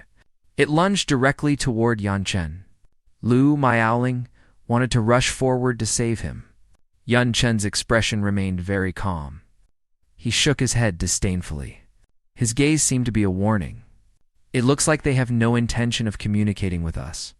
At this moment, the purple-haired woman raised her arms and screamed at the top of her lungs. She planned to unleash her ultimate skill, Sacred Nectar. It turned out that the purple-haired woman's skill provided support to the group. Everyone now felt an endless power surging within their bodies.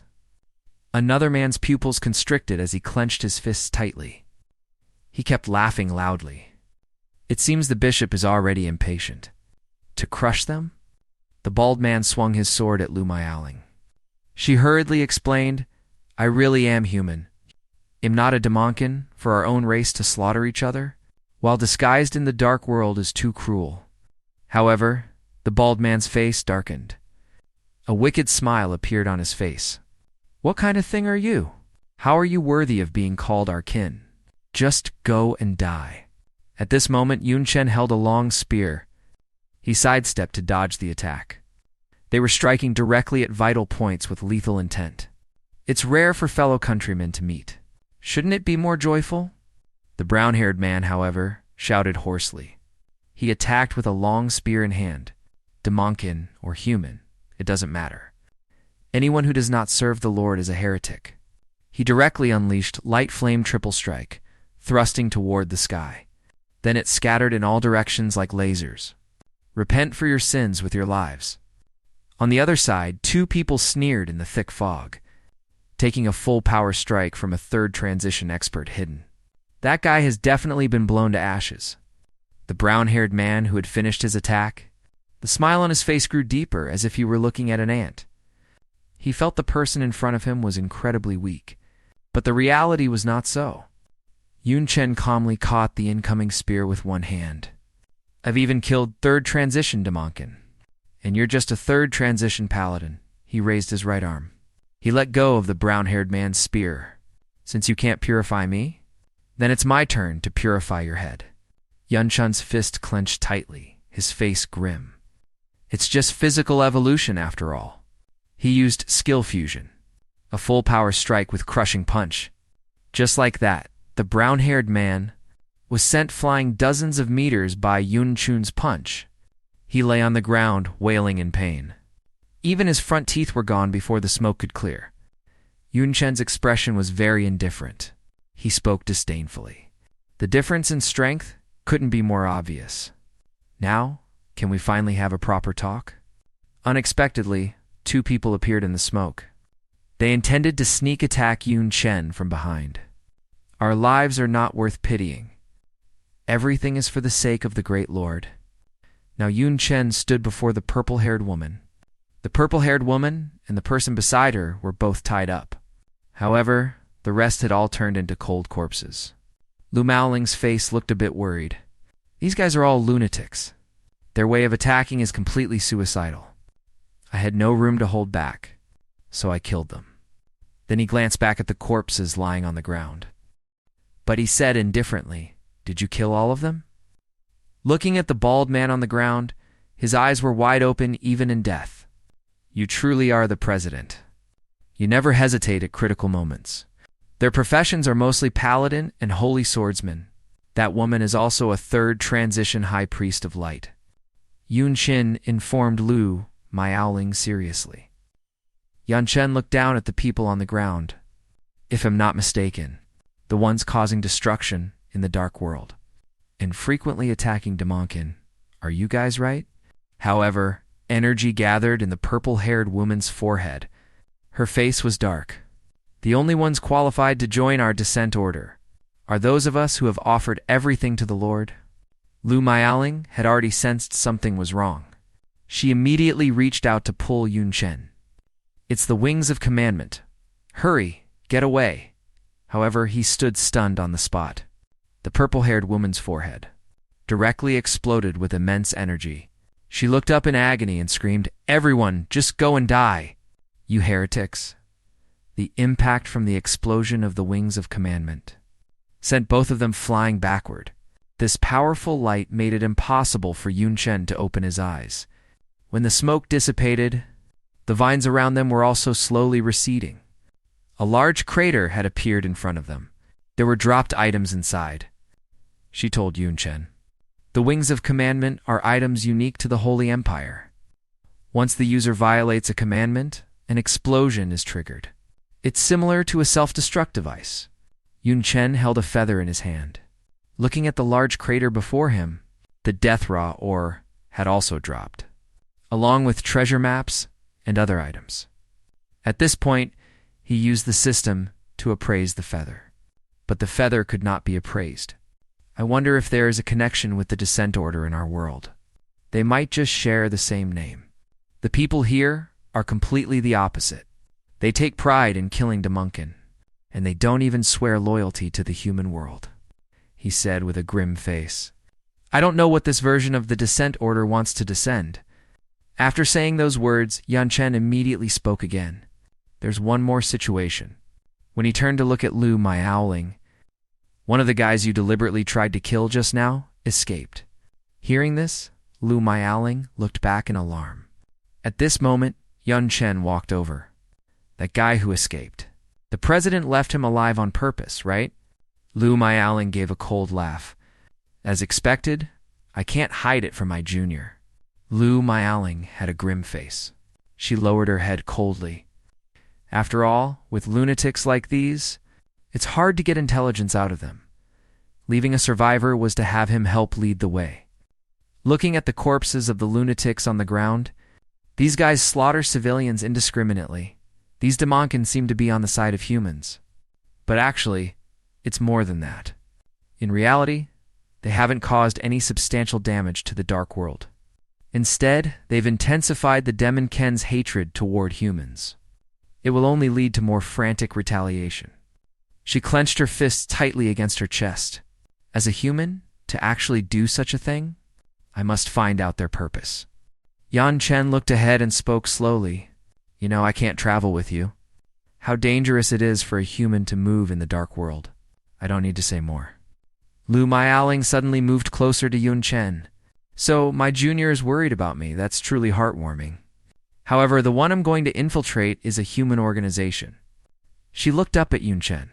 Her deep eyes were filled with affection. This senior doesn't want to be a tag-along behind you forever. Having finally found something to do, Lu Miaoling waved at Yun Chen. She walked straight ahead, not forgetting to say goodbye to the future 72 pillar. Lord Demon goodbye, but Yun Chen was very worried deep down. Yet his face remained expressionless. I looked at her receding back in the distance. I said, stay safe. Lu Miaoling, who had already walked a certain distance, raised her left hand and waved in the air. This gesture was to say goodbye to the person behind her. Wu? She walked out, leaning against the stone wall. Including the death raw, I now have 3 scrayed materials in my hands. I still have no lead on the remaining 2. Suddenly, a subordinate ran over to report to the Lord. Lord Carlos's subordinate, an upper demon, is attacking. We can't block him at all. His face darkened instantly. One of the 3 demon lords who currently holds real power in the Night Demon Kingdom is Carlos. However, she walked forward calmly. He issued an order. Take the guards who are still alive for treatment. I'll handle the rest. Carlos lowered his noble head sinisterly. A mere castle in a remote area. Actually dares to refuse to hand over war materials and personnel. The person stepped on under his foot struggled in pain. Everything is the Lord's command. We are just acting according to orders. However, Carlos kept mocking him. I didn't realize you were so loyal. Compared to the orders of the 3 great demon lords, his orders are worth nothing. The subordinate, despite being stepped on, continued to defend. Lord Wu's orders might be rash, but they truly provide us with a better life. Sha Qingcheng raised her hand to manipulate the chessboard. Ever since the Night Demon Kingdom was invaded by that terrifying woman, Dilla Castle welcomed a new lord. A demon appeared on the chessboard. Everyone knows that a lord who is forcibly promoted lacks sufficient strength. No matter who acts as the lord, they are no exception. That man struggled to crawl up. Only Lord Wuxi is different. He is not that kind of guy. Serving him is far more comfortable than serving those weaklings. These words directly provoked Carlos. He punched him in the back. The pain made him spit out a mouthful of blood. Carlos crushed him with a heavy weight. Is it still comfortable now? Try being comfortable again. Get comfortable for me. He kept desperately torturing that person. But that person held on to hope. When the Lord returns, he definitely won't let you off. However, Carlos stared at him sinisterly. I've changed my mind. I'll kill Wuxi and replace him. He'll clean up the house first. In an instant, she appeared in front of him. He directly reached out and grabbed his wrist. This caused Carlos to be stunned for a moment. He couldn't believe it. The place grabbed by Wu, she began to throb with pain. Under this pain, Carlos's whole face became twisted, and he broke out in a cold sweat. After he was released by Wuxi, his entire body fell back uncontrollably, and the pain in just one arm spread throughout his entire body. Carlos clutched his aching arm, realizing something was wrong. I actually didn't notice his presence at all. His strength is too great. She stood on the spot calmly. When you go back, tell your master that he doesn't need to come looking for me for the decisive battle in a year. I will personally go find him. At this moment, Carlos was escaping while speaking. Even you want to meddle with the seat of the 72 demon pillars? You will pay the price for this foolish idea. Suddenly, Wuxi blocked his way. With a grim face, he spoke the coldest words. Can you leave now? He was scared into a cold sweat. Without a word, she punched Carlos in the abdomen. It seemed like a very light strike, but all his power was gathered in his right hand. At this time, she initiated memory fusion. He used Phantom Sting and Shadow Steel, and it also included a martial artist's light hand combo. Finally, he launched a fierce attack on Carlos with nimble hands. At this moment, Carlos had no power to resist at all. The onlookers nearby were somewhat surprised. Clearly, the Lord is just simply beating him. What's the situation? Carlos and Wuxi stood on opposite sides. The two had been arguing. Carlos had been almost stripped bare by Wuxi. He shouted, "You bastard!" At this moment, Carlos could no longer endure it. He threw a punch at him. With a grim face, he shouted, "I'm going to kill you." She remained unmoved. That one punch landed on Wu's face, but he was completely unharmed. It was as if a ball of cotton had touched his cheek. He couldn't believe any of this. Why is it like this? Is it because his defense is too high? I feel like my attack has weakened to the extreme. She stood on the spot and waved his hand. He explained to him calmly. Attribute values, equipment, skills, wealth. Everything you have now belongs to me. Now, you are extremely weak. You're easily defeated. Just like that, the weapon was raised for a light push. Carlos flew dozens of meters away after Yunchen's set of crushing punches. The redhead was sent flying dozens of meters. The redhead lay on the ground and directly broke down. My power and equipment are all gone. Why did it turn out like this? Why did Yun Chun's recent actions shock this group of lower demons as well? In such a short time, he defeated a dignified upper demon. Our Lord's strength is too terrifying. Next, Yan Chen began to speak. My guards, you used to be beaten by him quite miserably. Now he has no power to resist at all. Are you just going to stand there and watch? Lord, he is a subordinate of Lord Carlos after all. Beating him up might feel good for a moment, but I'm afraid of being retaliated against later. Besides, he is a noble high demon. What right do we have to touch him? Young Chun was infuriated by this group of useless cowards. Bahar, are you just like them? Bahar then walked over and said, just because he is Carlos's subordinate? Just because he is a demon wing from the 3 core factions? So even if you are being trampled and crushed like bugs in front of him, you have no complaints, right? Bahar said, taking heavy steps. He slowly walked towards the red-haired demon. However, the lesser demon wings in the shop still couldn't believe it. At this moment, the red-haired demon lying on the ground was losing his cool. You lowly things living in a remote territory, how dare you even touch me? Your lord has already stepped onto a path of no return. Lord Carlos will kill him sooner or later. Just as the red-haired demon finished speaking, Bahar kicked him directly in the face. This action almost made the nearby lesser demon wings wet themselves. Holy crap, that's Lord Carlos's subordinate. The deacon really dared to lay a hand on him. Has he lost his mind? Haven't you heard clearly yet? This is the attitude the three great demon lords have towards us. As a fellow clansman, he slaughtered his way in here. Without showing any mercy, are you really content to be humble ants forever? Now a chance to turn the tables is right in front of you. Our Lord Wuxi is going to become one of the 72 pillars, demon wings. Risk your lives for me. Overthrow the three great demon lords. Or continue to linger here as ants for the rest of your lives. I give you the right to choose. With Bahar's actions and Yun Chen stoking the fire, the lesser demon wings finally reacted. The three great demon lords, I've been sick of them for a long time. Providing soldiers for the front line was supposed to be shared equally by every territory, but they forcibly shifted their own share onto our heads, making us hated and feared by the commoners.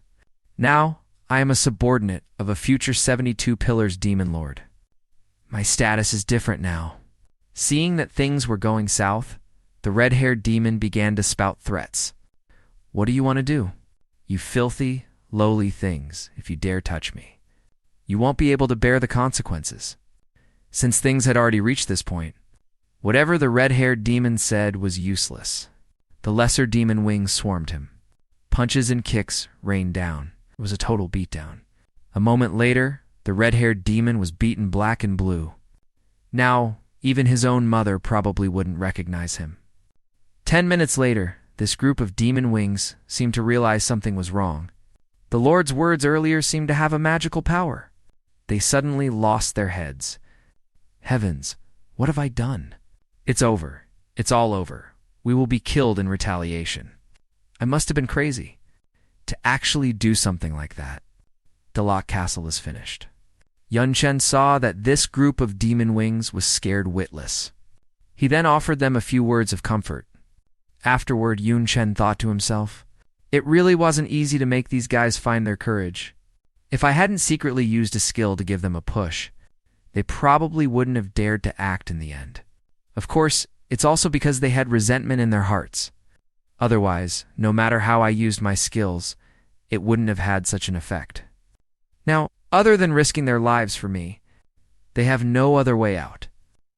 After Yun Chen returned to his room, he summoned Bahar and gave him a task: to use up all the demon gold coins and resources inside, to strengthen the quality of the guards as much as possible. After assigning the task, he then asked Bahar, regarding the matter of the shrank materials I asked you to look into, is there any new progress? Not yet. Those things are incredibly hard to find. One would be lucky just to encounter them once at an auction, it seems. The only remaining clue for now is this treasure map. Bahar, come and see if this thing is reliable. Bahar examined it carefully for a while. Then he flipped out. What kind of treasure map is this? It's clearly a piece of junk meant to fool people. You mean this map is fake? There is no treasure inside. No. If one truly follows the map, forget shrank materials. One might even find an abundance of rich treasures. But the problem lies in the destination. That place is the Flame Demon Purgatory, the territory of the explosive Flame Demon clan. They were a demon race that existed long before the Void Demon, split into the 72 demon clans. They are incredibly powerful. Their clan leader's strength is not at all inferior to any of the 72 pillars. But one day, the entire race suddenly perished. No one knows the specific reason. Regardless of how it happened, the Flame Demon Purgatory definitely contains endless treasures. So many powerful demons once traveled thousands of miles to go there. In the end, forget getting rewards. Those who could return alive were considered lucky. Please forgive my rudeness. Lord, it is best to give up. I, on the other hand, feel it is worth a try. At least I won't come back empty-handed. Lord, you are always so headstrong. I hope you will also consider the castle. The journey is long. Once you leave, I don't know how long it will be before you return. In case the three great evils send people again, it will be trouble. It won't happen with the strength they've displayed, unless they come personally. Sending any number of demon wings would just be sending them to their deaths. However, in 1 year, It will be the final battle to compete for the position of the 72 pillars, so they definitely won't waste their energy now. What you say makes sense, Lord. But just in case, let's make some preparations. At least please take this sensing crystal and town portal scroll. If something happens to the castle, as long as you aren't in a special space, you can return at any time. That sounds good. Help me prepare the supplies needed for the road. We set off tomorrow. Now let's look at El Myaling. She has now arrived at a certain place in the Dark World. She successfully sneaked into their lair. She was secretly rejoicing in her heart. It was so easy to get in. I just wore their clothes and shouted a slogan, and I was easily accepted as a companion. Perhaps it's also because of my identity as a human. That's why it was so easy. Please invite the new Lord Priest to enter. Let us offer today's prayer to the Supreme Lord. Just after this henchman finished shouting, a person wearing long boots slowly walked onto the stage. Who would have thought it was a blonde young girl? Her name is Lucini. When El Myaling saw this person, her heart skipped a beat. What is going on? The new Lord Priest is actually her. After Lucini took the stage, she faced the cross and began to bow. Great and Supreme Lord, your will makes us resilient. Your tolerance makes us grow. It is our honor to serve you. We shall offer everything to you. El Myaling looked at Lucini, her heart racing. She didn't expect to encounter an old acquaintance here. Currently, she does not have any appearance shank skills, nor does she have any face-changing items. Just as she was debating whether to retreat, her eyes suddenly lit up. She seemed to have thought of a strategy. At this time, Lucini began to address the people below the stage. Thank you all for accompanying me in completing today's prayer. Next, I have something to notify everyone about. The believers who helped me collect 3RD advancement materials before have all perished. What? They're all gone? The team was led by 2 3RD advancement bishops. Those damnable demon wings, no matter how many are killed, it's not enough. Please do not be sad, everyone. They did it for me. And at the same time, they sacrificed their lives for the Supreme Lord. Even in death, they surely have no regrets. But in order to communicate with the Lord more smoothly, my third advancement must eventually take place. Right now, many materials are still missing. Lucini's meaning was already very clear. At this moment, the low-level minions below became cowardly, feeling that finding the materials was too difficult. There was even the risk of being killed. Just then, El Myaling spoke up. A bunch of cowards who are afraid of death. Is your faith in the Lord only at this level? How noble is the Lord Priest? She just wants some materials. For her, even if we have to steal, rob, or go to our deaths. Isn't it all only natural? Why are you still hesitating? El Myaling's words made Lucini very happy and moved. She then asked what her name was. El Myaling's mouth twitched, and she subconsciously blurted out the nickname Yunchen gave her. Xiaolingzi Lucini saw that her face was covered in bandages, so she curiously asked if she was injured. El Myaling went along with it and nodded. Lucini, unable to say anything nice, followed up, your voice. Sounds very much like a lowly sow I once knew. El Myaling had never suffered such an insult. She suppressed the fire in her heart and told herself to stay calm. Lucini then assigned El Myaling the task of finding materials and organized a new team. To be led by El Myaling, even she herself didn't expect that it would be so easy to gain trust. Meanwhile, on the other side, Yunchen had already embarked on the journey to find the treasure. He looked at the map in his hand. Next, he would pass through a dangerous zone. This place does not belong to any demon race.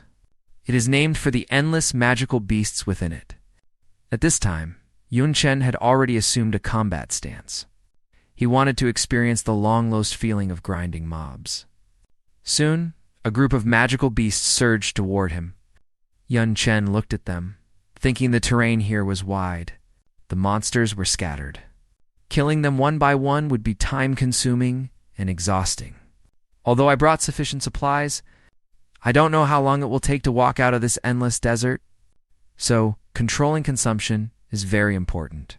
Better to wound them first to draw aggro, and then wipe them all out in one go once they're gathered. Yun Chun's method indeed proved effective.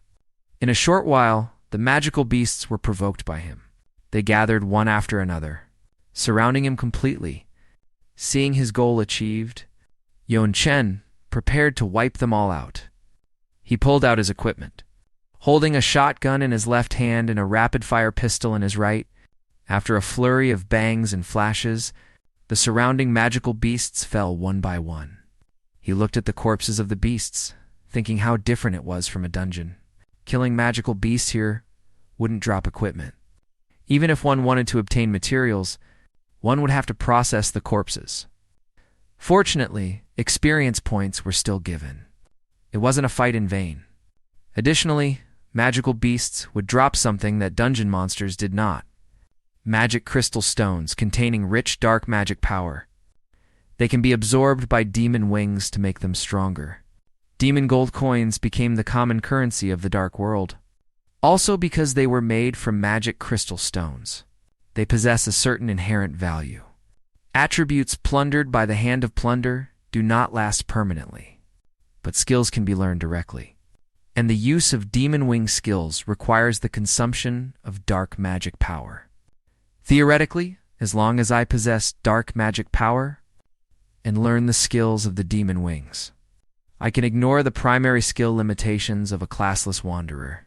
Thinking of this, Yun Chun decided to cultivate in this place for a period of time.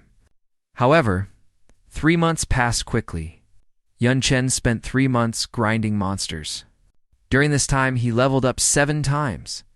He also collected many magic crystal stones. Now he was in a hidden cave. Next, he was going to attempt to upgrade his dark magic power. He miraculously began to float.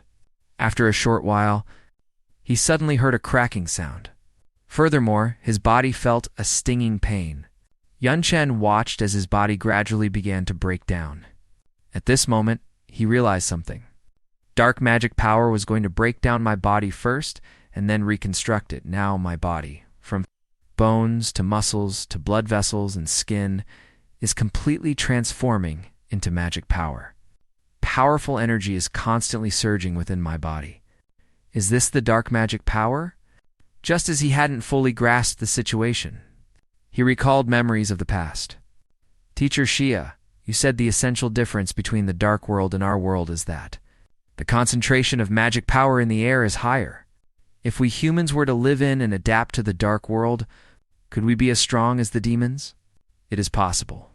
But the premise is that you must be able to adapt.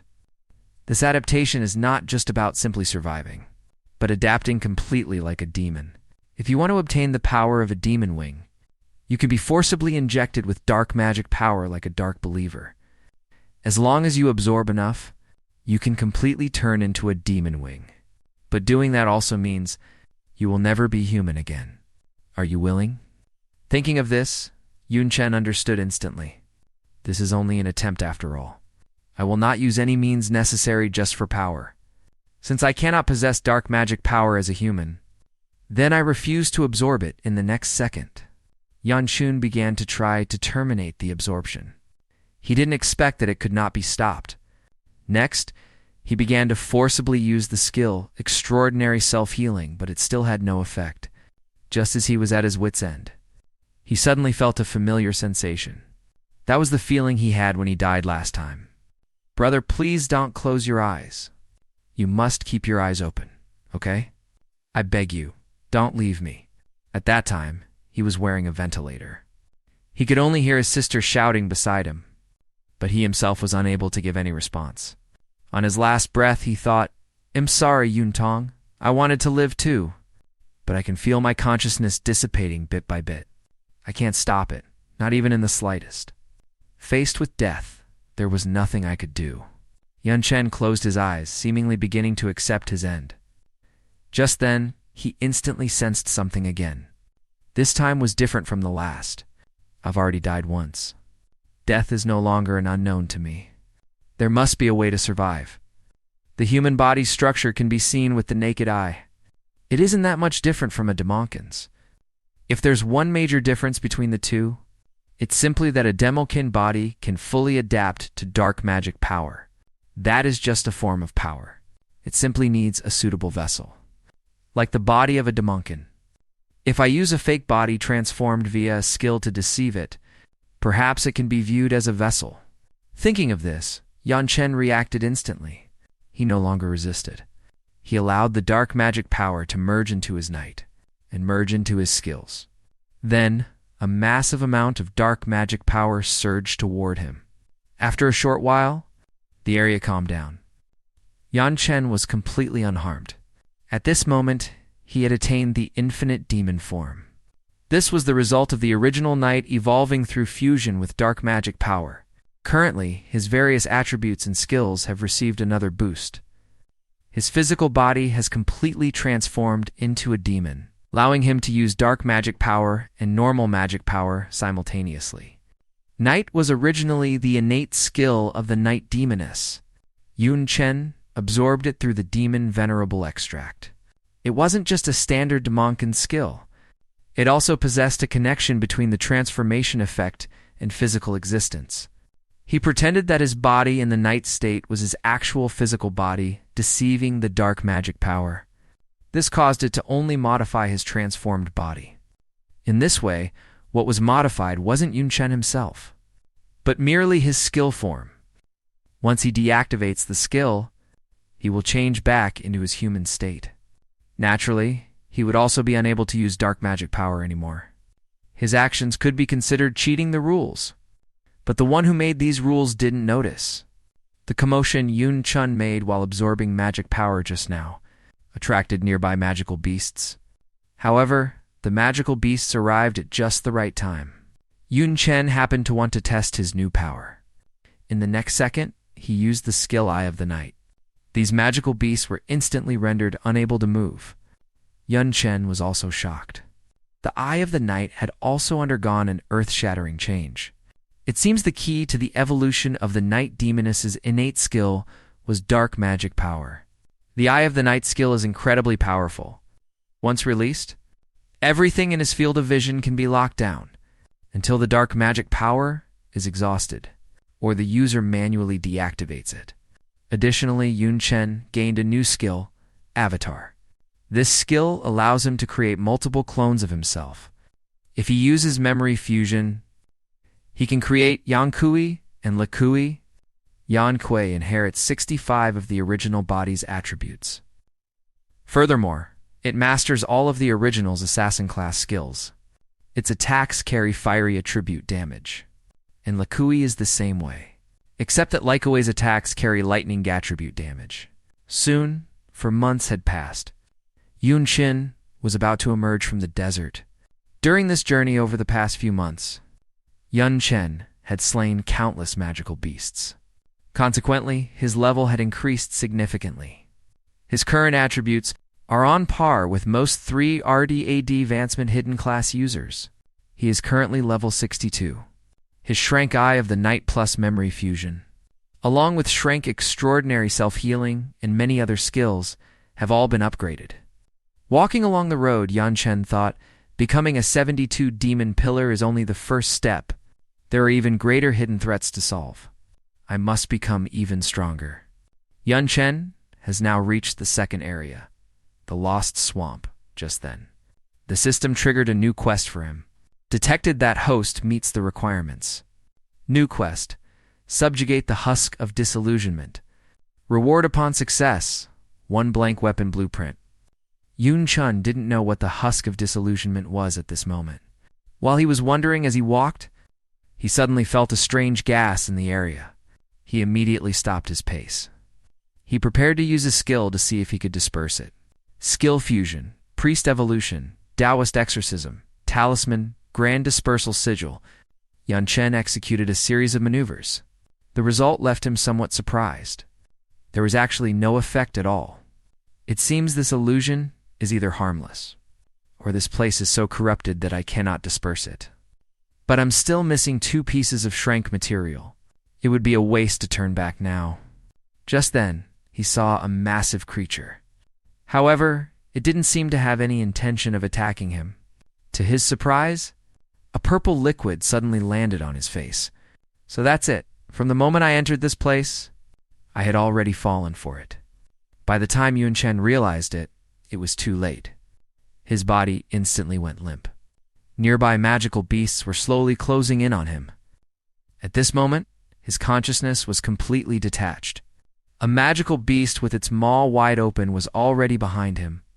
About to feast on his body? In the next second, he was suddenly in another space. He sat in a wheelchair, feeling a bit dazed. Warm sunlight, a frail body. What is going on with me? Brother, today is the big day you're discharged from the hospital. Why are you suddenly saying such nonsense? Yun Tang, am I being discharged? Is my body fully recovered? Of course. I can finally go back to university to study with peace of mind. But don't worry, brother. I'll try to work a few extra part-time jobs in my spare time. He'll definitely take good care of you, no matter what. I won't let you shoulder everything alone. Yan Chen stood up and looked at the sky. He decided to go back to his old profession. An hour later, he returned home. He sat at his computer and began creating a character, his hands flying over the controls. Finally, he clicked the mouse to confirm. 3 days later, he returned to school. The teacher announced to the whole class, "The invincible genius youth, Yun Chen, has finally recovered and returned." Simultaneously, the man who stood at the absolute peak of the pro-gaming world had returned. He created a new character. This time, his choice was actually the unclassed. Congratulations to Yun Chen for breaking the record time and winning the championship of this dungeon speedrun tournament. The returning genius player Yun Chen defeated all opponents in his path, successfully seizing the title in this national online PK tournament. Congratulations to player Yun Chen for representing the Waxia region. In winning this global tournament, do you have anything you'd like to say? As long as the prize money is in place, I'm all in. The higher the prize, the harder I go. After he said those words, the host was left completely speechless. Not long after, Yan Teng graduated from university. She put her arm around Yun Chun's neck and said happily, "Brother, I've finally graduated. I'll work hard from now on. It's my turn to support you. Brother, the food in this shop is great, right? As a treat with my first paycheck, it's on me today." During this time, they were both very happy. Yun Tang gave Yun Chen an unforgettable birthday. They also went to many fun places to take photos and check-in. They were having the time of their lives. However, good times are always fleeting. One day after work, Yun Teng noticed something was off with Yun Chen. She then asked him, "Brother, I feel like you've had something on your mind lately." "What's wrong? Something on my mind?" "Such a beautiful world. It's truly hard to leave. But everything must come to an end eventually. It's time for me to go back." "So you've known all along that I'm a fake?" "Everything here is a lie. No matter how realistic the illusion, it is still just an illusion. It's not enough to make me lose my way. Even so, I wanted to slack off for a bit. After all, this kind of life is what I've always dreamed of." Having said this, Yun Tang suddenly lunged forward and hugged him. "Can you not leave?" "I can't. There's another sister waiting for me, along with many things that need to be dealt with. Whether reality is happy, sad, or boring, it's something that must be faced eventually. Staying here would just be running away." After a simple goodbye, Yun Chen broke free from the illusion. In fact, when he first stepped into this place, he had hidden Yankui in his shadow in advance. If not for that, he wouldn't have been so self-indulgent as to stay in the illusion. Just as Yun Chen was spacing out while recalling all this, someone called out to him. To his surprise, it was Lu Miaoling.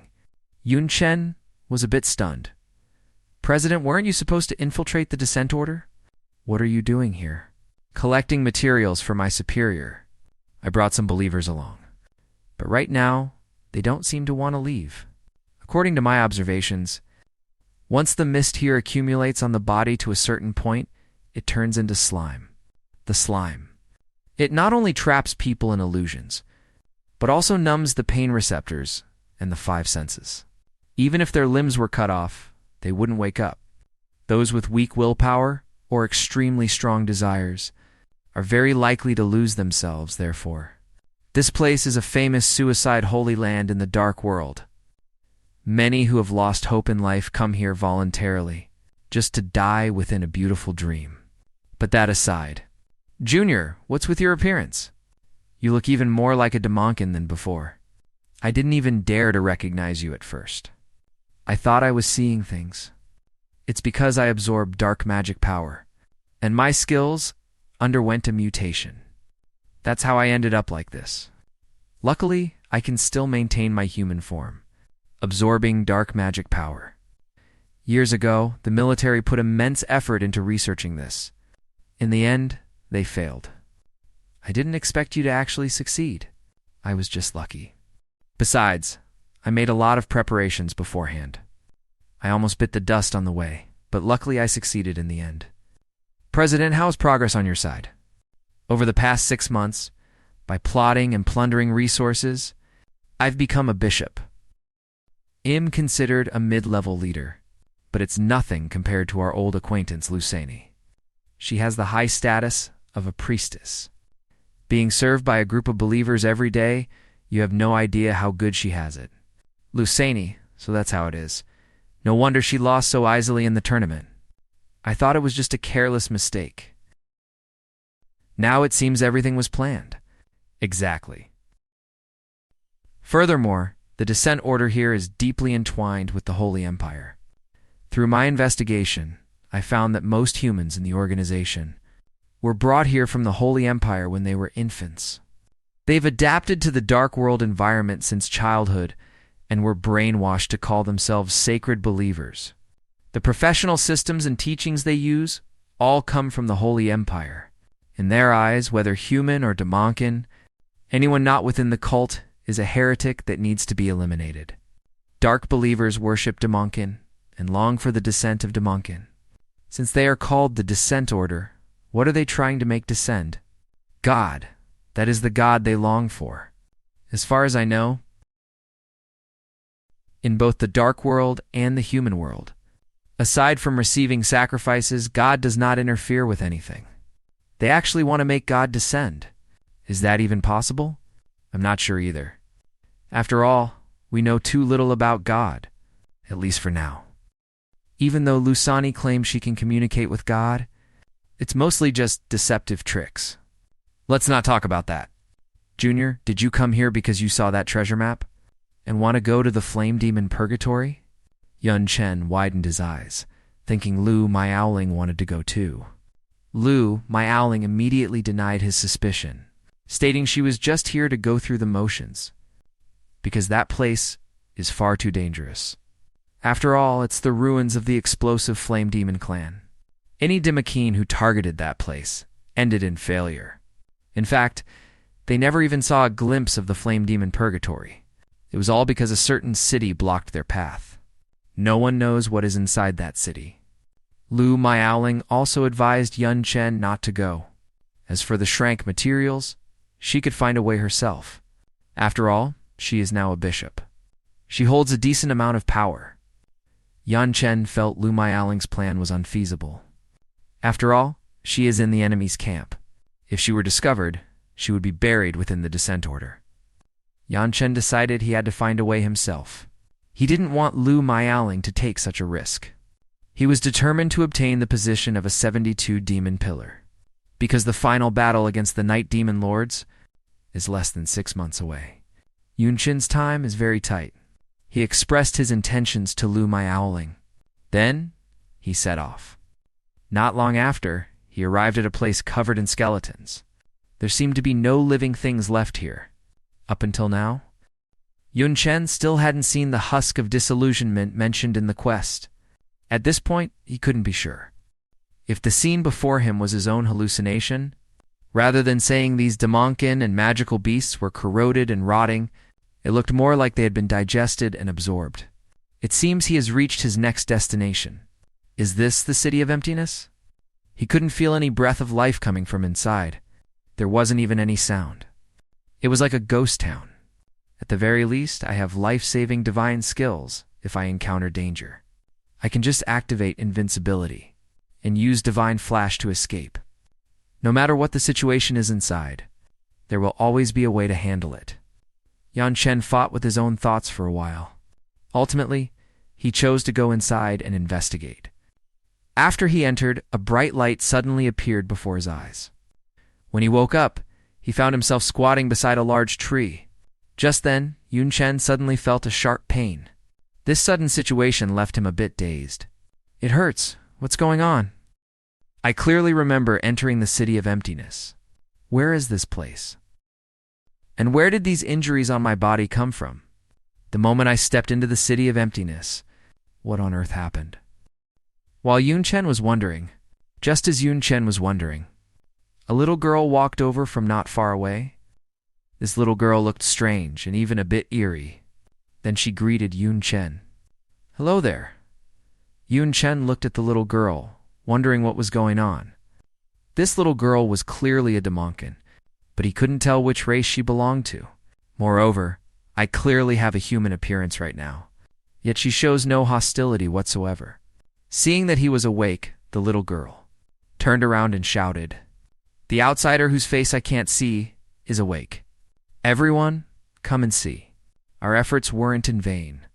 After a while, a group of people wearing slippers walked out from behind the bushes. Seeing Yun Chen awake, they all showed expressions of pleasant surprise. The little girl from just now was named Nana. Then she walked to Yun Chen's side. "What's your name? Where are you from?" Yun Chen clearly hadn't reacted yet, so Nana continued. "For some reason I can't see your face clearly even if I get really close. It's all blurry, so maybe you should just be called Emptiness. I was the first to find you, so I should be the one to take care of you. Come on, follow me home." Hearing the word home, Yun Chen instantly felt a trace of warmth. Just like that, he was taken home by little Nana. He settled down in this village. Later, Yongchun learned that these Demonkin's ancestors came from a place torn by war. They fled to this place to escape the conflict. They had been isolated from the world for hundreds of years without disputes. There was no killing, making it feel like a utopia. For some reason, they couldn't see Yun Chen's face clearly. Yun Chen didn't know why they couldn't see his face either.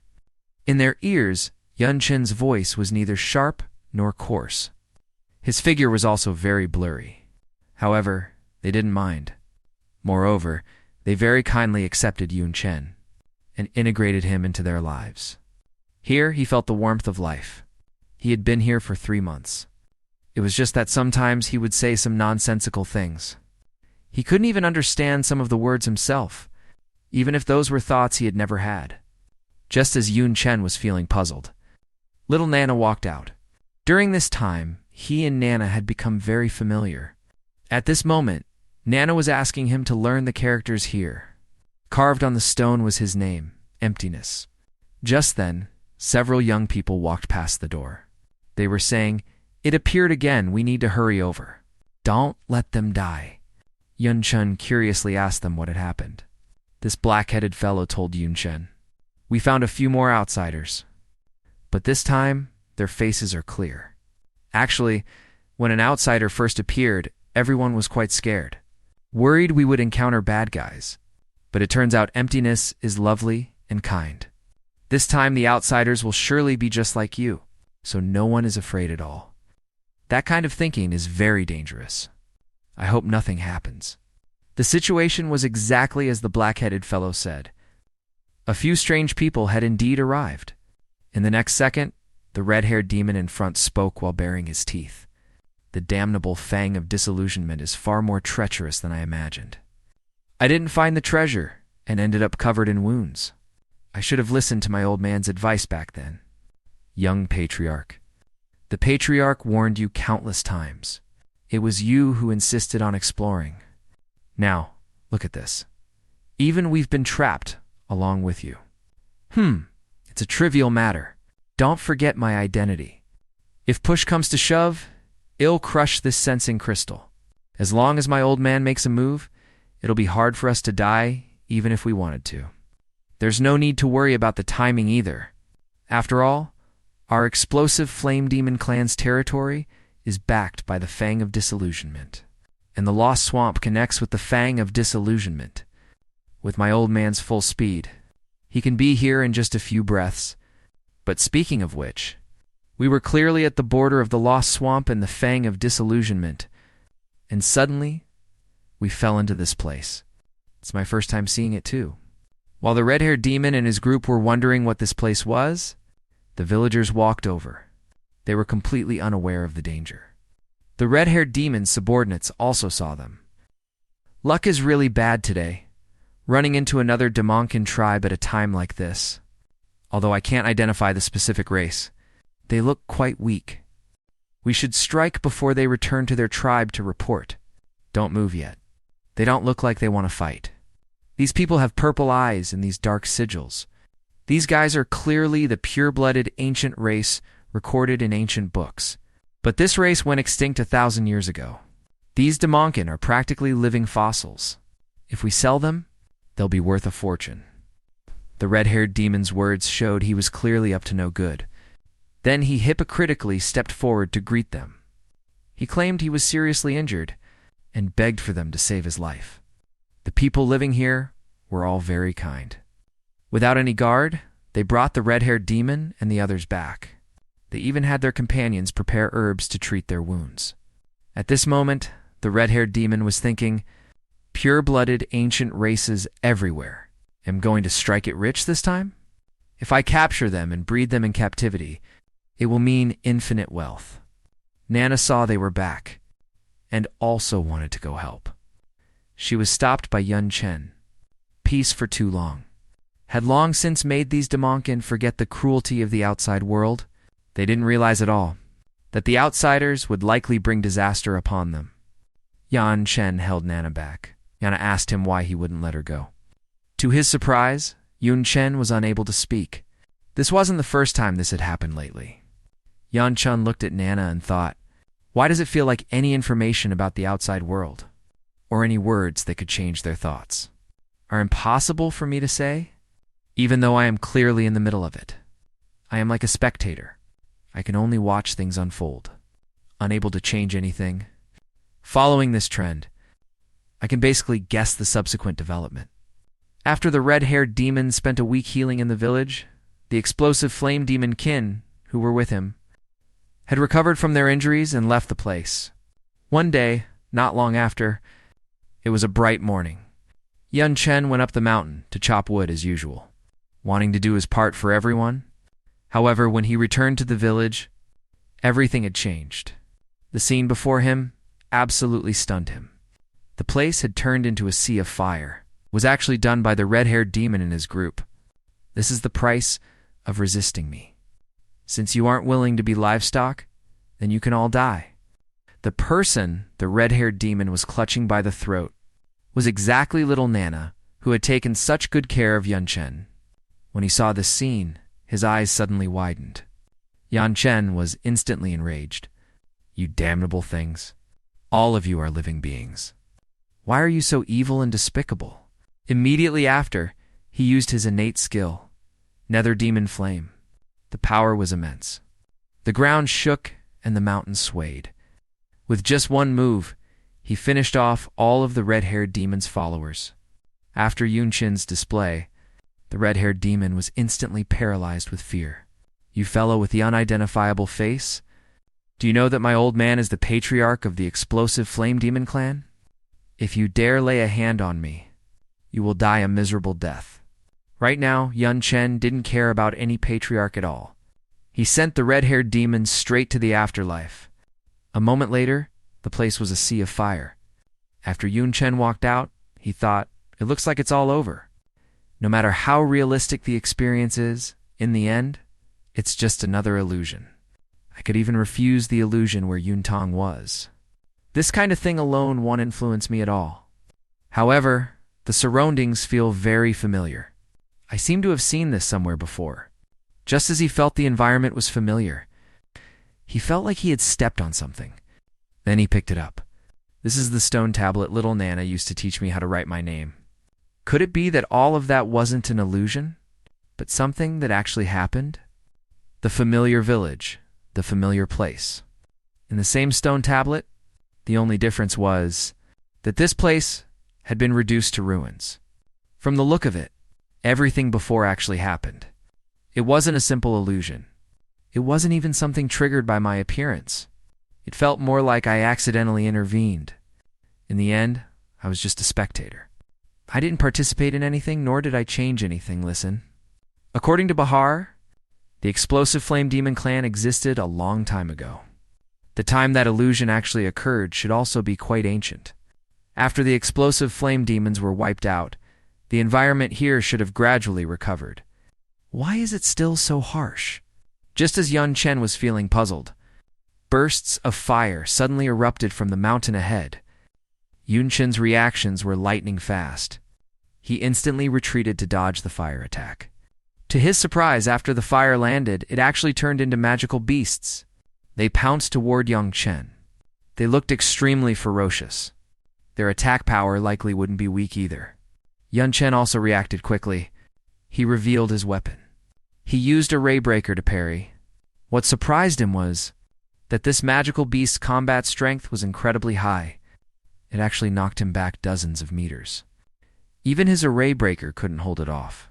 At this moment, he was a bit dazed. These monsters clearly look like they have no intelligence, yet they have such powerful attack strength. What on earth is this thing?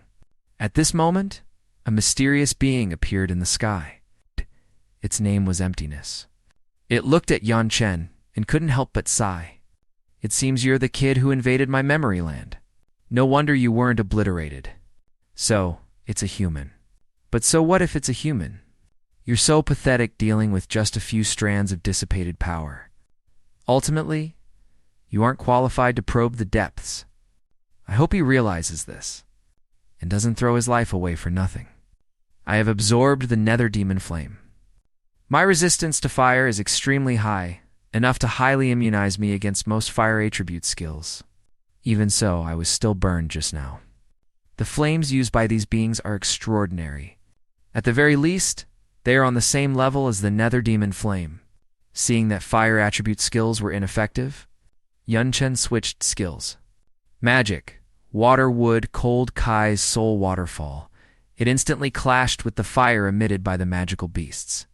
This skill was indeed effective. A moment later, there was a loud boom.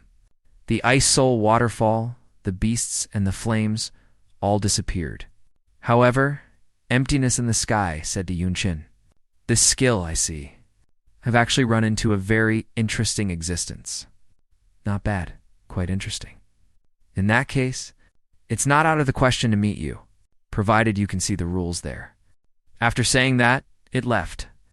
Walking on the path, Yun Chen thought these monsters' strength was definitely at the 3RD advancement level. But after killing them, they didn't drop any magic crystal stones. It seems they don't belong to the magical beast category.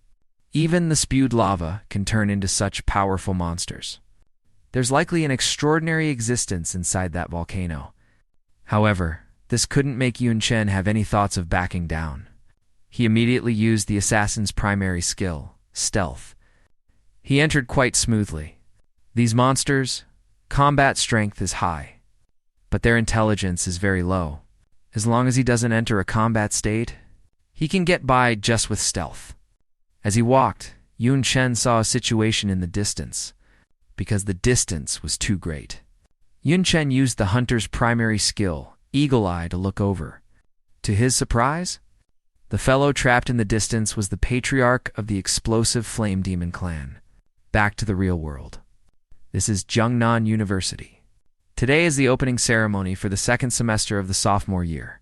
The girls below were still curious. Those people behind principal, the R, all in military uniform. They're probably from the military. They fight on the front lines all year round. The fact that they have time to come to a university now is probably not a good thing. I always feel that since Brother Yoon had his accident, our lives have suddenly become bitter. The number of courses has increased greatly. We even have to do practical combat drills in our spare time. While the girl was complaining enthusiastically, the classmate next to her covered her mouth. "Stop mentioning Brother Yoon. Don't you know that Nico's personality changed completely after Brother Yoon's accident? She wears a cold face all day. If she hears you, she'll blow her top again." Principal Yi saw that the time was about right. Then he began to announce matters. Some students have likely noticed the abnormality. In the past year, The number of practical combat courses has increased significantly. Dangerous dungeons that were originally forbidden to students have all been opened. This has resulted in casualties among not just students, but even some instructors. The reason for this situation is that starting today, all sophomore and junior students, along with their assigned instructors, will personally go to the front lines to participate in the war. All the dangerous courses and practical combat drills were to make it easier for you to survive on the battlefield. The students below were instantly terrified upon hearing this. In previous years, only seniors went to the battlefield. It seems the situation is worse than we imagined. I heard the seniors suffered heavy casualties after going to the battlefield. The principal then told them that the military warriors would divide students into suitable war zones. Based on their levels and professions, this young woman sitting in the office is named Xia Qingcheng. The military warriors also arrived at the office. He addressed Xia Qingcheng very politely, saying, "General Xia, please return to the military. The situation at the front is dire. We need your strength." Is it because of the Holy Empire? I said long ago that failing to execute those fellows would eventually lead to trouble. You make it sound simple. The Holy Empire is one of the 5 great nations alongside our Zhuanlong country. We are all the main force against the Dark World. If we destroy them, I fear the remaining 4 nations won't be enough to resist the Damonkin. It's precisely because of people with your mindset that they dare to act with such impunity. They even caused countless new generation geniuses to die in the tournament, and think they can settle it with just some superficial apologies. Your repeated tolerance doesn't mean the Holy Empire will actually pull their weight at the front. That is indeed true. But what other choice is there? Many high-ranking officials realize the Holy Empire is a cancer, but we can only let it grow. After all, if we forcibly remove it, the front line might collapse immediately and human extinction would follow. But currently, it's not them having the biggest impact on the front. It's the devouring demons. For a long time, the main reason we could hold our ground against the Damonkin at the front was because it was difficult for them to adapt to our world. So their combat power was significantly weakened. However, now the Lord of Devouring, the second pillar, has used some unknown method to allow the Damonkin of the Devouring Demon Clan to quickly adapt by devouring humans. Therefore, the pressure at the front has doubled. I see. That is indeed a big problem. But unfortunately, it is not yet time for me to join the battle. After you were repelled from the Dark World back then, you suddenly announced your retirement, saying you were waiting for an opportunity, but you have already waited for 3 years. Is that still not enough? Xia Qingcheng saw that he was getting worked up. She then told him not to worry, claiming she left a trump card in the Dark World back then, and she would use it when the critical moment arrived. Then I hope everything goes as you wish. Since you cannot move, at least let those 2 Damonkin maids join the fight. They could play a significant role. What a coincidence. I sent them out a long time ago. This place was precisely the Dark World. The 2 girls in front of us were the 2 Damonkin maids under Xia Qingcheng. They were holding a summoned beast in a flower pot, searching for Yunchen's location. Little guy, can you still not sense Mr. Yun's location? We've been back in the Dark World for so long, and we've traveled through more than 40 countries. But still no sign of Mr. Yun. Logically, a summoned beast's sensing range for its master is enormous. We should have found him long ago. Zhao Yu, do you think it's possible Mr. Yun was already killed? Impossible. Don't forget Mr. Yun's status. He consumed the demon venerable extract, and Hei's the #1 genius of the human world's new generation. If someone like that were truly killed, wouldn't they publicize it everywhere? There hasn't been any news currently, so he is most likely still alive. All right, stop making wild guesses. Since we can't find Mr. Yun by ourselves, let's first activate the trump card our master left behind. Now back to Yun Chen. He looked at the patriarch of the explosive flame demons and thought, to think the patriarch of the explosive flame demon clan would be imprisoned here and tortured until he looks like a ghost. It seems Hei's been held without food or water for a very long time. According to Bahar, He existed during the ancient era of war. Back then, the demon nations hadn't even been divided, but his strength would rank among the top few, even among the 72 pillars. No matter how long he starved, he shouldn't be in this state. Just as Yun Chen was feeling puzzled, the explosive flame demon patriarch suddenly roared toward the sky. A massive fireball instantly surged into the air. When Yun Chen saw the fireball he spat out, he understood instantly. The monsters he encountered outside earlier actually came from what he spat out of his mouth. Because of the chains imprisoning him, every so often he was forced to spit out a portion of his power. Surviving until now, in such an environment, was truly no easy feat. Yun Chen knew this was a rare opportunity. He then used the assassin's skull crush skill, piercing toward the explosive flame demon patriarch. After all, his corpse was comparable to any shrank material. He didn't want to miss it. In the next second, he aimed for the patriarch's neck. Afterward, he landed in a cool pose. To his surprise, not only did he fail to kill the patriarch, but he also enraged him even further. He opened his mouth and roared, so hungry. Although the patriarch had been treated like a dog, he still possessed significant strength. A single roar almost sent Yun Chen flying. A moment later, the explosive flame demon stopped. He kept muttering, so hungry. Fresh, delicious blood and meat. Yun Chen had just witnessed his strength and realized how dangerous he was. But his range of motion was limited. As long as he kept his distance, he could still manage. In the next second, Yun Chen soared into the air. He used his magic skill, Cold Key. The Isol waterfall condensed instantly, smashing directly onto the explosive flame demon's head. The scene was quite explosive. Even so, it failed to cause any substantial damage to the demon.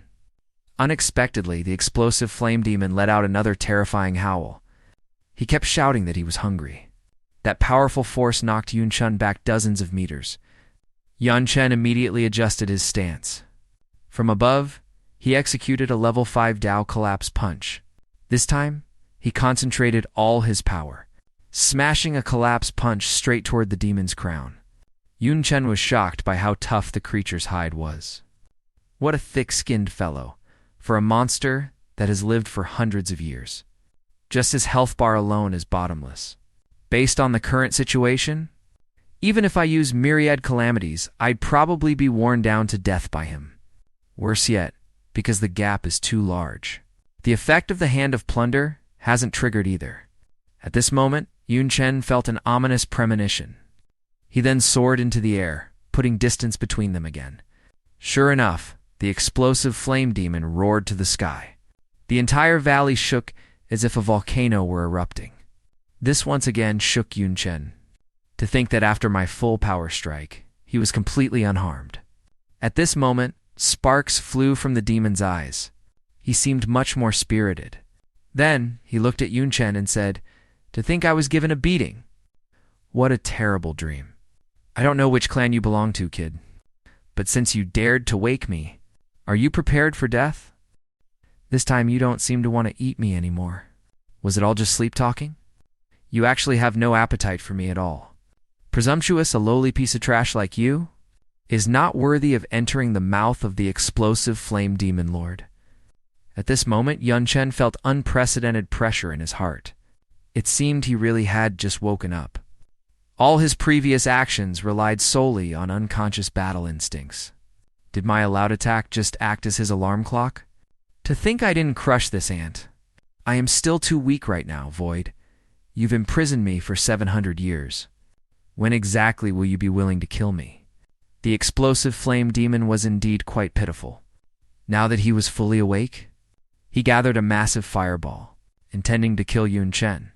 Yun Chen saw through his intention, soared into the air, and prepared to dodge.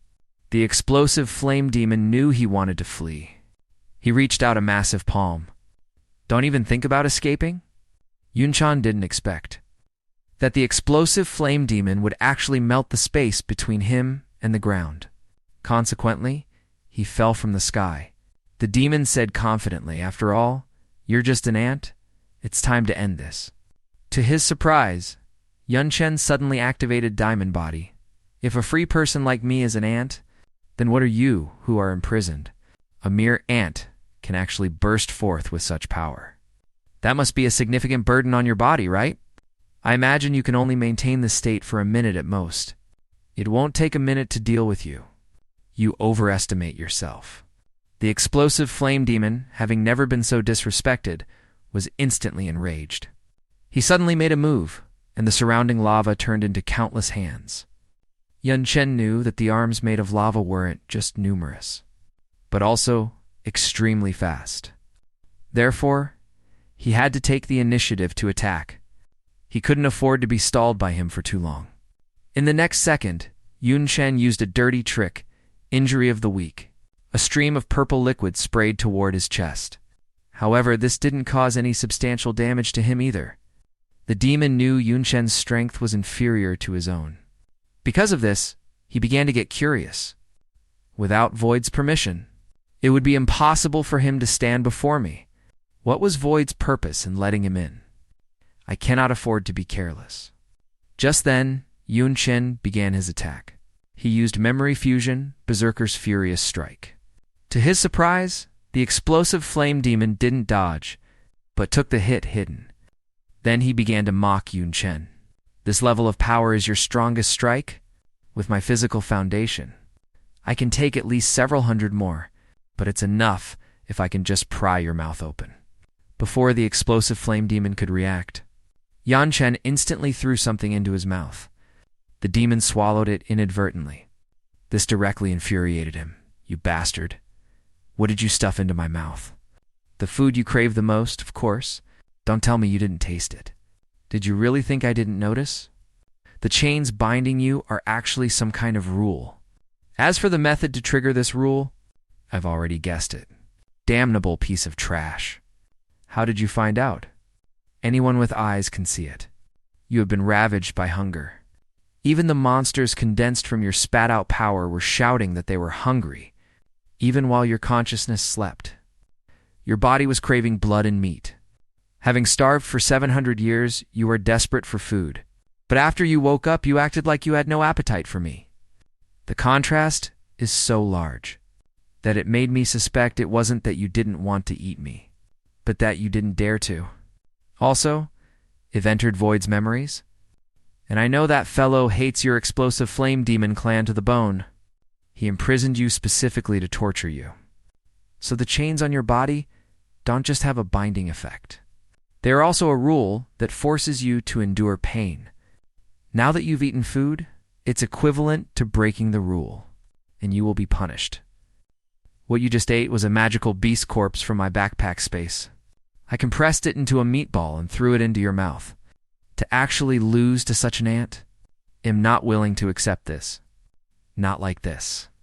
With that, the explosive flame demon was completely finished, slowly vanishing from this place.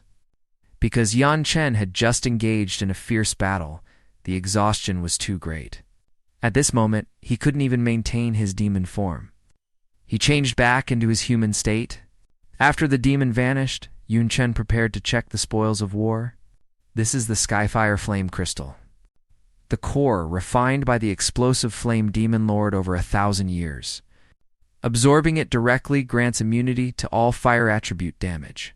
It can also be used for equipment forging. Yun Chen collected the Skyfire Flame Crystal. Currently, he was only missing one shrank material. In the next second, Void appeared. Clapping his hands, he said, "Not bad. You are quite good. I thought your entry here was just a simple accident, but it turned out to be a surprise. I would like to have a talk with you. But before that, there's one more thing that needs to be handled." Void swept past Yun Chen at the speed of light. That sword speed was incredibly fast. Yun Chen couldn't see it clearly at all. Immediately after, he felt something strange about his body. Uninjured, yet he suddenly felt a lot lighter. "What did you do to me?" "Nothing much. I just temporarily severed your connection with something. It's not a good thing for him to see my existence." Does this connection refer to the system? He couldn't bring the system back up. Talking with someone whose face you can't see isn't convenient for you? Use an appearance you've seen before. In the next second, Void actually transformed into Nana's appearance to speak with him. Young Chen sat down. Since I played your role and entered your memories, I roughly know your temperament.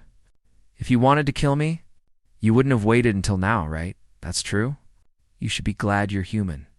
Because in the City of Emptiness, I established a rule that any Demonkin who enters will die instantly. I didn't expect you to find a loophole. After all, you really aren't a Demonkin. That place is where I seal my precious memories. I didn't wish for any fellow to see it, but an accident happened, and I met you. I don't know if it's a good or bad thing. Void's words shocked Yun Chen. He really was that supreme existence who ruled the dark world and divided the 72 demon nations. The Void Demon could establish and change rules. Is he a god? Don't overthink it. I am not what you call a god. As for why you can't see my appearance, it's because the gap in our life stages is too large. No one can clearly see an existence they cannot understand. Conversely, at a higher life stage, I can see everything about you. Yun Chen felt completely exposed before Void. His identity, the items he possessed, and everything else could be seen through by Void. At this moment, Yun Chen felt a chill down his spine. What exactly are you? Currently, you aren't qualified to know, unless you can prove that you want to end up lying in that coffin. Otherwise, everything is empty talk. At this moment, Yun Chen was still a bit confused. Does he mean the coffin in that mountain range that gave me a familiar feeling? Does he mean I am likely to lie there in the future? Could that place really be my final destination? You killed the blazing demon lord. I suppose you could say you've helped me sever a lingering obsession. This myriad calamity stone is my thanks to you. I imagine it's exactly what you need right now. Also, take out your blank blueprint. It'll teach you how to use it. A blank blueprint. You must have a primary material to serve as the core of the set, then use auxiliary materials to expand it into a complete set. As for the myriad tribulations, calamity, the time for it to serve as the primary material is now. Throw in all the auxiliary materials you want to use. Guided by Nihility, Yun Chen.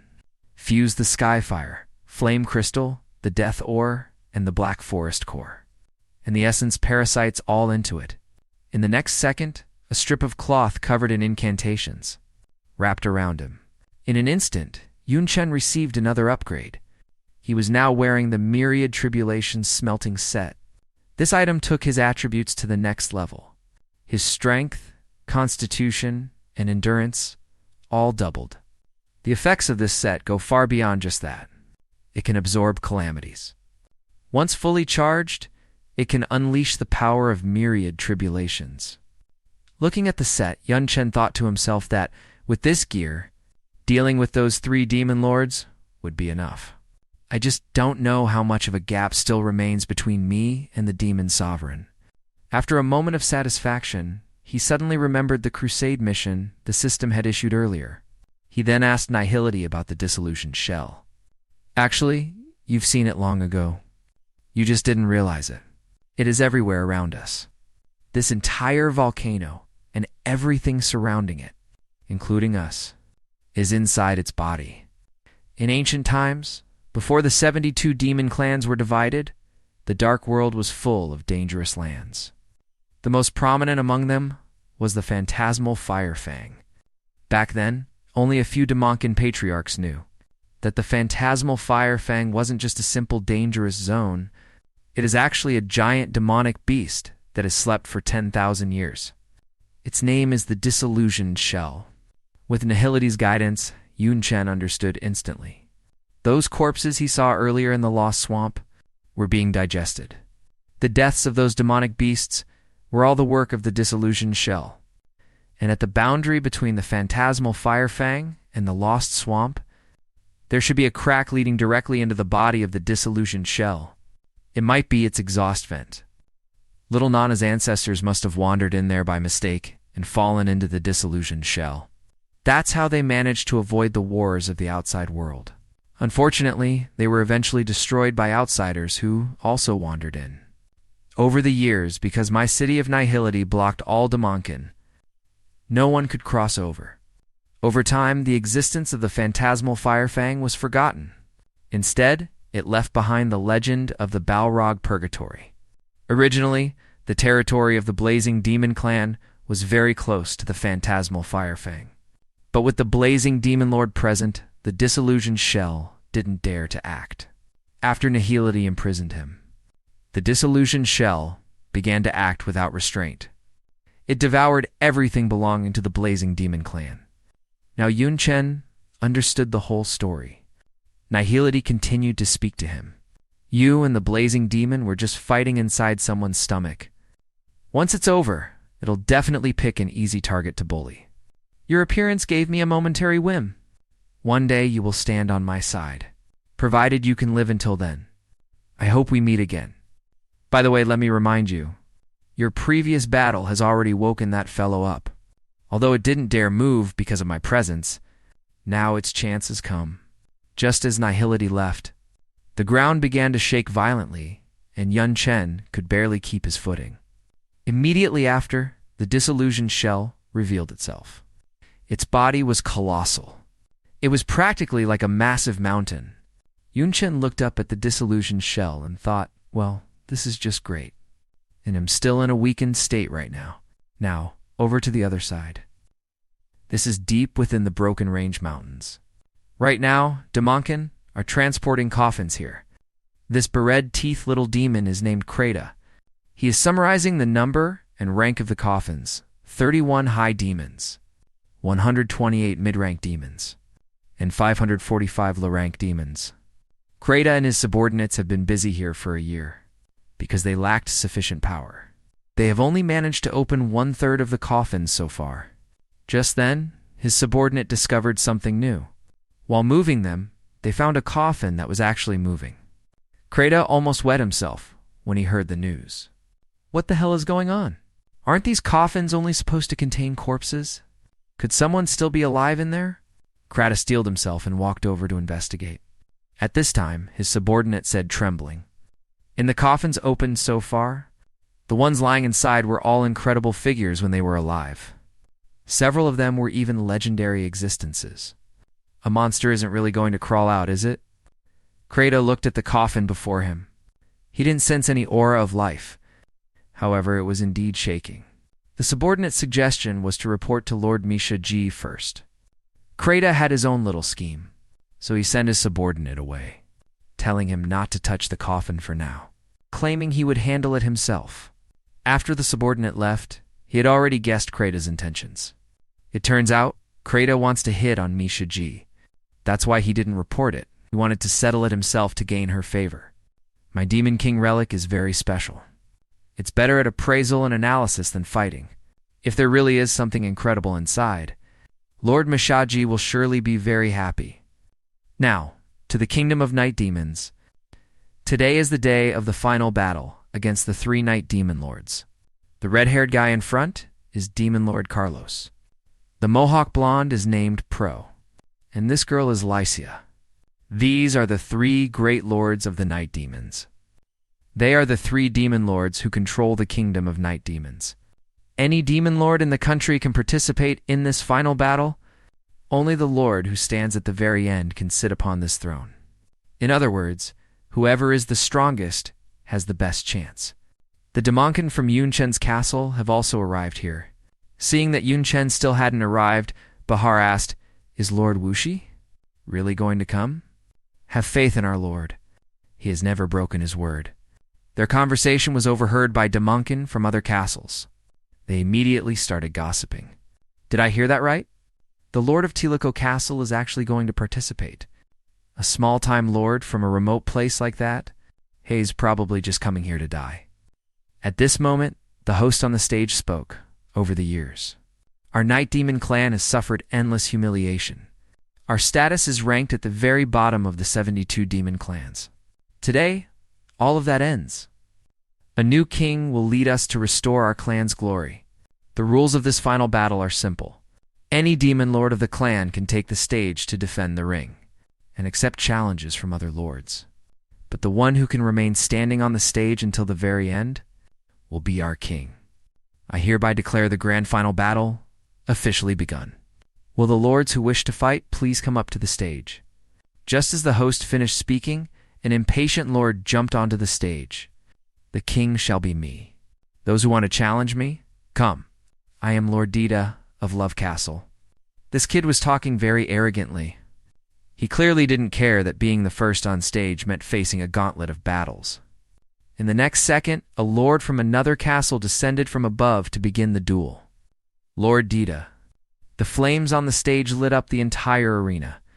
At this time, Xiao Yu and Xiao Lin also arrived.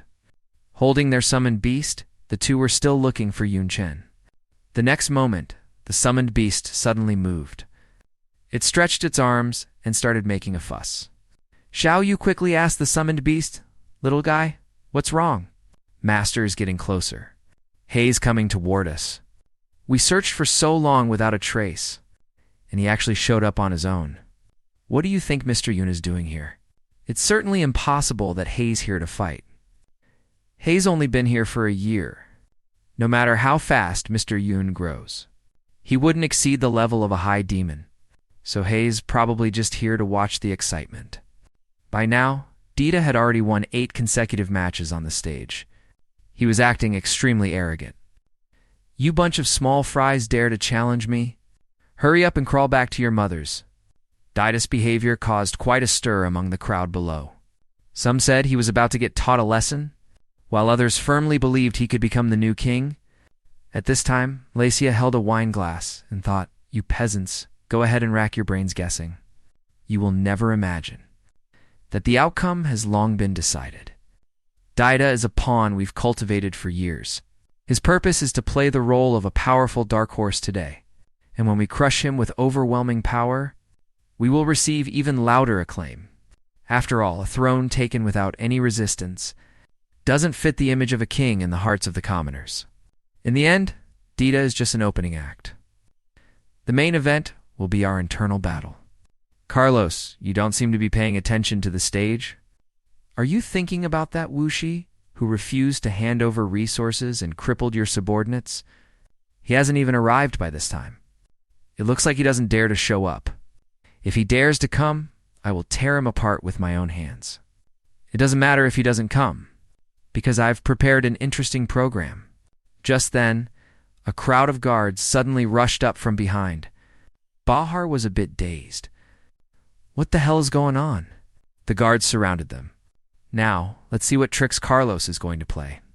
Before the subsequent battles proceed, I'd like to add an extra reward. It seems everyone isn't aware yet. There is a territory that has refused to hand over war resources for the past year.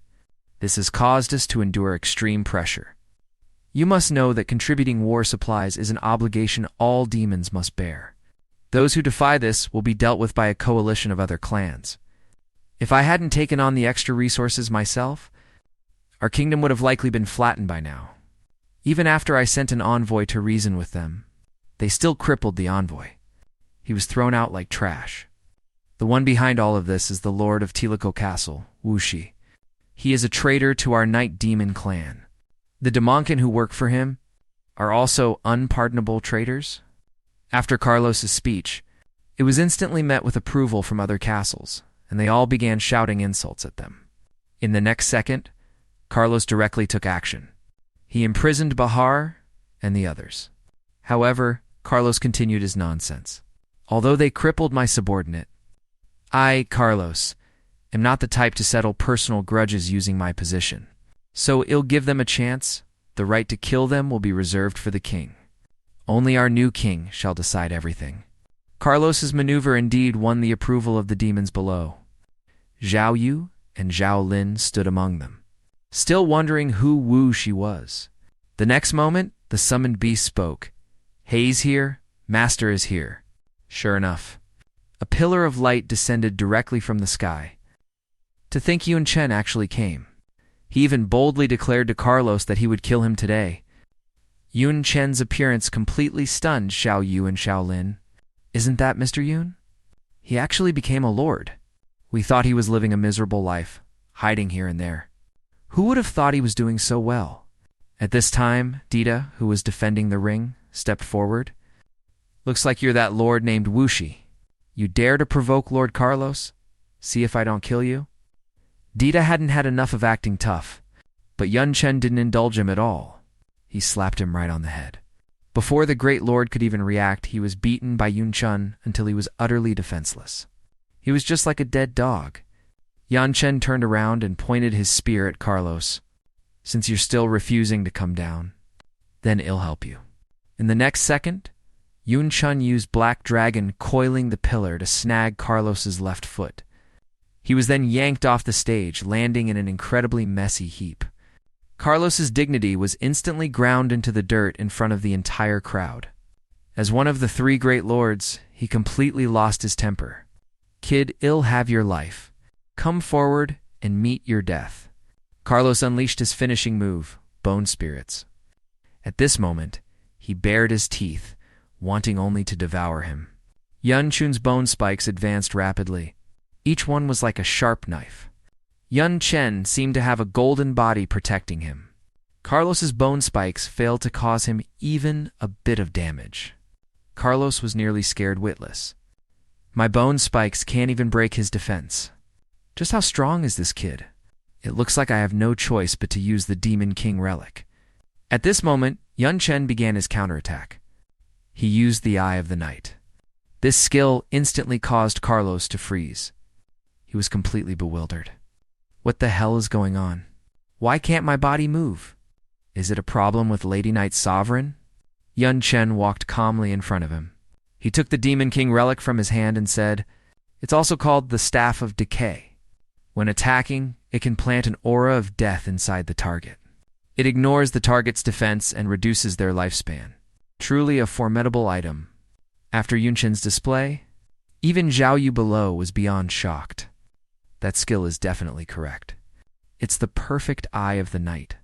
And the prerequisite for the perfect evolution of the Eye of the Night is dark magic. Although it's painful to think about, we have no choice. I think Mr. Yun's actions are no different from before. Only his appearance has changed a bit. He probably hasn't been transformed. It's possible he used some special method to fuse dark magic. Dark magic can only be used by Damonkin. This is a rule established by the gods. Even if dark believers want to possess it, they must first completely transform their body and soul into a Damonkin. I've never heard of a human being able to do it. Shaoling? Let's wait and see for now. After all, Mr. Yun has created the impossible before. That skill, did I see it correctly? How could he have that skill? It's true, it's the supreme skill of the former Night Sovereign, the Eye of the Night. That is one of the innate bloodline talents of our Night Demon clan. The probability of awakening it is extremely low, including the Night Sovereign herself. Only 3 Damonkin in history have ever achieved it. Every one of them was a supreme ruler of our clan, even setting aside the power of the skill. Merely awakening it carries extraordinary significance. Fortunately, most Damonkin haven't recognized it as the Eye of the Night yet. Once they realize what it is, they will absolutely become fanatics supporting that brat as the new king. We already had an agreement. No matter who became king, they would give 50 of the resources to the other 2. If he takes it, we'll have nothing left. None of us are a match for him in a Wanion fight. Lithia and Pro shared the same wicked intent. After consulting, they prepared to attack together and take him down. Yun Chen, also known as Wu Shi, you've betrayed the Damonkin, nearly causing our kingdom to be purged by other clans. A traitor with such sins is not qualified to compete for the throne. He must be struck down immediately. They certainly talk a lot of nonsense. At this moment, Yun Chen used his Eye of the Night skill again. Unexpectedly, Leisha also possessed a Demon King relic, the Shifter's Ring. This ring can transfer an opponent's attack to another target. Carlos, who had been frozen, received Leisha's help and broke free from the restraint. Now the 3 of them had taken up a battle stance. Yun Chen finally felt the pressure. The target of the Eye of the Night was transferred to another Damonkin. It seems that is the power of her Demon King relic. This is tricky, because Carlos had just been humiliated. He was burning with rage and was the first to strike. He unleashed the great demon Mad Blade. He also called out to Pro, asking him for a helping hand. The Great Demon Mad Blade is another Demon King relic that can enhance skills.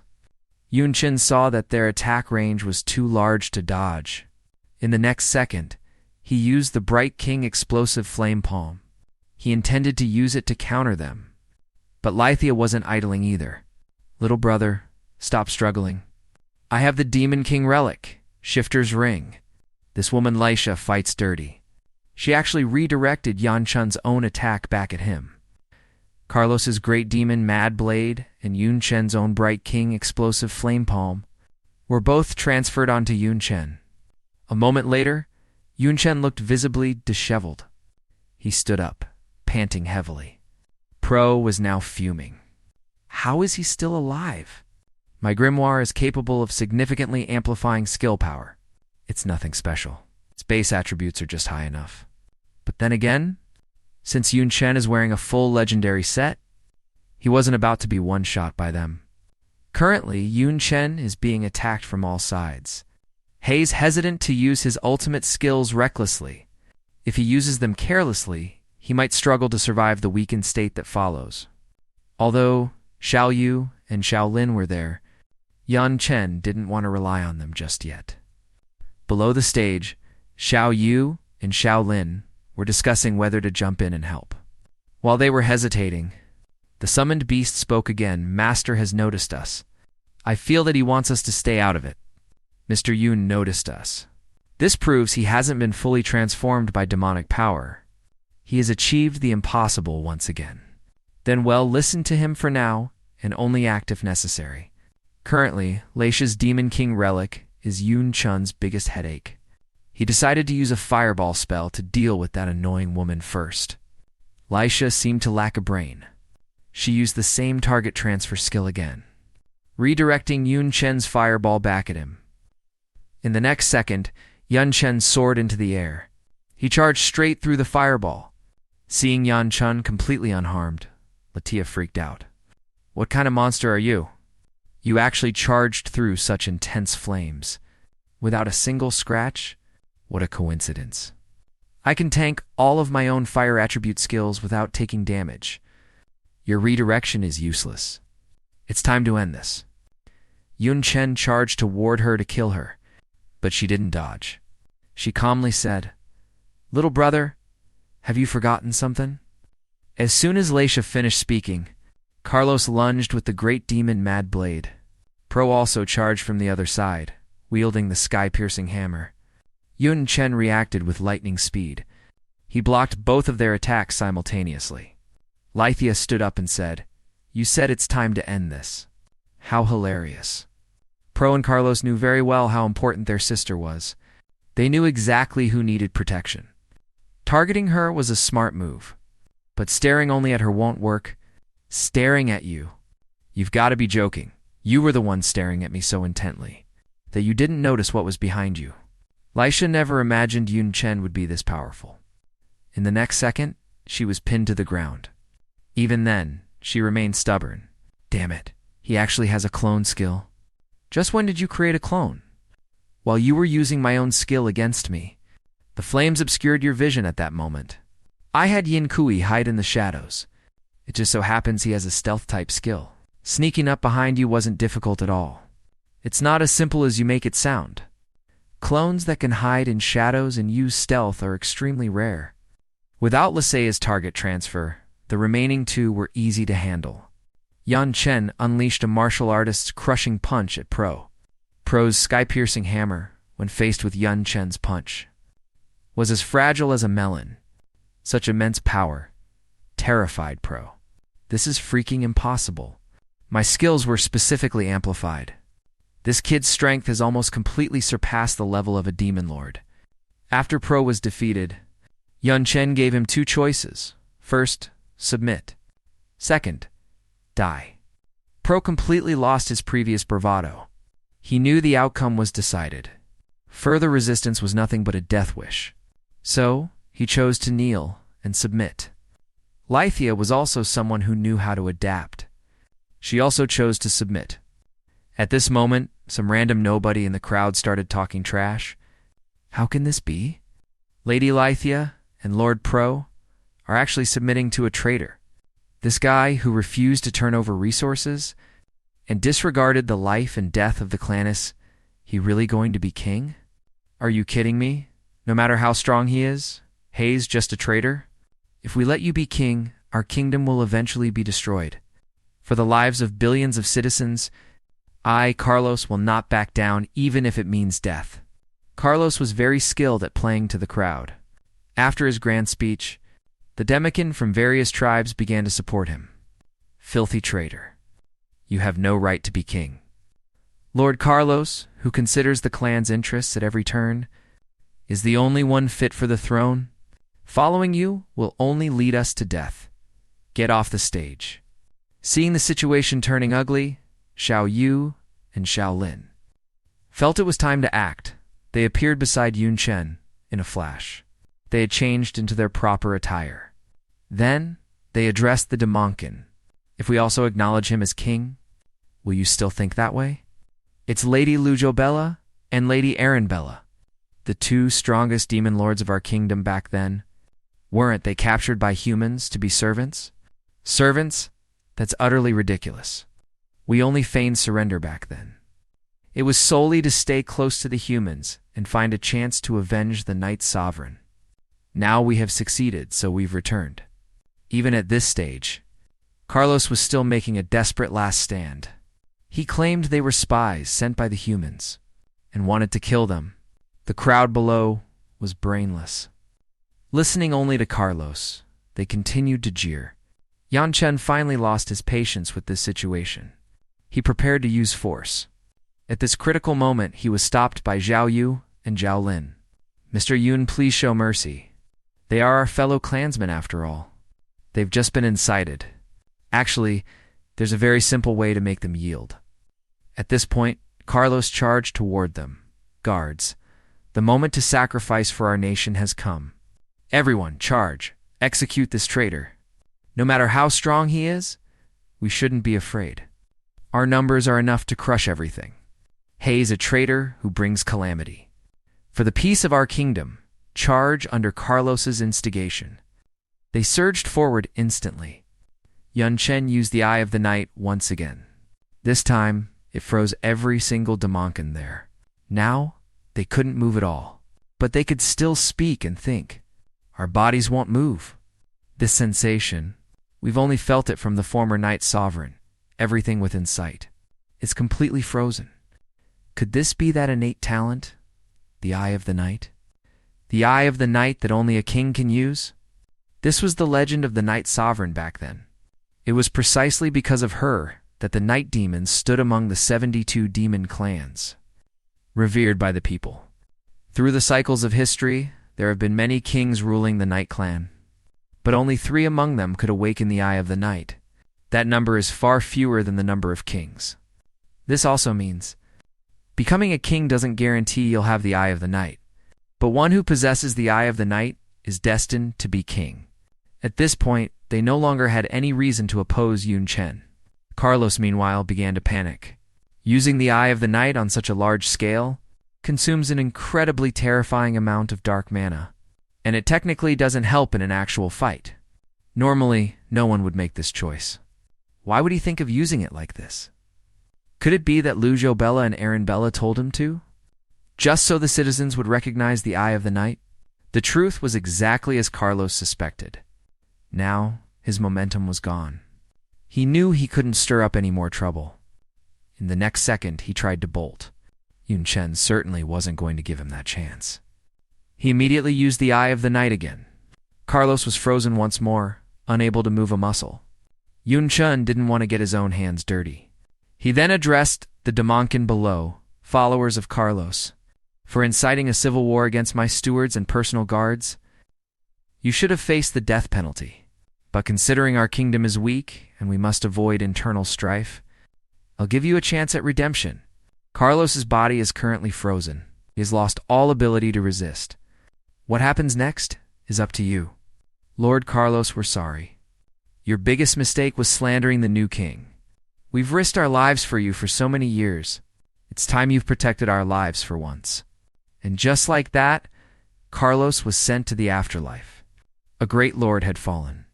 From then on, Yun Chen, officially became the Night Demon King. He was ranked 72nd among the 72 demon pillars.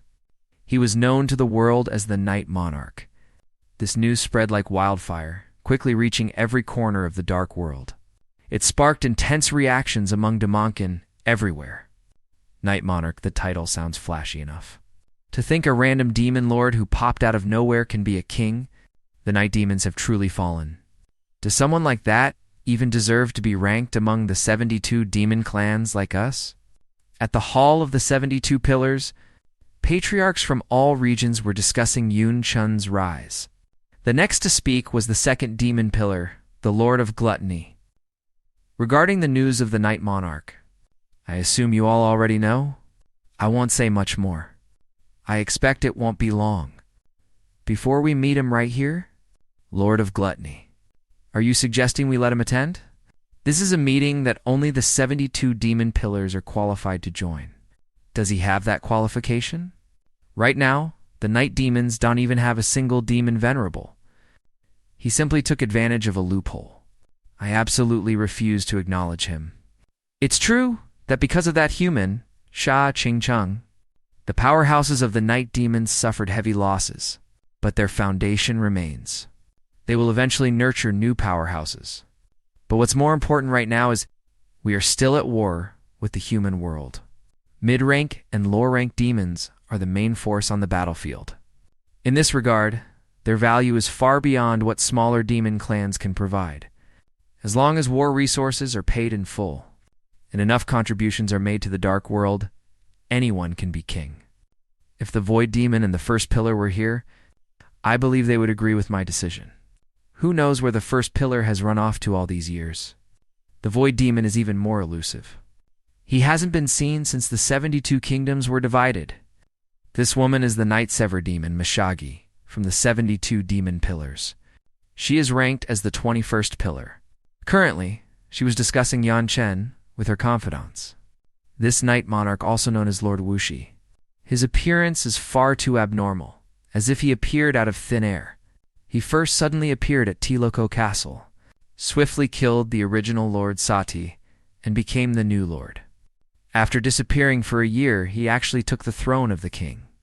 Furthermore, I heard, after he became a lord, he refused to turn over war materials. Before all this, the local residents had never even heard of the name Wu Shi. All these signs are very unusual. Perhaps he was a hermit living in the territories of demonic beasts. While rare, such Demonkin do exist. They've been fighting demonic beasts since they were young. Consequently, their individual combat power is extremely high. That is a possibility. But I have an even bolder theory. A year ago, the humans, Yun Qin and Lu Maialan, were rever-settled ported to this side.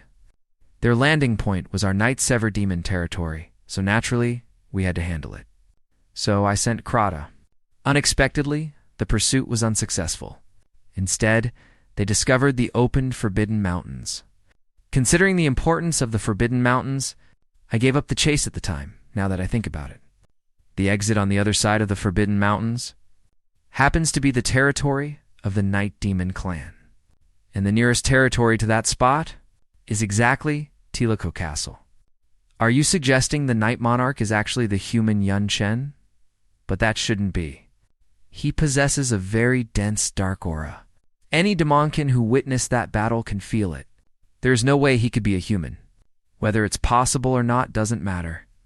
Most of the time, you only need an excuse to take action. If, after becoming king, he still refuses to hand over war materials, paired with this excuse, we can wipe him out.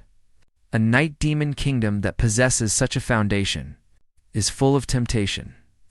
Having just taken office as the Night Monarch, Yun Chen was well aware that the 72 pillars were watching him like hawks, so he began preparing in advance.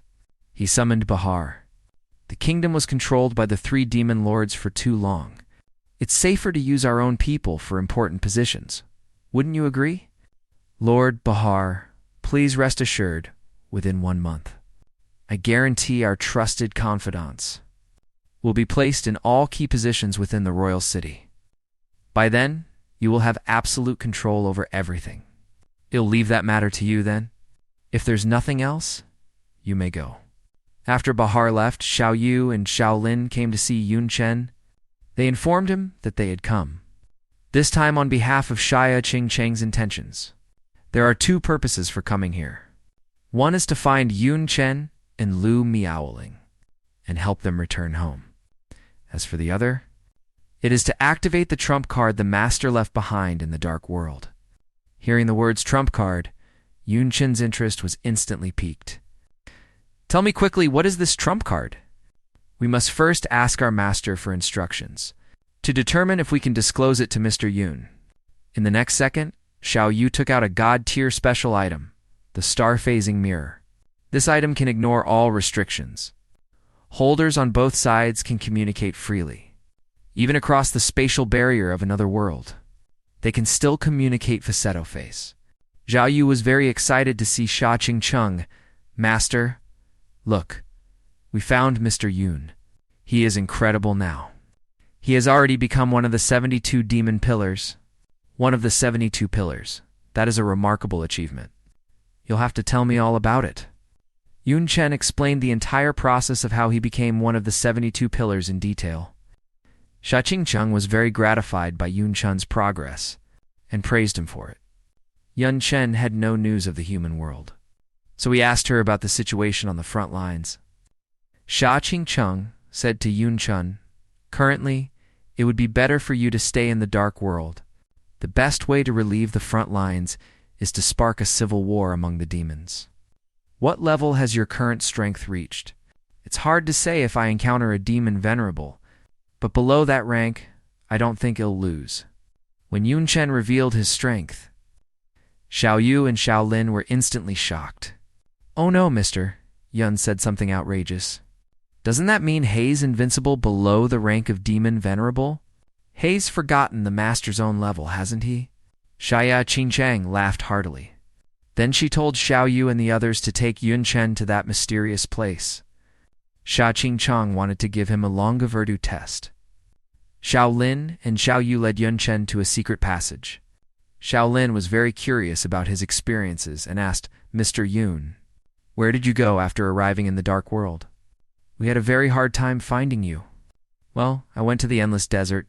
It was just a simple treasure hunt and training session." Being questioned by Xiao Yu and Xiao Lin, Yun Chen began to think deeply. It's better not to mention anything about the void. The blank blueprints in the system cannot be explained either. This journey was anything but easy.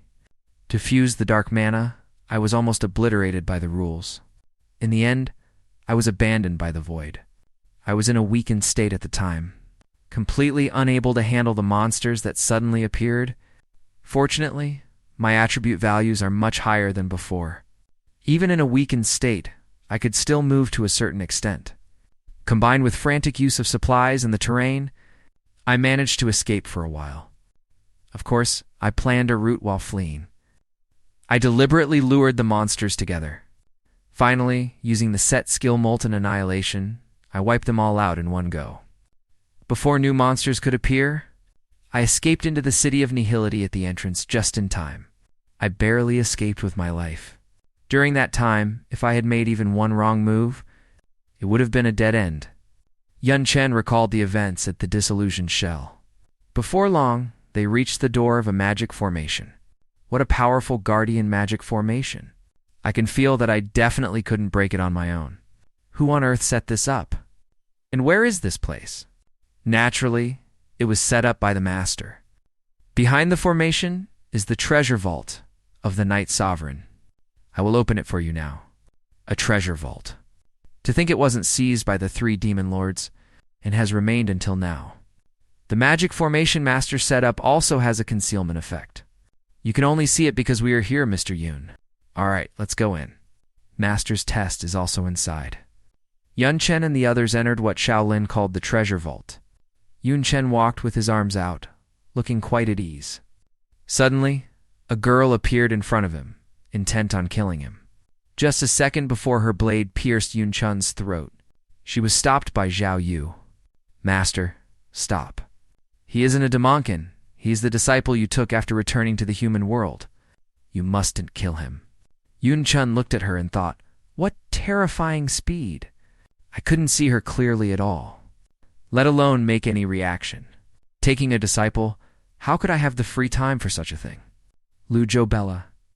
Aaron Bella. You should know the consequences of lying to me. Lying to you, we'd like to live a few more years. You've been stationed here for 4 years already. We are now called Zhao Yu and Zhao Lin. These names were also given by the master after she returned to the human world. If you don't believe us, at least believe yourself. This person was indeed Sha Qingcheng's clone. Seeing that she didn't believe them, Xiao Yu had no choice but to take out the star-phasing mirror again, to let her communicate with her true self. He is indeed my disciple. It wouldn't even be an exaggeration to call him my favorite disciple. Including Xiao Yu and Xiao Lin, they are completely worthy of your trust. I believe your words, but it's still hard to understand, even if I am you. You know your own talent and strength very well. Taking a disciple is nothing but a waste of time. Originally, I did think so, but some things happened later that forced my hand. You don't need to know more. For now, help me test this boy's strength. You can be a bit heavy-handed, but don't break him. Their conversation left Yun Chen a bit dazed. What's going on? Why is Teacher Shaya in the Night Sovereign's vault? She is clearly in the human world. Could the Teacher Shaya here be a clone? But you said 4 years later in your conversation. How could a clone exist for that long? Being able to think calmly in the face of a sudden situation, and quickly finding the key point of the problem, even guessing it was a clone. These traits are quite to my liking. No wonder my main body said you were her favorite disciple. Mr. Yun's guess was correct. The master of this place is indeed one of her clones. But it's not a skill effect. It was generated using a special god-tier item. She possesses all the strength the master had 4 years ago. Back when Master killed the Night Sovereign, she found his treasure vault. It contained his lifelong collection. Unfortunately, the vault was protected by special means. It couldn't be opened in a short time. Master had no choice but to create a clone here, and set up a guardian magic formation to prevent the clone from being disturbed. The main body continued to attack other kingdoms. Later, Master was severely injured, and hurriedly withdrew to the human world. This clone was forgotten inside the treasure vault. By a twist of fate, it became a hidden trump card. Unfortunately, even now, I cannot open the vault. That can't be done with brute force. It requires meeting certain special conditions. A clone with the full strength of the main body.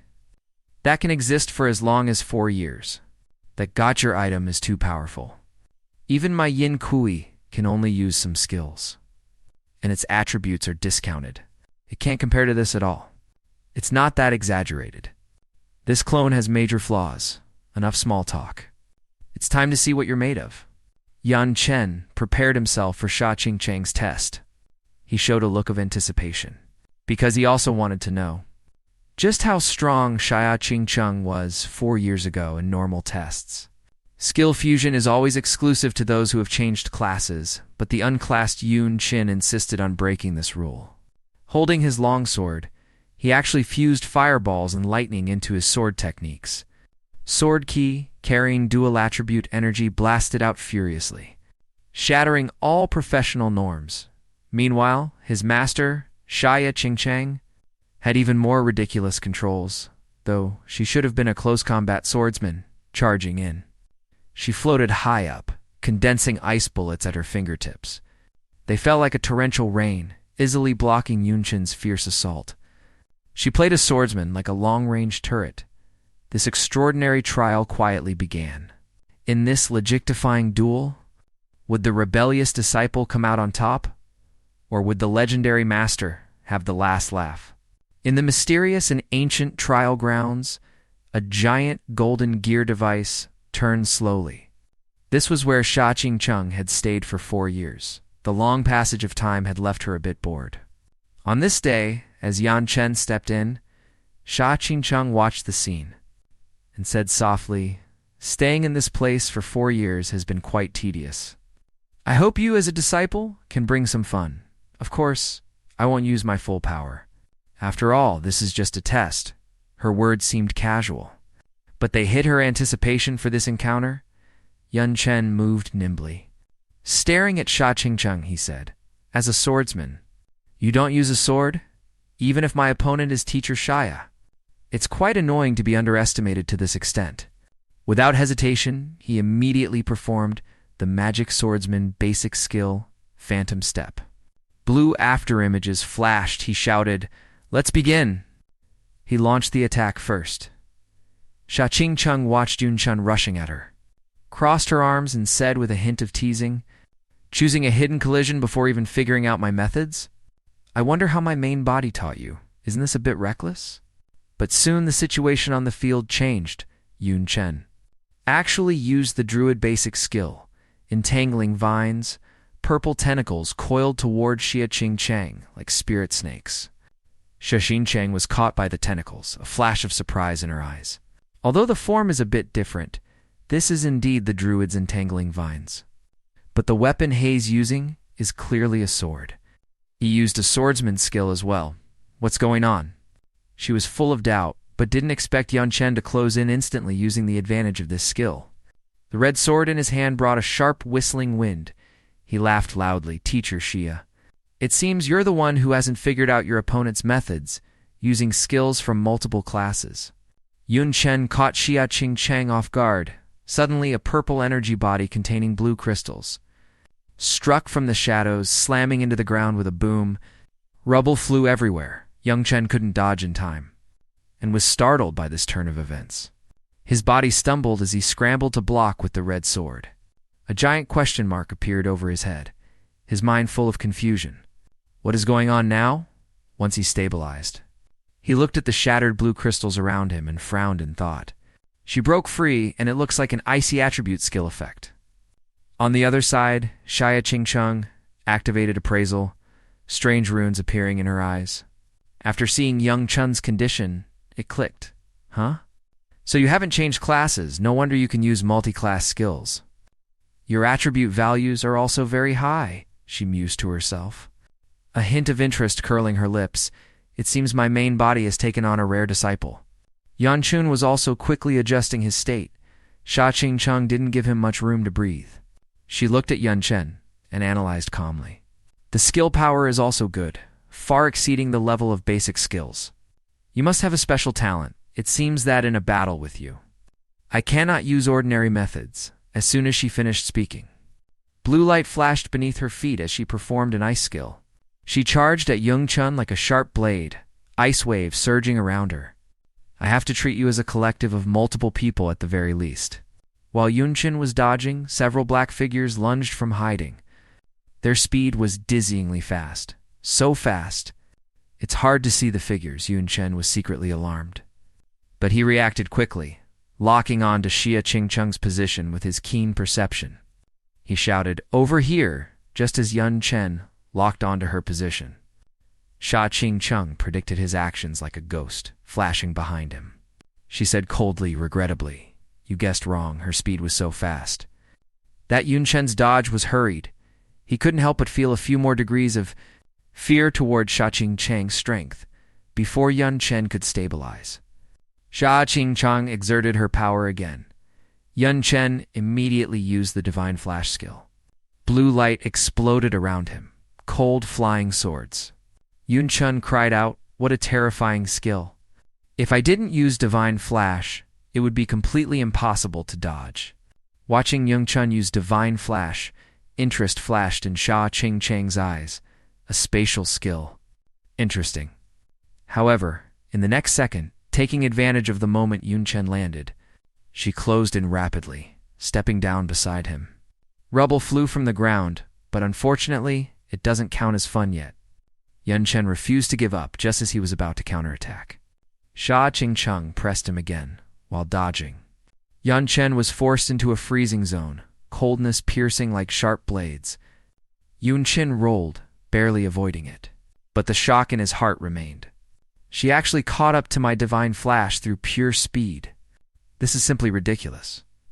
Just as he caught his breath, Jia Qingcheng's figure appeared above again, saying coldly, "It's not over yet." Before the words fell, she kicked down with immense power. Yun Chen couldn't dodge in time and was caught by the impact. Again, swept into the chaos of cold and rubble, struck by Shi Qingchang's attack. Yun Chen was slammed hard into the rubble pile, dust flying in his dreams. Xia Qingcheng landed nearby, looking at the battered but struggling Yun Chen, who refused to fall. A faint half-smile curled her lips. "You're quite resilient. Is it because of that gear?" Her eyes scanned the armor on Yun Chen, and she couldn't help but speculate. "Did my main body give you a set of legendary grade armor? That's a bit like spoiling the child?" Lying on the ground, Yun Chen heard this, and struggled to prop himself up, retorting, "Don't get it wrong. Teacher Xia has always focused on training me. Most rewards have growth potential. This set of armor was collected by myself." Xia Qingcheng raised an eyebrow, just as she was about to say something more.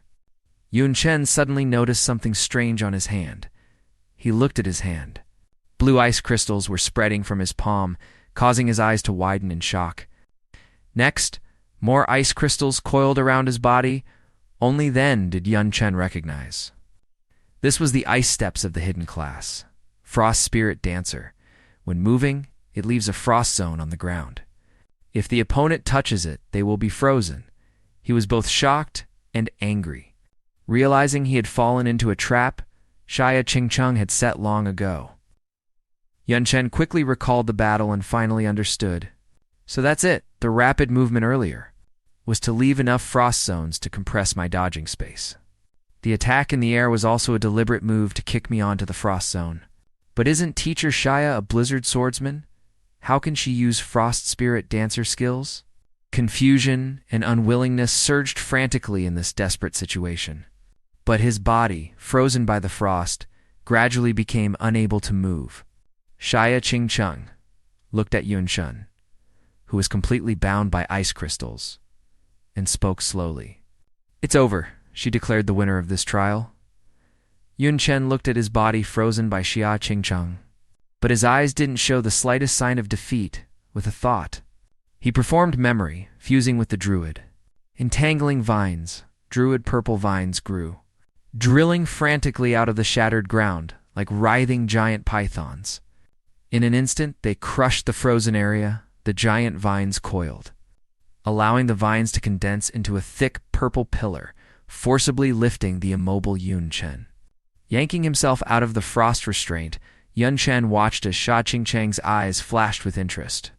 Her eyes glinted with newfound intrigue, using vines to forcibly pull his body away when he couldn't move himself. Interesting. She thought Yun Chen was about to admit defeat, but she didn't expect the kid to pull off such a move. Her anticipation for this battle grew even more, in the gap created by Yun Chen's vine maneuver. Xia Qingcheng noticed the blue flames on him, and remembered it was the Nether Demon Flame. She couldn't help but grumble inwardly. She even gave him the Nether Demon Flame. She really spoils him.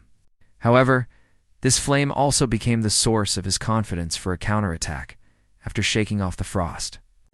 Yun Chen quickly adjusted his strategy, calculating in his mind, "Since I can't beat her in speed, I'll open up the distance. I'll use a largesse-scale dense barrage, so you have nowhere to hide." No sooner said than done. He repeatedly performed memory fusion skills. First was the mage's fireball, followed by the Qigong master's rapid ki bullets. Flames and ki bullets flew together, followed immediately by the mage's water envoy. The magic swordsman's lightning-imbued water swords roared with electricity. Finally, he used the Ki Flame Burst Lightning Barrage. Using his weapon like a staff for the thunderous rain, he launched a massive area-effect attack. It rained down on Xia Qingcheng, intending to drag the Maleficus Master into a long-range war of attrition. Watching the incoming long-range attacks, Xia Qingcheng didn't panic. Instead, a smirk played on her lips. A long-range battle, I'll play along for a bit. Blue light flashed around her, and ice bullets appeared out of thin air. She easily blocked Yun Chen's assault. Yun Chen's heightier attacks, boosted by fusion skills, were completely nullified by Xia Qingcheng's ice bullets. Yun Chen's eyes widened. He was filled with utter disbelief. That was a heightier skill I fused. How could it be cancelled out? And the Blizzard Swordsman is clearly a melee class, even for a long-range attack. She should be using sword key slashes. What the hell are these ice bullets? Yun Chen finally managed to widen the gap, hoping to suppress Sha Qingcheng with range. Yet he saw Sha Qingcheng weaving through the mist, her movements as agile as a phantom. Sha Qingcheng hovered at a high vantage point, looking down at Yun Chen. Her tone carried a mix of teasing and confidence. Widening the gap was a wise choice, but from this high position, in my eyes, you're nothing more than a sitting duck. But Yun Chen believed that who was the target? Wasn't decided yet. Yun Chen looked at the elevated Sha Qingcheng. A strategy quietly formed in his mind. He deliberately exposed a flaw. He made himself the bait while in the shadows. A meticulously prepared clone lay in wait when Sha Qingcheng pursued. That black shadow suddenly transformed into a blade, lunging straight for her. A clone hidden in the shadows, Sha Qingcheng's pupils shrank. She instantly realized she had taken the bait. This kid actually used himself as a lure to draw her in and create an opening for the clone. Sha Qingcheng reacted instantly the moment the clone attacked. She dodged with a side flip, looking at the black clone's assault. She felt a lingering sense of dread. That was low. I almost fell for it. Yun Chen didn't give her much room to breathe, gripping the red sword burning with blue flames. He marveled, as expected of teacher Shia, even in that state. You could dodge, but praise is one thing. The attack didn't stop, he shouted. Too bad Yin Kui was also a feint. You won't have any room to dodge the next one? He unleashed memory fusion. Magic swordsman's flame slash combined with the mage's fireball. Blue flames and red sword light merged into the demon flame burst slash. He cleaved down ruthlessly toward Sha Qingcheng. Seeing the incoming attack, Sha Qingcheng's gaze turned sharp. She didn't retreat. She met it hidden. The moment their weapons clashed, blue flames and frigid sword ki collided. With a thunderous boom, the ground of the trial area cracked. The shockwave sent surrounding debris flying. Yun Chen stared at the hidden Sha Qingcheng. His eyes went wide. Sha Qingcheng looked resolute. Using a frigid hand to parry Yun Chen's sword, she condensed blue flames in her other palm. Smiling, she said, "A beautiful attack," in response. Before she finished her sentence, her figure blurred. She closed in on Yun Chen instantly now. You'll start trying for real. Her speed was on a completely different level than before. Yun Chen couldn't even track her movements with his naked eye before he was struck. He coughed up a mouthful of blood. His body flew backward uncontrollably, before Yun Chen could regain his senses. Sha Qingcheng struck again, a punch shattering the walls of the trial grounds. The force left Yun Chen dizzy and dazed. Worse still, Yun Chen felt his body being frozen, watching the ice crystals spread across him. He gritted his teeth. Damn it, I have to go all out. Just then, a golden figure appeared, shouting myriad wheels. But Sha Qingcheng nimbly dodged the impact of their collision. Actually cracked the precious walls of the vault's outer chamber. The two observing subordinates marveled. This is the outer chamber of the Night Sovereign's vault. The materials used for these walls are incredibly rare. To think they'd be cracked, though she's far from her full power. Master is indeed serious at this moment. Though Yun Chen was in a bitter struggle, he managed to vaguely see Sha Qingcheng's movements while in the myriad wheel state. Wiping blood from the corner of his mouth, he mused, what terrifying speed. I didn't dodge it, but after entering myriad wheels, I can at least track some of the movements. Sha Qingcheng looked at Yun Chen. She showed rare praise. To have such strength at only level 60 is very impressive, I have to admit. The main body didn't misjudge you, but to pass this test, you'll need to work harder with that. Sha Qingcheng's assault grew even fiercer. Yun Chen shouted, then, let's add some heat first. He performed memory fusion, mage's fireball, and magic swordsman's flame imbuement with blue flames, transforming it into Zhuandu demon flame. He clashed with Sha Qingcheng again, as she dodged. Looking at the blue flames, she said in surprise, to use such a suicidal natural technique? But she quickly noticed Yun Chen had no burns. In her confusion, she used magic to investigate. Only then did she realize, no, Hei's not burned at all. So that's it. It seems that, in terms of fire resistance alone, Even I am inferior to you, hearing the praise. Yun Chen replied with a smile. Thank you for the compliment. Yan Chun seized the opportunity to use his skills. Fusing druids, entangling vines, and mage's growth, he shouted giant vines, bind, with rapid casting. Green vines grew frantically, complicating the battlefield's terrain. He attempted to neutralize Xia Qingchang's speed advantage. Xia Qingchang wove through the vines. She noted to herself, forcibly complicating the terrain to reduce my speed. It's somewhat useful, but it won't turn the tide. Her movements remained fluid as she dodged through the gaps in the vines. But Yun Chen wasn't stopping. He summoned Yin Kui. He shouted, what if I add them to the mix? Yin Kui coordinated with the vines. Further compressing Xia Qingchang's dodging space, Xia Qingchang looked at the incoming Yin Kui and vines. She didn't show the slightest hint of fear, facing Yun Chun's combo. She sneered. I've grown tired of this move. She flared with blue light. Condensing a transparent blue shield that easily blocked Yin Kui's impact, Yin Kui's flames slammed into the blue shield, emitting a blinding light. The shockwave disrupted the surrounding air currents, yet Xia Qingchang stood behind the shield. Completely unmoved, her gaze full of disdain for Yun Chun's techniques. Seeing that Yin Kui had no effect, Yun Chen quickly adjusted his strategy.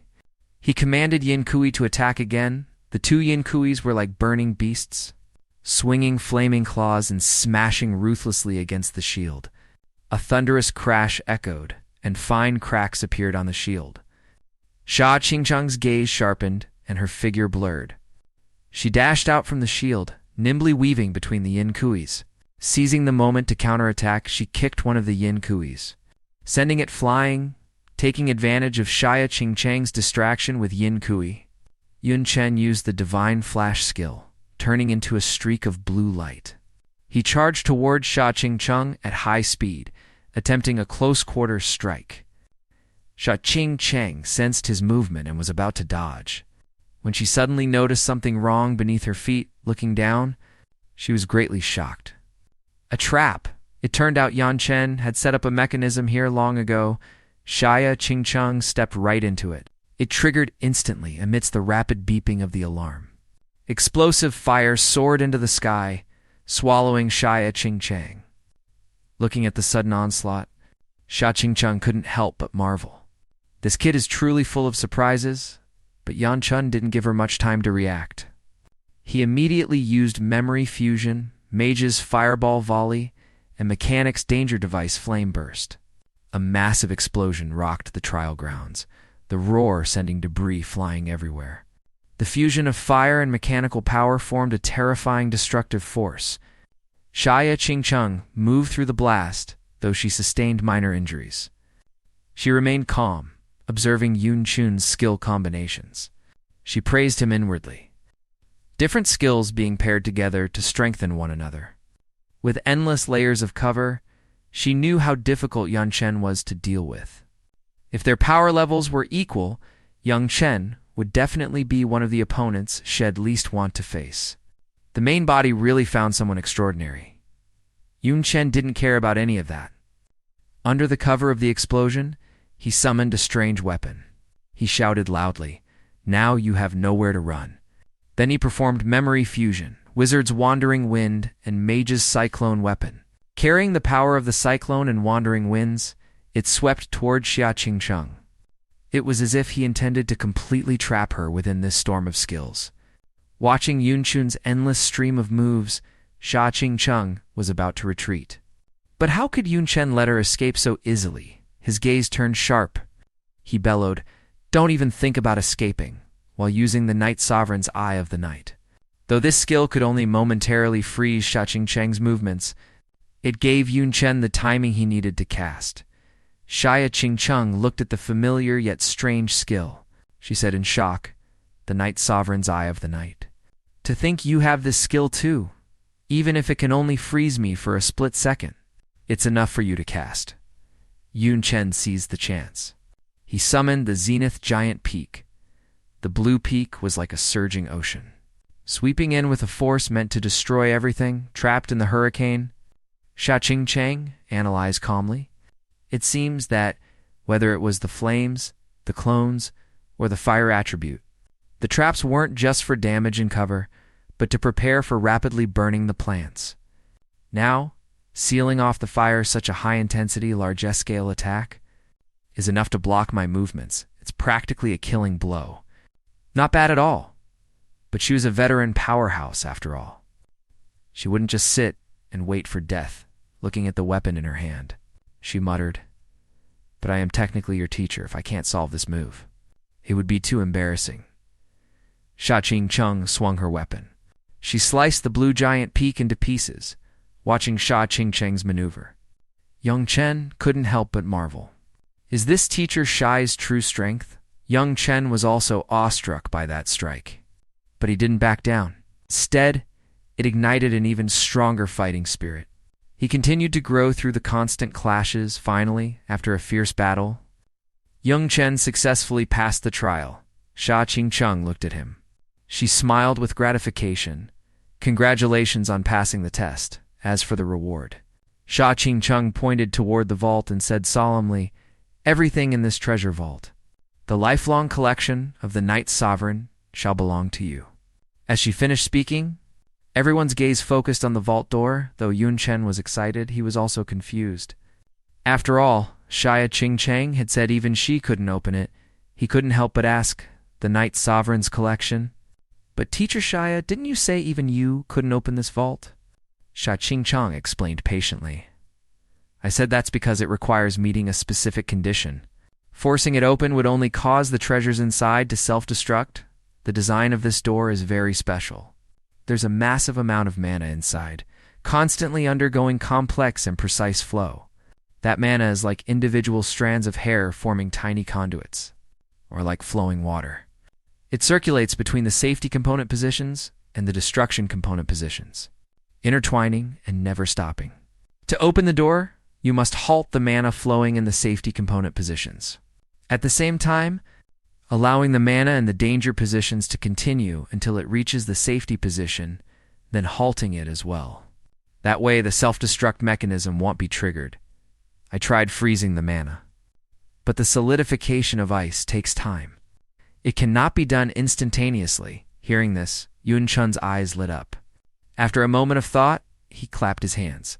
"I see, that specific condition is actually the Eye of the Night." This was the Knight Sovereign's own vault. After all, he must have wanted to ensure no one but himself could open it. Sha Qing-chung nodded in agreement and continued, "After my research over the years, I've long since memorized the patterns of the mana flow. Follow my lead. Freeze the specific mana at the right time, and the vault door will open easily." Hearing this, Young Chen replied, full of energy, "Understood." Thus, under Shia Qing-cheng's precise direction, Yun Chen coordinated the operation. The two of them played a game of chess with the flowing mana. Finally, after a strange ripple of mana, the vault door slowly opened. Yun Chen, Shia Qing-chung, and the others stepped into the vault and were instantly awestruck by the sight. Looking at the collection filling the room, Yun Chen couldn't help but gasp. "My God!"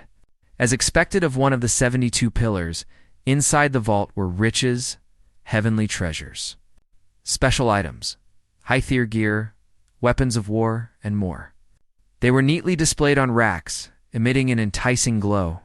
Those beside Young Chen also marveled at the sheer variety. If this were in the human world, it would probably rival the treasury of a major nation. Sha Qing-chung looked at Yun Chen and asked, "Now all of this belongs to you.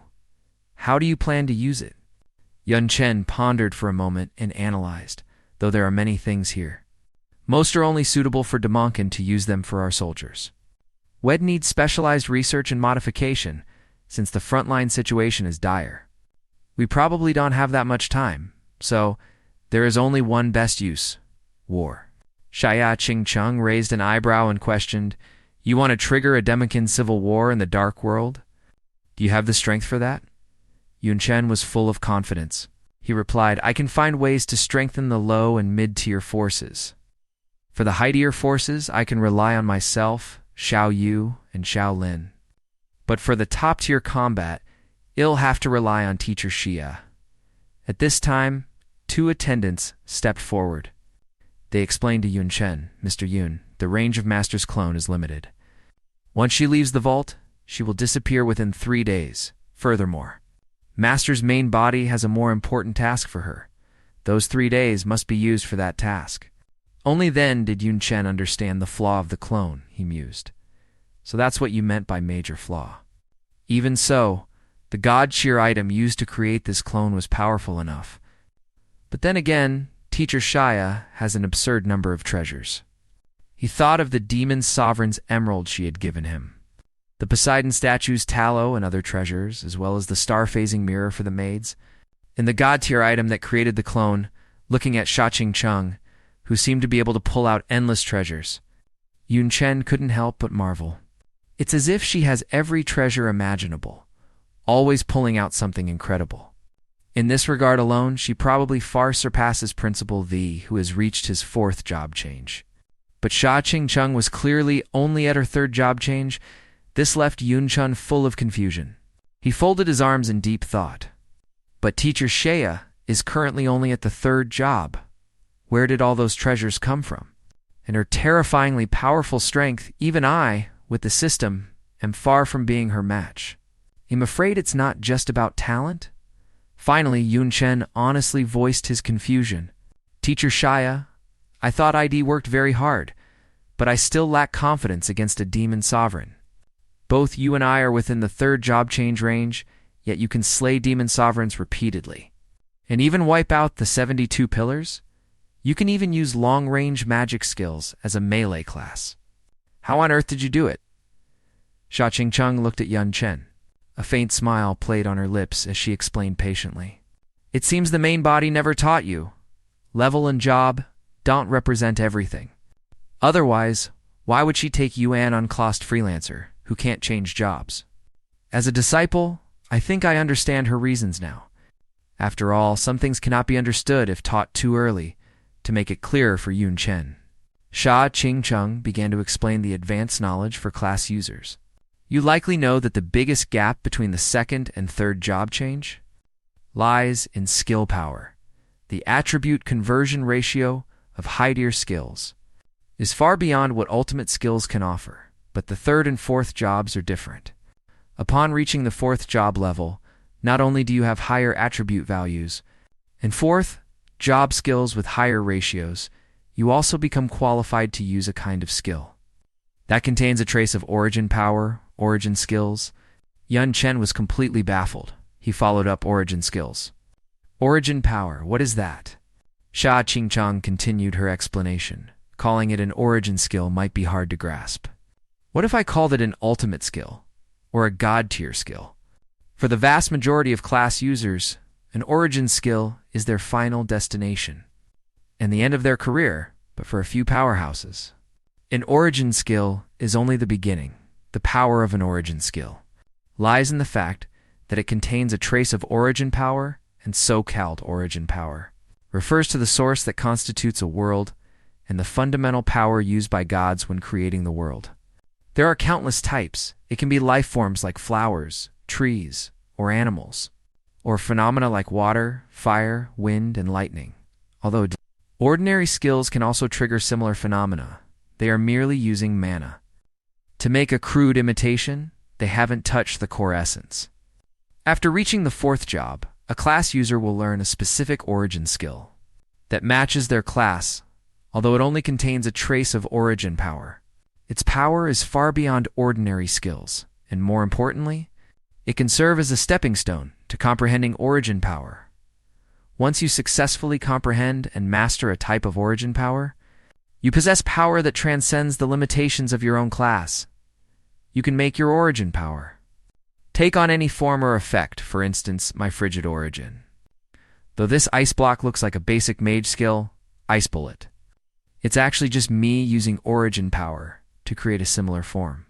To let Yun Chen experience the power of origin power directly, Sha Qingcheng casually condensed a burst of cold. The energy looked like an ordinary ice bullet, but the moment it was released, it erupted with startling power. Amidst the thunderous roar, the energy impact caused the surrounding space to vibrate. Witnessing this scene with his own eyes, Yun Chen realized, No wonder that thing could block my feud skills. It wasn't a mage's ice bullet at all. Sha Qingchang continued, the connection between origin power and gotcha powerhouses. Origin power is a power possessed by gods.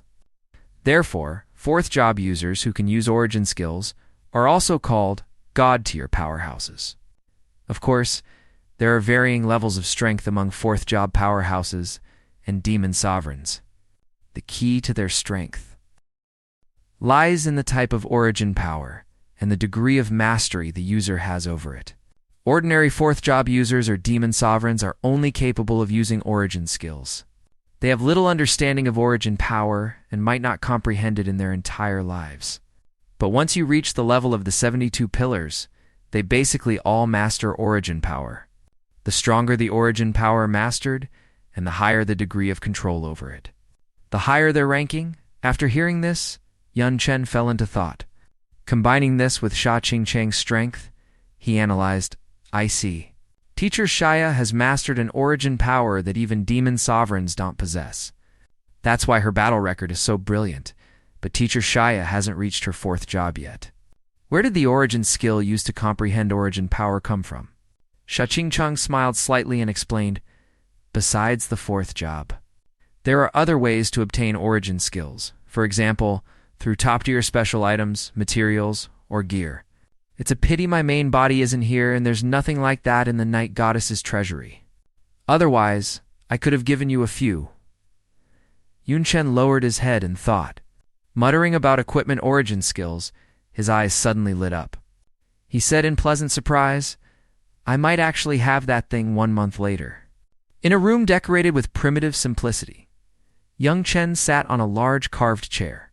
He asked Bahar, who had come to report how the progress was going. Bahar, dressed in a long robe, replied respectfully, relying on the prestige of your lordship's Eye of the Leaf, everything is going smoothly. Currently, all major key positions in the royal city are held by our trusted aides, without a doubt. Your lordship has completely taken control of the actual power, and any order can be executed smoothly. Yun Chen nodded with satisfaction and raised his hand to summon a massive spatial magic stone. He said, very well, next, I'll give you a new task. Bahar looked at that enormous spatial magic stone with both shock and joy. He blurted out, a new task. My God, what a huge spatial magic stone. He couldn't wait to check the items inside the magic stone, and was instantly shocked by the massive amount of treasures and equipment. Stunned by the consumable materials, he felt as if he had fallen into an ocean of gold and silver. He couldn't help but cry out, heavens, my lord, did you empty the national treasury again this time? Yun Chen explained calmly, I left quite a bit in the national treasury for the normal operation of the kingdom. Half of the things inside are my private property, taken from my personal share, which came from the Night Goddess's treasury. Bahar looked at the massive wealth before him. Feeling a bit apprehensive, he asked, is such massive wealth really okay to be entrusted to me? Yun Chen stood up and walked to Bahar's side. He said with deep sincerity, Bahar, you have followed me since Delet Castle until now. You have experienced many storms already, other than you. Who else could I trust with this? Hearing these words, a warm current welled up in Bahar's heart. He looked at Yun Chen and softly called out, my lord. Yun Chen's gaze was like a torch as he gave Bahar the instruction. Next, I want you to spend all these treasures within 3 months. To improve the overall combat power of the kingdom, as far as I know, there are still many night demon powerhouses who are not within our royal city's system. Some of them are tired of fighting and living in seclusion, while others joined other demon tribes because our kingdom was weak. I need you to smash them back to me with money and resources. Remember, quality over quantity. Additionally, hold a nationwide arena competition. The first place winner can become the new lord of the former Carlos territory, and obtain this Demon King armament, the Staff of Decay. The remaining 50 contestants will all be incorporated into the Royal City Guard system, with generous rewards given to them according to their ranking. Listening to these instructions, Bahar couldn't help but marvel. My lord, these orders of yours are almost as if you're preparing for war. Yun Chen responded candidly. Exactly, it is war. Next, I will be going out for a period of time. During this time, report all matters to Lord Irene Bella. She will make decisions on my behalf. As for any money and resources left after doing the above things, use them to strengthen the royal city soldiers." Bahar took the order and said respectfully, "By your command." Bahar excused himself. An attendant on the side looked at the vigorous and resolute Yun Chun, her face full of infatuation as she sighed. Looking at the vigorous and resolute Mr. Yun, it's like seeing the master. My heart is even racing, and before setting off, Yan Chen also gave instructions to Shaolin. "Shaolin, while I am away, thank you for your hard work in managing the kingdom. Due to the flaws of Teacher Sha's clone, we can only choose a defensive war." Shaolin smiled and said to Yun Chen, "Mr. Yun is too polite." Zhao Yu, who was beside him, also expressed her loyalty. "Master instructed us not to be in a hurry to return, but to stay and fully assist Mr. Yun. Please use us to your heart's content, Mr. Yun." Yan Chen looked at the two of them, a cute blush appearing on their faces with hearts surrounding them. He actually felt a bit shy, however. The two of them also had concerns. So they asked, "Mr. Yun, is that guy really trustworthy? The resources you gave him are enough to make anyone greedy." Yun Chen replied confidently, "If you use a man, don't doubt him. If you doubt a man, don't use him. I know Bahar's character. At most, hell skim a little off the top. You have to let people get some benefits, right? Besides, even if he really does have second thoughts, Shaoling, you wouldn't let him get away alive, right?" The scene shifted. To the Night Royal City, everyone knelt in unison and shouted, "Greetings to the Night Sovereign!" As Yun Chun walked past with Zhao Yu and the others, the commoners could hardly hide their excitement. Someone remarked, "I've finally seen the true face of the Night Sovereign." Another swooned, "He's so handsome. And he doesn't put on airs. Just looking at him makes me feel especially close and at ease." Still others were grateful, thanks to him. Taxes have been reduced, and everyone no longer has to fear being forcibly conscripted. Zhao Yu whispered at his side, "My king, you are truly loved by your subjects," Yun Chen explained with a smile. "After all, I won't provide war resources to the front lines, so naturally, I don't need to collect heavy taxes or force conscription," he continued. After walking for a while, the two of them stopped together in front of a simple, ancient wooden door. Yun Chen said softly, "We're here," just as he finished speaking. A group of burly craftsmen, with horns on their heads, swarmed out of the door and knelt in unison, shouting greetings to the Night Sovereign. Zhao Yu stepped forward and reported loudly, "My king, as you ordered, the top craftsmen in the kingdom have gathered here. Presumably they can satisfy any of your requirements." Yun Chen nodded slightly. His gaze swept over the craftsmen, and he said solemnly, "Very well." As he spoke, he brought out a pile of materials shimmering with strange light. He asked, "Take a look at these materials. Can you handle them?" The craftsmen crowded around. After seeing the materials clearly, their eyes widened instantly, and exclamations rose one after another. This is so many war weapons and materials. There's even the incredibly precious spatial rare soil. Someone shouted excitedly, "Heavens, with this amount, we could build a massive ice fortress." Yun Chun raised his hand, and a crystal model of a mobile palace appeared in his palm. His tone was steady, yet filled with expectation. "Your task is simple. Transform this mobile palace in my hand into a portable war fortress. Can it be done?" But in his heart, he thought, after completing the 72-pillar demon task, the system rewarded me with this mobile palace. But just a palace isn't enough? The craftsmen looked at the model, their eyes filled with fanaticism. Someone swore loudly. "Rest assured, Night Sovereign, we will definitely do our best to create a battlefield killing machine that satisfies you using such an amount of precious materials. To create such a magnificent fortress, this is probably the only chance in our lives. Our blood can't stop boiling. Let us do it. Please, you must let us do it." A smile tugged at the corner of Yun Chen's mouth. He said loudly to the craftsman, "Then I'll leave it to you." Afterward, he and Zhao Yu entered the mountain forest. A breeze blew by and green leaves drifted down. Zhao Yu reported, "Mr. Yun, Guards have already been placed at the craftsman's workplace. Anyone who develops a double mind is guaranteed to be killed immediately. Yun Chen nodded slightly. Very well. Although the probability of them having crooked thoughts is low, it's always good to have an extra layer of insurance. Xiao Yu bit her lip and finally spoke up. By the way, Mr. Yun, actually, I've wanted to ask you for a long time. Bringing me to this deserted mountain forest, could it be that you want? Yun Chen glanced sideways and praised with a smile. As expected of teacher Sha's maid, you are exceptionally clever. You've indeed guessed my thoughts. Xiao Yu's cheeks flushed red, and a bold thought popped into her mind. A remote place where no one will disturb us. A lone man and woman staying together. You must want to do something embarrassing, right, Mr. Yun? You're so naughty. You look so serious, but it turns out you like to play with excitement. Yun Chen was instantly helpless. He hurried to say, I've decided to take back what I just said. The two continued forward. Choosing a spot with an open view, Yun Chen stopped his pace. All right, let's do it here. He looked at the distant mountains. Recalling the past, back when I fought the explosive flame demon lord, in order to stack negative effects on him, I relied on my high fire resistance to tank many of his attacks.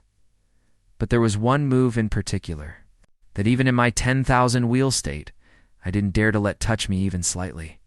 Even the only time I tanked it, I relied on that invincibility move. It's called Melt Extinguish, as the word Melt Extinguish left his mouth. Flames erupted like a surging tide, carrying the momentum to destroy the world.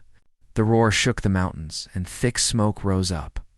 As if it wanted to swallow heaven and earth, Xiao Yu watched from the side, her heart racing.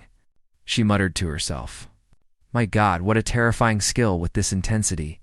Even a demon venerable wouldn't dare take it hidden. It might even injure a 72-pillar demon. Could it be a fire attribute origin skill? Immediately after, Teacher Shai's words surfaced in his memories. If what Teacher Shai said is true, the legendary explosive flame demon lord, whose rank is enough to enter the top 10, must also control origin power, even if He is extremely weak. He might still contain origin power. Yun Chen looked at Xiao Yu with a determined gaze. Give the order. Next, I will use fire reattribute skills desperately until I exhaust all my magic power at that time. My safety will be in your hands. Xiao Yu, responded decisively. Understood? Yun Chen raised his hand and blue flames danced in his palm.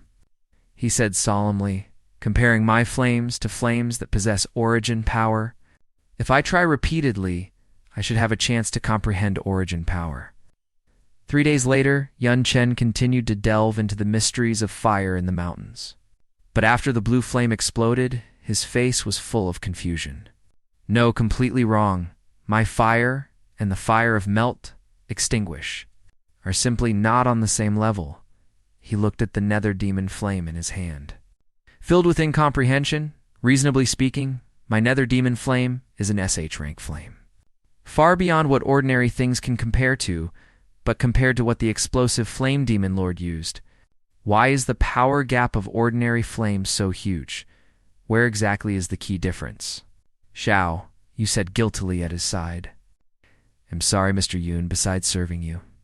Xiao, you can't help with anything? After all, an existence like origin power is out of reach for Xiao Yu, anyway. Have a drink of water first. Yun Chen took the water and mused, the problem lies within myself. The difficulty of comprehending origin power far exceeds my expectations. We have to be prepared for a long battle. By the way, when will the war fortress be ready? Xiao Yu responded. It's estimated to take about a year. After all, the scale of the project is too large. At this time, Xiao, you remembered another matter. By the way, Mr. Yun, the 72-pillar demon meeting will be held in 2 days. As the king of the night demons, you naturally need to attend. I'll have Zhao Lin make the preparations. Yan Chun drank the water, and Yan Chun drank the water. Recalled the 72-pillar demon meeting. Bahar mentioned it to me. It seems to be held once every 2 months. There's no need to be physically present at the meeting.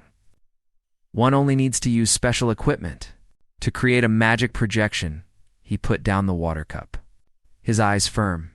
That kind of meeting is nothing more than discussing logistical resources and supplies for the frontline warriors. I have already decided to refuse to provide any war resources. It's meaningless to argue with them. Participating rashly also carries the risk of exposing my identity.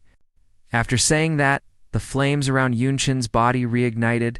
He said to Xiaoyu, "Let's continue."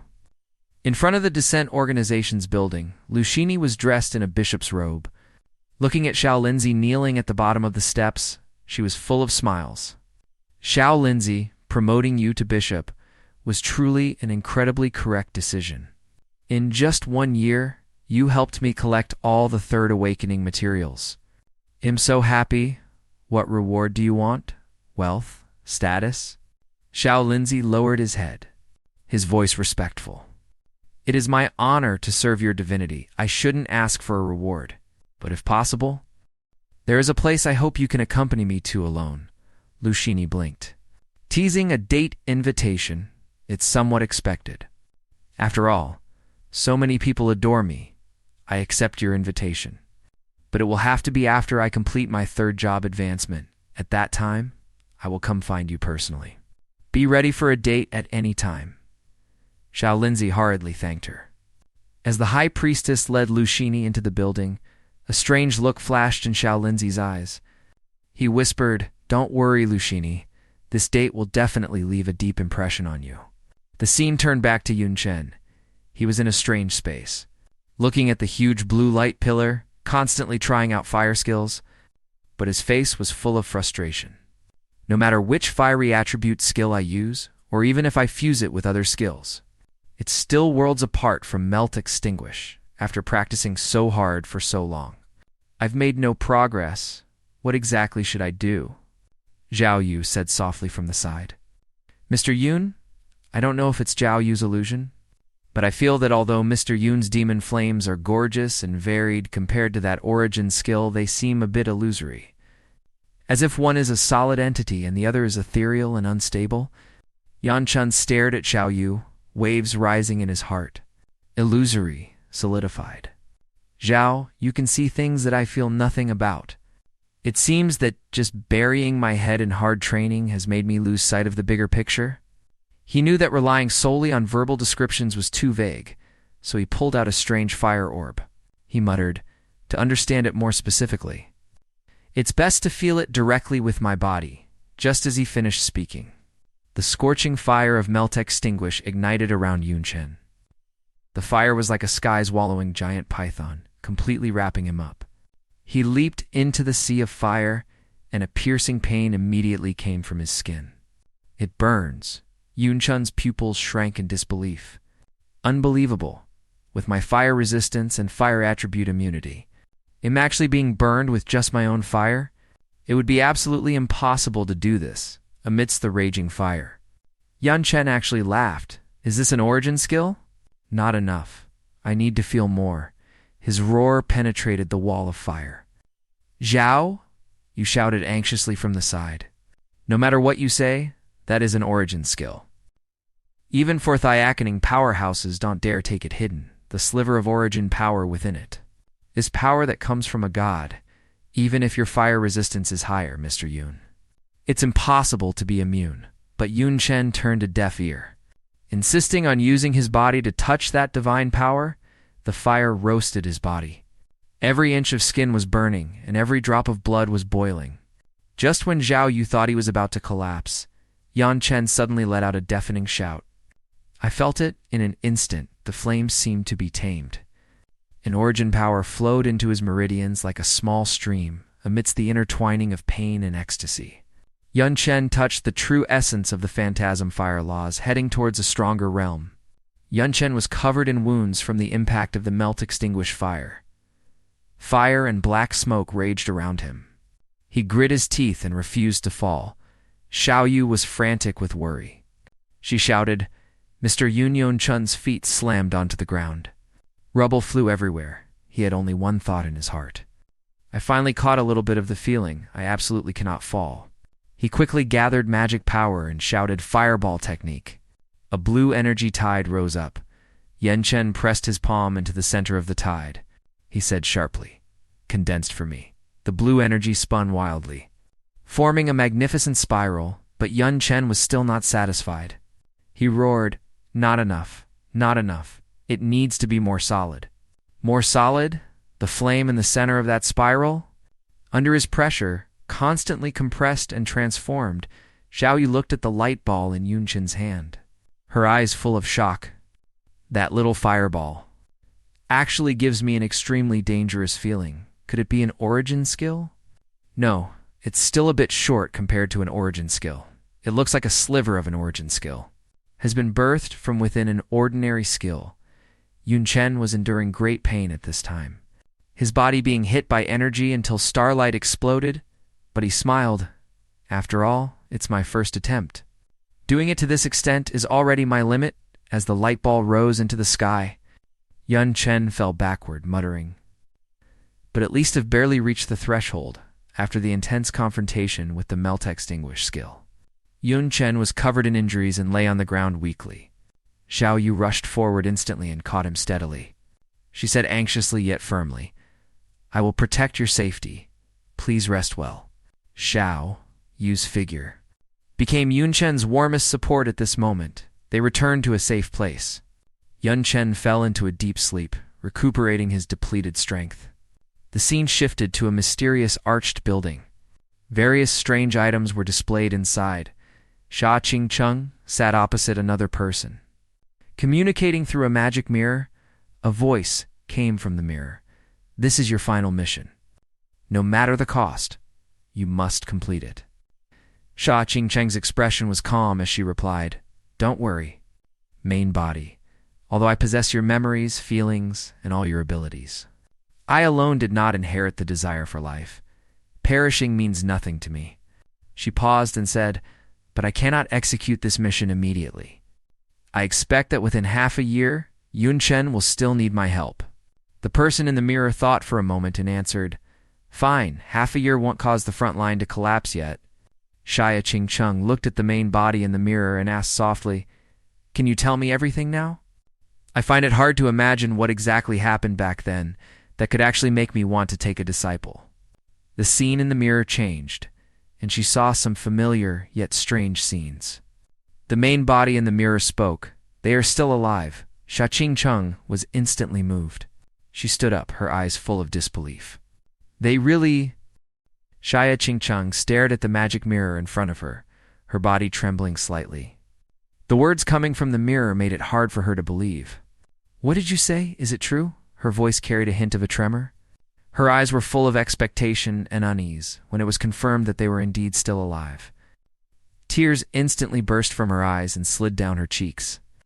"They are really still alive," but immediately after, cold words came from the mirror again. "Yes, but it's better to be dead than alive. They must be killed. Unfortunately, relying on me alone, even with a successful fourth canning, it cannot be done." Sha Qingcheng walked slowly to the front of the mirror, her gaze gradually becoming firm. "If the opponents are them, then indeed so. I know what to do next at the same time." Due to his previous confrontation with the melt extinguish skill, Yun Chen was covered in severe burns. He lay on an ice bed, created by Xiao Yu, using the jade ice of 1,000 lotuses. Xiao Yu looked at Yun Chen, saying heart-wrenchingly, "What severe burns? This is even with Mr. Yun's? Extremely high fire resistance, if it were me. I'm afraid I would have been burned to ashes the instant I touched those flames. Fortunately, there's no shortage of top-tier healing medicine in the treasury. With the jade ice of 1,000 lotuses sent by Zhao Ling, he'll recover soon." Shortly after, Yun Chen slowly opened his eyes. He let out a long breath. Xiao Yu, who was guarding by his side, immediately looked over. Yun Chen sat up and said with a bitter smile, "I've finally recovered. If I actually burned myself to death with my own skill, it would have been a huge joke." Xiao Yu looked at him, her eyes full of concern. But Yan Chun's eyes were shining. However, the harvest is also very rich. He raised his hand, and a vivid fireball appeared in his palm. There seemed to be a phantom of a phoenix within the flame, brilliant and mysterious. "Yan Chen," asked Xiao Yu excitedly. "Xiao Yu, what do you think of this skill?" Xiao Yu looked at it seriously and replied, "Very strong. It completely exceeds the range of advanced skills. It's even stronger than an ordinary fourth awakening skill. But compared to an origin skill, it's still quite a bit short. Yuan Chen nodded with a smile. Exactly. After all, it's currently only a prototype. If I continue to perfect it, I believe it will be enough to rival an origin skill, or even surpass it. Xiao Yu followed up curiously. How do you perfect it? Yuan Chen gave a helpless smile. The old way. Burn myself with molten fire. There are no shortcuts. I can only use this method to understand origin skills, and then use my own fire to imitate the fire of melt extinguish. After both reach the same level, further refine and condense them, repeat this cycle, and you should eventually possess your own origin power. Hearing this, Zhao, you became anxious. Doing this is too risky. Mr. Yun was almost burned to death just now. Yuan Chen looked at the worried Zhao Yu and comforted her. It's fine. As my understanding of the melt extinguish fire deepens, it will cause less and less damage to me. Xiao Yu sighed helplessly. I really can't do anything with you. It seems I need to prepare plenty of burn medicine. Time passed, and 6 months later, at the meeting hall of the 72 demon pillars, strange purple flames filled the air. Rocks carved with numbers hovered in the sky, and the atmosphere was so oppressive it made people breathless. As the meeting opened, a demon shouted angrily. The Night Monarch has gone too far. He has actually missed 3 consecutive 72-pillar meetings. Not only that, he refuses to hand over any war resources. He is simply provoking us. Another demon chimed in. Every demon tribe contributes to the front lines. Why does he get special treatment? The demons were incensed, someone shouted. Lord of Devouring, give the order now. A guy like that isn't qualified to be one of the 72 pillars. Let's just wipe out the Night Demon tribe entirely. Other tribes can fill the vacancy. We've run out of patience. Just as the demons were in an uproar, a figure carrying strange blue energy appeared. He said softly, It seems everyone is quite angry. This figure was the Lord of Devouring. His hair drifted like tentacles. He then asked, So who will take action? The hall fell silent instantly. The demons looked at each other and dared to be the first to step up. After all, the Night Monarch's strength was unfathomable. The Lord of Devouring looked at the demons with cold eyes. He mocked, Silent now, anyone can bark. But if a real fight breaks out, it will be a heavy loss for any tribe involved. You don't want to bear the losses, yet you want the benefits. There's no such thing as a free lunch. The 5th pillar, the Nether Shadow Lord, was dissatisfied. He snorted, That's not how it works. Every one of our tribes has sent a massive number of soldiers to the front. Even the kings of many kingdoms are fighting in the human world. The strength left behind here isn't much.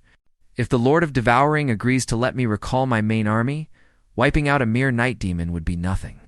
The Lord of Devouring refused. Currently, the frontline situation is extremely favorable. Withdrawing troops would give the humans a chance to breathe. I cannot agree to that. At this moment, Night Sever stepped forward. Strange energy swirled around her as she said, I understand that the Lord of Devouring wants to avoid civil war, but if we allow the Night Monarch to be the exception, it will be a bigger problem if other demon tribes follow suit. If you keep prioritizing stability, the ones happiest will be the humans. The Lord of Devouring frowned and questioned Night Sever, What do you mean? Night Sever remained calm and dropped a bombshell. Lord of Devouring, you should still remember. Yan Chun and Lu Mai Owling, who came through the reverse gate, right after all, the dark believers in the human world sent. Them to you, actually. As soon as they arrived in the dark world, my soul-chasing seal reacted. But it was covered up by some method. These are the documents I've organized. In here you'll find that the time the Night Monarch, that is, Wuxia appeared, matches up with Yuan Chen. As soon as this was said, an uproar broke out. A demon asked in shock, Night Sever, are you saying the Night Monarch is human? How is that possible? A human could never possess dark magic power. Unless they completely transformed into Demonkin, these are the rules set by the gods. No one can defy them. Night Sever added another point. What if he borrowed the power of the gods? A strange light flashed in Night Sever's eyes. As she slowly spoke, based on everyone's experience in sacrificing to the gods, you should know their temperament. As long as you offer a sacrifice of sufficient value for the gods, nothing is impossible, including changing the rules. The Lord of Devouring looked at the documents in his hand and said solemnly, "While I don't think he could have a sacrifice of enough value, it is indeed a possibility. Similarly, a civil war is also something I want to avoid." Night Sever. Since you are pushing this matter so hard, I assume you have a corresponding plan. Night Sever's hair danced like tentacles as she smiled. Since everyone has limited power to mobilize on our home soil, I suggest every tribe contribute a portion. To form a demon allied army, even if it's just a small part. Accumulated together, it will be enough to wipe out the night demons, of course. This battle will be led by our Night Sever demon tribe, and my tribe will also contribute the most effort. The Nether Shadow Lord interrupted. Night Sever, in the coming 6 months, you are supposed to rotate with me to the front lines in the human world. This was agreed upon long ago. You want to have time to command any allied army, Night Sever? Please step down, the Nether Shadow Lord said. I certainly remember that, and I never said I would command it personally. Although the Night Monarch has a big reputation, he is nothing more than a demon lord himself. Hayes only fit to play king in the weeknight demon kingdom to deal with him. It's enough for a demon venerable under my command to take charge. The Lord of Devouring gazed into the void and said slowly, I have given the Night Monarch 2 chances. The first time he didn't attend. I endured it, as a new king is busy upon taking office. The second time he refused to hand over resources. I also endured it, as he needed enough power to guard his territory. As for this third time, since none of you can endure it anymore, then erase him. The meeting ended. Night Sever sat on her golden throne and gave orders to Demon Venerable Palati kneeling below. Demon Venerable Palati, you will be the commander-in-chief of the Demon Allied Army. I believe your abilities are sufficient for the task. Demon Venerable Palati bowed and took the order. He said confidently, Lord Night Sever, rest assured. Wiping out the mere night demons will be easy by the time you return from the human world. We will possess even more territory, Night Sever, however, did not let this confidence cloud her judgment. Her gaze was sharp. Do not underestimate the enemy. That Wu, she was able to become the king of the night demons in 1 year. So he must have something unique, although you aren't the only demon venerable in this campaign. And the strength on paper is enough to crush them. It's better to be careful. Saying that, she took out a purple engraved crystal, to be safe. Take this engraved crystal. It contains one of my skills, which should be enough for you to settle everything. On the other side, Yan Chen, dressed in a black robe, moved like lightning, bringing a gust of wind not far away. Zhao Yu held a golden origin power container, her eyes shining. She shouted excitedly, Success, Mr. Yun, you finally succeeded. I can feel the terrifying origin power inside, after this half-year of bitter cultivation. You have achieved the same thing as the master. Yun Chun stopped his pace and breathed heavily. A gratified smile was on his face. Just using it almost exhausts all my magic power and stamina, let alone changing its form. I'm still a long way from Teacher Xia. I need to improve further. Just as he finished speaking, a dark shadow flashed. Shaolin leaped out from the woods, seeing Yun Chun and Xiao Yu. She hurriedly said, Mr. Yun, I received news. All the demon tribes are before she could finish her sentence. She was shocked by the sight before her, looking at the huge crater on the ground. She exclaimed, My God, this was done by Mr. Yun. Incredible, of course. If I hadn't seen it with my own eyes, I probably wouldn't have believed it either. Xiao Yu nodded in agreement beside her. The three of them looked at the earth that seemed to have been split by a sharp blade, all knowing that Yun Chin's breakthrough would cause a massive wave in the phantasm world. Xiao, you recalled the scene when she first met Yun Chen. When we first met, he was just a minor unclassed. Compared to us, he was like an ant, if it weren't for the fact that he was Master's disciple. We wouldn't even have looked at him directly, let alone respected him. Until now, he has surpassed us. And he is still becoming even stronger. The scene shifted. Yan Chen stood with his back to everyone, wearing a blue windbreaker. His presence like a rising tide. Xiao Lin looked at his back and sighed We can only watch from behind, having such a human. As the king of the night demons, I don't know whether to be happy or sad. Yan Chun heard Zhao Lin's words and turned around. By the way, Zhao Lin, what were you going to say just now? Zhao Lin slapped her forehead. I almost forgot there is also a major event, Mr. Yun. Various tribes have sent out a large number of demon soldiers to gather in the Night Sever Demon Kingdom, looking like they are forming an allied army. And they make no secret of their target. It is specifically aimed at us. The Night Demon Kingdom Yun Chen remained very calm. An allied army, I see, while not moving the main frontline forces, and ensuring enough strength is left at home. Forming an allied army is indeed a good method. However, this is all within my expectations. Saying that, his eyes turned firm as he stepped forward. Let's go. Prepare to welcome the war. In the royal palace of the Night Royal City, in the phantasm world, purple light filled the room. Yun Chen sat on the crystal's throne, and demon lords from various tribes gathered below. Zhao Yu and Zhao Lin, dressed in black robes, stood with the other demons to assist. The atmosphere was oppressive, and everyone remained silent. As the purple flames in the hall flickered, Yun Chen broke the silence. He crossed his arms and said with a tone of disdain, "It seems you've all received the news. It's just an allied army of small fry. Yet it has you so scared, you don't even dare to breathe." These words instantly caused a stir. A demon general countered excitedly, "My king, this demon allied army is for real this time. It's definitely not as simple as a mere show of force, according to current intelligence. The enemy has sent 3 demon venerables and 9 demon lords. High-level demons are roughly estimated to be around 100, and middle and low-level demons are countless.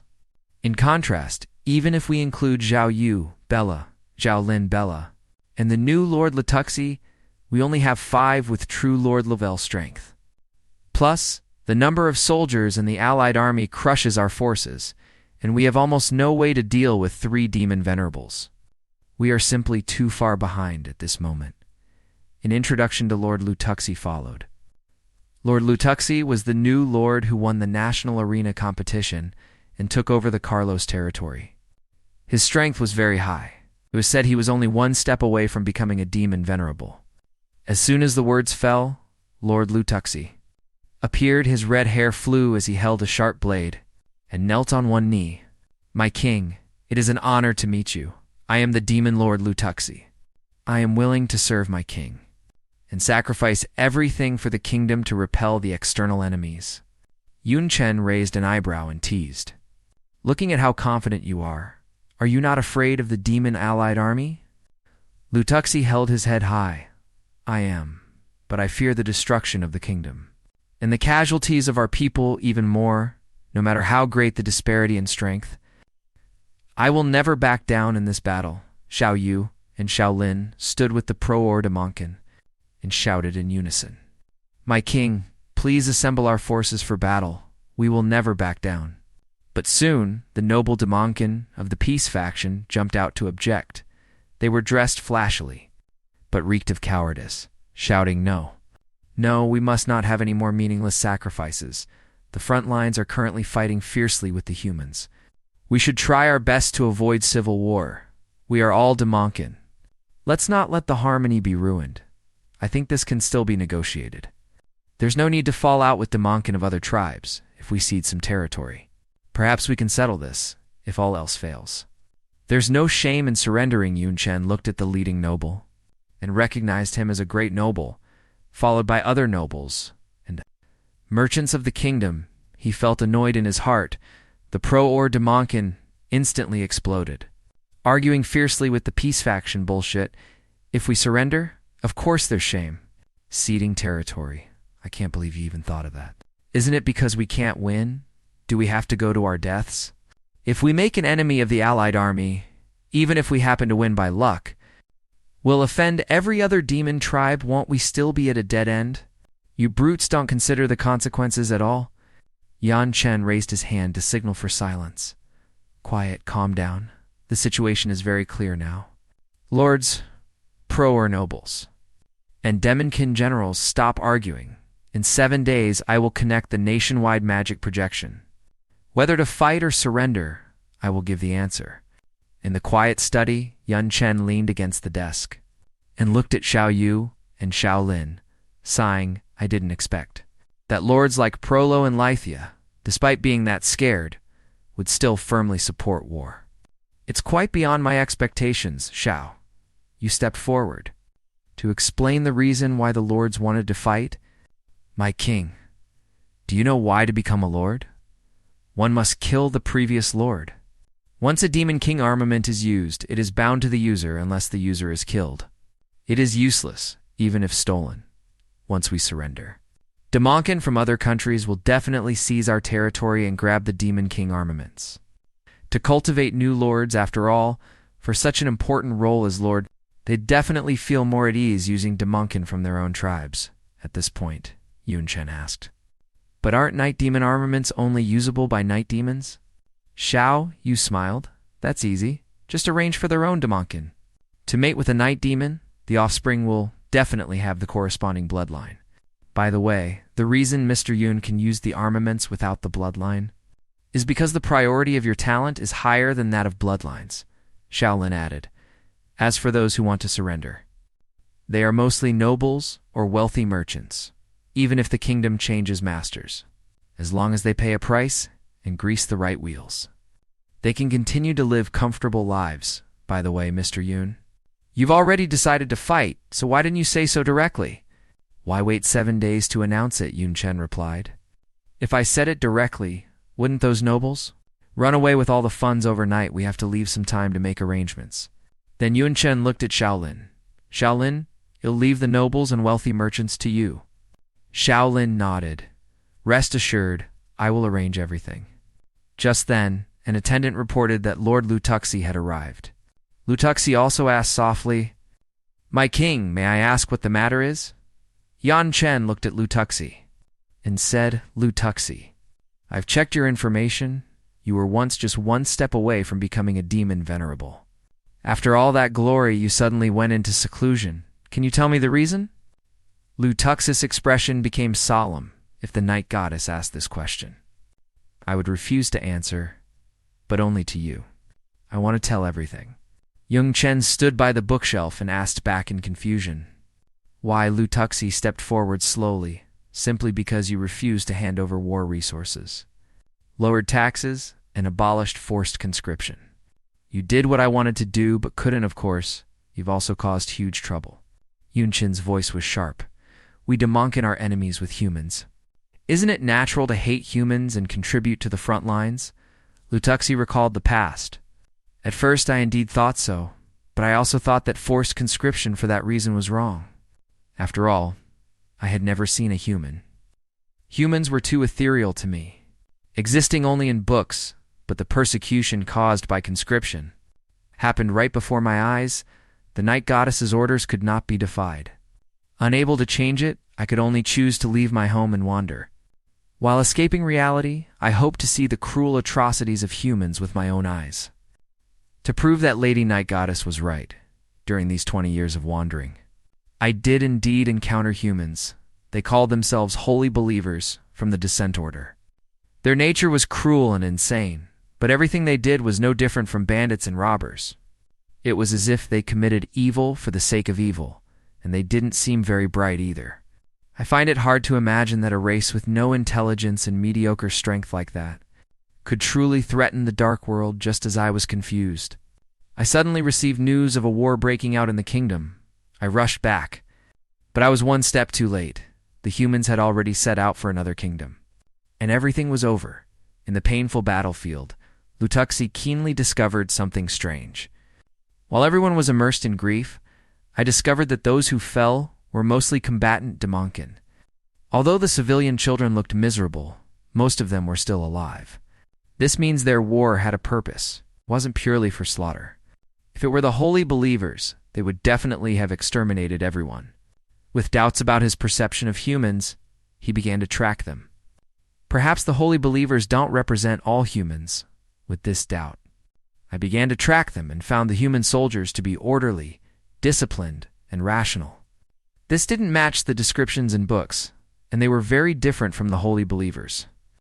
This deepened my confusion. I wanted to find a soldier who had been to the front lines to ask around. But I suddenly discovered a terrifying thing, excluding the 72 pillars and a few demon venerables at the top. No Damonkin who went to the front lines has ever returned. Yun Chen was surprised. There's such a thing, Xiao Yu also thought, as she responded. Thinking about it, it's true, although the front lines often send back some battlefield footage.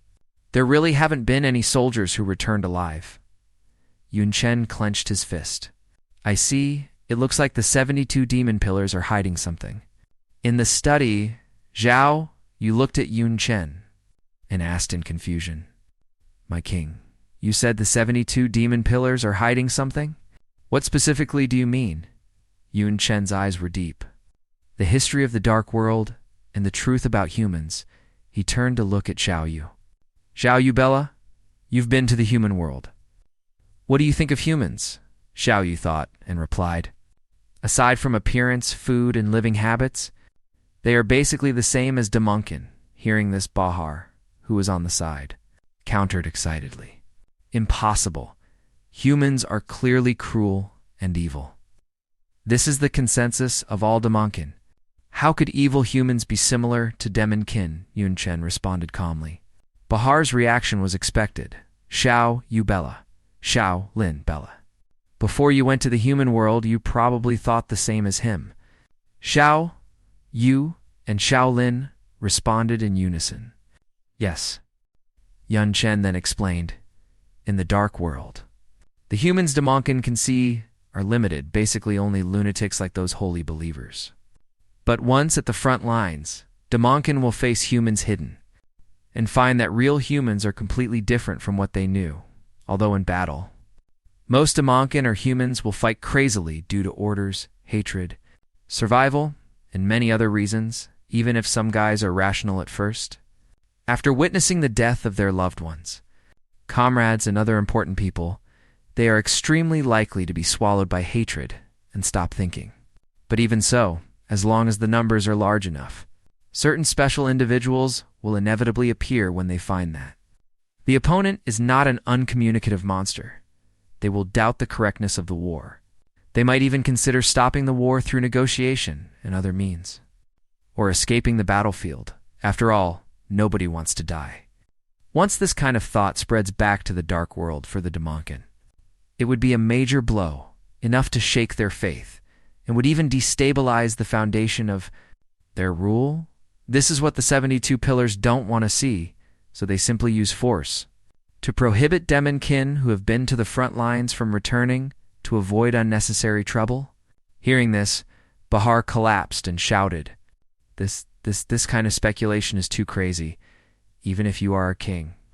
I find it hard to agree. Lutuxi, however, slowly spoke up. At first I couldn't believe it either, but after seeing that human soldiers were different from what I imagined, I began to suspect that I was actually living in a lie. So I began to investigate everywhere and found that while many books recorded the evil deeds of humans, they rarely mentioned specific locations, even if they occasionally recorded certain places. After my field investigation, I found no traces of humans there. Even after digging through the earth, not a single human bone could be seen. All of this made me even more firm in my thoughts, but unfortunately, my ability was limited, and I couldn't investigate any further. Lutuxi looked at Yun Chen and said slowly, Coincidentally, at that time I heard that the kingdom's fate was special. Not only are they reducing taxes, they've stopped forced conscription. Hei's different from any of the 72 demon pillars. Out of curiosity, I decided to return and try to become a demon lord and make contact with the Night Demon Kingdom. Yun Chen remained silent. Bahar spoke up. Based on what you're saying, the 72 demon pillars all want war to happen, which is why they're hiding everything. But what's the benefit for them? To plunder human land and resources? Lutuxi shook his head. I don't know. Yun Chen's brow furrowed. That's exactly what puzzles me too.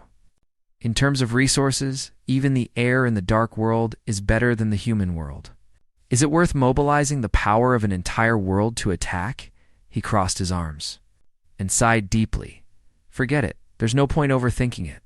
With the kingdom's survival at stake, Let's deal with the demon-allied army first. The real reason is likely something only the other 72 demon pillars know. News of the demon-allied army's invasion swept through the Night Demon Kingdom like a hurricane. Purple banners snapped in the wind. Old coins and jewelry fell like rain. Civilians were thrown into a panic.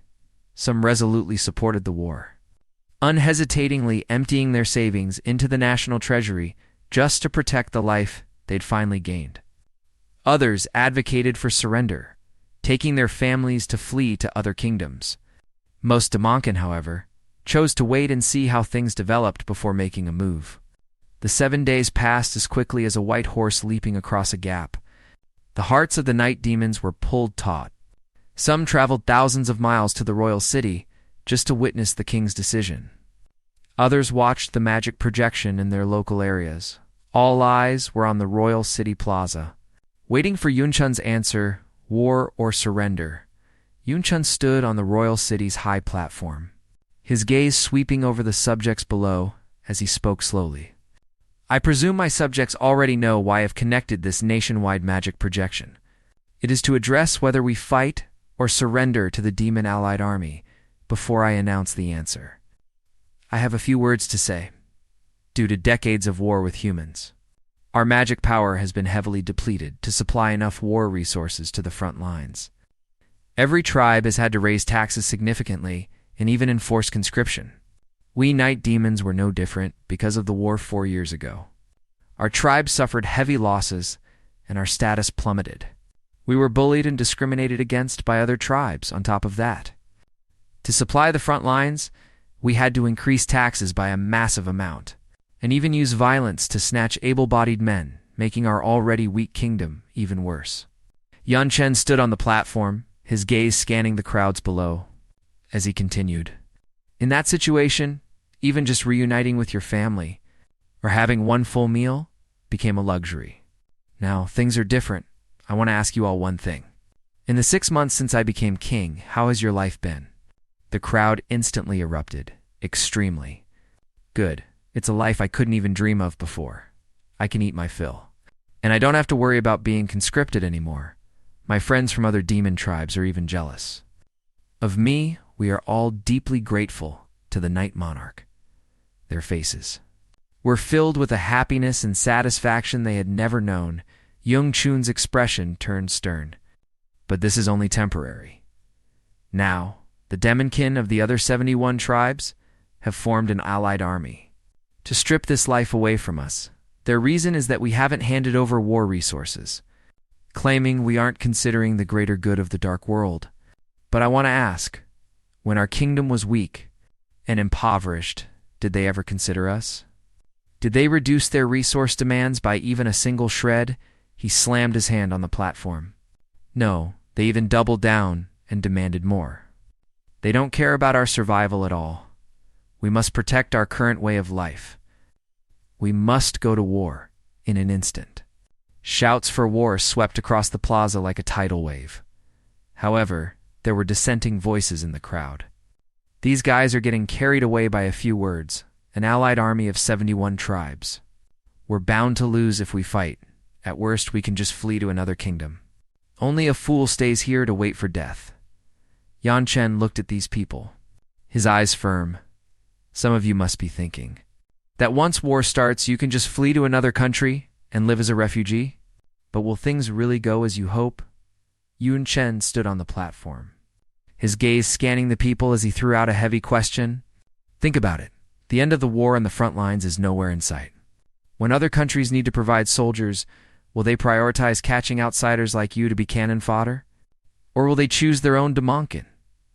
The people looked at each other, their minds beginning to ponder this cruel possibility. He then shouted, "We have nowhere to go. Only our own kingdom is our home.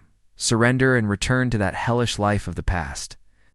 Or pick up your weapons to defend your current peace, to fight, or to surrender. The choice is yours." These words were like a heavy hammer, striking the heart of every Damonkin in the crowd. A little girl cried to her mother, "Mom, I don't want to be hungry anymore. I want to eat my fill." A mother hugged her child, sobbing uncontrollably. "My husband is gone. My eldest son is gone too." They were both sent to the front. Now, I only have my youngest son left. If we go back to the old life in a few years, hell be taken from me too. Others spoke of their tragic pasts, how they had to break their own legs, chop off their arms, or even sell their children just to avoid conscription. These memories, full of blood and tears, made the cries for war grow even louder. War, fight, whoever dares to destroy my life. I'll kill them, damned demon, allied army. Huh? Let's kick their asses. Better to go down swinging. Then return to the old life. Anger and determination spread wildly through the crowd, and the entire plaza was drowned in the roar of those demanding war, however. Some with ulterior motives hid in the shadows and cursed. This atmosphere isn't right, damn it. The Night Monarch is deliberately inciting the people. This speech was a trap. He already decided to fight. Calm down. I have a lot of wealth. I can live well anywhere. No need to die along with these lowlifes. Yun Chen stood on the platform, his gaze resolute and his voice ringing across the plaza. Very well, I will follow your choice. I hereby officially announce that the Night Demon Kingdom will mobilize its entire national strength. But before he could finish, he was interrupted by the nobles and wealthy merchants. A purple-faced noble shouted in a panic, "My king, please listen to our opinion. Deciding on war just like that is a bit rash. We can negotiate with the allied army. If we pay a price, maybe we can avoid a war." Other nobles followed suit. "Yes, my king, please reconsider. If we cede some land and double the missing war resources, the other side will likely back down." Nobody wants to experience war. The commoners below glared at them.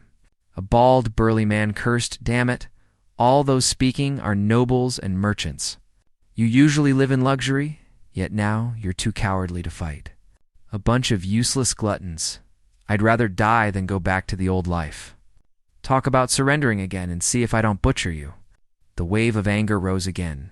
Yun Chen raised his hand for silence. "Quiet, everyone," as the king. "I naturally have to look out for all Damonkin. In short, this battle must be fought. Since the nobles and merchants are unwilling, you are free to leave the kingdom and live elsewhere. I will not stop you. However, you made your money here, so you spend it here. You can go, but you must leave all your property behind." As soon as these words came out, the nobles' faces turned pale. But they were helpless. Yun Chen stood on the platform and shouted sternly at the nobles, "You can leave, but every bit of your property stays." This instantly threw the nobles into a panic. They cried out in terror. "What? Forbidden from taking any property out? Isn't that driving us to a dead end? Without our wealth, what's the difference between us and commoners? Once we're in another country, we'll be snatched as cannon fodder sooner or later." But the commoners cheered. "Ha ha ha. The king's idea is great, you damned nobles. Go ahead and leave if you want, but you must leave your wealth behind. Without your money, you're nothing. We've had enough of your arrogance. Now you want to avoid the war. Keep dreaming." A noble came before Yun Chen and asked cautiously, "My king, do you really intend to do this?" Yun Chen crossed his arms and snorted. "What? You think I'm joking with you?" The noble hurried to kneel and said hypocritically, "Since the king's will for battle is so firm, I will naturally fight to the death." Seeing this, the other nobles all began to shout that they were willing to fight for the king, but privately they were filled with contempt. Lord Lakana actually backed down. How is that possible? In terms of wealth, Hei's rich enough to rival a nation. He'd never fight alongside these lowlifes. He must be faking it. Exactly, the new king is ruthless. Crossing him to his face won't end well. On the surface, they shouted about fighting to the death for the king, but they were all scheming.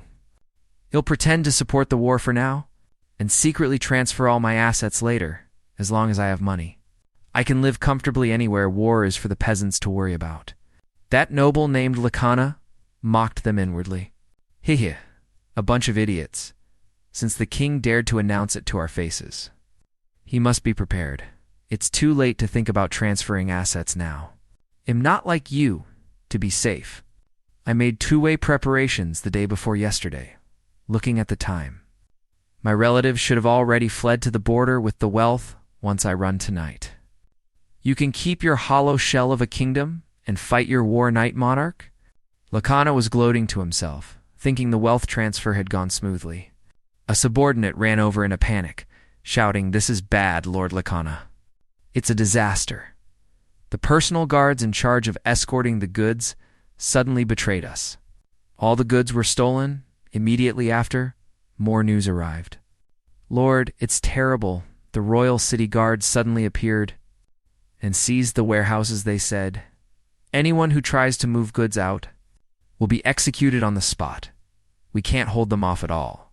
Other nobles also started crying out, "How did this happen, damn it? They struck while we weren't around. Our homes were raided. Curse it, the whole plan is ruined." Lakana forced himself to stay calm, thinking it was all the Night Monarch's doing. I didn't expect him to have planned this far ahead. Luckily, I kept an ace up my sleeve. I've been carrying a top-grade spatial magic stone with me. It contains 30% of my total wealth. As long as I have that, I can make a comeback sooner or later. Am escaping tonight? But just as he was about to move, he was pinned down by a force. Irene Bella appeared before him. "Lakana, you seem to have underestimated the royal city's intelligence network.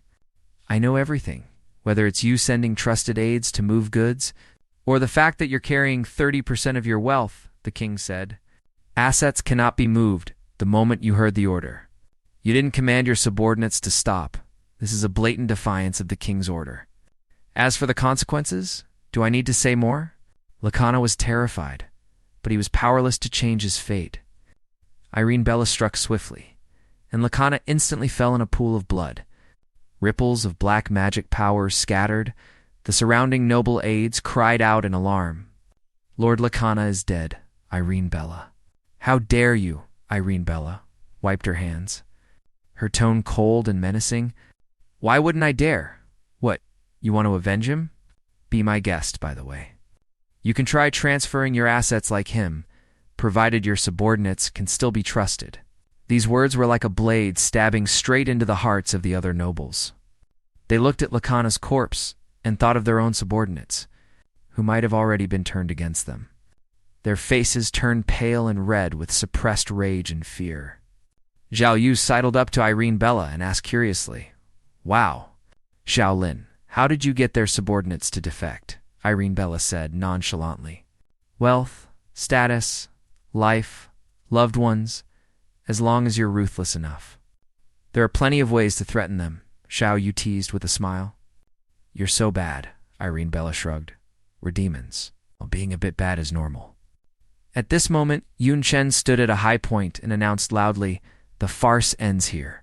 Everyone, let us prepare for war," his voice, carrying an innate authority and charisma, instantly ignited the fighting spirit of everyone present. The commoners pumped their fists and shouted in unison, "War! War! War!" The sound was deafening, as if it would pierce the sky in the royal city's council hall. An aide reported to Yun Chen, "My king, according to your orders, I've placed informants around the nobles and merchants. Lakana's body is also hanging at the main gate. They don't dare to scheme anymore, in fact. Many have donated significant wealth to support the war. They seem to be scared out of their wits." Yun Chen nodded slightly. "This is only the first step. If I can't even suppress internal dissent, how can I face an external enemy?" "Shaolin, what's the situation across the country?" Shaolin replied. "The general morale for the war is at its peak, however. Quite a few civilians. Small merchants and guards from remote territories fled overnight, since they can't cause much trouble. I didn't bother stopping them." Yun Chen chuckled. "That's fine. Those too cowardly to fight would only hold us back if they stayed." Then Yun Chen looked at Lu Tuxi. "Lu Tuxi, any movement from the Allied army?" Lu Tuxi cupped his hands. "The Allied army has finished assembling. The enemy forces include 3 demon venerables, 9 demon lords, 120 high-level demons, 30,000 middle-level demons, and 350,000 low-level demons. In addition, there are 500,000 logistical troops like engineers." Hearing this massive force, Bahar cried out, "What? That many?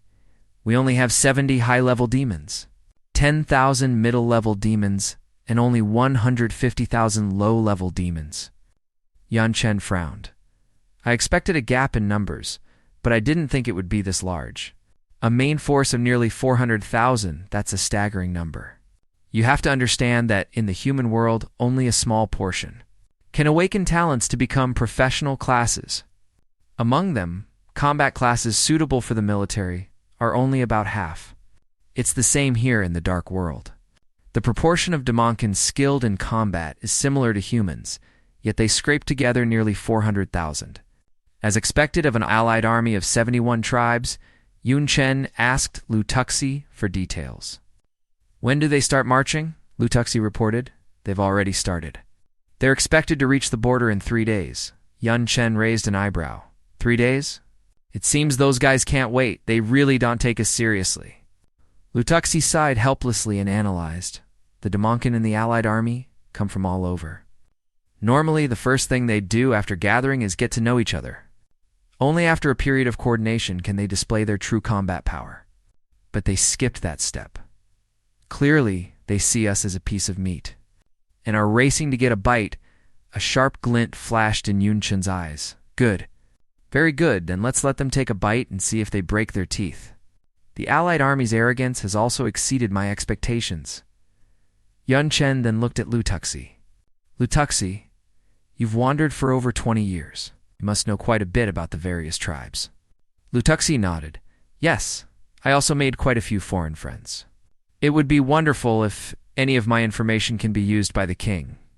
Yun Chen then instructed Bahar, go call Lisha and Pralo too. Let's start the strategy meeting at Torito Castle on the border of the Night Demon Kingdom. The vanguard of the demon allied army arrived. The allied commander, riding a giant red dragon, proclaimed arrogantly, a mere night demon castle? Our vanguard is enough to break it. This battle ends in 3 hours. With a shout of charge, the allied army surged toward the castle like a tide. Suddenly, a white flag rose from the castle walls. The allied commander was taken aback. Then the gates opened, and several figures walked out. A fat demon lord in the lead raised his hands and shouted tremblingly, I surrender as the demon lord of this place. I surrender Torito Castle on our behalf. In the camp under the high sun in front of a magnificent tent, the guards were out in force. The surrendering lord of Torito Castle was shaking with fear, kneeling before a demon venerable of the allied army and crying, I surrender. Willing to provide all the intel, please just don't kill me. Lori, the flash demon, venerable, mocked, surrendering without a fight, even for a trash tribe. You certainly understand the power gap, don't you, Tarkus? The tyrant demon venerable also laughed. What a pity, I thought. I'd get to have some fun killing. You should have put up some resistance. Killing prisoners takes half the fun out of it. Paladi, the Knight's Ever demon venerable, crossed his arms. Capturing a territory without losses is the best outcome. Besides, prisoners are our shared spoils. If you dare kill them, I won't just stand by. The high-quality ones can be auctioned as slaves, and the low-quality ones can be sent to the front as cannon fodder. It's a waste to kill them. Tarkus gave an impatient click of his tongue. I don't need you to remind me. Take this surrendering lord to the interrogation room, and record all the intel he gives. Put the other prisoners in the camp. Well, decide their fate after the war. The surrendering lord screamed frantically. I'll offer my loyalty, please. Spare my life. Later, Lori said with disdain, I can see it now. The night demons are a bunch of cowards. How do they even deserve a place among the 72 tribes? I might as well go straight to the royal city and kill their king. Save some trouble, Tarkus agreed. I think so too. A bunch of trash isn't worth our time. Paladi analyzed calmly. The opponent is still the king of a country. If it were that simple, would we need an allied army? It's best to be steady. Currently, we've sent 3 vanguard units. The main one has taken Torito Castle, and the other 2 are targeting nearby towns. Things should be going smoothly. But as soon as he spoke, Tarkus slammed his chair in anger. Paladi were all demon venerables. You just got lucky and were named Commander-in-Chief. Don't act like the boss here, a country without even a demon venerable. What's the difference between them And a swarm of ants? I could drown most of them with a spit. Are you really taking them seriously? Lori also leaned in. Or do you not believe in my strength? While they were arguing, a guard ran in panicking. My lords? Something's wrong, the two vanguard units, attacking the nearby towns. We're almost wiped out. Pilati was shocked and angry. How did this happen? What exactly happened? A surviving soldier reported, according to reports. The defenses of those two towns were far beyond expectations. They have main force level strength. We couldn't break in at all. And they seemed prepared. A large number of night demons were lying in wait on the retreat paths.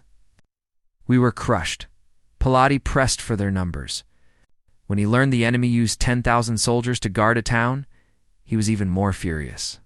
What, using 10,000 soldiers to guard worthless towns? But the main castle with the most resources surrendered? Even looking at the surrendered troops, the main castle only had 2,000 guards. Why? Who fights a war like this? Pilati knit his brows. Cold sweat sliding down his face as he thought, damn it. They must have a reason for doing this. Now, he faced two difficult choices. Either ignore it and march straight through Torito Castle to take the royal city as soon as possible, but that would expose their rear to constant guerrilla harassment from the surrounding towns. Or send more soldiers to attack the towns, but that meant splitting their forces. And slowing the pace of the invasion, the allied army already looked down on the night demons, refused to coordinate, and was only obsessed with a quick conquest. To divide the spoils, Pilati was deeply worried.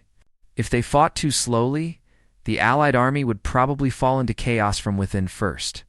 Lori, however, looked dismissive. He sneered, pulling cheap tricks like this. How pathetic it seems the Night Monarch doesn't understand that strategy and tactics are only useful when the strengths are close. A bunch of trash. You'll go bring his head back right now. Then he vanished in a flash. Pilati cursed him for being an idiot. Tarkus, however, mocked him. The Flash Demon race is best at assassination and surprise attacks. Moreover, since it's a demon venerable who's acting, we only need to discuss how to celebrate our victory. Inside the Night Royal City Command Center, everyone is cheering over the victory reports from the front.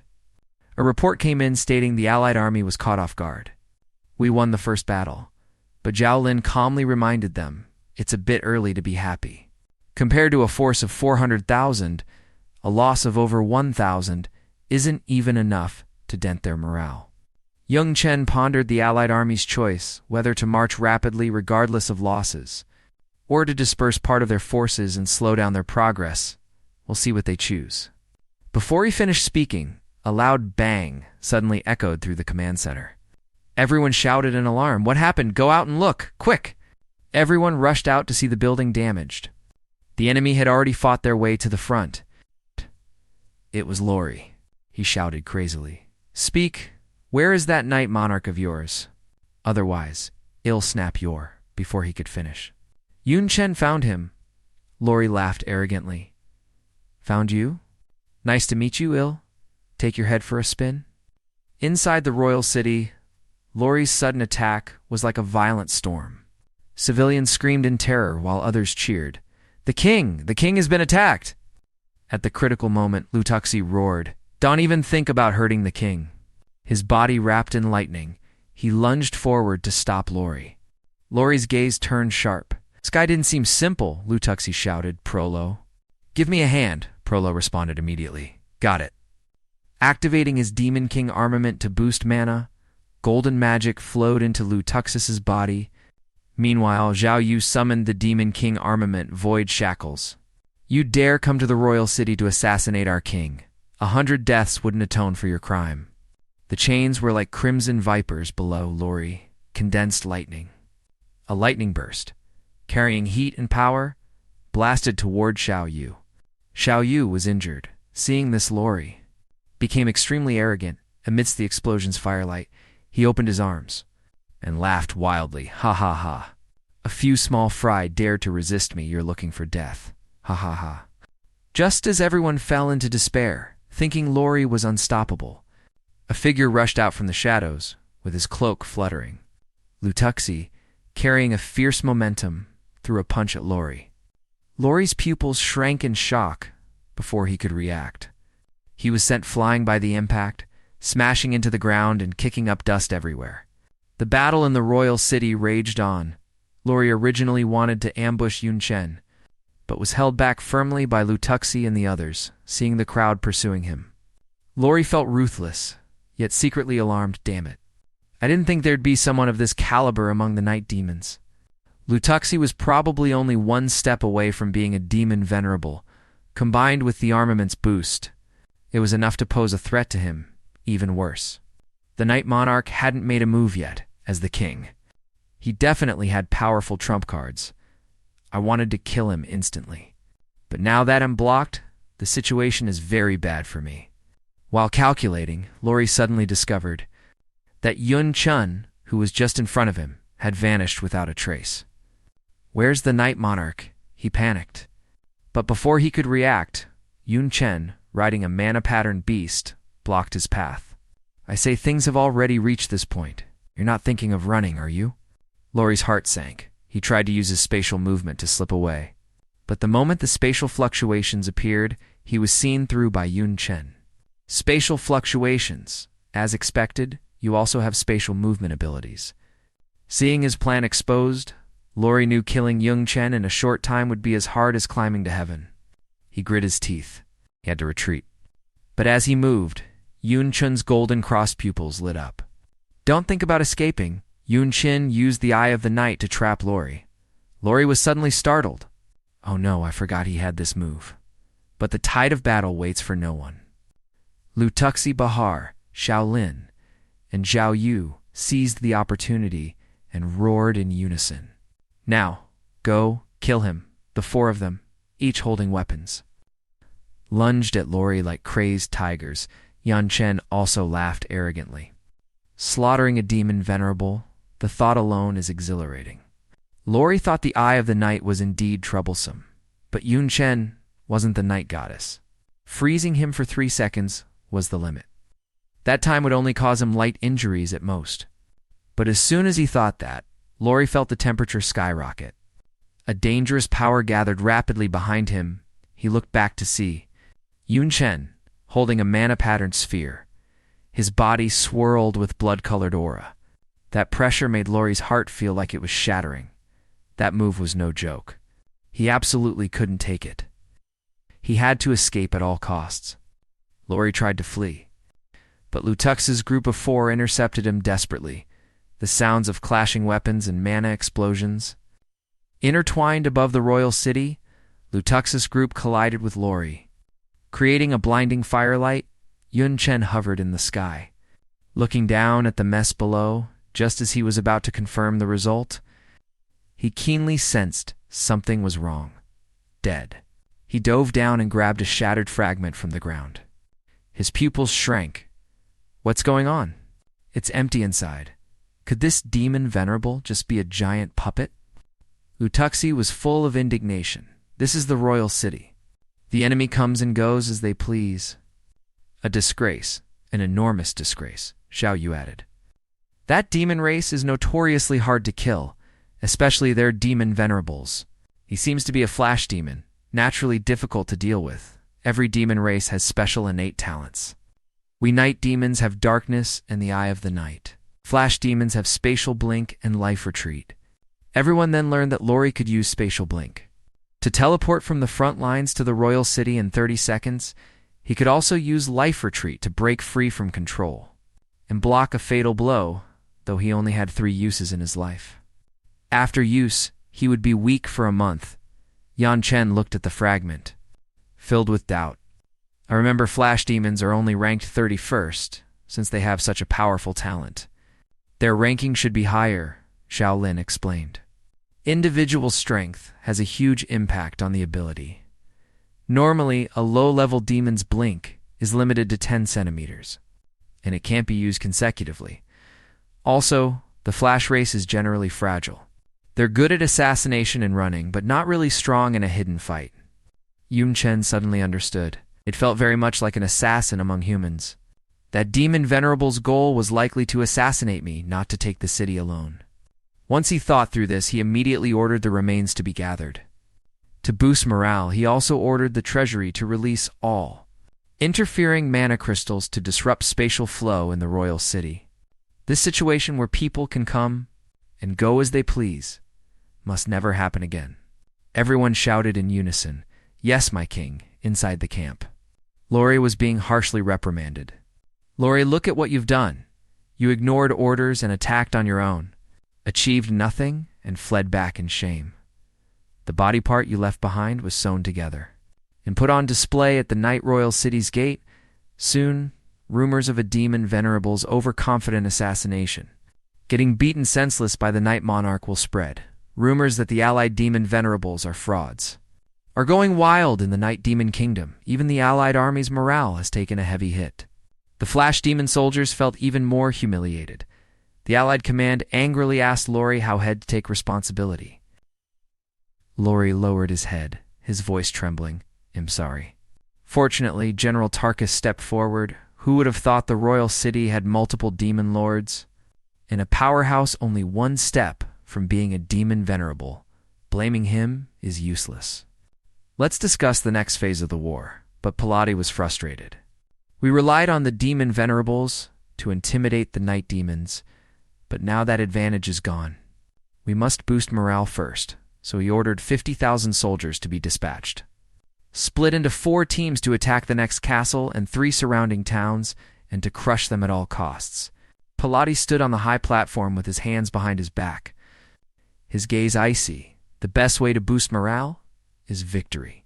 With a wave of his hand, 50,000 allied soldiers moved like a black iron current toward Ramus Castle and the surrounding towns. 20,000 main forces attacked the castle, while 30,000 split to attack the towns. In his eyes, the troop strength of remote territories like Ramus was only 5,000, and towns only had a few hundred. Crushing them should have been easy, but reality delivered a harsh slap. The units attacking the towns suffered a major defeat. Pilati was shocked and furious. The reason for the defeat was simple. The number of night demon soldiers in the towns actually crushed them. What made him even more frantic was that the enemy numbers always countered theirs. He roared with bloodshot eyes. "What is going on? Why does it feel like there's a pair of eyes watching my every move perfectly?" After the victory in the towns, Yun Chen's side cheered in the hall. "Ha ha ha, we won again. This is the price for looking down on us." Before the king's wisdom, the allied army can only suffer. But Lu Tuxi was very calm, looking at Yun Chen. He spoke slowly. "But just like before, the enemy we annihilated is negligible compared to their total numbers. And our price is a castle. Is this truly worth it?" Yun Chen explained. "The enemy intends to destroy our country. Except for the royal city, any territory can be sacrificed. We need to use strategic depth to weaken their forces before the final battle. Even if we only kill a few thousand each time, the allied army has to pass over 200 towns to reach the royal city. Accumulated, it's a huge blow," Lu Tuxi asked. "What if the allied army slows down and attacks the towns slowly?" Yun Chen smiled. "Then we'll withdraw and leave traps for them, but they're arrogant. Small victories only make them angrier, not more cautious." After saying that, he called Prolo. "Let's go. It's time for our work." Sure enough, in Pelitus's subsequent attacks, the main castles still surrendered, and the town units were chased off. He changed his strategy, sending split units to the main castles, and the main unit to the towns. As a result, the towns surrendered, and the engineering support unit was wiped out. The outcome was even worse. Yun Chen traded space for time, using the allied army's arrogance as a blade. To dismantle their offensive step by step, every small victory was bait. Turning Pelitus' rage and frustration into pieces on a strategic chessboard, pushing the battle toward a final showdown at the royal city, Pelitus' constant shuffling led to even worse results. The allied army was in an uproar. Small defeats didn't curb their arrogance. Instead, they vented all their anger on Pilati. Calling his command incompetent, everyone was frustrated and anxious. Pilati was going mad, damn it, outplayed again. He knows exactly how many low, middle, and high-level demons I send. Even the hidden demon venerable ambush was escaped because they set traps ahead of time. Lori suspected a traitor. Pilati shook his head. The Allied soldiers were a mix of all races and had no contact with the night demons. They had no chance or reason to defect. Tarkus suspected the surrendering soldiers. Pilati countered that they were serving as laborers in logistics and couldn't touch core intel. Tarkus had a short temper. He roared, "Enough of this. Just launch a full-scale assault. Chase them all the way to the royal city." Pilati jumped in anxiety. "You idiot. There's no margin for error like that. A super-large magic array. An ambush or a retreat stampede could bury the entire army." Tarkus was incredibly impatient. Shouting that every deployment should be led by a demon venerable, Pilati held his forehead in frustration and called him a fool. "Do you really think a demon venerable is invincible in a hidden clash? Your strength is maybe 1 versus 1,000. 10,000 Demonkin could slaughter you. They aren't stupid. In a war, there's battlefield killing intent. How many blasts from the Night Demon's mana cannons can you take? In large enough numbers, you'd be blown to bits too. What if they create even stronger weapons and use 10,000 soldiers to surround you? Without Lori's spatial blink and life retreat, you wouldn't survive." Tarkus was silenced. Cold sweat began to roll. Pilati knew Yun Chen's brilliance. He grit his teeth and analyzed. "The Night Monarch wants to use a dull knife to shave our meat, trading land for our troops. But he knows my every move. Otherwise, it would be easy to turn the tables and annihilate them. In large-scale warfare, information is as important as combat power. Now he knows our actions perfectly, yet I have no idea how Hei's deploying. How exactly is he doing it?" Pilati looked at the horizon. Full of indignation and confusion inside a mysterious space, Yan Chen sat cross-legged and hovered, surrounded by strange blue light and glowing parasites. Lutuxi was below, doing his best. Yan Chen slowly spoke to reveal the secret. "The mana echo technique. As long as there is mana or dark mana in a body, it emits waves. This move of his fused magic-type mana perception and mechanical-type echolocation to pinpoint location and quantity accurately. Normal detection covered 1,000 miles with him at the center if dark mana was consumed. Directional detection could reach a limit of 20,000 miles. The price was doubled mana. Combined with Lutux's boost and the mono superconductive gold pillar, it could extend to the 200,000-mile border, covering the entire enemy army. Mana stones could also replenish his mana. However, mana waves don't distinguish friend from foe. He had to rely on the night talent to filter them. The night demon's mana waves were similar to his demon form state, and while the allied demon venerables had sharp senses, the waves of hundreds of thousands of soldiers in the camp were too complex to notice anything. Having mastered the enemy's movements through this detection, Yun Chen sent 80,000 troops to roam towns that might be attacked, using the eyeball monsters meant for city proclamations to transmit orders, achieving video command after he finished speaking. Lutuxi, having controlled the battlefield with information, felt worried. "My king, the superconductive gold pillar is too expensive. 1 billion mana coins a day. Can the treasury handle it?" Yun Chen was calculating the bills. It was indeed hard to sustain. Bahar had already used up a lot of resources. However, raiding Lakana's home yielded a massive harvest. There were also donations from nobles and merchants. If all else failed, the night goddess's treasury could fill the gap. Money was not an issue, as he thought. His gaze drifted out the window. The soldiers who were previously ordered to surrender should have made their move. Under the cover of night, several people looking like surrendering soldiers crept toward the Allied camp. Inside the Allied army, Tarkus was soaking his feet and bossing around the surrendered soldiers. "It's thanks to the demon venerable's mercy that you're alive. Serve the main troops well, and you'll get your freedom when the war ends." The surrendered soldiers hurried to show their loyalty, but they knew better in their hearts. It was all a lie once the Allied army won. The night demons would either be slaves or be sent to the front lines as cannon fodder. Freedom and living were both dreams. This surrendered soldier was not simple either.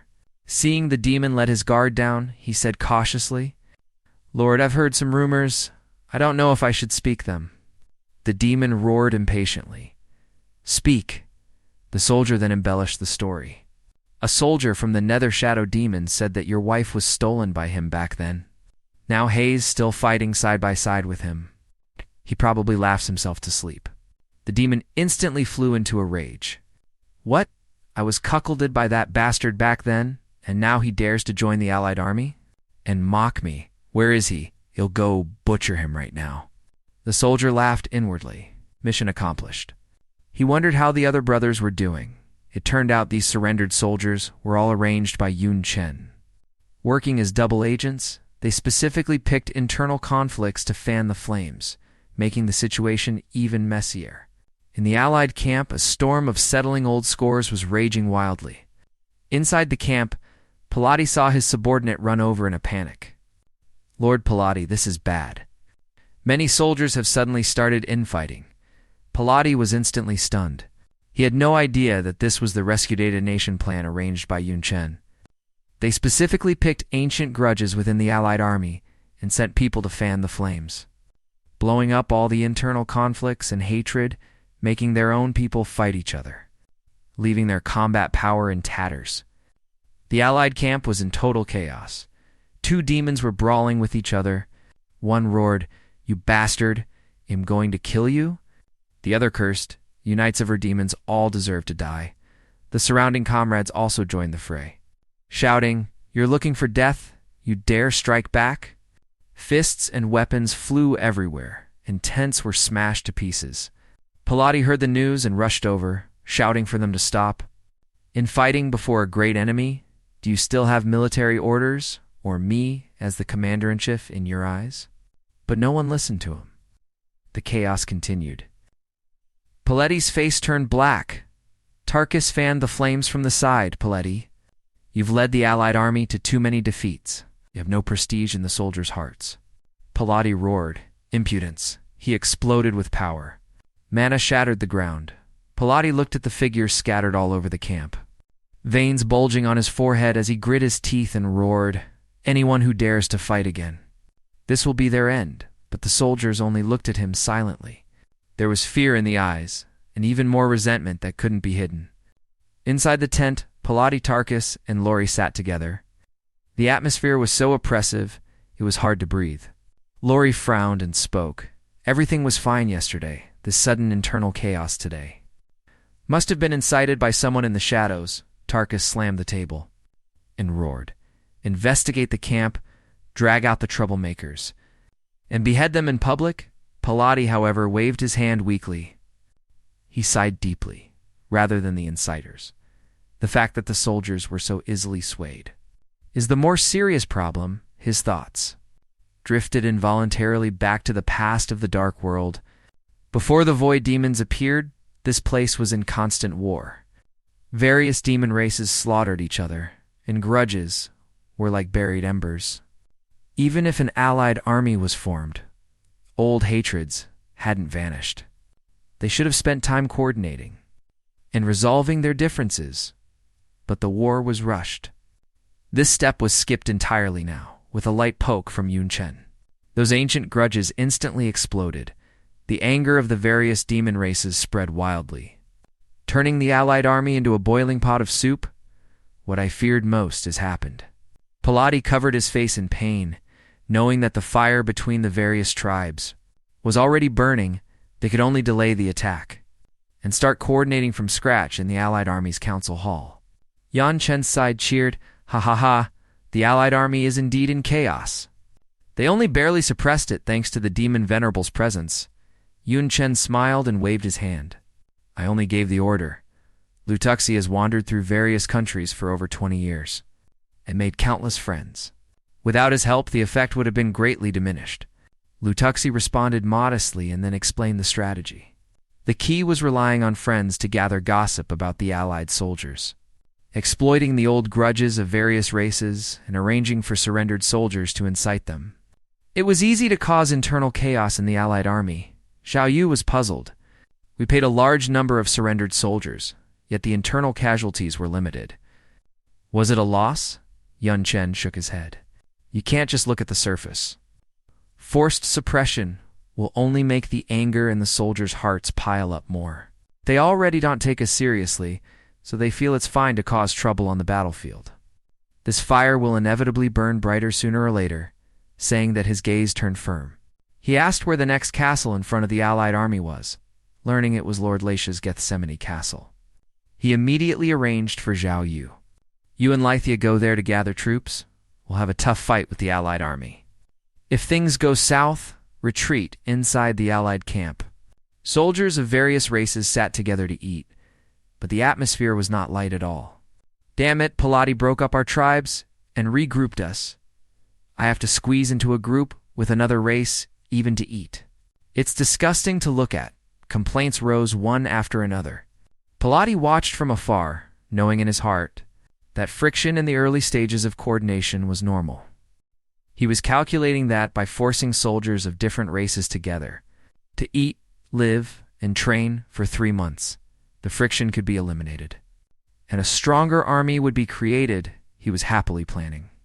Once the coordination was done, they would attack Gethsemane Castle. It was rich in resources.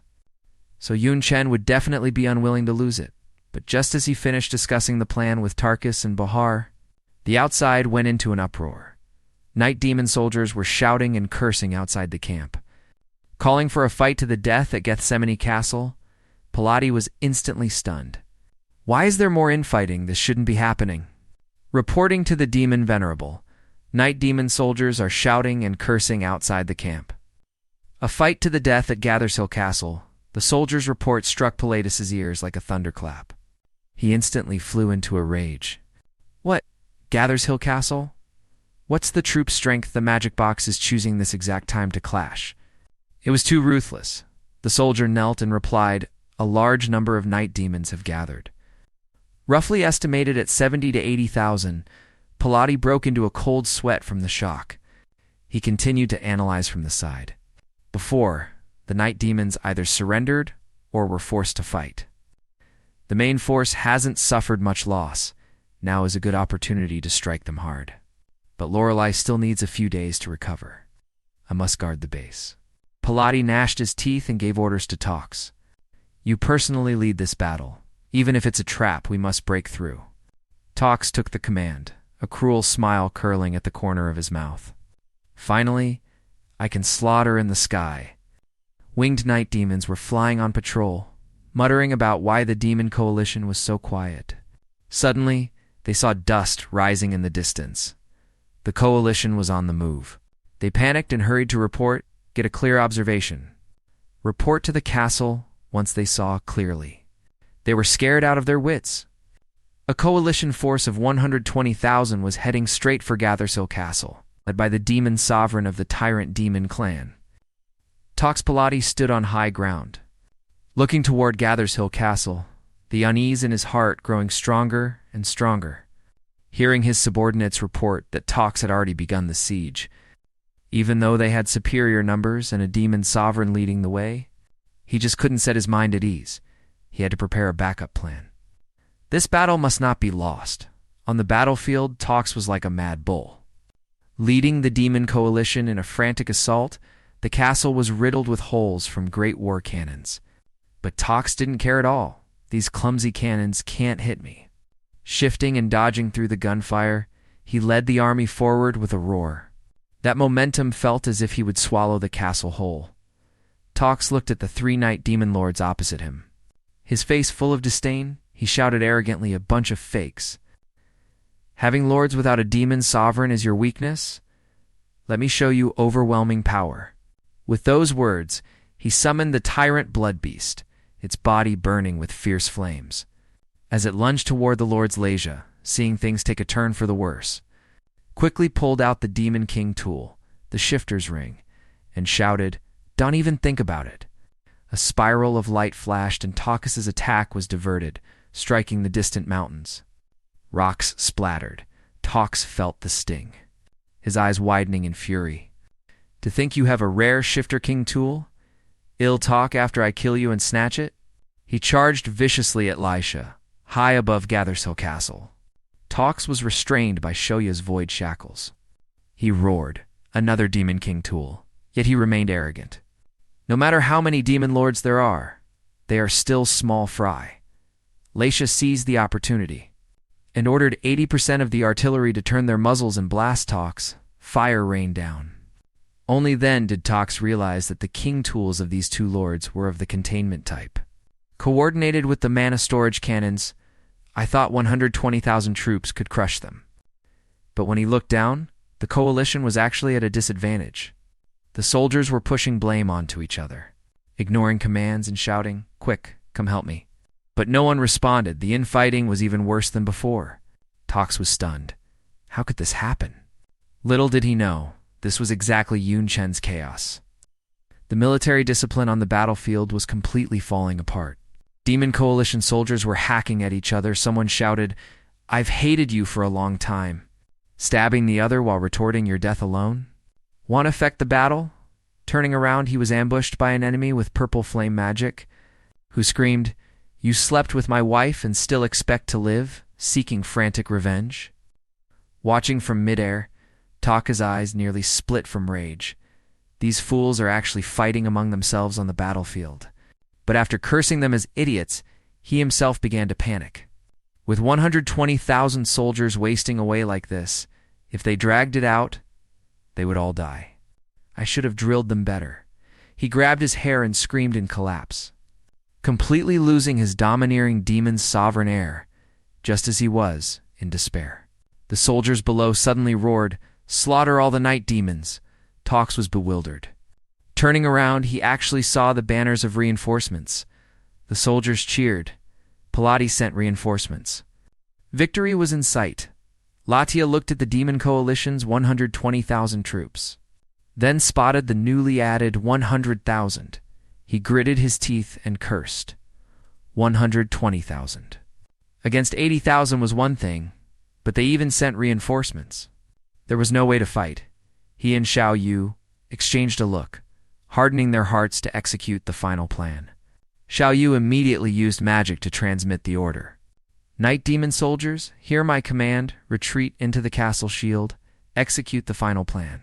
The battlefield turned into instant chaos. The night demons fought while retreating. The Demon Coalition shouted, "Don't think you can escape," and gave chase frantically. Tox, like a mad bull, led the massive army, charging toward the castle. Artillery pounded the shield, splashing blinding light, but he didn't realize this was Leisha's death trap. When more than half the coalition swarmed under the walls, Latia and Xiao Yu shouted simultaneously. They detonated the shield and the wall bombs. In an instant, the castle exploded into a sea of fire. The shockwave tossed the demon soldiers into the sky. Tox was slammed by the air blast, his face covered in blood. The 120,000-strong army, in this heaven-shattering explosion, became ashes on the Phantom World battlefield. In the end, Gather's Hill Castle could not be held the moment the walls were breached. The coalition poured in like a tide, but this land was already soaked in blood and war fire. Riding a blue bull demon beast, Tox led his soldiers into the ruined castle. It was called a coalition victory, but looking around, the ground was covered in corpses.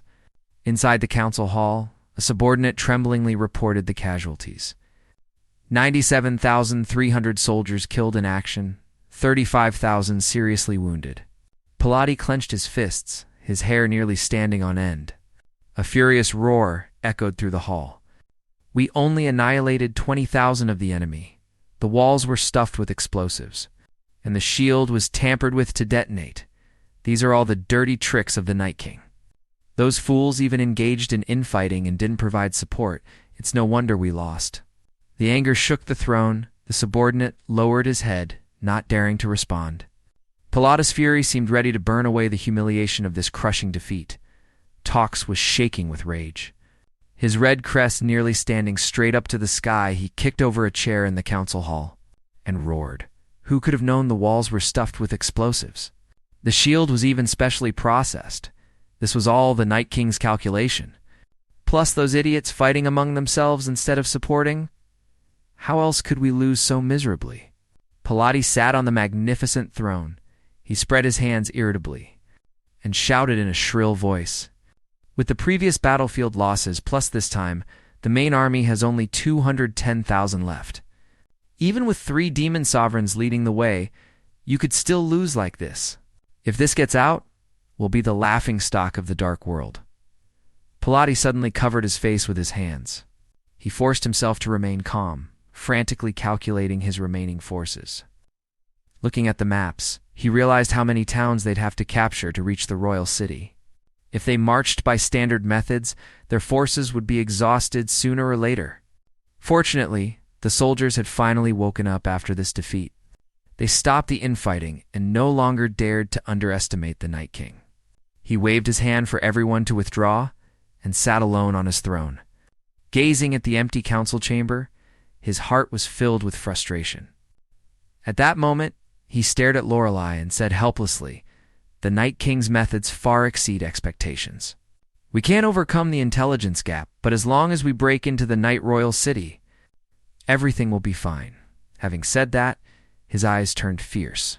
He muttered, "As things stand now, I can only use that." Lorelei was terrified on the side, stammering, "I wasn't the one who lost this battle." "Don't come to settle accounts with me," Pilati glared back at him. He accused, "If you hadn't gone to the royal city on your own and been driven back, the deterrent power of a demon sovereign wouldn't have dropped. How would the night demons have dared to resist? Lord Shimmering Demon loves his reputation most. If he finds out you messed up, you'll lose a layer of skin, even if you don't die." Lorelei instantly lost his composure, his forehead covered in cold sweat. His voice trembled. "Yes, it is as you say." Pilati leaned in close to him, a sinister smile curling at the corners of his mouth. He said, "There is now a good opportunity to atone for your crimes." Lorelei's heart skipped a beat. He had an ominous feeling, Pilati continued. "For example, the blood sacrifice Great Void Flash secret technique that only a shimmering demon sovereign can perform." Lorelei instantly bristled. With bloodshot eyes, he roared, "Where did you learn that? That is an internal secret of the shimmering demon race, known only to the demon sovereigns." Pilati remained perfectly calm. He explained slowly, "Lord Killer Machine fought a war with the shimmering demon race hundreds of years ago. He saw that move. He was the one who told me." These words left Lorelei's anger with nowhere to land, leaving him only able to stare blankly. Pilati began to describe the power of this secret technique. By sacrificing the blood of about 10,000 shimmering demon soldiers, one can carry a large number of demon wings through ultra-long distance spatial flickering. To launch a surprise attack on the Night Royal City, Lorelei trembled with rage after hearing this. He pointed at Pilati and cursed, "No wonder you never sent the shimmering demons to battle. We're planning to use them for a blood sacrifice all along." "No, a blood sacrifice requires draining the blood of my kin. I cannot let 10,000 tribesmen die." But Pilati wouldn't listen at all. With a darkened face, eerie black flames flickered behind him. He said coldly, "Do you think I'm negotiating with you? Don't forget my status." These words were like a knife held to Lorelei's throat. At that moment, Tarkus also leaned in. He said menacingly, "Lorelei, you should know the consequences of defying military orders. When we take the royal city, your contribution will be the greatest. You'll be able to claim the most land and resources, enough to compensate for the shimmering demon race's losses." Pilati and Tarkus played good cop, bad cop. They spoke of defying orders and facing the demon lord's wrath on one side versus great merit and rewards on the other. Even a fool would know which to choose. They even mocked Lorelei. "It's not you who's dying. 10,000 soldiers are nothing to the shimmering demon race." Looking at the two of them, Lorelei felt his heart turn to ice. Was the fate of the shimmering demon race to be sacrificed like this? Lorelei's lips trembled, his voice carrying a sob. I understand." His heart was filled with despair, but he could only submit to the coercion of Pilati. And Tarkus, Pilati laughed wildly. He spread his arms as if he could already see the scene of the coalition army storming the Night Royal City. He shouted, "Night King, I'll see how you defend against this when the entire coalition appears in the royal city. Let's see how you respond. Ha ha ha ha." Tarkus followed with a hideous grin, as if this conspiracy were already a guaranteed victory. The shimmering demon soldiers were still happily gathered in the square. They thought they were finally going to battle, each one rubbing their hands in anticipation. They clamored that they weren't as cowardly as the other demon races and would surely win. They even hoped that after Lord Lorelei was finished, they could capture a few night demon slaves. But they didn't know the shadow of death was quietly enveloping them. With bloodshot eyes and blood-colored aura swirling around him, Lorelei walked step by step toward the square. He whispered to himself, "I'm sorry. This is a necessary price." Victory always needs stepping stones. Just as he finished speaking, a blood-colored blade sliced through the sky, and a massive blood curtain instantly shrouded the shimmering soldiers. The soldiers let out piercing screams. "Ah! What's happening? It hurts so much, it's so uncomfortable." They looked at Lorelei in terror. They couldn't believe the lord they normally revered would actually strike them so cruelly. Someone roared in despair, "Lord Lorelei, why are you doing this? We've done nothing wrong." On the square, cries and curses intertwined, but none of it could stop the blood sacrifice. Lorelei gritted his teeth. Hardening his heart, he activated the blood sacrifice Great Void Flash as his hand seals descended. A force that seemed to warp space began to drag everything into position. Lightning wrapped around Lorelei's body. He looked as if he were being burned by pain, yet he continued to hold on. When the last trace of the shimmering soldier's presence dissipated, Lorelei roared, "Destination, Night Royal City, on the other side." Yun Chen said softly to several subordinates, "Well done." Xiao Lin and Xiao Yu huddled together, discussing excitedly. Everything relied on the king's strategy. As long as the king is here, nothing is impossible. Even the demon sovereigns aren't so scary anymore. Their eyes sparkled with full admiration for Yun Chen. They didn't notice danger was quietly approaching. Yun Chen stood there, analyzing the situation. The current situation is great. When the coalition reaches the royal city, their forces will likely be depleted. We can win by dealing with the 3 demon sovereigns then. Before he could finish, Bahar rushed in frantically. He shouted, "My king, something terrible has happened. A coalition force of 200,000 has already reached the outskirts of the royal city." Yun Chen's eyes widened, his face full of disbelief. Gathers Hill Castle is 130,000 miles from the royal city. How did the coalition suddenly appear? His heart sank, knowing something was wrong. He quickly used magic resonance to investigate and found the royal city was indeed surrounded. But strangely, within the coalition, not a single demon with the magic fluctuations of the shimmering demon sovereign's tribe remained. Yun Chen's brow furrowed as he muttered to himself. They must have used a special skill at a great cost. He couldn't afford to overthink it now. He immediately ordered to contact the frontline support troops at all costs. To rush back to the royal city, Yun Chen lowered his head and thought. Too many troops had been sent out. Only 50,000 soldiers remained in the royal city. Even without counting the 3 demon sovereigns, the disparity was far too great. But he quickly raised his head, his eyes regaining their determination. He shouted, "The rest of you, prepare for battle with me." The generals behind him responded in unison. Yes, on the city walls, the roar was constant. The coalition's attacks fell like rain. Yun Chen led the crowd up the city tower, looking at the dense coalition of 200,000 demons outside. He took a deep breath and asked loudly, "The 200,000-strong demon coalition is right outside. Do you have the confidence to face them?" The soldiers below didn't hesitate, roaring in unison. Yes, that voice shook the city walls. Seeing the high morale of the soldiers, a smile tugged at Yun Chen's mouth.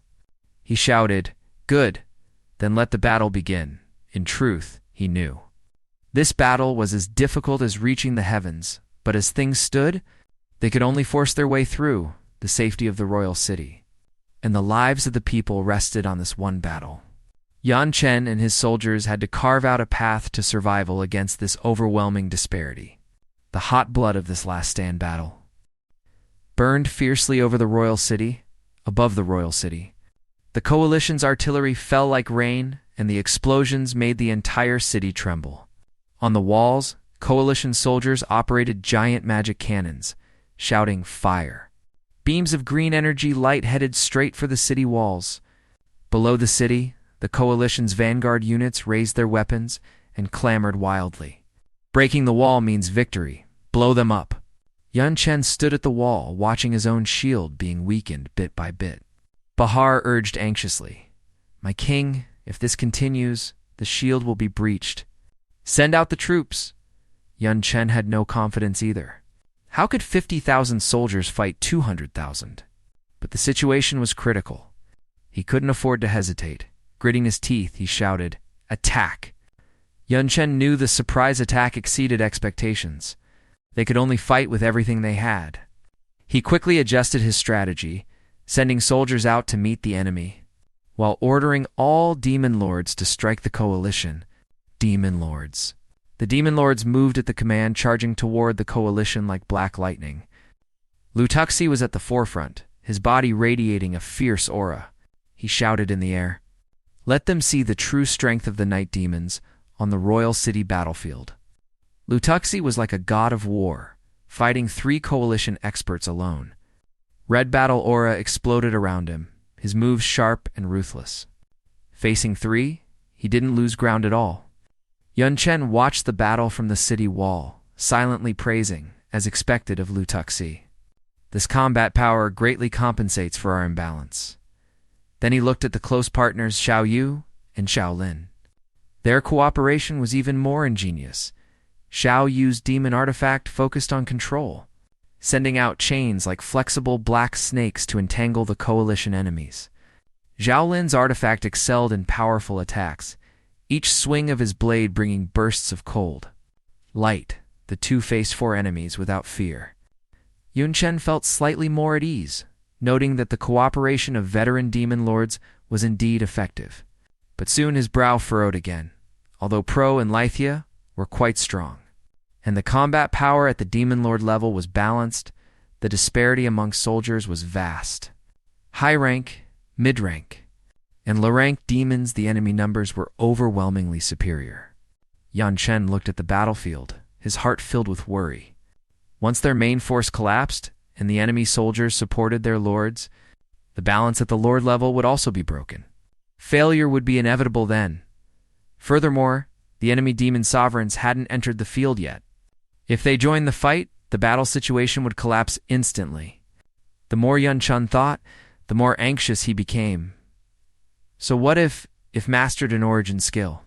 The demon sovereigns have them too. It's hard enough to deal with one, let alone fighting 3 at once.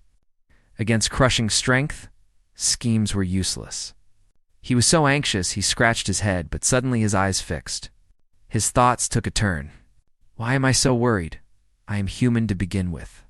Triggering a civil war among the demon wings is already a success. There's no need to win this impossible war. Yun Chen looked at the chaotic battle. Complex thoughts rose from his heart. From a human perspective, the more the coalition and the night demons died, the better. If he won, he could use the night demons for more things. If he lost, there was nothing to be done. As a human, I've done enough. The night demons obey me completely. I can let them go to their deaths. While I take Xiao Yu and Xiao Lin and escape back to the human world, that should be the most correct choice. But then his thoughts shifted, and he fell into struggle again. Why is it so hard for me to decide just then? Cheers from outside the city reached his ears. Soldiers shouted excitedly, "The king is so cool. Thanks to the king, we don't have to live in fear." A group of demon soldiers knelt and swore, "We are willing to fight to the last breath for the king. We will never surrender." The rising shouts for the king were like a heavy hammer, striking Yun Chen's heart again and again. Looking at these fanatical and loyal night demons, Yun Chen couldn't help but curse madmen, but his eyes showed a hint of being touched. He flew to a high point on the battlefield, and the scene he saw made his heart tighten. A demon soldier held his dying father, covered in blood. Yet he shouted to him, "King, I leave my father to you. You must win," before he could finish his words. That soldier actually detonated his own magic, perishing along with the enemy. A massive explosion lit up the gloomy battlefield. Yun Chen stood there, dazed. The madness and loyalty of these night demons completely breached his internal defenses. From the city wall, Yunchun witnessed a scene that shocked him to the core. A group of night demon soldiers, radiating an aura of absolute resolve, held self-destruct crystals and roared at Yunchen, king. "We leave our wives and children to you." Having said that, they charged madly toward the coalition. Their laughter was filled with fearlessness. "So what if it's 50,000 against 200,000? We never planned to live when we joined the fight.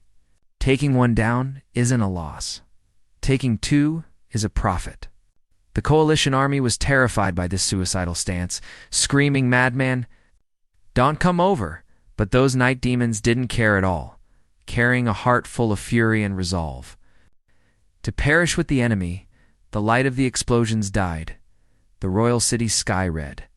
Yun Chen stood in a daze. Bahar explained in a low voice beside him, "These are voluntary suicide attacks.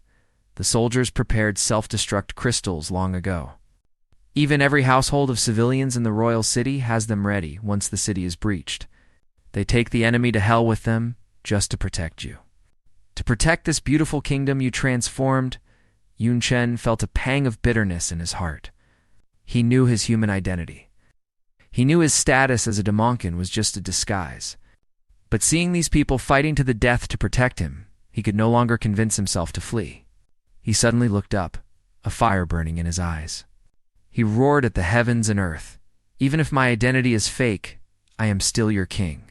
With that, Yun Chen turned and shouted to Bahar, "I leave the battlefield command to you.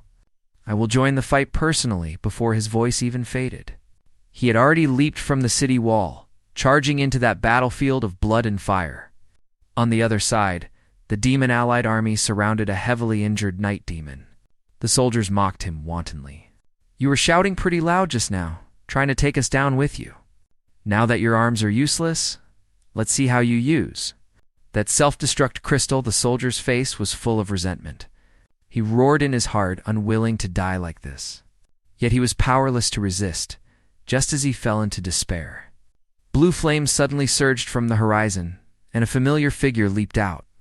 "It's Yun Chun," the soldier shouted excitedly. "The king! The king is personally joining us in battle." Yun Chen held a variety of weapons, the hand of plunder, eerie array breaker, and eerie soul shock, switching between them seamlessly. He let out a roar of kill at the allied army and charged in.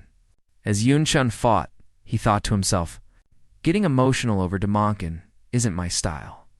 But since I've entered the fray, it'll make it a bloodbath."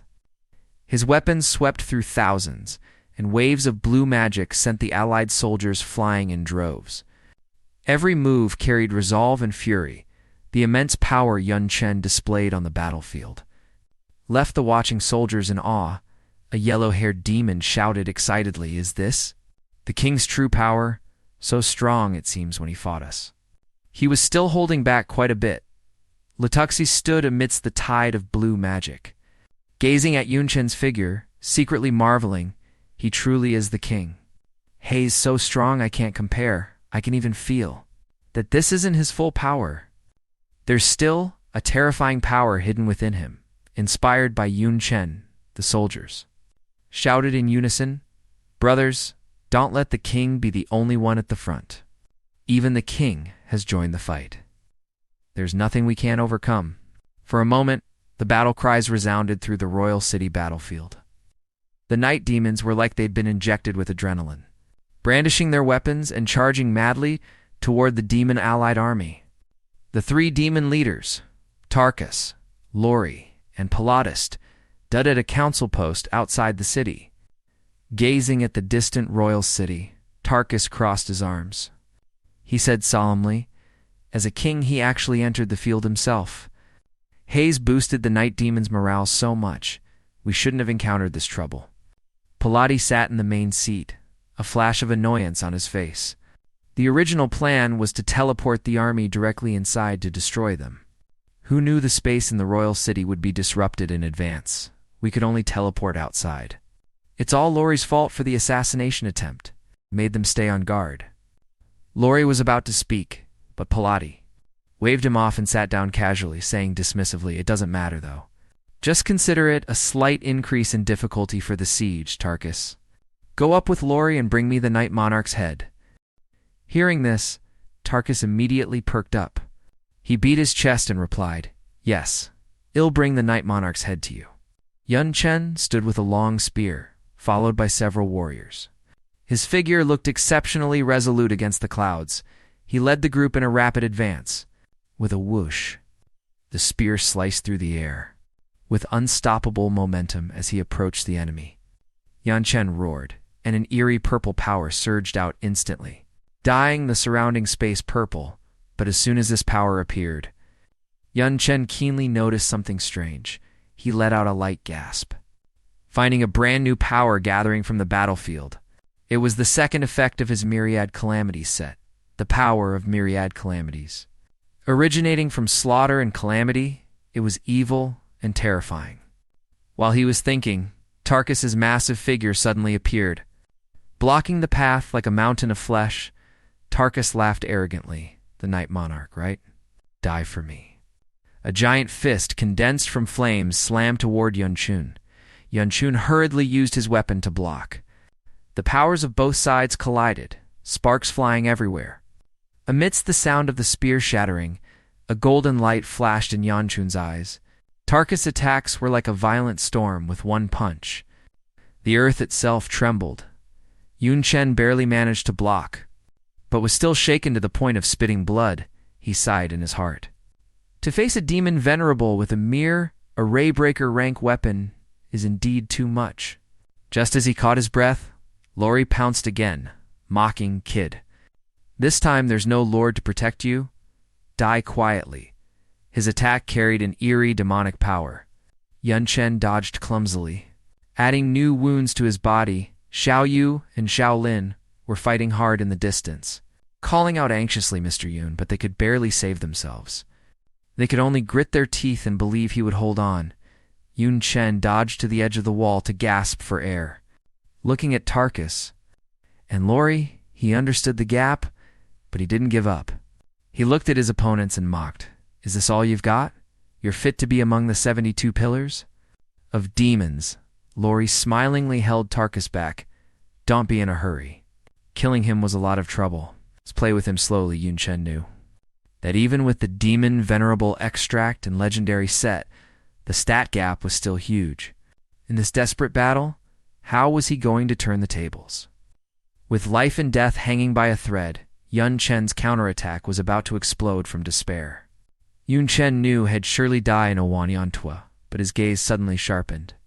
He used his skills, merging the fighter's wind-chasing step and the swordsman's extreme shadow. His figure turned into a green streak of light, fleeing toward the royal city. Tarkus and Lori watched the green light and shouted in confusion. He ran away. And toward the royal city, Yun Chen shouted back as he fled, "I have the ultimate trump card. Follow me if you aren't afraid of death," Tarkus sneered, trying to use the civilians as cannon fodder. "It's useless." He and Lori also gave chase toward the royal city. Inside the city, Bahar and other officials were in a panic. Someone shouted, "Quick, open a gap in the shield. The king is returning," but others worried that if the demon venerables followed, the royal city would fall. Bahar gritted his teeth. "If the king dies, the kingdom dies too. Open the shield." A gap appeared instantly the moment Yun Chen rushed into the royal city. Tarkus and Lori arrived almost simultaneously. The soldiers inside cried out in despair. "It's over. The demon venerables have entered the city. We can't hold it." But Bahar remained convinced. "Believe in the king. He never does anything in vain." Above the city, Yun Chen was chased into a pathetic state by Tarkus' attacks. Fire from explosions kept erupting around him. Tarkus laughed madly. "Foolish Night Monarch. The whole royal city will be buried with you." Yun Chen couldn't care about that, barely dodging using spatial skills like God Flash. Lori was also in close pursuit, mocking, "You're not the only one who knows spatial skills." Yun Chen gritted his teeth, his mind fixed on one thought: just a little longer. Almost there, he fought his way toward the depths of the royal city, charging toward that mysterious gate. The explosions followed him like a shadow, but he finally broke through the gate. Just as he thought he could catch his breath, Tarkus and Lori blew open the gate and rushed in, though they were now on guard. Yan Chen chose this place as his destination. There must be a setup. We must be careful, but after Tarkus and Lori charged into the city, they didn't care about any setups at all, Tarkus clamored arrogantly. A mere knight. Demon Kingdom. What could possibly deal with us? Well, just trample it, Lori agreed. The two strode deeper, but the further they went, the more something felt wrong. Yan Chen was gone, Lori frowned. We chased him all the way, but haven't seen the Night Monarch. What's going on? Just as they were wondering, Sha Qing-chung appeared. Her cool figure was exceptionally striking amidst the ruins of the broken city. Lori caught a glimpse and shouted in shock, I found a human, seeing them. Sha Qing-cheng's eyes turned cold instantly. She uttered the word Demonkin and immediately unleashed a terrifying pressure of a demon lord rank. Her figure was like lightning. As she pounced toward Tarkus and Lori with lethal intent, roaring, die. Tarkus and Lori resisted in haste, but were forced back by Shia Qing-cheng's attacks and then sealed in massive ice crystals. Lori lost his nerve, screaming frantically, Why is there a human of demon lord rank in the Night Royal City? Amidst the sound of ice crystals shattering, Tarkus and Lori were completely frozen by Shia Qing-cheng's frost power, holding her long blade. Sha Qing-chung turned toward the hiding spot and said softly, Come out, they are dead. Yun Chen stepped out quickly, full of gratitude. Thank you for taking action, Teacher Shia. Two demon venerables were killed by you instantly. Your strength is terrifying. Sha Qing-cheng's expression was solemn. This is all I can do. The allied army is damaged, and 2 demon venerables are gone. It will be hard for you to lure more enemies here. Since I cannot leave, the final victory still depends on you. Yun Chen straightened his chest and replied firmly, Don't worry, Teacher Shia, you've been a huge help. I can handle the rest. At this time, the outer battlefield of the royal city was a tragic scene. The demon soldiers mocked wantonly. Your king fled with his tail between his legs. The demon venerables have stormed the city. The royal city will fall, and your kin will be slaughtered. Although the night demons fought to the death with self-destruct crystals, they were no match for the demons. Someone cried in despair, Against 2 demon venerables, even the king cannot win. The kingdom is going to fall. At this moment, the gate was about to open. The demon soldiers saw the royal city gate opening and shouted excitedly, Look, the gate is opening. It must be the demon venerable lords who killed the Night Monarch, and are opening the gate from inside. The royal city is finished. We've definitely won this war. The night demons' faces were full of despair. Someone murmured, Is the royal city really falling? Impossible? Absolutely impossible? Who exactly is the one opening the gate, just as everyone was anxious? Yun Chen appeared, clad in a cloak and holding a green glowing spear. He stood majestically at the city gate. The night demons instantly erupted. It's the king. It's our king who opened the gate. What was even more shocking was that Yun Chen actually took the corpses of Tarkus and Lori and hung them on the city gate with green light. It's the king's victory. Our king is invincible and unbeatable. The cheers of the night demons shook the heavens. The demon soldiers were struck as if by lightning. Standing dazed on the spot, someone screamed in collapse, The 2 demon venerable lords are dead. Impossible. I must be dreaming. Lord, demon lord, please wake me up. Upon hearing the news of Tarkus and Lori's deaths, Pilati flew into a rage. He roared frantically, What exactly is going on? What happened inside the Night Royal City? Taking the opportunity, Yun Chen raised his arms and shouted, The 2 demon venerables are dead. Soldiers, charge with me. Kill the allied army. Kill the traitors. The night demons' morale exploded. Shouting, Kill, they charged at the demons. The demon soldiers were terrified by this momentum, screaming as they fled in all directions. Pilati stared at Yan Chen, his eyes full of resentment and hatred. Night Monarch, I admit I underestimated you. No matter what means you used, killing 2 demon venerables is your skill. But it's too arrogant to think you've won. He pulled out a purple crystal. Lightning flickered wildly inside the crystal. I didn't want to use this move, but you forced me. As soon as he finished speaking, the crystal released an eerie purple light That shot straight above the royal city, Pilati grinned hideously. No matter what you've set up in the city, if I destroy the city, everything will be resolved, great lord. Knights ever. Show these night demons your power. In the sky, purple energy gathered into a terrifying form. As if it would swallow everything, the city's people panicked. Someone pointed to the sky and screamed. What is that?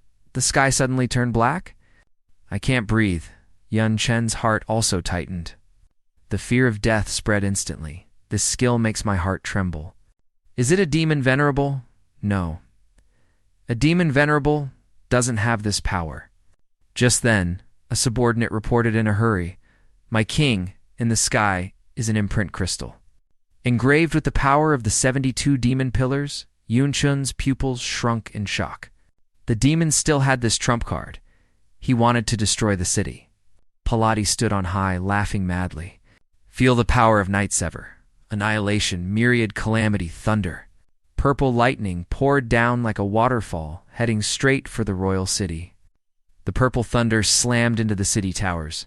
The whole city was instantly enveloped in terrifying purple light. The people screamed as they fled in all directions. Help! Someone save me! Those desperate voices tugged at Yan Chen's heart. He couldn't afford to think too much.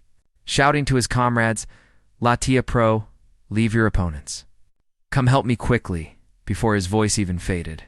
He had already turned into a white shadow, charging toward the core of the royal city. Lucia and the others responded in unison. Yes, but how could the demons let them go? 2 demon soldiers roared. Don't think of escaping? They pounced, but were entangled by green vines, damn. Were being held back. Yun Chen flew into midair, looking down at the city being ravaged by lightning. His heart was in knots. He quickly ordered Pro, exhaust your dark magic. To boost Leisha's ability, Leisha, can you transfer the skill's target? Lythia shouted in a panic. This is a skill of the 72 demon pillars. I can barely transfer it a few meters. The royal city will still be destroyed, but Yan Chen's gaze was firm. A few meters is enough. Lock the target on me. Lacia screamed in shock. If you die, the kingdom is finished after killing you. The skill will continue to attack the city. Your sacrifice will be meaningless. Looking at the civilians dying tragically below, Yun Chen was enraged to the extreme.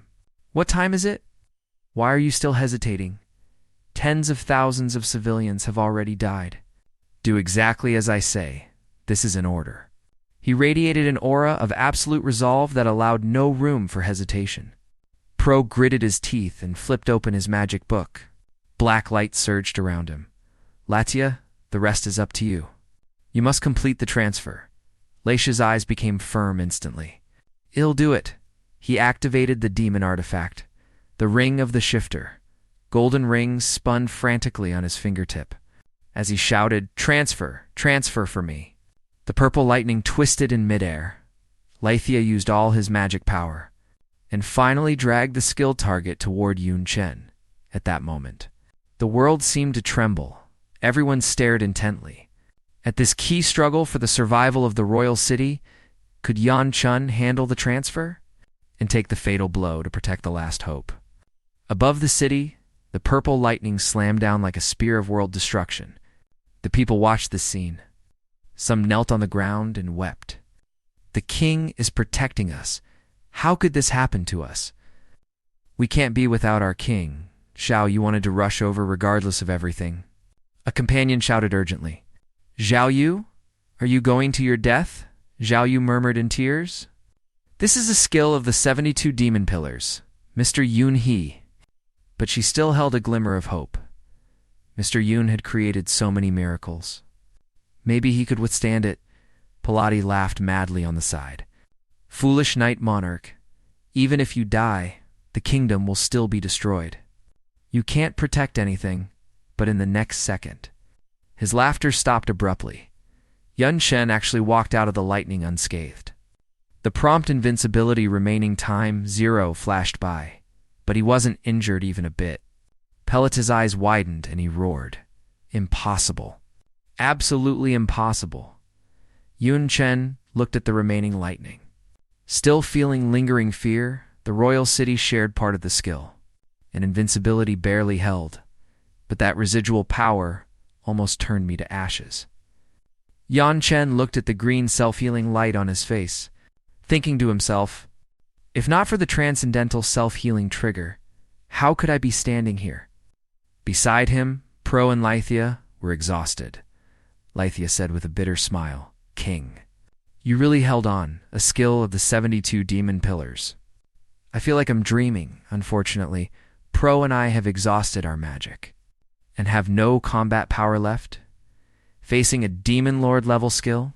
This little loss is lucky, Yunshin's gaze was firm. Go back and rest. Leave the rest to me. Seeing this, the night demons below erupted. The king isn't even afraid of the 72 demon pillar skill, invincible and unbeatable. Brothers, kill, victory is ours. The demon soldiers panicked. Someone screamed in collapse. He killed 2 demon venerables. And even the demon lord's skill was useless. A high demon can't do that. The Night Monarch has the strength of a demon lord. We need the 72 demon pillars to join the fight to win. We can't win, Pilati thought to himself. No. If he really had demon lord strength, he would have crushed us frontally long ago. He must have used a special item. Those items are mostly one-time use. So he only used it when the city was about to be destroyed, but he was also in a dilemma. I understand the trick, but will the soldiers believe it? The demon morale had collapsed to the limit. If this continues, we'll be defeated. Even winning would be a Pyrrhic victory. I would become a laughingstock. I must find the most direct way to boost morale in a battle between 2 armies. The only thing that can take effect quickly is Pilati, stood on the battlefield, radiating an arrogant aura. He shouted to Yunchen, Night Monarch, Demon Venerable Pilati is here. Do you dare to fight me? As if that wasn't enough, he also directed a wave of purple energy toward Yunchun's direction and shouted again, Do you dare to fight me? His frantic appearance seemed as if he were certain Yun Chen wouldn't dare to accept the challenge. Seeing this, Xiao Yu's brows furrowed in anger. She shouted at Pilati, Bastard, have some shame. Our king has been fighting for so long. While you've been watching from the rear, how dare you initiate a duel? Lutuxi also looked on with disdain. Despicable. You're dreaming. Yun Chen's gaze was cold. Looking at Pilati, he slowly uttered 3 words. On what grounds? Seeing this, Pilati began to talk eloquently. On the grounds that to fight Lori Tarkus and Lord Nightseaver's skill. You've already exhausted your trump cards if we keep fighting. Whoever wins will have a Pyrrhic victory as commanders who cherish our soldiers. This is something neither of us wants to see, so even though our forces are superior, I am willing to give you a chance for a duel to decide the outcome. If you win, we withdraw. Do you dare? He had a small plan in mind. If he accepts, you'll kill him. If he refuses, it will reduce the soldiers' fear of him and restore morale. A true demon lord would not escape a demon venerable's challenge, Yun Chen thought to himself. It's true, we are still at a disadvantage. Pro and Lysha have withdrawn to rest, so the demon lord level combat power balance has been broken. If Pilati joins the fight, a melee would be even more disadvantageous to me. Yan Chen looked at the night demon soldiers behind him, his eyes full of heartache. Moreover, he didn't want to see more night demons sacrifice themselves through self-destruction. With that, his aura surged, and red magic power surged in his palm. He shouted at Pilati, Then let us fight on the battlefield. The soldiers of both sides shouted for their respective leaders. Peletus men cheered. Go for it. Good luck, Lord Pilati. Avenge Lord Tarkus and Lord Lori. Kill the Night Monarch. Yun Chen's followers were not to be outdone. The king will surely win. Our king is invincible.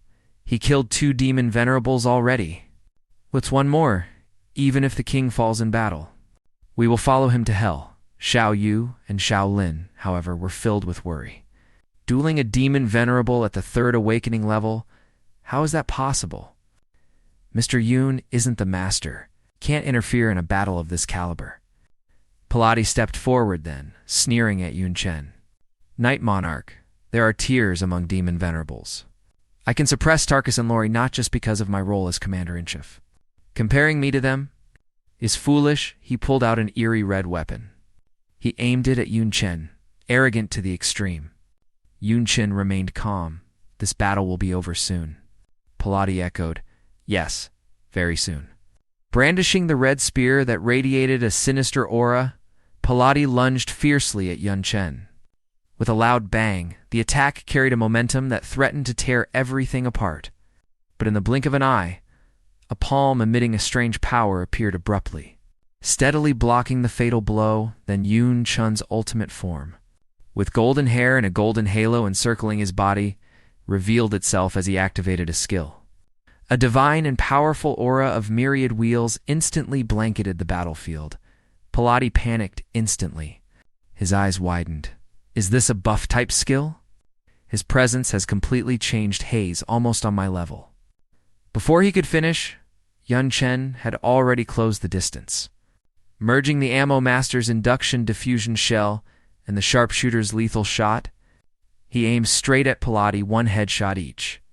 Fair, isn't it? The attack, carrying terrifying power, instantly shredded Pelotist's defenses. In his awakened state, Yun Chen slammed his weapon against Pelotist's shield. With a crash, the blue energy shield rippled violently under the shock. Palati quickly adjusted his stance and flicked his red spear. He actually managed to intercept Yun Chen's offensive and used the momentum to counterattack. He smirked, his face full of disdain. Ultimately, it's just a high demand level skill. You should feel lucky that you managed to graze me just as I suspected. Palati calculated quickly in his heart. In terms of raw power, the Night Monarch is somewhere between a lord and a demon venerable. Even with skills to boost his stats, Hayes only just reaching the minimum threshold of a demon venerable. Hayes far from my level. Killing him won't be hard. The moment the thought surfaced, he pulled the trigger. Fatal light erupted from the red spear, targeting Yun Chen. Yun Chen was instantly plunged into the invisible wood shadow domain, losing sight, smell, and hearing. Surroundings turned pitch black, but he had already prepared a response. He activated Magic Echo, using magic detection to sense his environment. Palati took the opportunity to release Dark Annihilation Chain Blast, sending purple energy bolts. They rained down on Yun Chen like a storm, yet his movements were ghostly. He actually dodged every single one. Pelotist's eyes bugged out. He yelled at the top of his lungs. What? He dodged them all, even if he can sense the attacks. It's impossible to dodge everything. Yun Chen hovered in the air, his eyes full of contempt. Compared to Teacher Shai's speed, you aren't even worth mentioning. With those words, he merged the wrestler's full power strike and the berserker's raging strike, accompanied by a thunderous roar. He smashed down toward Palati, wherever the skill passed. Space itself seemed crushed. The phrase heaven-shattering earthcracker fully displayed its might. Palati took the hit hidden, but laughed arrogantly, as if it were nothing. What kind of attack is this? It's barely an itch. Let me show you the power of a demon venerable. Just as he was about to release a stronger skill, Yun Chen struck again, merging the sniper's headshot. And the mage's fireball destruction, exploding flames surged with terrifying force. Palati hastily used an inertial shield to block. Yun Chen was caught in Palati's counterattack. In the moment of crisis, the God Flash skill activated. A blue light flashed, and he narrowly evaded the fatal strike. But looking down, his weapon, Soul Shock, was completely destroyed. Because he couldn't retrieve it in time, Yun Chen calculated quickly. No chance in a long-range battle. The myriad wheel's duration is limited. I must change tactics. Thus, he merged skills again. Drain Stab and Shadow Theft under the buff of the martial artist's hand-to-hand combo. He dove toward Palati, intent on close-quarters combat. Palati was stunned for a moment, then laughed wildly, hand-to-hand. I've really been underestimated. They'll play along. The battle instantly entered a closer-range melee. Yun Chen performed sleight of hand. His empty-handed form was like a ghost, with countless afterimages of his hands. Attacking Palati frantically, Palati was not to be outdone. Relying on his demon venerable strength to meet the attacks, Yun Chen's golden hair flew. As he radiated the aura of battle with a single punch, Blood-colored energy swirled around him. Pilati, however, looked dismissive. He mocked, "Night Monarch, is this your attack?" Raindrops falling on me are heavier than this. A slight smirk touched Yun Chen's lips. He whispered, "Is that so?" and then flashed away. His fist struck out again as Pilati fought. He started to feel a creeping unease. Wait, something feels wrong. My attacks are getting weaker. And my speed is dropping. Conversely, his power and speed are rising. How is this possible? Yun Chen didn't care what he thought. Taking advantage of Pilatus' momentary daze, he delivered another powerful blow. With a crash, he slammed Pilati into the ground. Kicking up a massive cloud of dust, Pilati scrambled up in a pathetic state. Gritting his teeth, he cursed, "Damn it, he must be using a theft-type skill. To steal my attribute values. I can't keep brawling with him." Just as he tried to pull away, Yun Chen followed like a shadow, leaping high and roaring at him. "You think you can escape, Dream On?" Yun Chen hung in midair, shouting down at the fallen Pilati, "Today's the day you die." That fist, glowing with golden light, smashed down toward Pilati. On the edge of the battlefield, Xiao Yu and Xiao Lin cheered excitedly. A hidden clash. Mr. Yun actually completely suppressed a demon venerable. Just a bit more effort. In Hellwen, their eyes were filled with adoration for Yun Chen. As if victory were within reach, but how could Pilati surrender so easily? He suddenly erupted with blue magic, forming a massive energy vortex. He roared at Yun Chen, "Kid, don't get ahead of yourself. It'll show you that there are powers you shouldn't touch. You will turn to ash right here." He summoned the origin skill, Annihilation Skybreaker Spear. The spear emitted a cold blue light that seemed capable of piercing through anything. Yun Chen was completely unfazed, watching the charging Pilati. He responded calmly, "The one getting ahead of himself is you." Flames ignited around him. As he condensed a special energy sphere in his hand, "You're not the only one with an origin skill." Overcome with shame and rage, Pilati brandished his spear and screamed, posturing, "Die." Pilate's eyes were fierce, surrounded by eerie magic. He shouted, "Origin, prohibited star!" A sphere with a red ring, burning with scorching flames and carrying an aura of destruction, smashed toward Yun Chen frantically. Those flames seemed capable of incinerating everything, warping the air in their wake. Yun Chen instantly summoned the Origin Annihilation Skybreaker Spear. The shaft emitted a cold blue light. As if from the deepest Arctic abyss, the spear and the prohibited star collided violently. In an instant, the world seemed torn apart as a blinding light erupted. Purple, gold, and red energies surged wildly. The shockwave expanded from the collision point, causing the earth to crack under the force. In the distance, several grunts were blown back, staring in horror at the terrifying duel. While the energy aftermath continued to rage, the figures of Yun Chen and Pilati flickered within the light. No one knew who would be left standing. After this ultimate collision, the clash of origin skills echoed across the horizon with a thunderous roar. The massive energy sphere tore through space, and blue lightning-like beams scattered. The earth trembled violently. In the distance, the grunts turned pale with fear at the terrifying energy fluctuations, screaming, "Ah, run. The power of the king and the demon venerable is too terrifying. If we get caught in the aftermath, we'll be crippled, if not killed." Lutuxi watched the energy storm in the sky, his face full of shock. My God, the king mastered an origin skill before even becoming a demon venerable. I've never heard of anyone achieving this. Was he taught by a demon lord-rank powerhouse? Xiao Yu shook her head and explained with lingering fear. He wasn't taught. He realized it at the cost of his life. No one guided him. He used his own body to endure it, using a suicidal method that even a fourth awakening Gudrank wouldn't dare try to master the origin essence. Lutuxi gazed at the battlefield and murmured, "But the opponent is a true demon venerable. With a deep origin foundation, it's hard to say who will win or lose." In the center of the battlefield, the energy ripples faded. Yun Chen's golden origin array shattered, his face and body covered in cracks. He coughed up black blood with a groan. Pilati was in no better shape. His clothes were in tatters, and his arm was still on fire. But he forced himself to stand. He looked at Yun Chen, gritting his teeth to think you could comprehend an origin skill before becoming a demon venerable. And your trace of origin power is actually of a higher grade than my annihilation origin. Paladi glared at Yun Chen with venomous resentment, filled with bitterness. Where on earth did you get this power? Yun Chen, dragging his weakened body, looked at the collapsed Paladi. He sneered. The prohibited star is the origin skill of the Flame Demon Lord.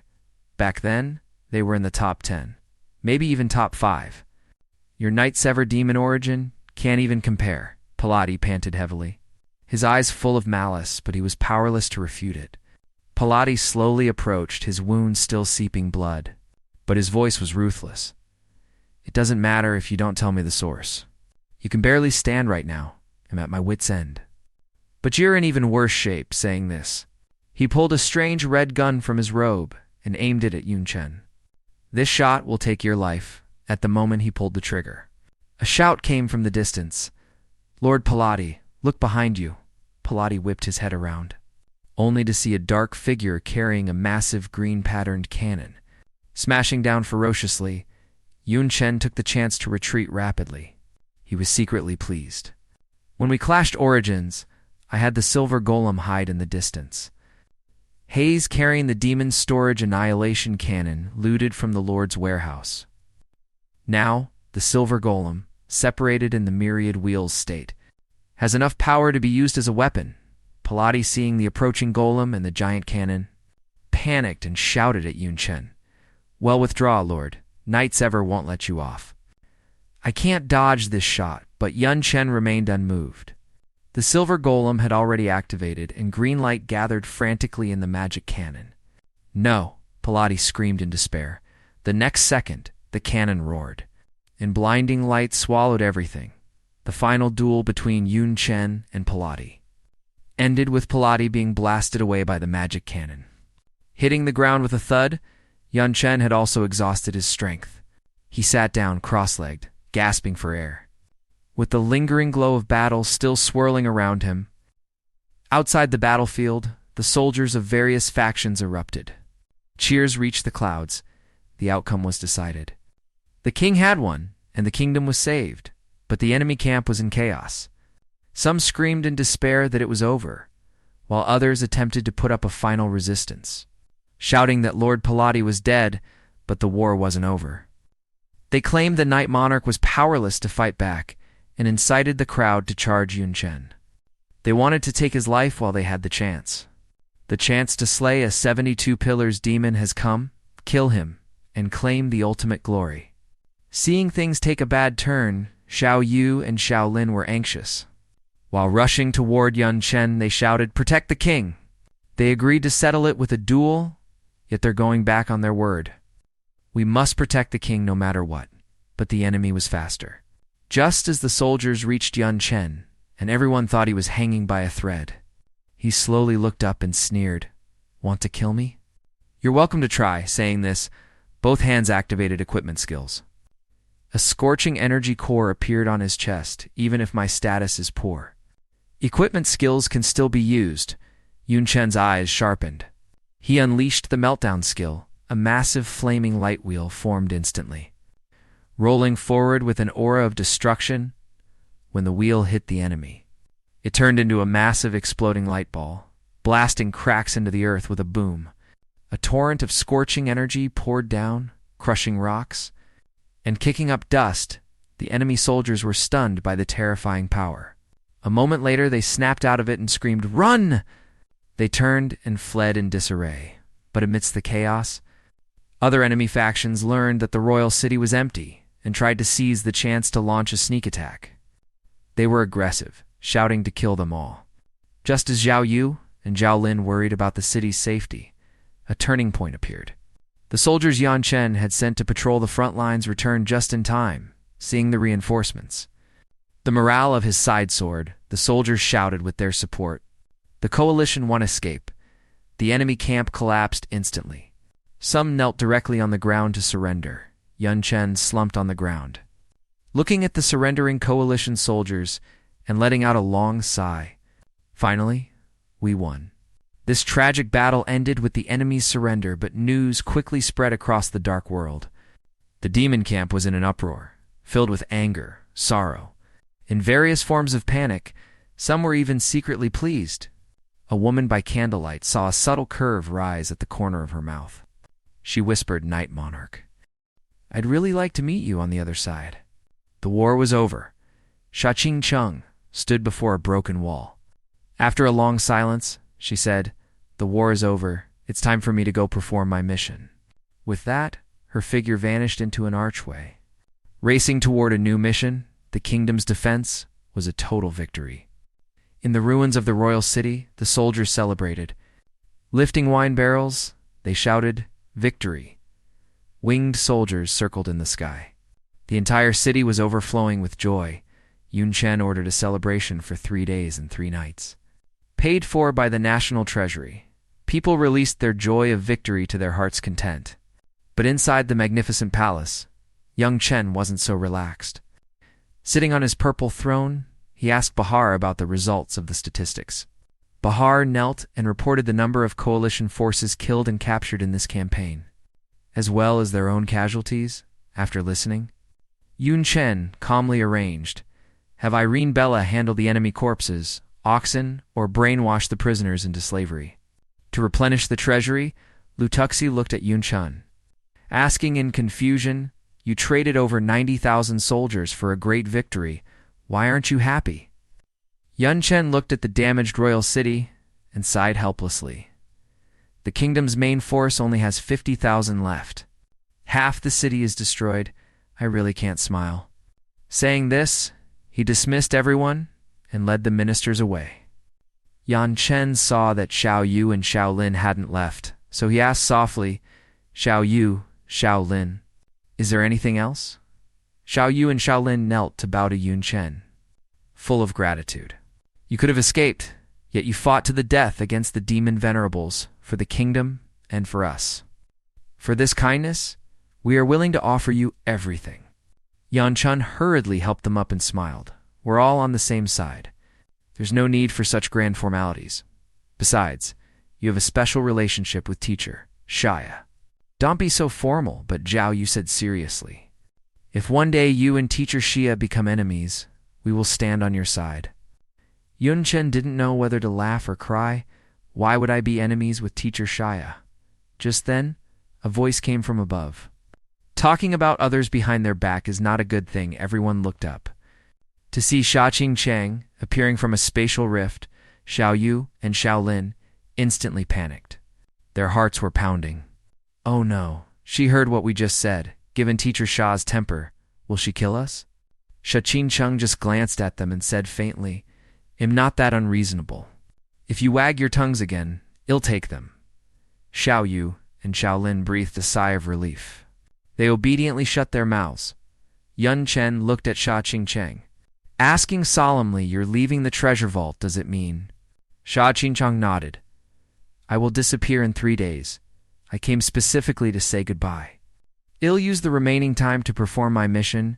Sha-Ching Chung looked at Yun Chen, saying softly, "As a clone, I shouldn't have been attached to this world. But seeing all you've done, I feel a bit reluctant. I really wanted to see how far you could grow. But unfortunately, time has run out." She raised her hand to pat Yun Chen's head, then turned toward the teleportation array. "Let the original me enjoy all of this. Farewell, disciple." Yun Chen cupped his hands in a bow. "I wish you a smooth journey." The scene changed. In the 72 Pillars Council Hall, the demons were arguing about their defeat by Yun Chen. Some clamored, "A mere night demon? How could he stop a 7-1 tribe coalition?" Some lamented the loss of 10,000 soldiers, blaming Night Seaver's bad idea. Pelita's death left the woman full of resentment. If not for her original body being in the human world, she would have killed the Night Monarch. At this moment, a demon called out that he was willing to serve the Lord of Devouring to kill Yun Chen. But other demons opposed it, and the argument went on, until a red-haired demon stepped out, ordering everyone to shut up. "The front line has the advantage. We've already occupied half of the human world's territory. At most, in 6 months, We can eliminate the main human forces in the demon meeting space. The red-haired demon leader spoke to the tribespeople on the floating stone platforms below, issuing a stern order. To prevent a human deathbed struggle, you must be ready to support at any time. Whoever dares to pull stunts will be my enemy. The demons below were silent as cicadas in winter. No one dared to respond. The atmosphere was oppressively terrifying, the leader added. Leave the Night Monarch aside for now. Let's wipe out humanity first. With that, the figure dissipated. The meeting adjourned. The scene moved to the demon council chamber. The red-haired demon sat on a magnificent throne, asking a black-robed subordinate how the supplies were coming along. The subordinate respectfully reported that they were short of night demon milk powder. It took some time, but it's all gathered. It's being transported to the human world. A cold smile rose at the red-haired demon's mouth. So what if the Void First Pillar disappeared? I can wipe out humanity without them. When the conflict ends, they are the ones who will have to kneel. But as soon as he finished speaking, a demon soldier burst in frantically. Lord, Demon Lord! The spatial rift was attacked, and the supplies are completely destroyed. The 5 demon venerables assisting also died. The red-haired demon's eyes widened instantly. What? Who did it? The Void First Pillar. The other 72 pillars? Or a human divine general? Go find out. In the sky. A strange spatial rift suddenly twisted open. Red and blue energies churned, disrupting the surrounding airflow. The earth below the rift was a tragic scene of devastation after the war. Demon corpses, broken supply carts, and charred remains were scattered everywhere. Flames still danced among the ruins. As if mourning the cruelty of this disaster, the red-haired demon leader arrived with a team of soldiers. Looking at the mess, he glared at the only survivor. All the Demonkin are dead. Why are you still alive? The surviving woman in white knelt on the ground and said urgently, I was counting supplies in the distance. So I narrowly escaped and I saw the attacker. Trembling, she pulled a broken weapon fragment from her robe. The attacker used this weapon, his appearance. Before the words were finished, the white-haired woman's appearance actually changed. Holding a blade to the demon lord's neck, this woman turned out to be Shia Ching-chung. She was dressed in agile combat gear, her weapon gleaming with a cold light. Like this, she glared at the red-haired demon ancestor, who was momentarily stunned. Then he sneered, So you've been hiding in the dark world all along, to dare strike at me? Prepare for death. Sha Ching-chung, however, did not retreat but advanced instead. Blue energy gathered frantically around her. I'm not the only one who's going to die. As soon as the words fell, surging energy erupted like a tsunami. Space seemed to be torn apart by this force. The blue energy wave crushed forward with an unstoppable momentum, heading straight for the red-haired demon in the sky. Mysterious golden magic circles intertwined with purple energy, shrouding the demon capital's skyline. In the city, the fierce battle between humans and Demonkin was at its peak. The battle cries shook the very ground. Kill. The kingdom must not fall. Human warriors, with bloodshot eyes, brandished their weapons and charged at the Demonkin. Someone roared, Damn, Demonkin! I'll take you down with me, amidst the flash of blades and shadows of swords. A white-haired elven warrior was particularly brave, his blue battle aura continuously reaping Demonkin lives. But as he fought, he noticed something was wrong. The Demonkin's offensive rhythm seemed to have changed, in the command center behind the battlefield. The atmosphere was equally tense. On the large screen, distress signals from various defensive lines flashed frantically.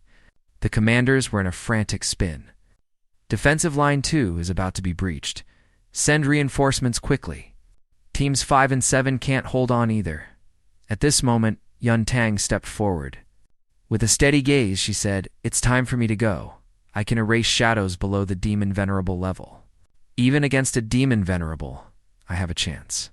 Beside her, Principal defrowned, But you'll die. We fight to survive. The girl gave a tragic smile. My kin are gone. If it weren't to repay Principal Yes' kindness, I would have given up long ago. How long will you hide me? Until the Zhuanlong nation is destroyed. just as the command center fell into silence. Good news suddenly arrived from the front. The besieging Damonkin were actually withdrawing at any cost. Everyone was shocked and delighted. The capital is saved. What on earth happened? A messenger arrived to report. The captured Damonkin prisoner finally confessed the reason for the withdrawal. The royal city of the devouring demon kingdom in the dark world is in chaos. An emergency withdrawal order was issued. After all, the devouring demons are the main force adapted to the human world once they withdrew. The other Damonkin followed. Principal the clenched his fist and pondered. Could General Shai's trump card have worked, regardless? As long as we hold on, there is hope. Beside him, Yuntong felt a bit lonely. She whispered, failed to die again. Meanwhile, in the dark world, Yon Chun stood at the altar outside the night royal city. Beneath him were the corpses of 3 demon venerables and 210,000 Damonkin soldiers. He had arranged for Zhao Lin to handle the enemy corpses specifically for this sacrifice. Yun Chen looked at the sky and shouted loudly, 3 demon venerables and 210,000 Damonkin corpses in exchange for the power of the 72 demon pillars level. That's not asking too much, is it, God? But there was silence between heaven and earth. There was no response. Yan Chen frowned. No movement. It seems the sacrifice isn't enough. Then use these sacrifices. To make me stronger to the maximum, God, do as you see fit. With that, Yan Chen raised his arm and shouted, sacrifice. A strong light shot into the sky. A massive amount of experience poured into his body. His level jumped 20 ranks to LV85, yet Yun Chen was unsatisfied. 100 million experience doesn't match my sacrifice. Yun Chen completed the sacrifice. After his experience soared, the system popped up a memory sublimation S prompt. He read it carefully. Except for talents and special skills, when using other skills, one can choose to sublimate them to the ultimate state.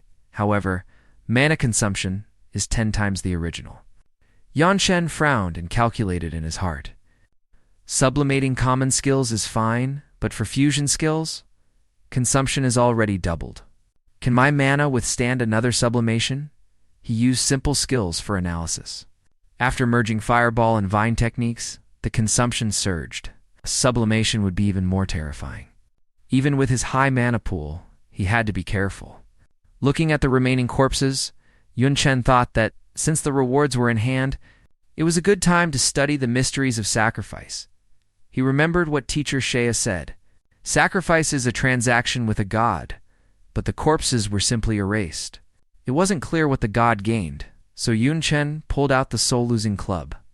He cut off from the vice president of Black Wu Cheng, hoping to see the truth through it.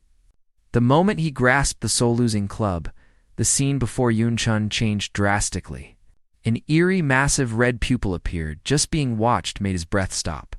He couldn't move, and even felt the urge to kneel. A majestic voice roared from the red pupil ant. How dare you peer into my death? A blood-colored giant hand slammed down. Facing that sky-blotting, blood-colored giant hand, Yun Chen was powerless to resist. The giant hand crushed down with a roar of death. He was bound by the powerful pressure, his will collapsing, unable to move. He couldn't even speak or use skills, despairingly thinking he was as small as dust. Just as the giant hand was about to hit him, a rainbow-colored stream of light suddenly drilled out from the ground. Wrapping around Yan Chen and carrying him away instantly, the giant hand slammed heavily into the ground, causing a violent roar. Yon Chun was still in shock, not knowing where this strange power came from. The scene shifted on a path in the forest. A strange girl looked at the sky and muttered, "Who was so bold? To make them this angry, but they are too arrogant." Unable to tolerate a single trace of defiance, it's not surprising they were provoked. The world itself stepped in to save him. It must be that kid's doing. If he survives this disaster, he might just end up on my side. On the edge of the Dark Elf forest, several Dark Elf hunters were on patrol. Suddenly, someone pointed ahead and exclaimed, "Look, a Damonkin is lying here." Everyone gathered around and found Yun Chen surrounded by eerie black mist. Stuck in a pit, looking both pathetic and mysterious. The hunters discussed it. Some suspected he was an intruder. Others thought otherwise, believing he had accidentally entered while injured. Some even turned into admirers. Hayes so handsome, strangely likable. But the leading dark elf warrior had a cold face, grasping a long spear. All Damonkin of the 72 tribes deserved to die. As he was about to strike, at the critical moment, Kiki rushed over and shouted, "Wait!" She explained anxiously. "He was the one who saved me back then. Otherwise, I'd still be a slave." Hearing this, the hunter's attitude softened. Someone laughed and said, "Hayes so handsome. He must be a good person. Spare his life." Kiki checked Young Chen's injuries and found multiple ruptures on his body. He only had one breath left. She was incredibly anxious. "We must take him back to the forest for treatment." But the other hunters hesitated. The Empress's rule states that other Damonkin found near the forest must be executed. No matter how handsome he is, Kiki pleaded through tears. "I don't have money for treatment. It takes 3 months to go to the Night Demon Castle." "He can't hold on." The hunters still shook their heads. "It's the rule," Kiki bit her lip. Looking at the resolute hunters, her voice trembled. "Fine, I'll find a way myself." She carefully transferred Yun Chen to a cave and used herbs and rags. To barely bandage his wound-covered body, Yun Chen lay on a simple grass bed. With small wood splinters still in his chest, his breath so weak it seemed it would vanish at any moment. In his sleep, that terrifying red pupil invaded Yun Chen's consciousness again. "Aunt, how dare you peer into me even if you live? You will pay a price." Yun Chen woke up with a start. Cold sweat soaked the bandages. He stared at the dark bottom of the cave, his mind in a whirl. Why did it suddenly appear? Why did it want to kill me? Just because I saw him? You've got to be kidding me. He clenched his fist, and the pain from the wounds being pulled was intense. But he couldn't care less. His heart was filled with anger and fear toward the unknown threat. Just then, soft footsteps came from the entrance. Kiki walked in with water and herbs. She smiled and said, "You're awake." Yun Chen stared at the familiar dark elf face.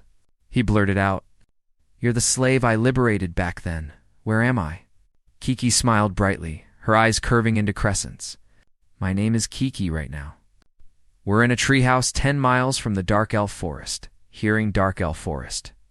Yun Chen felt uneasy and couldn't help but recall the Dark Elves' situation. They were weak. Women of their tribe were often kidnapped by the 72 tribes to be slaves. Especially suffering at the hands of the Night Sever demons, they were already xenophobic. It was indeed strange for an outsider like him to find a place outside their forest, as he was thinking. Yun Chen caught sight of 2 dark elf girls peeking in and asked in confusion, "Who are they?" Kiki introduced them quickly. "These are my friends, Alili and Ululu. Did they risk monster attacks to gather healing herbs for you?" Yun Chen thanked them and quietly used appraisal. He found both girls were around level 20 with simple equipment. They posed no threat to him, just as he felt relieved. He heard Alili and Ululu whispering together. "Hayes staring at me. He must have taken a liking to me.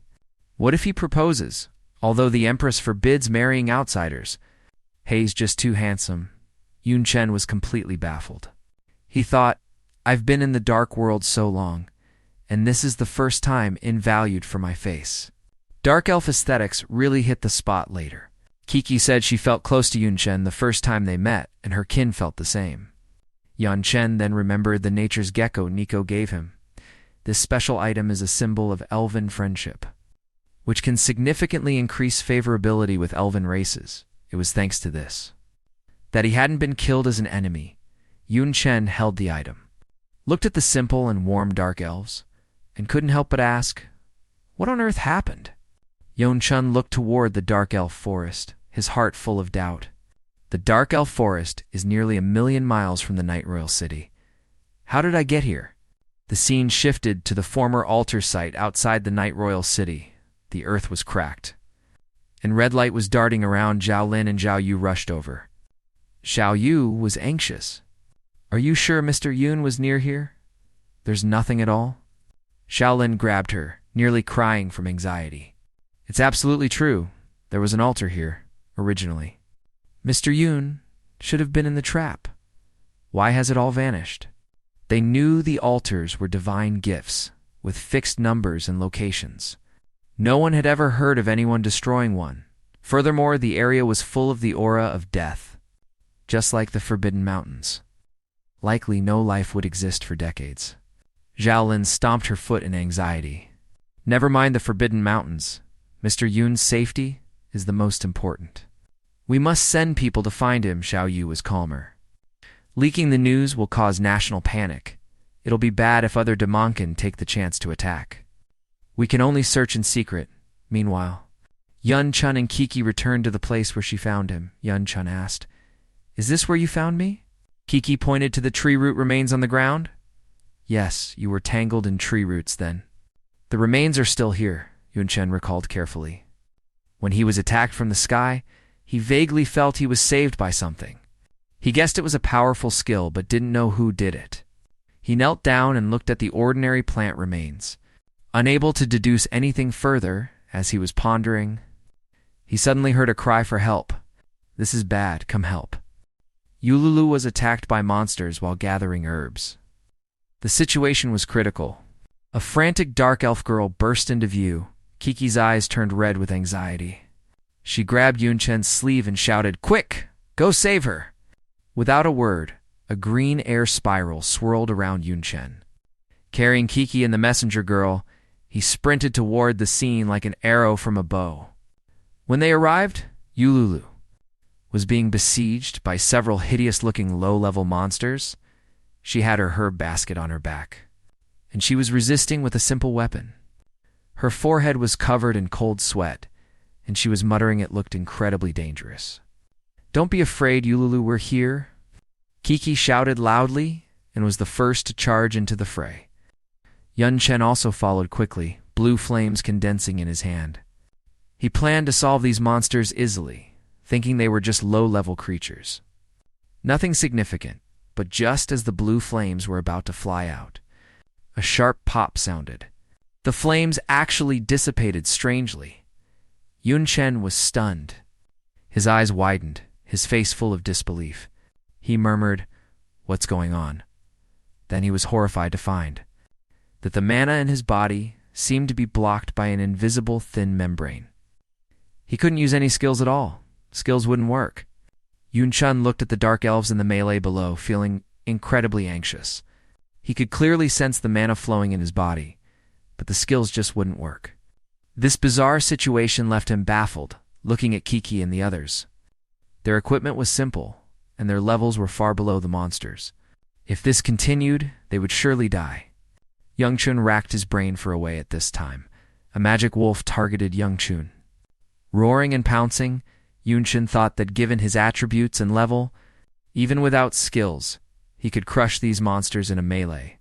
But just as he was about to move, his body suddenly couldn't move.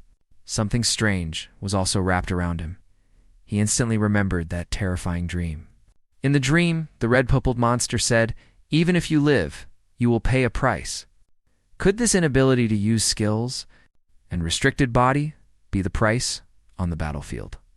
Kiki saw the wolf about to attack Yun Chen and shouted, "Lord Wuxi." She rushed over to help. Yun Chen forced himself to calmly analyze the status quo. He had used appraisal before, which meant some skills were usable. Furthermore, his physical body and attributes weren't affected. Only combat-type skills were unusable. Having realized this, Yun Chen was no longer in a panic. He connected it to the fact that mana was still there. Perhaps there were other ways, so he sat down. Cross-legged and activated a special method, summoning a strange magic circle. He planned to use this move to break the deadlock and save Kiki and the others. A monster brandished a giant blade, clack, clack, clack, hacking at the dark elves. Kiki and the others were surrounded in the middle. Despair was spreading. A dark elf murmured through tears, "We usually can't even get a full meal, and now we're going to feed monsters. It's so unfair. I don't want to die. I especially don't want to be turned into poop and pooped out." The monsters were closing in. It looked like a tragedy was about to happen at the critical moment. Yun Chen activated memory fusion and dark mana contract, summoning the bramble demoness, Little Jin. When Little Jin appeared, she was surrounded by pink-purple brambles. She looked cool, level LV59. Platinum quality, looking at little Jin, who had turned dark and leveled up. Yun Chun guessed she was taken care of by Yan Tung, or teacher Shaya, and felt relieved. Little Jin shouted excitedly that she had turned dark. Yun Chen explained calmly that since he couldn't fight directly, he would use the hands of another. He pointed 3 fingers at Little Jin. Little Jin, solve them. Little Jin moved at the command, the pink-purple brambles like living creatures. Swish, swish, swish, entangling the monsters. Whoosh, whoosh. Along with her shouts, The brambles suddenly contracted with a loud boom. The monsters were strangled. Little Jin blinked her big eyes. Looking up at Yun Chun, waiting for praise. Master, I'm impressive, aren't I? Yun Chen smiled and rubbed her head, responding gently. Impressive, impressive. Very impressive. Kiki and the others on the side looked on with curiosity and couldn't help but ask, Lord Wuxi. Who is she? Yun Chen explained patiently. This is my contracted summon, Little Jin. In the future, while I'm around, if you encounter trouble, you can look for her. Right now, the skills I can release are limited, so mana isn't of much use. I might as well keep Little Jin around constantly, with my mana reserves. I can keep her summoned for a long time. The scene shifted to the Night Royal City. A shout came from the study. Xiao Lin shouted in anxiety. Xiao Yu. Come quickly. Something big has happened. Xiao, you arrived. And asked in confusion, Xiao Lin, why are you making such a fuss? What happened? Xiao Lin pointed at the empty flower pot and spoke very fast. Little Jin was still being nurtured in the flower pot just now, but suddenly she's gone. She must have been summoned away by Mr. Yun. This means Mr. Yun is still alive. Zhao Yu's eyes lit up, agreeing that's very likely. When Little Jin returns, we'll ask her. We can finally feel somewhat relieved about Mr. Yun's whereabouts. On the other side, Yun Chin, Kiki, and Little Jin spent the night in the cave. Moonlight spilled through the entrance. Yun Chen looked at the starry sky, thinking to himself, the Poseidon statue's oil is about to run out. The soul-chasing mark will show up sooner or later. According to the original plan, after repelling the demon-allied army, I'd have to consider dealing with Night Sever. He'll need to use the Dark Elves during that time. He knew that the Dark Elves were a weak race outside the 72 demon tribes, suffering oppression, extremely xenophobic, and hating the 72 demon tribes. And because the Dark Elf forest they lived in bordered the Night Sever demon kingdom, they suffered the most severe humiliation. The Night Sever demons not only used military suppression but also captured Dark Elves as slaves, which led to most Dark Elves not daring to leave the forest. Yun Chun knew the Dark Elves' difficult situation. The Night Sever demons implemented an economic blockade, cutting off trade routes. Kiki and the others had simple equipment precisely because of this plight. If not for the protection of the ancestral tree, the Dark Elf forest would have been breached long ago. But even so, they could only be trapped in defense. They were mortal enemies with the Night Sever demons, back when Yun Chen saved Kiki, the Dark Elf slave. He wanted to use it as an opportunity to befriend the Dark Elf race to jointly deal with Night Sever. The original plan was to use Kiki's recommendation. Revealing his identity as the Night Monarch, it wouldn't be hard to see the Dark Elf Empress. But now he had lost his combat ability and was alone. Who would believe his identity? The soul-chasing mark was about to erupt, and Night Sever could come looking at any time. The alliance plan couldn't stop. It had to move forward. Yun Chen told Kiki he wanted to see the Empress. Kiki was incredibly anxious. The Empress hates outsiders to the core. We've been treating your injuries in secret. Seeing her is no different from seeking death. Yun Chen, however, had confidence, feeling that facetto-face communication could protect him. At worst, he could reveal his human identity with the necklace Nico gave him. And the achievement of defeating the demon-allied army, as long as the Empress wasn't a fool. She would be willing to talk, but Kiki discouraged him again. The Empress lives in the center of the forest. Protected by layers of guards, her strength is even greater than Little Jin's. You'll be killed by the guards before you even see the Empress. Yun Chen looked at the frantic Kiki, smiled and said, Who said I'm going to force my way in? If it's not good to approach proactively, then find a way to lure the Empress out. I heard your dark elf race is very poor, right? These words made Kiki bristle instantly, her whole being in a head-down posture. The words red sword and poor were like being stabbed. She shouted in collapse, although it's true. Can't you be a bit more subtle? Then Kiki vented her bitterness to Yun Chen. It's all the Night Sever demon's fault. We can only eat wild fruit. We eat bugs but still can't get full if we want to go far for farming or hunting. We're afraid of being captured as slaves. The forest produces plenty of wood, but is extremely short of ore. The guard's equipment hasn't been changed for decades. It's incredibly dilapidated, not to mention us. After hearing this, Yun Chen recalled how Luo Kiki mentioned she was only caught in auction because she was so hungry. While searching for food, an idea formed in his mind. He suddenly curled his lips into a confident smile. In that case, making a move will be much simpler.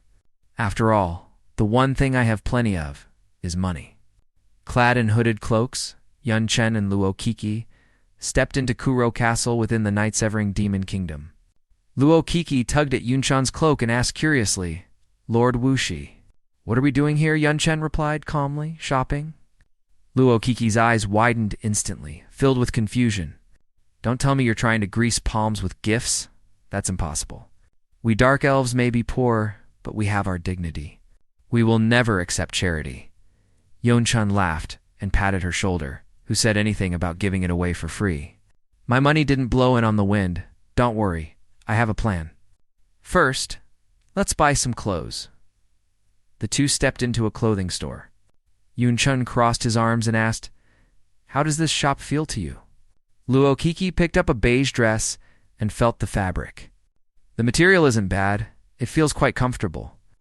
The price isn't too expensive either. Hearing this, Yun Chen spoke boldly to the owner. "Fine, boss. It'll take every single piece of clothing in the shop. But you have to give me 30% off." The owner was stunned at first. Then his eyes lit up, and he lunged forward. Facing such a generous lord, how could 30 be enough? "He'll give you 40 off," Yun Chen grinned. 40 off is even better. Luo Kiki watched from the side, tongue-woodied, and couldn't help but advise, "Lord Wuxi, isn't this too much? Just buy a few. How can you take everything?" It's such a waste of money, but Yun Chen was full of confidence. He opened his arms as gold coins and gems fluttered around him. He said loudly, "This is only the beginning. As for the money, don't worry. Never mind a mere shop. I could buy the entirety of Kuro Castle if I wanted." Yun Chen and Luo Kiki had a massive haul at the Kuro Castle clothing store. The owner piled up a mountain of clothes and said with a smile, "Customer, everything you wanted has been packed." Yun Chen stepped forward and shouted. Check out. His momentum was so great, the shop assistants were left stammering. "What did you say? You want everything in the shop? You're even taking the stock in the warehouse? Heavens, what an incredibly generous guest. Please take care. Honored guest." Over the course of a month, Yun Chen took Luo Kiki through 5 different castles. Clearing out every shop, Luo Kiki looked at the mountain of supplies, both shocked and overwhelmed. In 1 month, we visited 5 castles. The shops in every single one have basically been cleaned out by Lord Wuxi. I've never seen such a shopping spree. She couldn't help but let her imagination run wild. "Lord Wuxi, you've prepared so many supplies. Are you planning to go back to the Night Demon Kingdom and start a rebellion?" Yun Chen didn't know whether to laugh or cry, thinking to himself, "Why would I rebel against myself?" On the way back, Luo Kiki was overjoyed.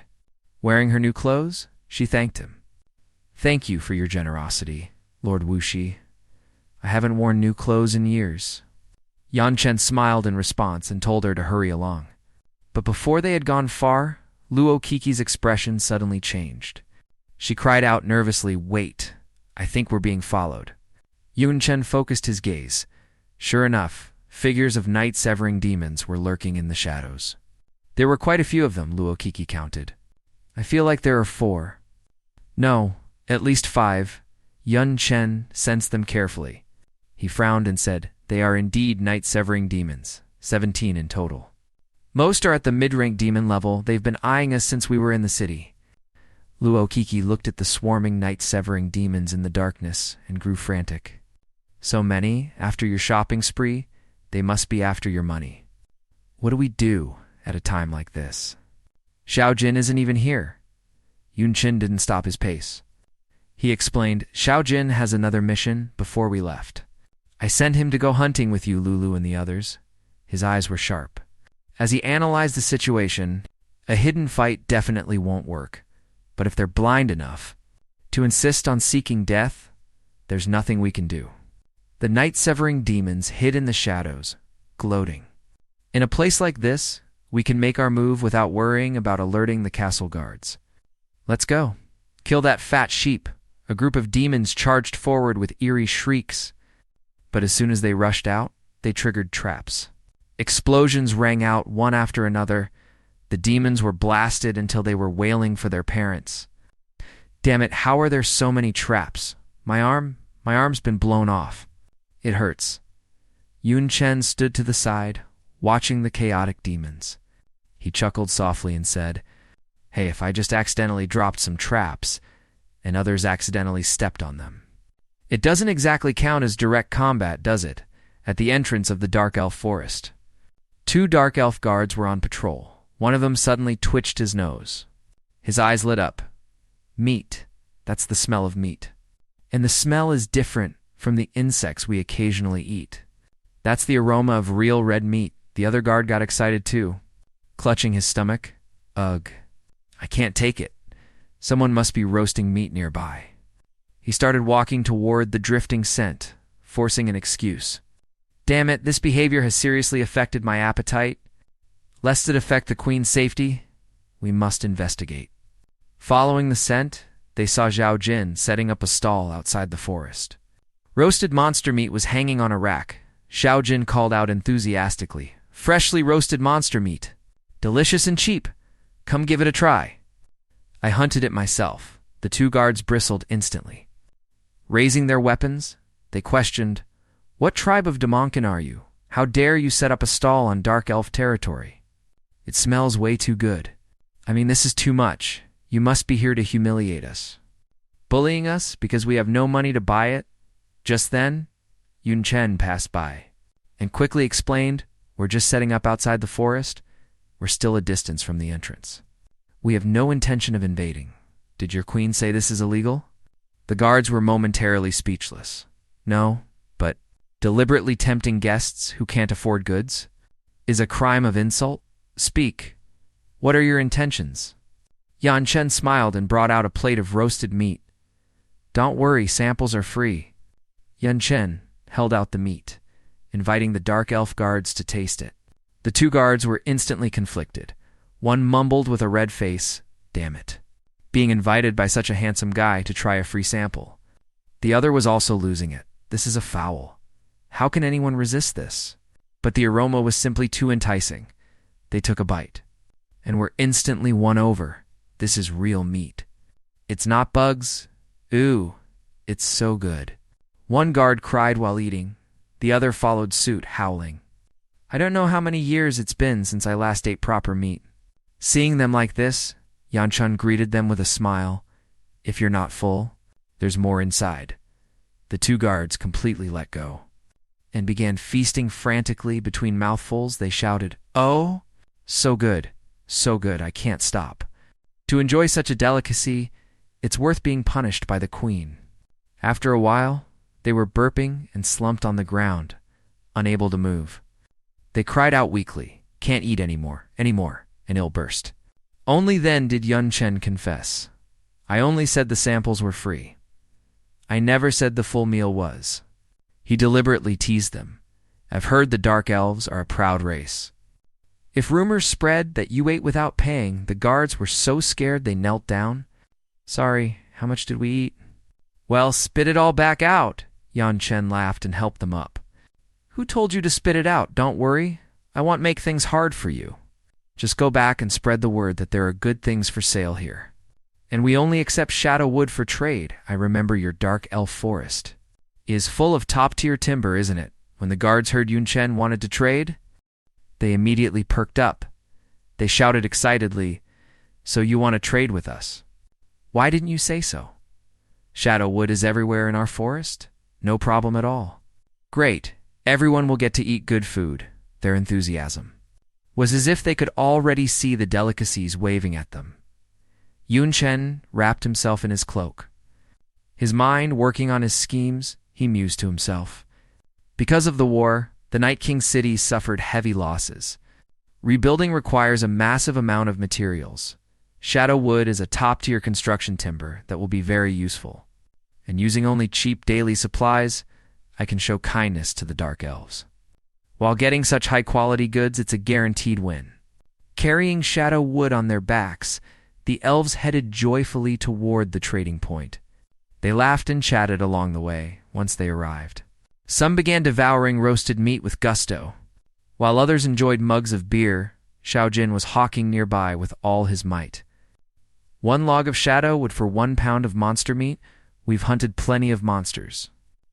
No matter how much shadow wood you bring, there's enough food for everyone, the Dark Elves sighed in satisfaction. So good. Too good. I never thought I'd get to eat real meat in my lifetime. And to get it for just shadow wood, thank the ancestral tree. Thank you, generous Xiao Jin and Lord Wuxi, having satisfied their hunger. The Dark Elves began to have new ideas.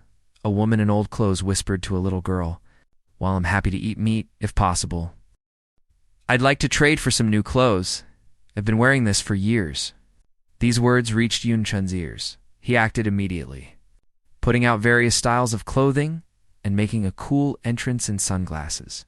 Satisfying all our customers' needs is our motto. Naturally, clothes are included. We have every style and color.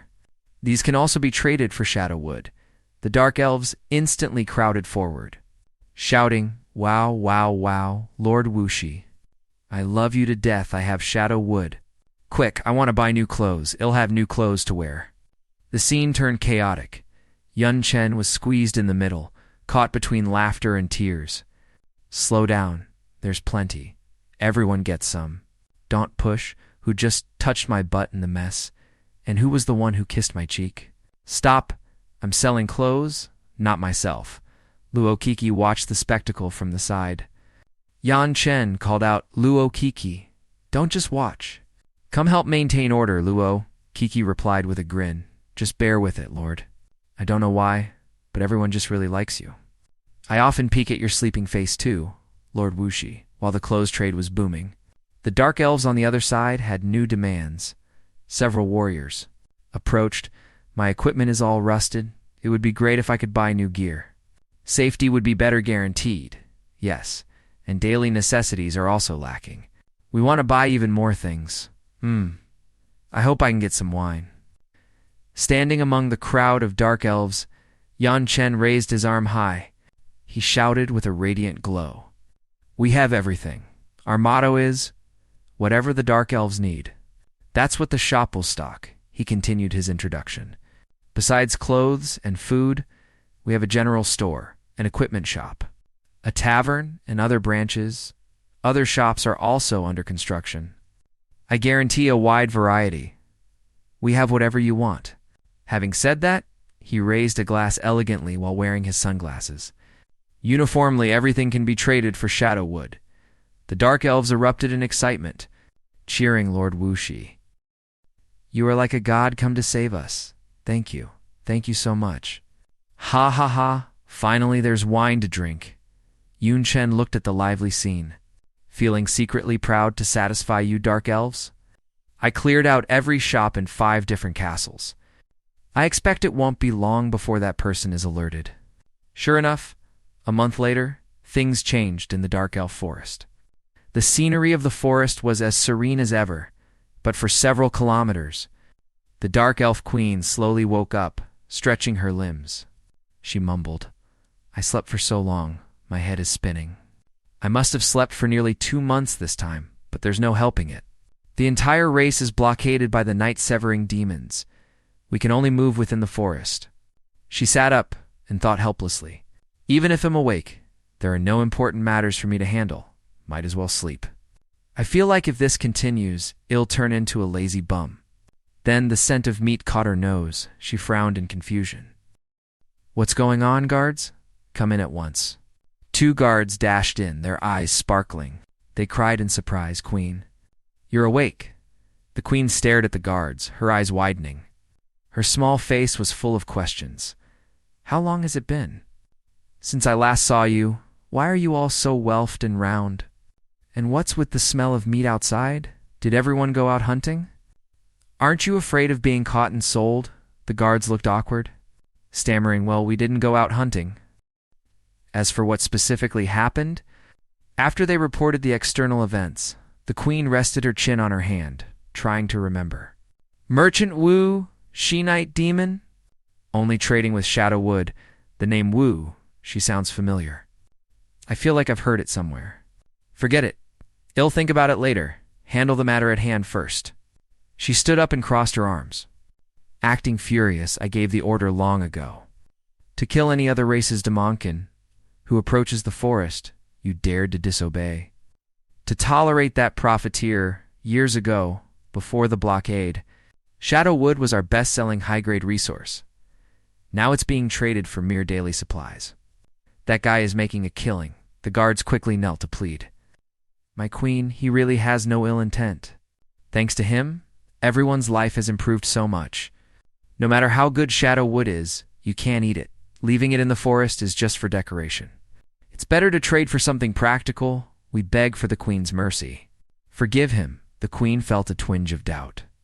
My own personal guards are pleading for an outsider, if even they are like this. The other dark elves must have been bought off long ago. Everyone knows our race is xenophobic. That profiteer took such a risk to do business. Must have another motive. After thinking for a moment, she immediately ordered, bring him to see me. In that case, I'll see for myself what Hei's really up to.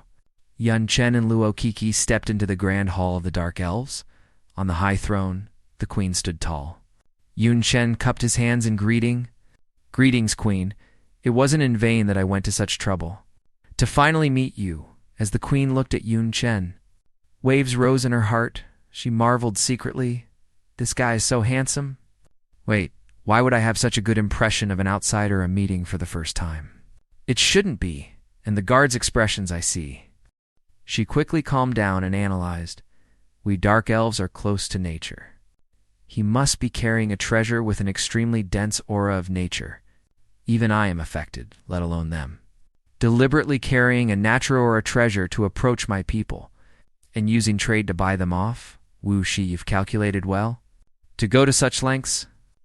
I'm afraid it's not just as simple as making money, is it? Yun Chen didn't hide it. He looked directly at the Queen. Correct, I want to form an alliance with the Dark Elves. To cooperate in exterminating the Night-Severing Slayer. Hearing this, the Queen snorted. Although my Dark Elf race doesn't belong to the 72 demon tribes, we are still a top-tier race outside of them. To ally with a mere merchant like you? On what basis? Yun Chan's aura suddenly shifted? Black demon sigils appeared on his back, on the basis that I am the king of the Night Demon tribe. As soon as he said this, the guards in the hall were in an uproar. What, Hei's the Night King? The Night King who led the Night Demons? To repel the alliance of the 71 demon tribes? No wonder I felt like I'd heard the name Wu Shi before. Before the Night King ascended the throne, he was indeed known as Lord Wu Shi. People usually use his title, and rarely mention his real name. Heavens, I should have thought of it. Luo Kiki was also shocked, her heart racing. What? Lord Wu, she became the king of the night demons, and he fought a war. As a low-level dark elf, I was exhausted just staying alive.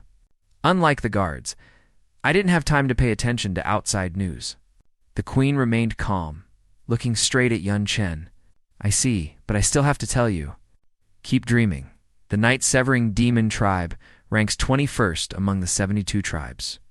Their power is far beyond your imagination, even setting aside their massive middle-tier forces. And only talking about demon sovereigns, they have 11. Not to mention the Demon Lord-class Night-Severing Slayer. Both the Night Demons and the Dark Elves have been in decline for years.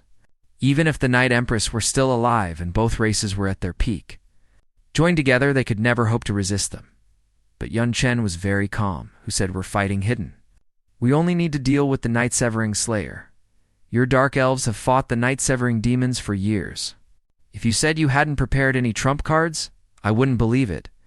As for the remaining sovereigns, if we cooperate, it won't be hard to pick them off one by one. After hearing this, the Dark Elf Queen mocked, easier said than done. Do you think the night-severing slayer is a pig? Just lying there to be slaughtered. I didn't expect the Night King to be so reckless. I was actually looking forward to meeting him. Besides, did you really think I didn't notice? Right now, you're nothing but a beast with its teeth pulled, incredibly weak. Forget the night-severing slayer. I think any higher-ranked demon could probably finish you off. Yun Chen's heart tightened. Crap. The abnormality in my body was actually noticed by her. This Dark Elf Queen isn't simple. It seems the Alliance is in trouble. The Queen turned her back and said slowly, the Alliance ceremony ends here. Though you're just a profiteer, I thank you for improving my people's lives. Escort the guest out. Just then, a rumbling sound echoed from the sky. The Dark Elves were terrified to find the commotion was caused by the ancestral tree. An elf reported in a panic, "My queen? Whenever the ancestral tree trembles, it's to give you guidance." Look, the queen frowned.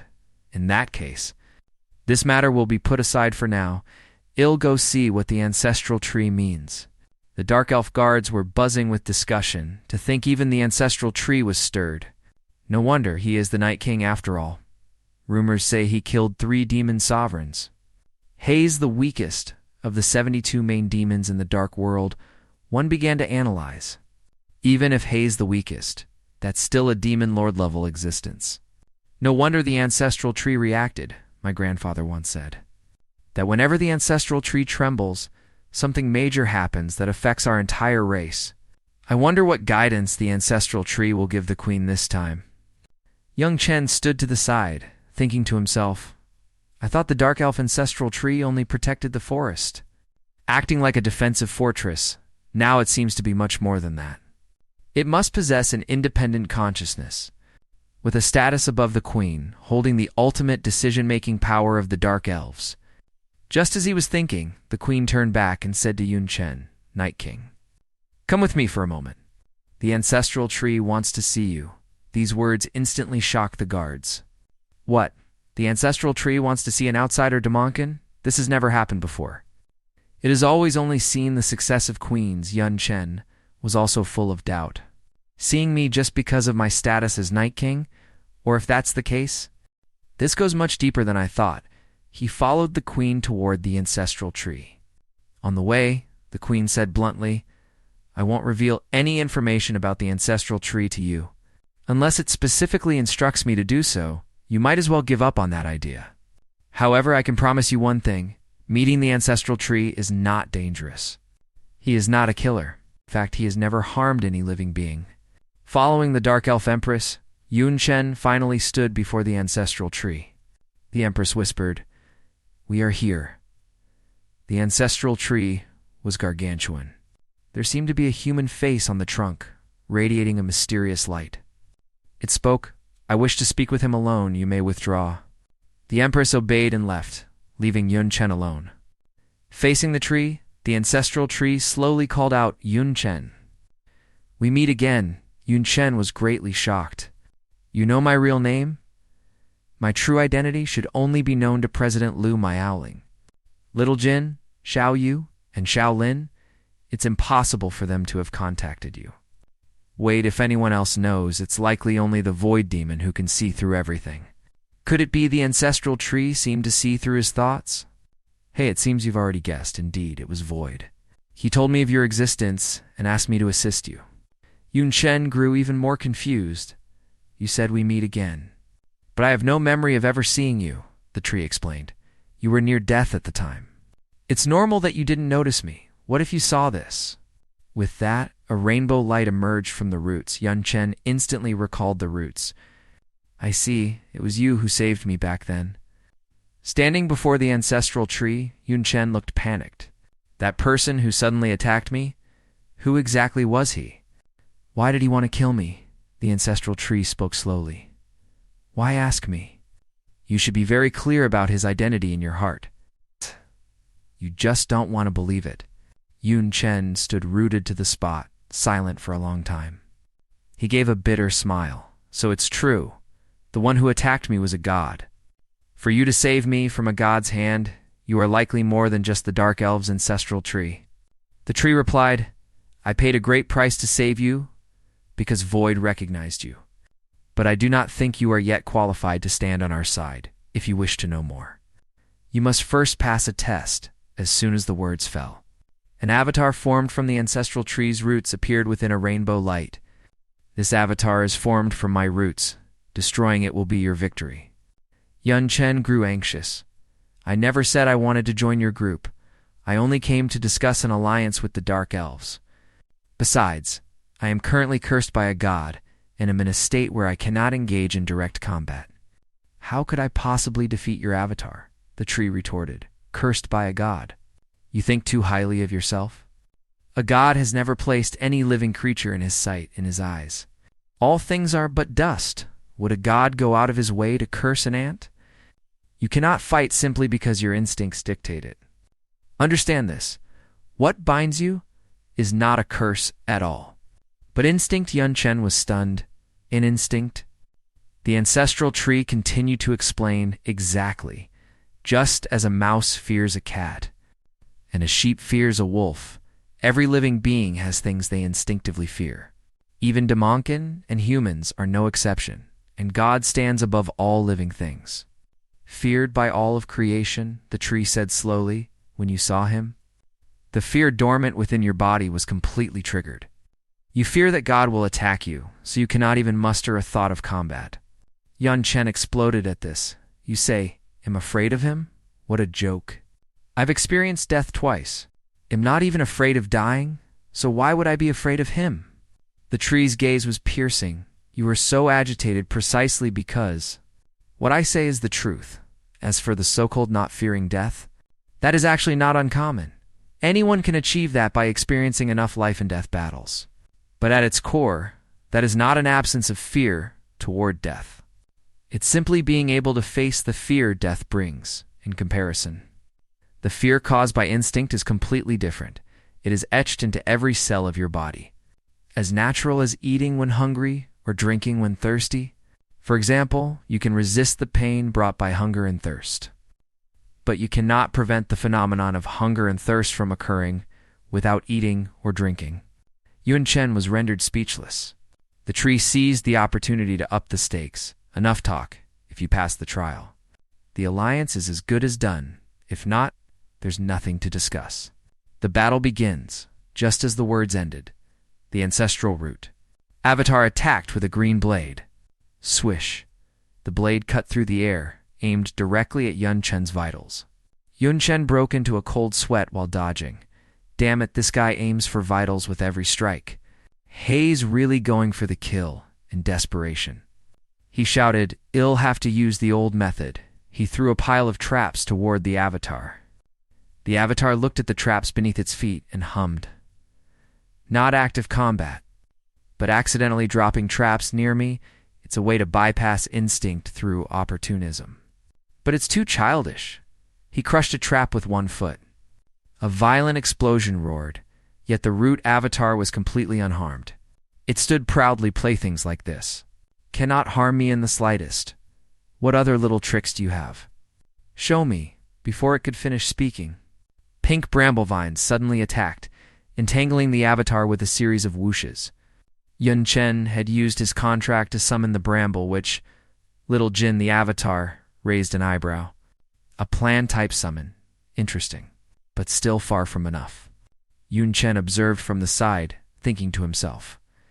Through that probe just now, I've confirmed that this avatar's attack speed and defense are definitely at the demon venerable level. But now, I am basically unable to use any active offensive skills. Little Jin's level is too low. How can she deal with such a powerful enemy? What should I do? Little Jin manipulated the pink brambles, trying her best to bind the avatar. But the avatar dealt with it easily, looking at Little Jin. The avatar spoke slowly. For a bramble-flowered demon with innate defects to grow to this level, that couldn't be done without very dedicated nurturing. Little one, you have no place in this battle. Withdraw with that. It exhaled a cloud of green mist, instantly shattering the brambles. Yan Chen shouted urgently, "Little Jin, let go!" Little Jin followed the command and withdrew the vines. But at that moment, the avatar launched a surprise attack. Yun Chen's pupils constricted. In that life-and-death moment, a mysterious power seemed to awaken within him. He actually manifested the rare divine flash skill, narrowly avoiding the fatal blow.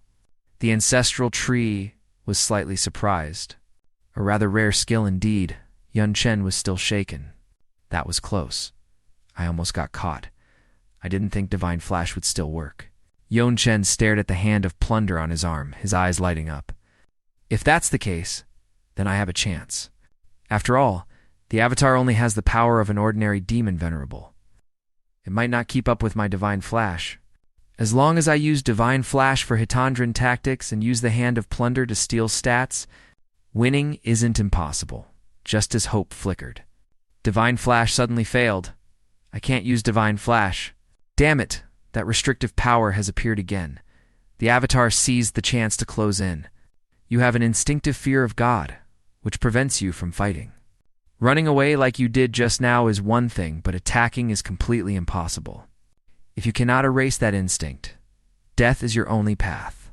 Green energy wrapped around the avatar's arm as it swung violently at Yan Chen.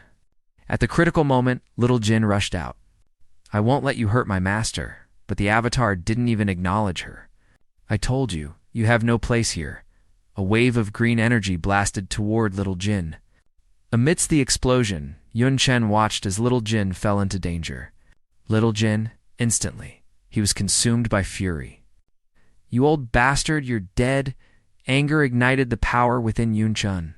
His internal strength surged wildly, and his memories fused. The mystic fiend flame erupted. He transformed into a black silhouette. His presence shaking the world, the avatar stepped on green energy, steadying itself amidst the blue mana waves, only to see Yun Chen attacking. It looked on in disbelief. Haze actually attacking? Could it be Haze already done it? No, that shouldn't be. Yun Chen didn't care about any of that. He leaped into the air, merging the mage's blade with the magic swordsman's flame infusion. The twin blades carried blue and green light. Memory fusion. Mage's wind blade and magic swordsman's flame infusion became the beacon wheel blade. He slashed down toward the avatar. The avatar looked at the strange trajectory.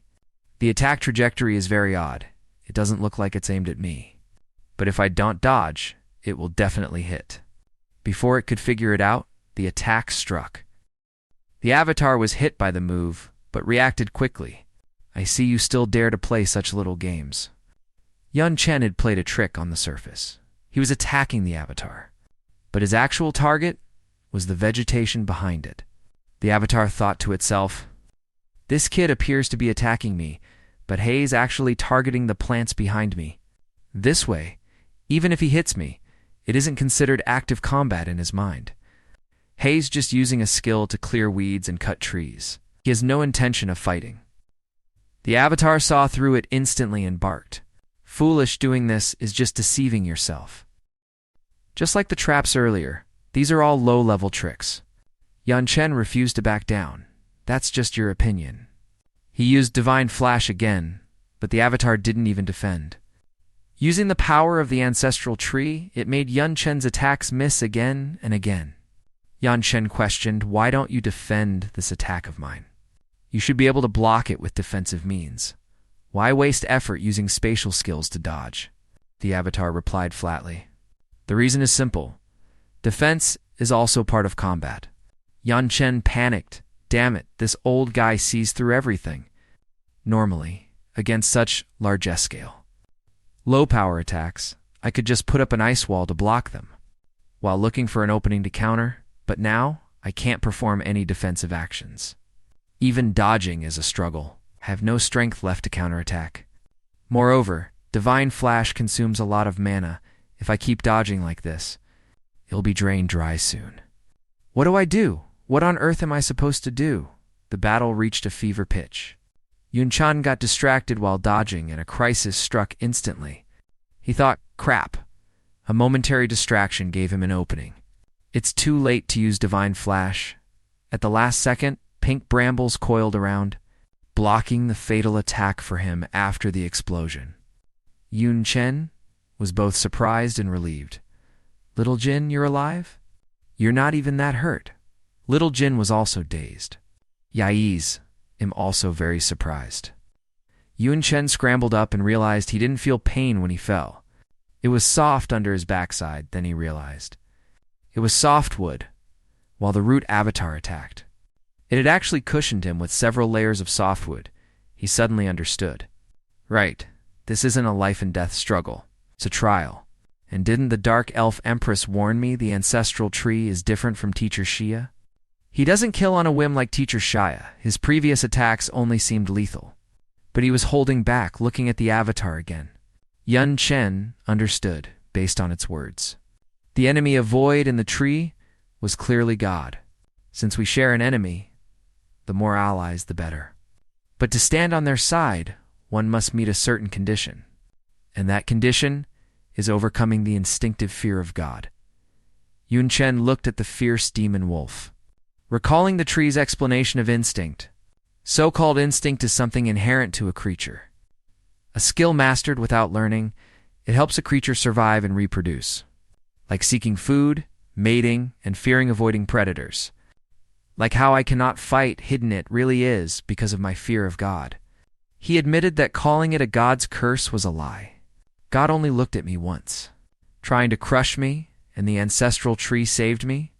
But because of fear, I dare not fight, afraid God will notice and erase me again. I thought I didn't fear death, but I couldn't overcome the fear. This is God's arrogance, to look down on all life without lifting a finger. A creature feels extreme fear just by a single glance, losing the will to fight, forced to live in the shadows. Now this instinctive fear is etched in my genes, torturing me constantly. For over a month, Yun Chen had been waking up in terror every night. My normal daily behavior is an act. Fear clings to me, driving me crazy, even making me want to kill myself. Little Jin called out anxiously, "Ma, Master," but he was sunk in despair. Some say the simplest way is to become stronger than God, at least strong enough to resist. Power determines everything.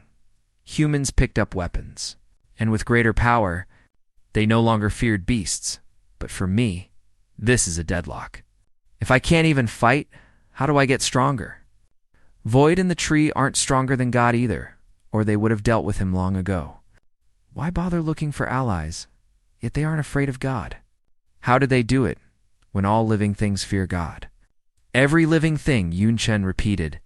Living thing, Yun Chen stared at the tree, muttering life and death. The tree's eyes sharpened. It seems you've understood something. The next moment, strange black mist swirled around Yun Chen. His entire being radiated a chilling silence of death. The avatar barked, "Foolish, once you realized I have no killing intent. You chose to give up resistance? I indeed won't kill you, but that doesn't mean I cannot be provoked. Acting like this, you want to escape a beating." But Yun Chen acted as if he didn't hear. He neither resisted nor dodged. Letting the attacks come, the avatar grew angrier. "No resistance, no dodging, you're just giving up? Do you really think I won't strike hard?" Attacks fell on Yun Chen like rain. But everyone began to notice something was wrong. The tree noticed too. His condition is wrong, and the aura coming from his body isn't dark mana, nor is it human mana. It is simply the death energy that only a corpse possesses, and the concentration is far beyond any normal corpse. Little Jin saw Yun Chen being attacked and rushed out in a panic. "No, don't hurt Master anymore." Death energy swirled around Yun Chen.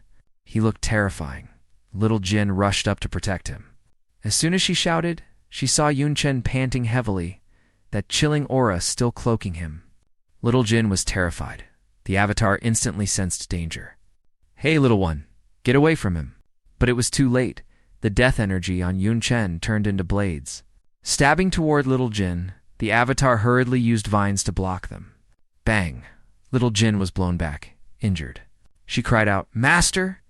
The avatar was furious. "Kid, you've gone too far. As a fellow plant, I can fully feel how much she cares for you. She's even willing to protect you with her life. but Yun Chen seemed controlled by death energy. Refusing to listen to any advice, he continued to attack. This time, the avatar was truly enraged. "How dare you!" Vines like blades lashed out violently toward Yun Chen. Enveloped in death energy, Yun Chen gave a strange laugh and lunged at the avatar like a madman. The avatar barely shouted so fast before being slammed into the ground by Yun Chen. Rocks flew everywhere. Yun Chen laughed wildly. Looking hideous and insane, the main body of the ancestral tree watched this scene, musing to itself. Without a doubt, he is indeed fighting. He must have overcome instinctive fear, but this method is a far cry from what I imagined. It turned out that while suffering from fear, after his lie was exposed and his pride shattered, Yun Chen chose to abandon all thought and seek a turning point through seeking death. That was why death energy appeared. After all, fear is only possessed by living creatures. In a state of death, one isn't even a living creature. Naturally, fear ceases to exist. He gave up the will to live and turned to seek death. The more the avatar attacked, the closer he got to death. And the thicker the death energy became, but his vitality was immense. Failing to die, he fell into a special state between life and death. In this state, potential is released infinitely. But reason is lost. The tree sighed helplessly. What a terrible method, and what's worse is that this kid's potential is a bit too excessive. After falling into that state, Yun Chen went completely berserk, launching a frantic assault on the avatar. After a fierce battle, he stood in a large crater, his body emitting a strange and powerful aura. As if he hadn't fought enough, the main ancestral tree looked at him and spoke slowly. "Still want to fight? It seems I am also being underestimated." Yun Chen didn't speak, his eyes full of battle intent. Seeing this, the tree said, "In that case, I shall get serious," as the words ended. Several pillars of colored energy shot into the sky. Then several massive treant warriors appeared out of thin air, radiating powerful mana. Yun Chen stared at his hands and said, "Devour the power of myriad calamities." As soon as he finished, the tree's voice rang out. "I can sense you still have a small problem on you originating from the night-severing demons, although it's temporarily hidden if you need. I can erase it for you directly." Yun Chen waved his hand. "No need. This thing is still useful, that is, provided the Empress is willing to ally. As expected of the World Tree, you can even sense my soul-chasing seal." The tree spoke slowly. "You have passed the test. She knows what to do. As the World Tree, rather than fighting, I am better at guidance and nurturing against God. We must ultimately rely on your fearlessness. This is all you can do." Withdraw? After Yun Chen thanked him, he thought to himself, "The next step is the final battle with Night Sever." Yun Chen arrived at the Dark Elf territory and sat at a dining table with the Empress and others to discuss the alliance. The Empress ate the delicacies and praised, "You've reclaimed your power. So you have some capital," however, she thought. "The last time I tasted something so delicious was years ago. Thanks to this man, I really want to give him a big hug. But to kill Night Sever, this alone is far from enough." "I must endure and maintain my image," Yun Chen said seriously. A war fortress modified from a palace, equipped with hundreds of large war weapons. Thousands of medium and small ones, plus several of my strongest night demon lords. And the Bramble Empress, whose strength is between a demon sovereign and a demon king. The Empress toyed with a dagger, the strength of a war fortress. Needs to be seen to be judged. As for that Bramble Empress, if her strength is as you say, she is a decent main force. But it's still not enough, after all. That is Night Sever. Even among the 72 demon pillars, she is top tier. Everything you mentioned, plus myself, can at most barely hold her back to kill her. We need a decisive power." A golden light flashed on Yan Chun's chest. "What if we add these 3 items within the light?" A blue crystal, a golden scroll, and a green orb emerged. The Empress's eyes lit up. "I see. If used separately, they wouldn't amount to much. But combined with tactical planning, they truly could be of great use." Yun Chen and the Empress sat at opposite ends of the long table. That is the assistance I can provide. What about you? The Empress drank her wine. The elite of my tribe will of course be fully deployed. Additionally, I will request the ancestral tree to send 3 avatars to assist us, as you likely know. The ancestral tree's true form is the world tree, although its main body cannot move. It is rooted throughout the entire dark world. Its roots can extend to any corner of the world, and each root can transform into a demon venerable Val avatar. Furthermore, you are aware that many of my dark elf kin are enslaved by the night-severing demons. But they are not merely slaves. They also carry out several secret missions. Inside a cave in the Forbidden Mountains, several night-severing demons were complaining, "Damn it. Every day it's either coffins or corpses. How much longer must we do this rotten work?" Until all the coffins are opened. Lord Kalata is working quite diligently, though. After all, it's an order from Lady Nightsever. Everyone knows Hay's infatuated with Lady Nightsever. I just fear hell end up with nothing after all his simping. One demon laughed after hearing this. I see. So that's how it is, Kalata shouted excitedly while carrying a coffin lid. My painstaking research wasn't in vain. I've finally figured it out. As expected of the mountains where the gods descended, once the power here is activated, it will be enough to overturn the entire dark world.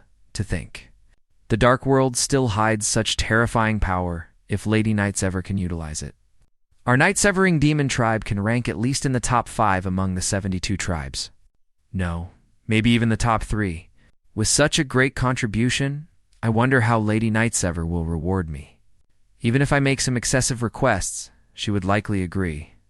Kalata instructed his subordinates, heading back to the royal city first. You all keep working. The progress must not fall behind. The subordinates hurried to comply. Meanwhile, in a sacred hall, 2 nuns in white robes prayed devoutly. Great Lord, I am willing to follow your instructions. Please provide guidance, so that we may offer our devotion. One nun thought to herself about the so-called oracle. It's starting again as an undercover agent. She had thoroughly mapped out the descent order in the dark world after being undercover for so long. I have a sufficient understanding of the descent order in this world. Every so often, their lord issues an oracle. In essence, it's just a quest, the special items required for the quest, and the rewards for completion are all communicated through this light sphere. But according to my research, this sphere is just a disguised teleportation magic. The other end should be in the Holy Empire. These so-called tasks of God are a complete scam. The masked nun pondered. Logically, the Holy Empire does this to gain benefits in the dark world. But the strange thing is, many tasks are useless to them, or even completely unrelated. There's no benefit involved at all. It's as if they spent all their effort creating an entity like the Sacred Believers just to run errands for someone else. If that's the case, who could their true master behind the scenes be? The scene shifted to the Holy Empire, then the oracle descended. The light sphere dropped a giant axe. A blonde nun raised the axe high.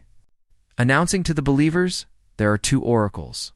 Go to the Dark Elf Forest to crusade against the World Tree. The believers instantly erupted. What? The World Tree is in the Dark Elf Forest? Is it actually the ancestral tree of the Dark Elves? Legend says the World Tree is fused with the world. Is such an entity really something we can crush? Even Nightsever couldn't do anything to it. If we go, we probably won't even be able to snap a twig. How is this oracle any different from a death sentence? The blonde nun's eyes remained firm. Just because Nightsever couldn't do it doesn't mean we can't.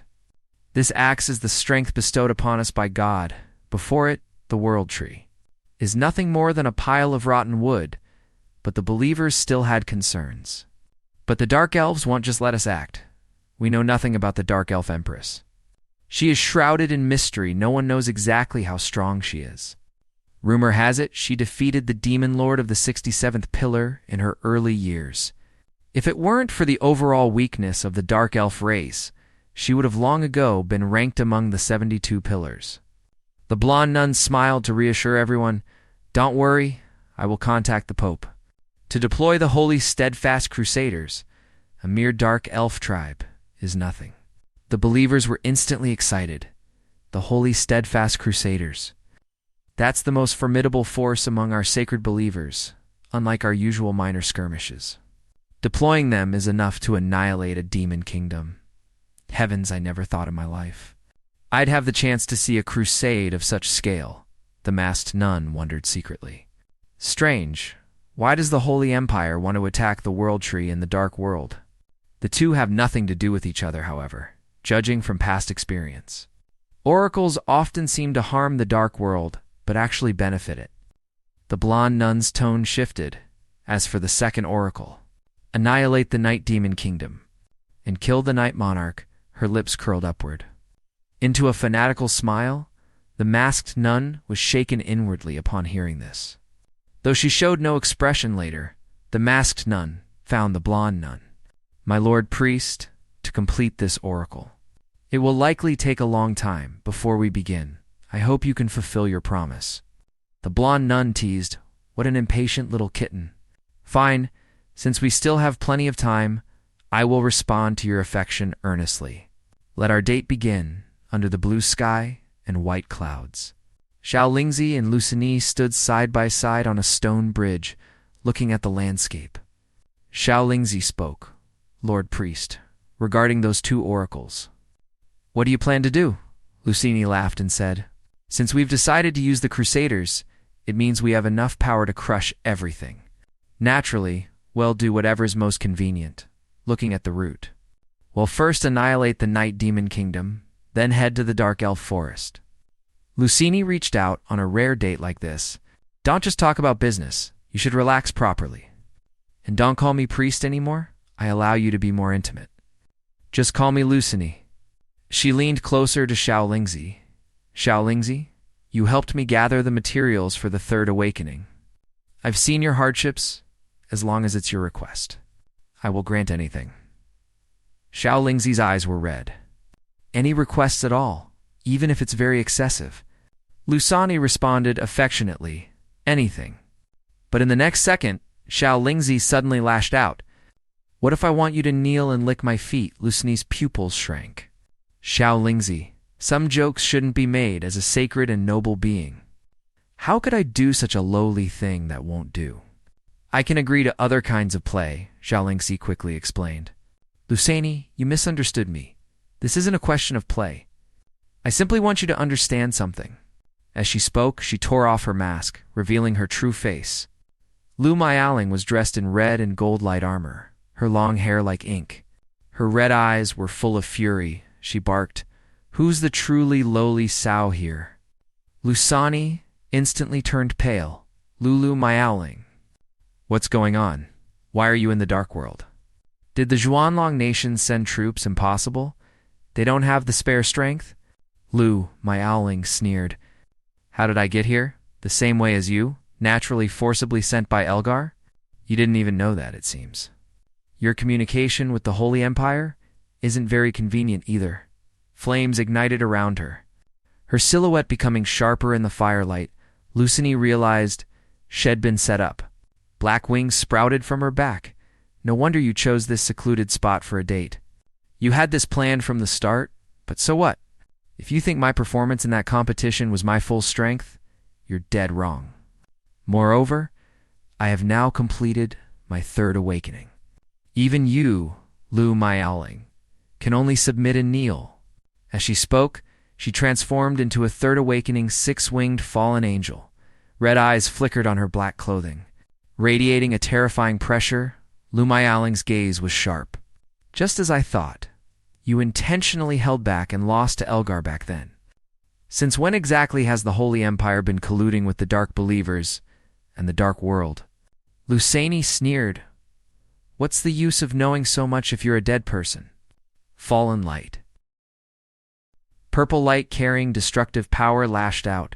Lu Miaoling dodged quickly, weaving through the energy impacts to engage Lusani in a life-and-death struggle. Lusani's face twisted as she shrieked hysterically, the daughter of the Guardian General. The top genius of Zhuanlong? It's all crap. To pursue greater power? I didn't hesitate to fall and come to the Dark World. What right do you have to resist me? A frenzied aura radiated from her. as if she wanted to crush Lu Myaoling completely as she finished speaking. Lusani transformed into a grotesque form, blasting terrifying energy at Lu Myaoling's location. The ground was torn open, leaving a shocking trench. Lusani thought this strike was a guaranteed hit. But when the dust cleared, Lu Myaoling stood unharmed within a 5-colored vortex. Lusani's eyes widened in disbelief. Unharmed? What a joke! You're just a mere second awakening elementalist, even relying on your talent and bloodline. It's impossible to reach this level. Wait, don't tell me you also.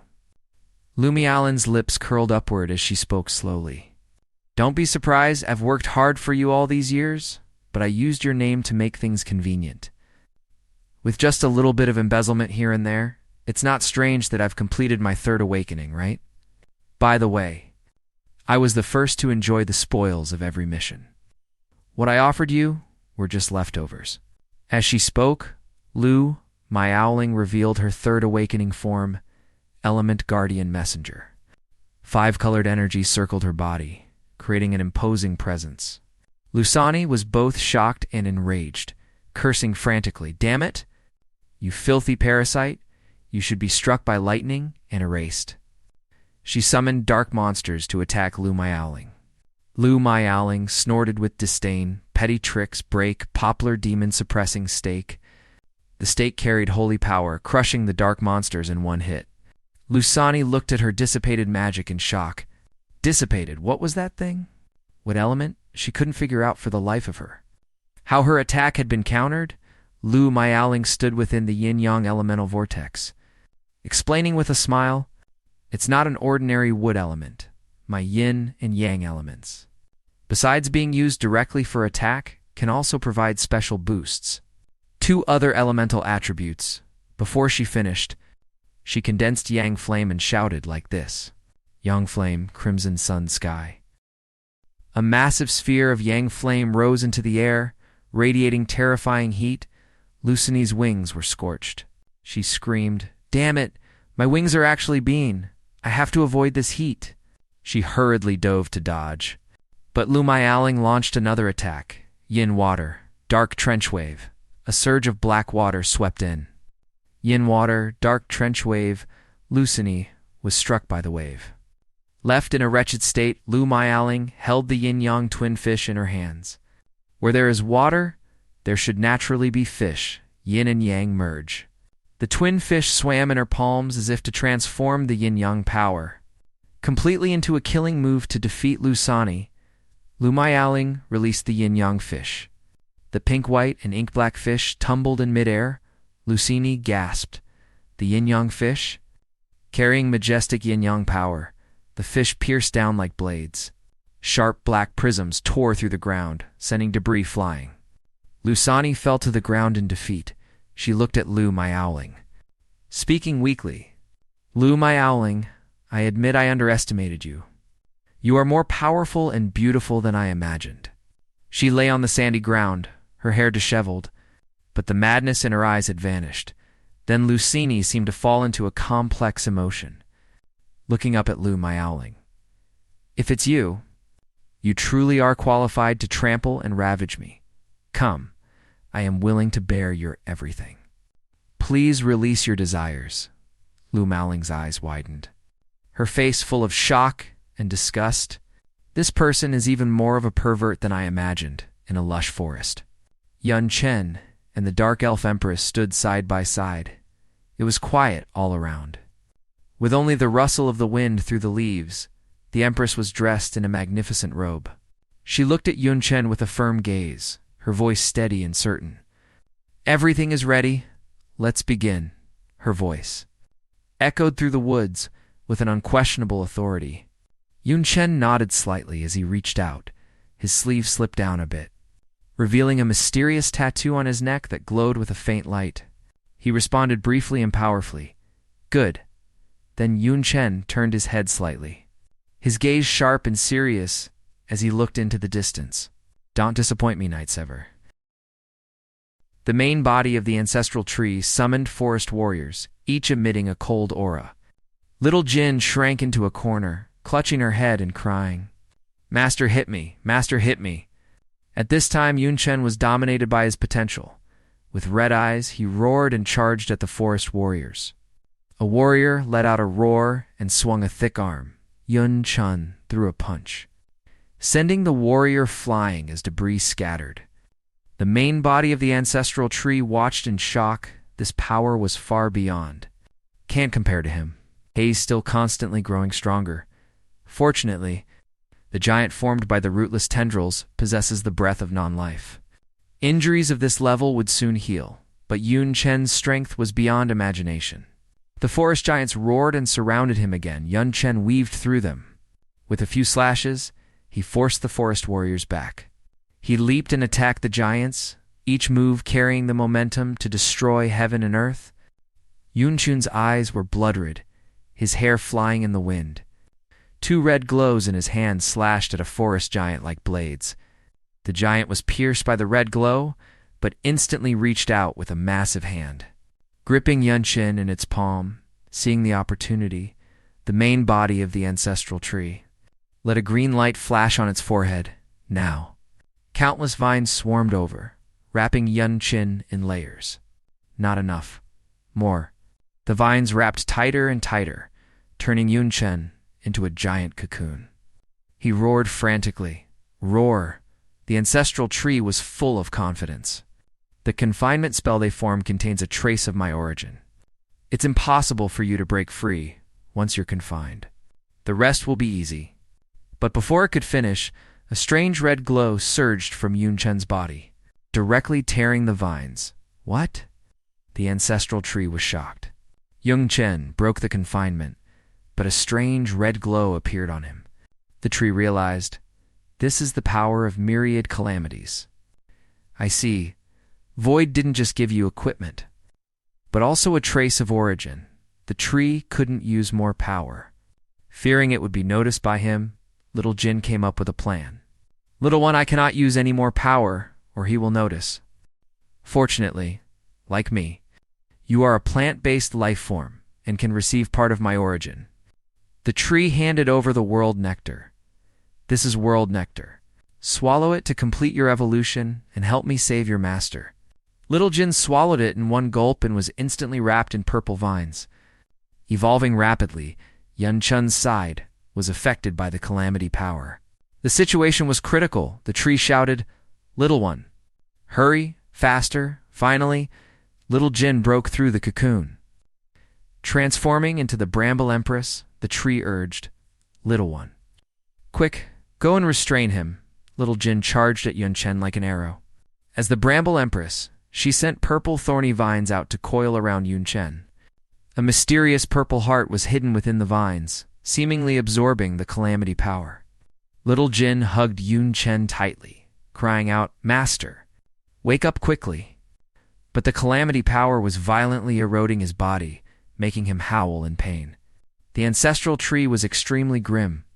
That is the erosion of the myriad calamities' power. Endure a bit longer. Be done soon. Little Jin grit her teeth. I can endure it. The tree gathered rainbow energy. Boom! A pillar of light shot toward Yun Chen. The tree looked at Yun Chen, thinking to itself. Yun Chen's current state was between life and death, extremely special. To end it would be simple. Either kill him completely, or bring him back to life. The choice was naturally the latter. Giving some life force to revive him wasn't hard. But the problem was that he had also triggered the myriad calamities' power. That wasn't power he should be using at this stage. The tree looked at the sky, speaking slowly. After all, the so-called origin power represents the material forces and phenomena of the world. For example, water, fire, earth, and would constitute the world.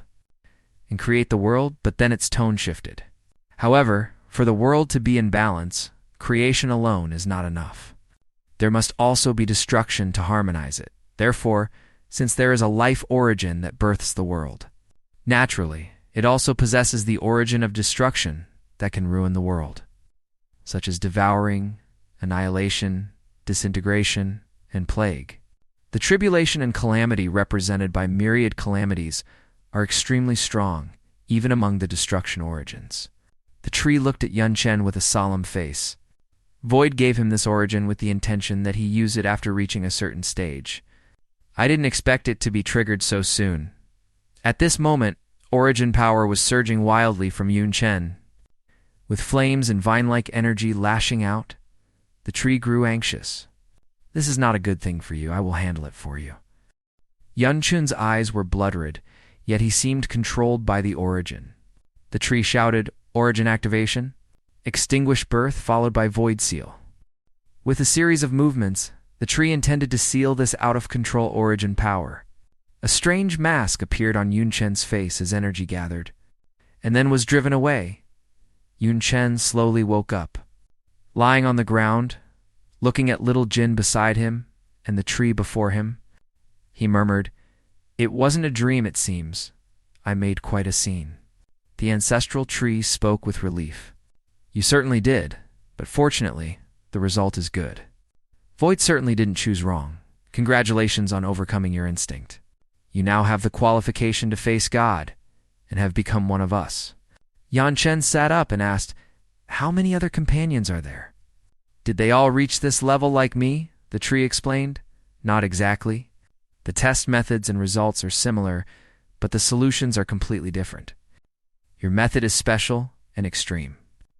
Even I could not imitate it. The original intent of this trial was to have you abandon yourself under extreme conditions. Entering the state of no self, this makes it easier to erase your existence in your subconscious. Avoiding the fear of God?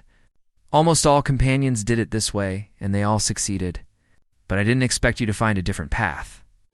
Using the method of abandoning life to linger between life and death, thereby stepping outside the scope of living beings, this method is unheard of. Unless one has a profound understanding of death, it would be impossible." Yun Chen smiled. "Something like that. I've died twice, after all. I can feel a very strong power sealed here. It's the so-called myriad calamities power. My loss of reason had something to do with it. Why did Void do this?" Yun Chen looked at the tree, unable to help but ask.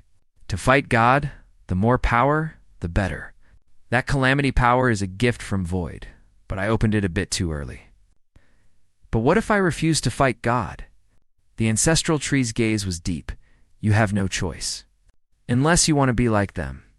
Lying in the coffins of the Forbidden Mountains, the scene shifted. Within the Forbidden Mountains, the densely packed coffins exuded an eerie chill. Yun Chen was stunned. "Who are they? What exactly is lying inside those coffins?" The ancestral tree spoke slowly. "Just foster sons like you. You can think of them as your predecessors. Overcoming instinctive fear is only the most basic step in opposing God. If you want to be victorious, there is still a very long road ahead. After all, he is truly too powerful." Yun Chen stood on the hillside, gazing into the distance, and pressed further. "Just how strong is God?" The ancestral tree explained, "It's hard to describe. God only communicates with living beings through sacrifices. Rather than direct intervention, because the world is too fragile for him, excessive interference would cause the world to be destroyed. The Forbidden Mountains are the proof. In the eyes of the Demonkin, that was a miracle of God's descent. But to God, it was merely tossing a pebble into the dark world with a flick of the wrist, stripping all life from 10,000 miles around, with no life appearing for ages to come." After hearing this, Yun Chen stared at the ancestral tree and murmured to himself, "How can such an enemy ever be defeated?" Yang Chen looked at the ancestral tree and asked for a way to fight God. The tree sighed. "I don't know, but we have no other choice. Once the victor between the two worlds is decided, it will be the day of endings." Just then, a purple mana vortex appeared. Yun Chen cried out. Little Jin was struggling to maintain her new form within the mana. Seeing this, the ancestral tree said, "It seems with your current mana, you cannot maintain this little one's latest form for long." Yun Chen stroked Little Jin's head. "Thank you for your hard work. Go back now." Little Jin changed back to her green-haired form and replied obediently. Yan Chen then looked at the ancestral tree. "Not only could you help Little Jin break through her innate defects, but you're also allied with Void. and have the power to save me from God's hand, your identity. I'm afraid you're more than just the ancestral tree of a forest. Green light flashed around the tree. Indeed, ancestral tree is merely the respectful title given to me by the dark elves I am. The world tree created by God for this dark world. Yunchen was shocked. The world tree, the legendary existence that can constitute a world and even connect multiple worlds. But whether it's the dark world or the human world, they were both created by God. You are God's creation. Yet now you want to betray him. The ancestral tree spoke slowly. It is true that God created me, but my mission is to make the world endure. God, however, only wants the world to exist temporarily. So all this time, God has controlled my thoughts, treating me like a mere tool. Thanks to Void's help, I was able to break free from his control and have a chance to fulfill my long-held wish. Yunchen asked further, what exactly is Void and why choose me? Was it because of my potential? The ancestral tree shook its head. The identity cannot be disclosed unless Void speaks it personally. No living being is qualified to speak of it. The ancestral tree looked at Yunchen and said slowly, as for the reason for choosing you, it's simple. Potential is only a small part. After all, we have seen far too many geniuses in comparison. Your status as a human is more important. The scene shifted. In a chessboard-like setting, red and white pieces faced each other. The ancestral tree continued. As you know, there are two gods. They respectively created and possess the human world and the dark world. The war between the two worlds is also a struggle between God and God. Sacrifices are a part of that. All life, including yourself, is nothing but pawns in this struggle, no matter which side wins. The result for the world will be destruction. Therefore, the God we must oppose is not just one of them, but both. The tree paused. However, the dark world has Void. While the human world does not, we need a human. To secretly leverage the human world like Void does, you are clearly the only choice. Yunchen waved his hand with a bitter smile. You think too much of me? Void can do it. Because of overwhelming strength, what do I have? The ancestral tree responded loudly. You have potential. You have a future, since Void has even given you the power of myriad calamities. My meeting gift will not be stingy either. This is my heart, and also the heart of the world tree. Use it well. Yunchen looked at the green glowing, heart-shaped heart of the world tree and said in shock, You're giving me your heart? Then what about you? Besides, I never agreed to join you. The ancestral tree spoke slowly. My origin is this world, though a heart is important to me. It is not irreplaceable. I won't force you to join us either. After all, for you, it's only a matter of time. Yunchen accepted the heart of the world tree, cupping his hands in thanks. Thank you. The closer I get to the truth, the more uneasy I feel. I need power as much as possible. The tree shifted its gaze. Additionally, the reason you could see God must be through some item. Can you bring it out for me to see? Yunchen took out a piece of the black withered mulberry branch. I obtained this by chance years ago. Holding it allows one to see souls, and even wound them directly after the ancestral tree examined it. I see the structure is similar to my own body. It likely fell from the world tree of your human world, and through coincidence became this defective form before you found it. It isn't very useful like this. I will make it undergo further transformation. With those words, the branch transformed under the tree's power into a twig with green leaves and a green glow. The ancestral tree introduced it as a weapon. It is a decent choice.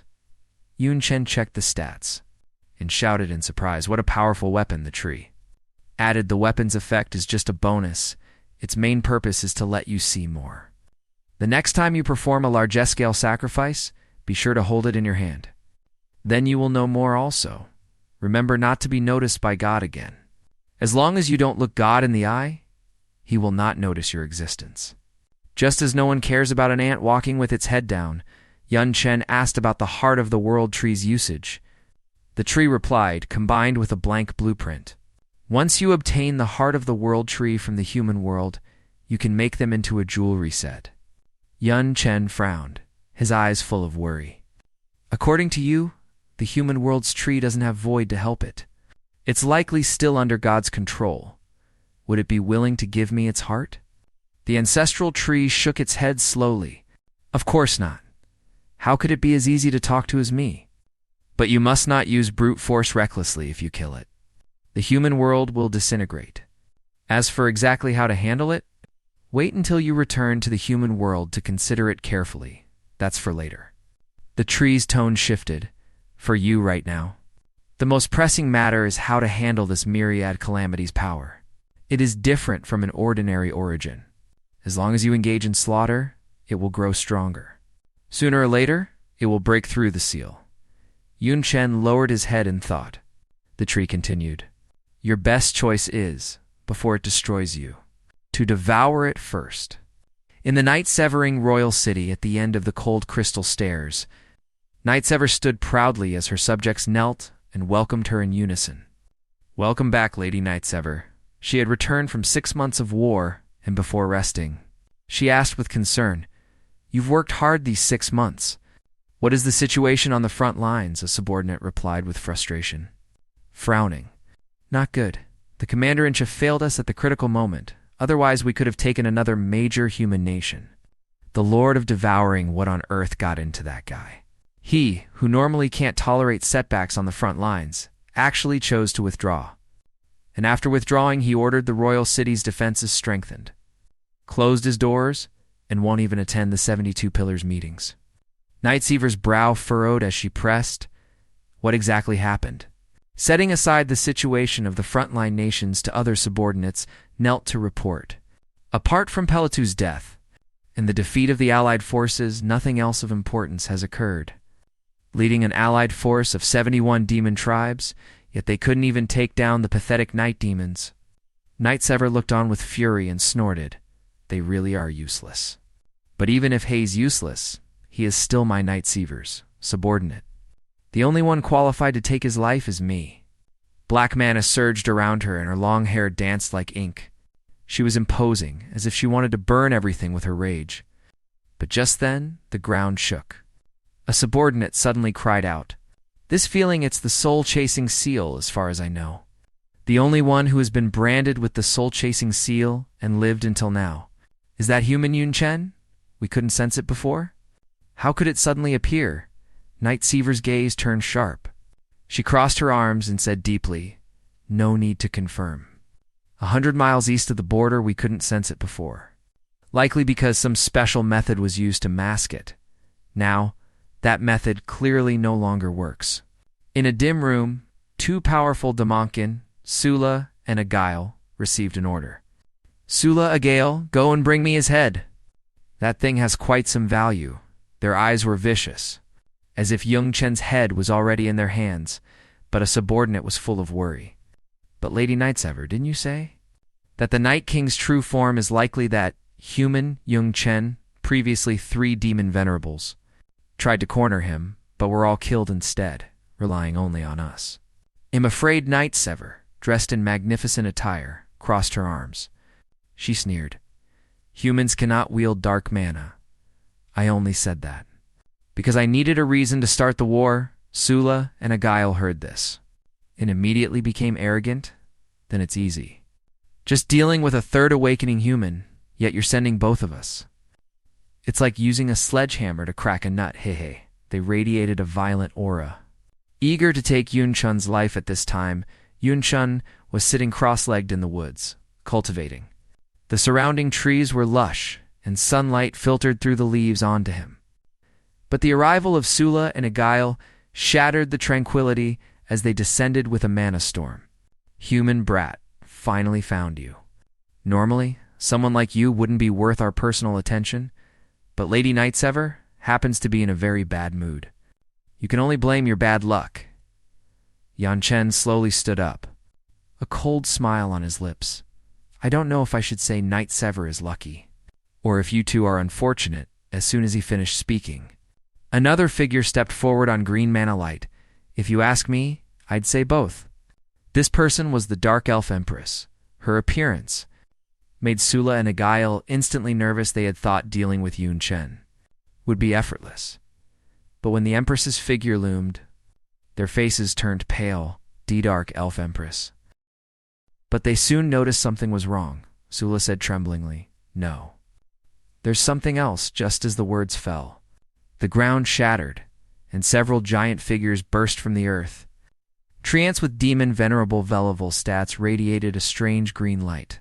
Roaring as they attacked, Sula and Agail were terrified and retreated repeatedly, their faces growing grimmer. Just as they were screaming in terror at the Treant's presence, a voice came, "Stop screaming. I know you're angry, but we're quite annoyed ourselves." Then a massive war fortress appeared in the sky, radiating a cold metallic sheen. The one controlling the fortress complained helplessly. "Deploying this big guy consumes a huge amount of mana crystals. We're spending our Night King's inventory. And to think it's only being used against 2 demon venerables. Speaking of which, Hei's the one who's most unhappy." Sula and Agail looked at the scene before them. With wide eyes, what a joke. A giant war weapon we've never seen. Plus 3 demon venerable fell. Trince, the Dark Elf Empress, and the Night King. This setup isn't prepared for us. This setup. It's clearly meant for Lady Nightsever. Talk about a sledgehammer and a nut. It turns out where the nut being crushed, Yun Chen stood with his back to the battlefield, slightly raising his hand, his tone calm but carrying unquestionable authority. It wasn't a waste of effort. According to plan, it's time to kill a few demon venerables and test the war fortress's power while we're at it, as he spoke.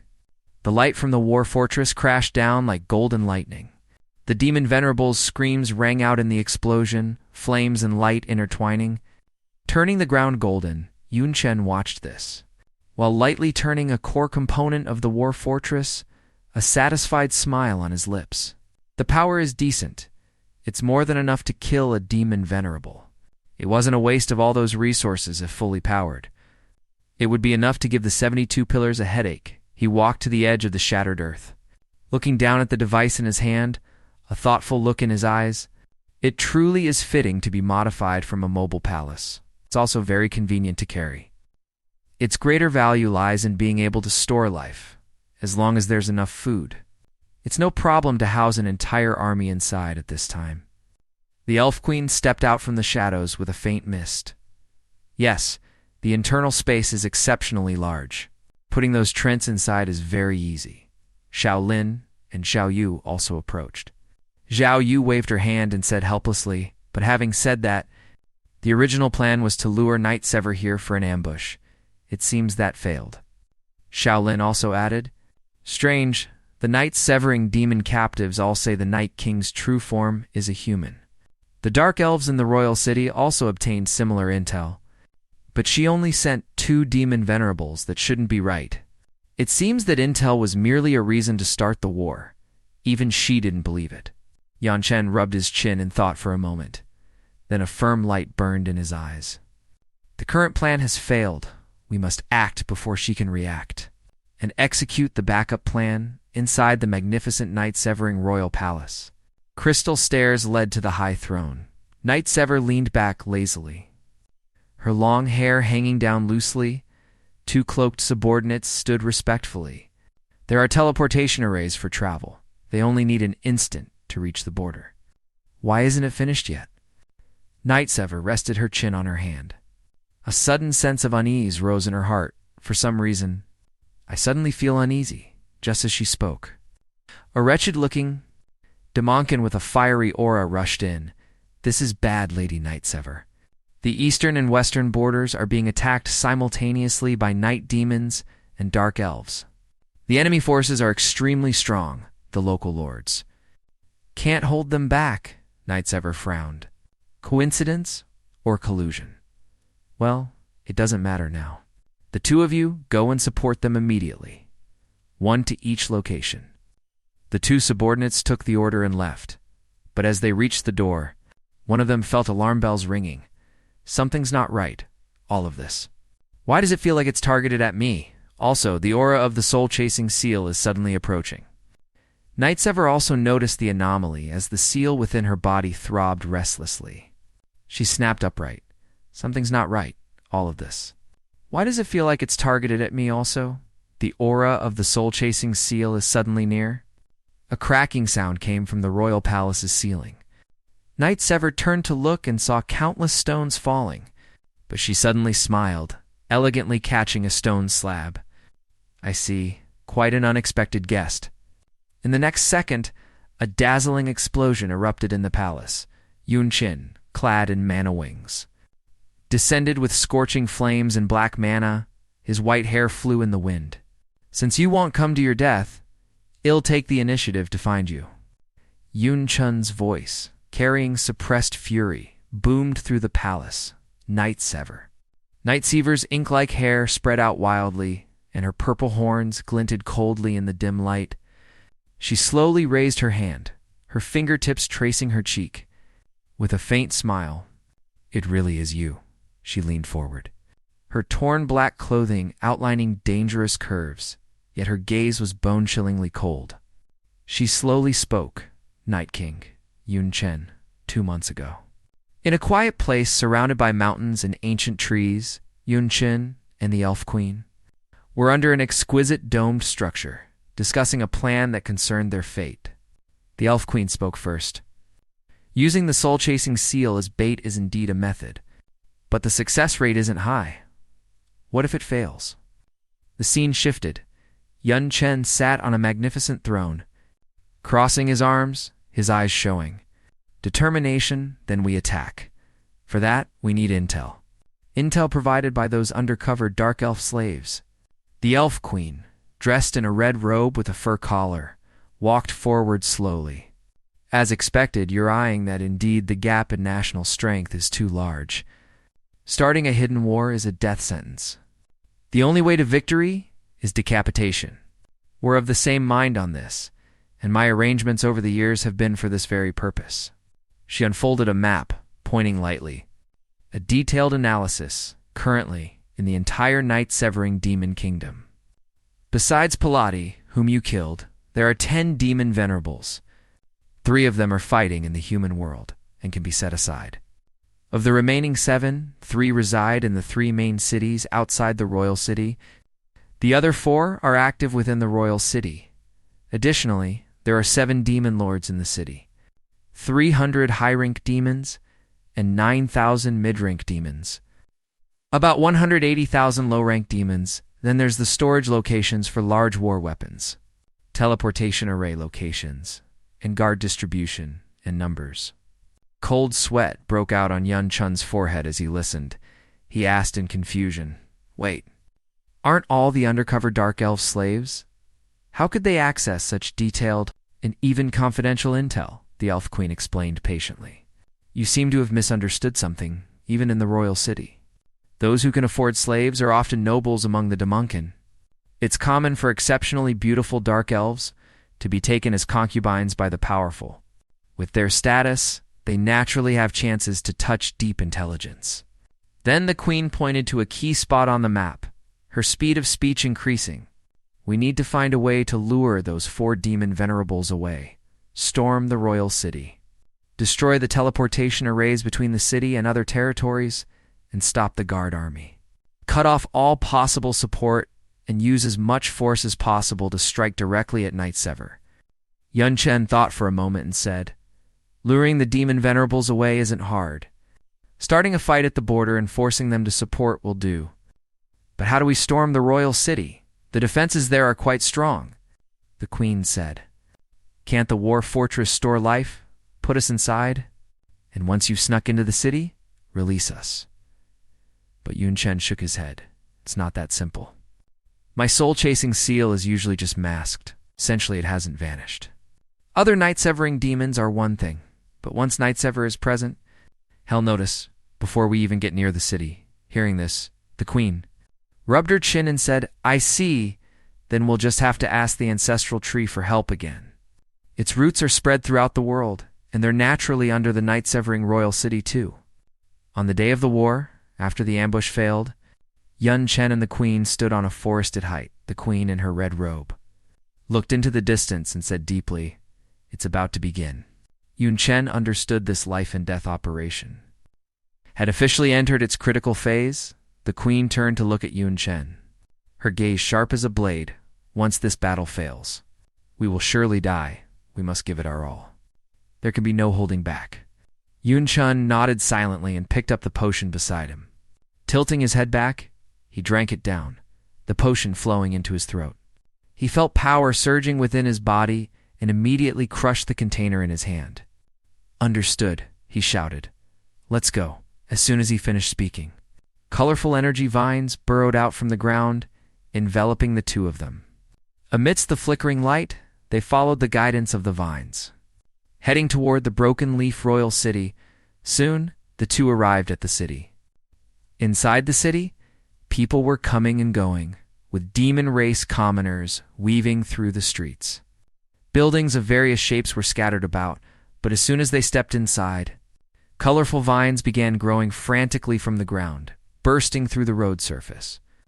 Seeing this, the demon race commoners gathered around one after another. Some were puzzled, What is this? Some marveled roots are growing out of the ground, while others scratched their heads. That's not right. This isn't soil. How could it grow roots? The war fortress landed with a crash on the streets of the Broken Leaf Royal City. Metal components slammed down, sending sparks flying across the ground. 3 demon race commoners stood frozen on the spot. One of them stumbled back. Trembling, he spoke. "Thethys," is another shouted in terror. "Enemy attack." The shouts instantly spread across the streets, and the citizens of the royal city fell into chaos. People fled in all directions. The scene shifted. Inside the control room of the war fortress, Xiao Yu and Xiao Lin were dressed in black robes. Their eyes were cold. Xiao Yu stared at the control console. Decisively, she ordered. Fire, red beams fell like meteors, exploding within the royal city as smoke and fire filled the air. Yun Chen and the Elf Queen stood amidst the flames. The Elf Queen looked toward the horizon. She said in a heavy voice, "The final battle has begun." Yun Chen nodded. This long-planned decapitation strike had finally reached its most critical moment. Simultaneously, Yun Chen's figure appeared before the palace of the Broken Leaf Killer, black demonic magic wings unfurling behind him. "The teleportation arrays connecting to the outside world have all been destroyed by us. No one can save you, Broken Leaf Killer." The Broken Leaf Killer sat on the throne, silent at first. Then he erupted into a burst of frenzied laughter. Destroyed, he stood up, his long black hair and purple horns rising behind him. "To deal with an ant like you, would I, the Broken Leaf Killer, need rescue?"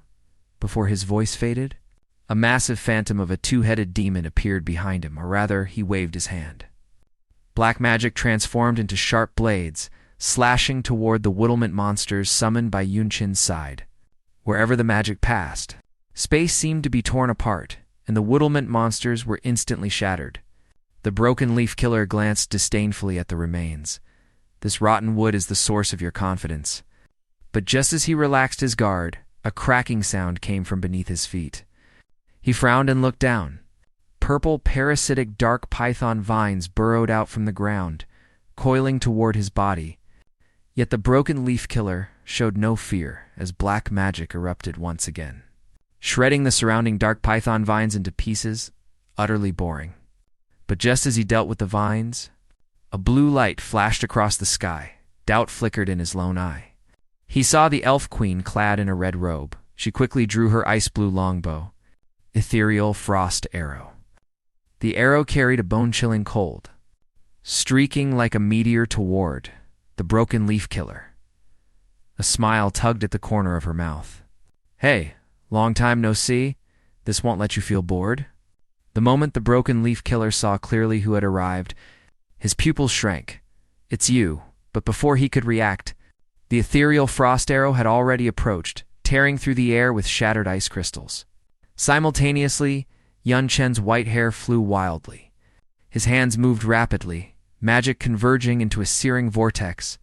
Forbidden Zone, Stellar Flame, an energy ball interwoven with fire and magic, like a miniature sun, went hurtling toward the Broken Leaf Killer.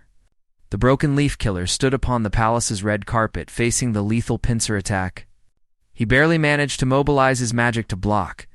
The ethereal frost arrow and stellar flame collided. A blinding light erupted, and the shock wave shattered the palace's stone pillars. A magic storm radiated frantically in all directions. The light pierced through the broken leaf royal castle. Looking from outside the city gates, a massive pillar of magic light shot straight into the sky. Dispersing the clouds above the castle peak, everyone held their breath, waiting for the final result of this battle.